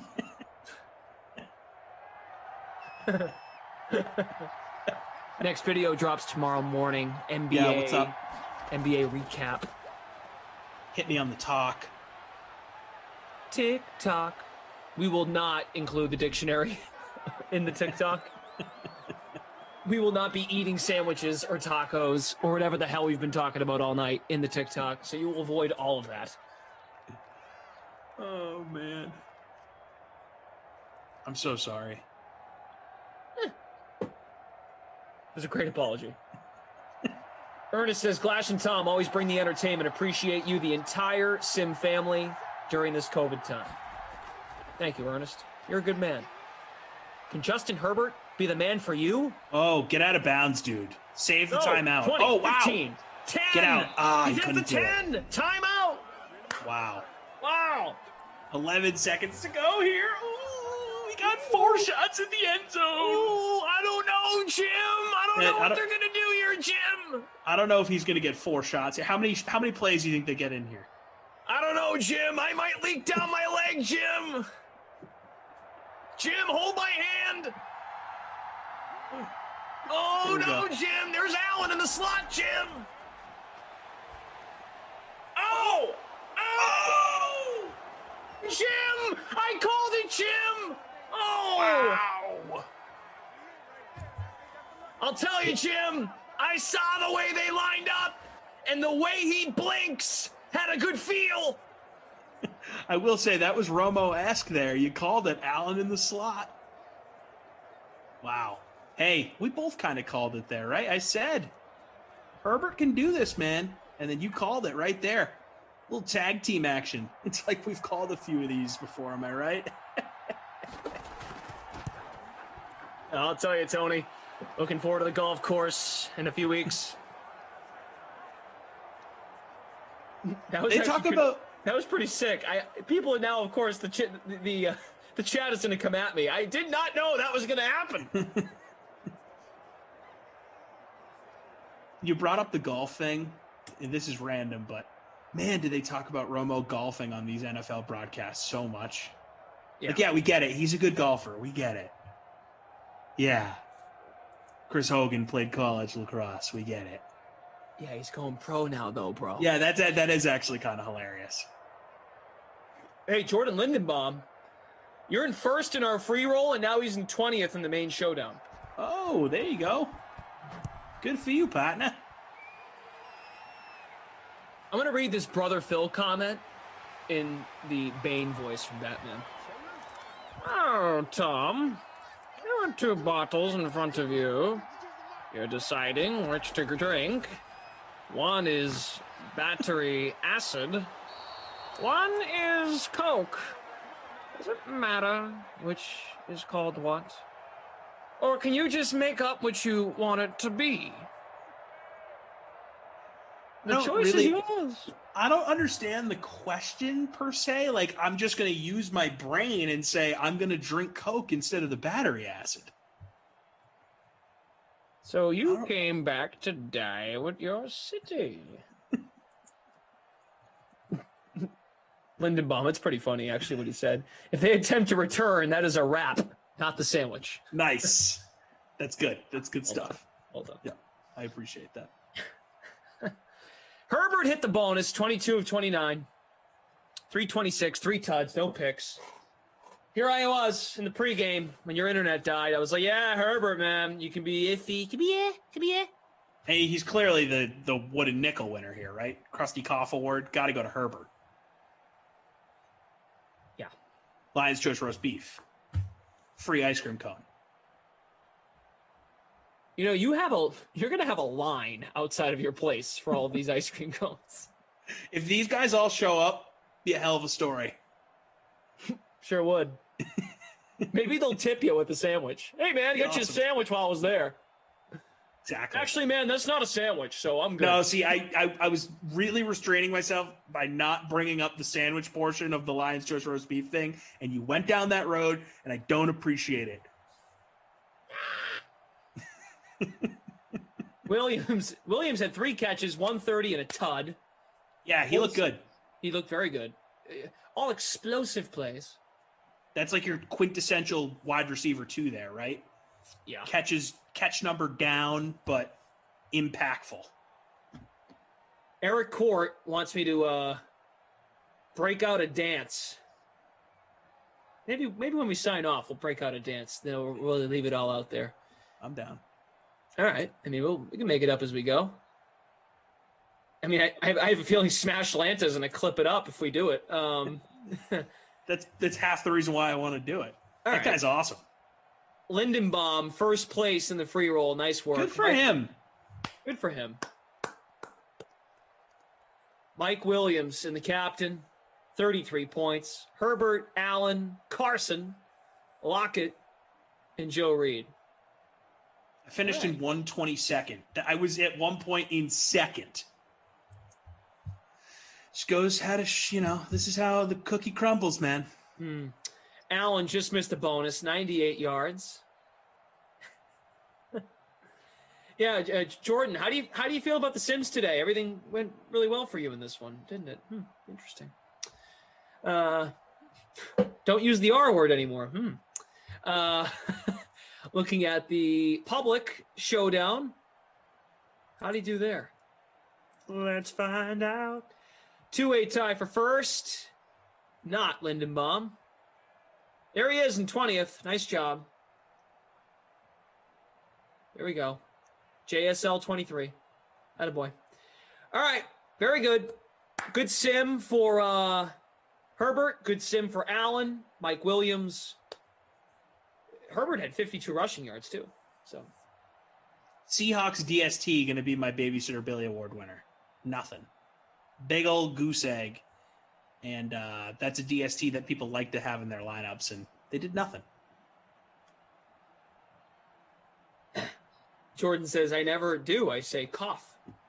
It's true. He's just just a damn cough, man, you know? That guy. I can never trust him. Cough, that is. Let's go. Let's go to the schedule for tomorrow. Tuesday, yours truly will not be here. How sad.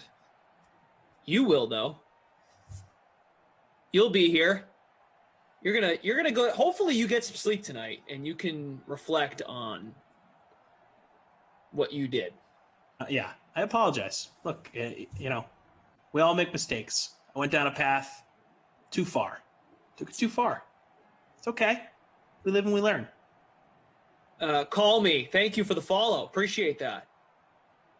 Yeah, I got an assignment tomorrow. Got to go to Parts Unknown, as I like to say in the biz. So won't be in Simland. I'm going to leave the bubble tonight, and I will not enter again until Wednesday. So I'm off tomorrow. Yeah. That's mysterious. I'm working with Brandon Cristal for the first time. For the first time in forever. All right, here we go. Tuesday, the 23rd. We'll start the day at noon. Saints at Steelers with Adam Kaufman and Christian DeAndrea. That duo is back at 2. Washington, the football team, at the Titans. Same duo, Christian Koff. 4 o'clock, Dolphins at the Broncos. Jason Rossi and Kenny Ducey. They will have you at 4 and 6. Dolphins, Broncos, Jets, Bills. I talked to Emerson about this already. Tomorrow is supposed to be the day I worked with Emerson at 8. So you're working with him at 8 tomorrow because of me having a conflict come up. So it's my fault. I called him, and he was really sad. So is Emerson going to be mean to me during the sim? I don't know. Yeah, I can never predict what that I could guy's totally gonna do. see him like turning that into a thing and just, being mean. He's a nice guy, but, it's more like he's mad at the situation. Right, not you, but he'll take it out on you. Yeah, 100%. That's right. I could be his punching bag there. Yeah, well, have fun. And then at 10 from Madden After Dark, 10 Eastern, Niners at the Cardinals. We always get Niners-Cardinals sims. The Shanahan Bowl. Yeah, Shanahan. Oh, and actually, no, I'm thinking Falcons. My bad. So, Yeah. My bad. Shanahan against Kingsbury. What's his name? Yeah, the Kingsbury. Yeah. They're both looking up at McVay. How do we do him? Brandon Cristal and Freeze Pops. First time, baby. First time. 6. Okay, that's it. How should we dance? Do you have a suggestion? I think we just groove. All However right. you're feeling it, baby. Thank you to producer Michael, Andrew, our director, our technical director, Jesse Cofield, who was here today, and Zach from the Game Ops team. That's it. We're going to just dance for a few seconds, and then we're gone. Dance, dance, dance, dance, dance, dance.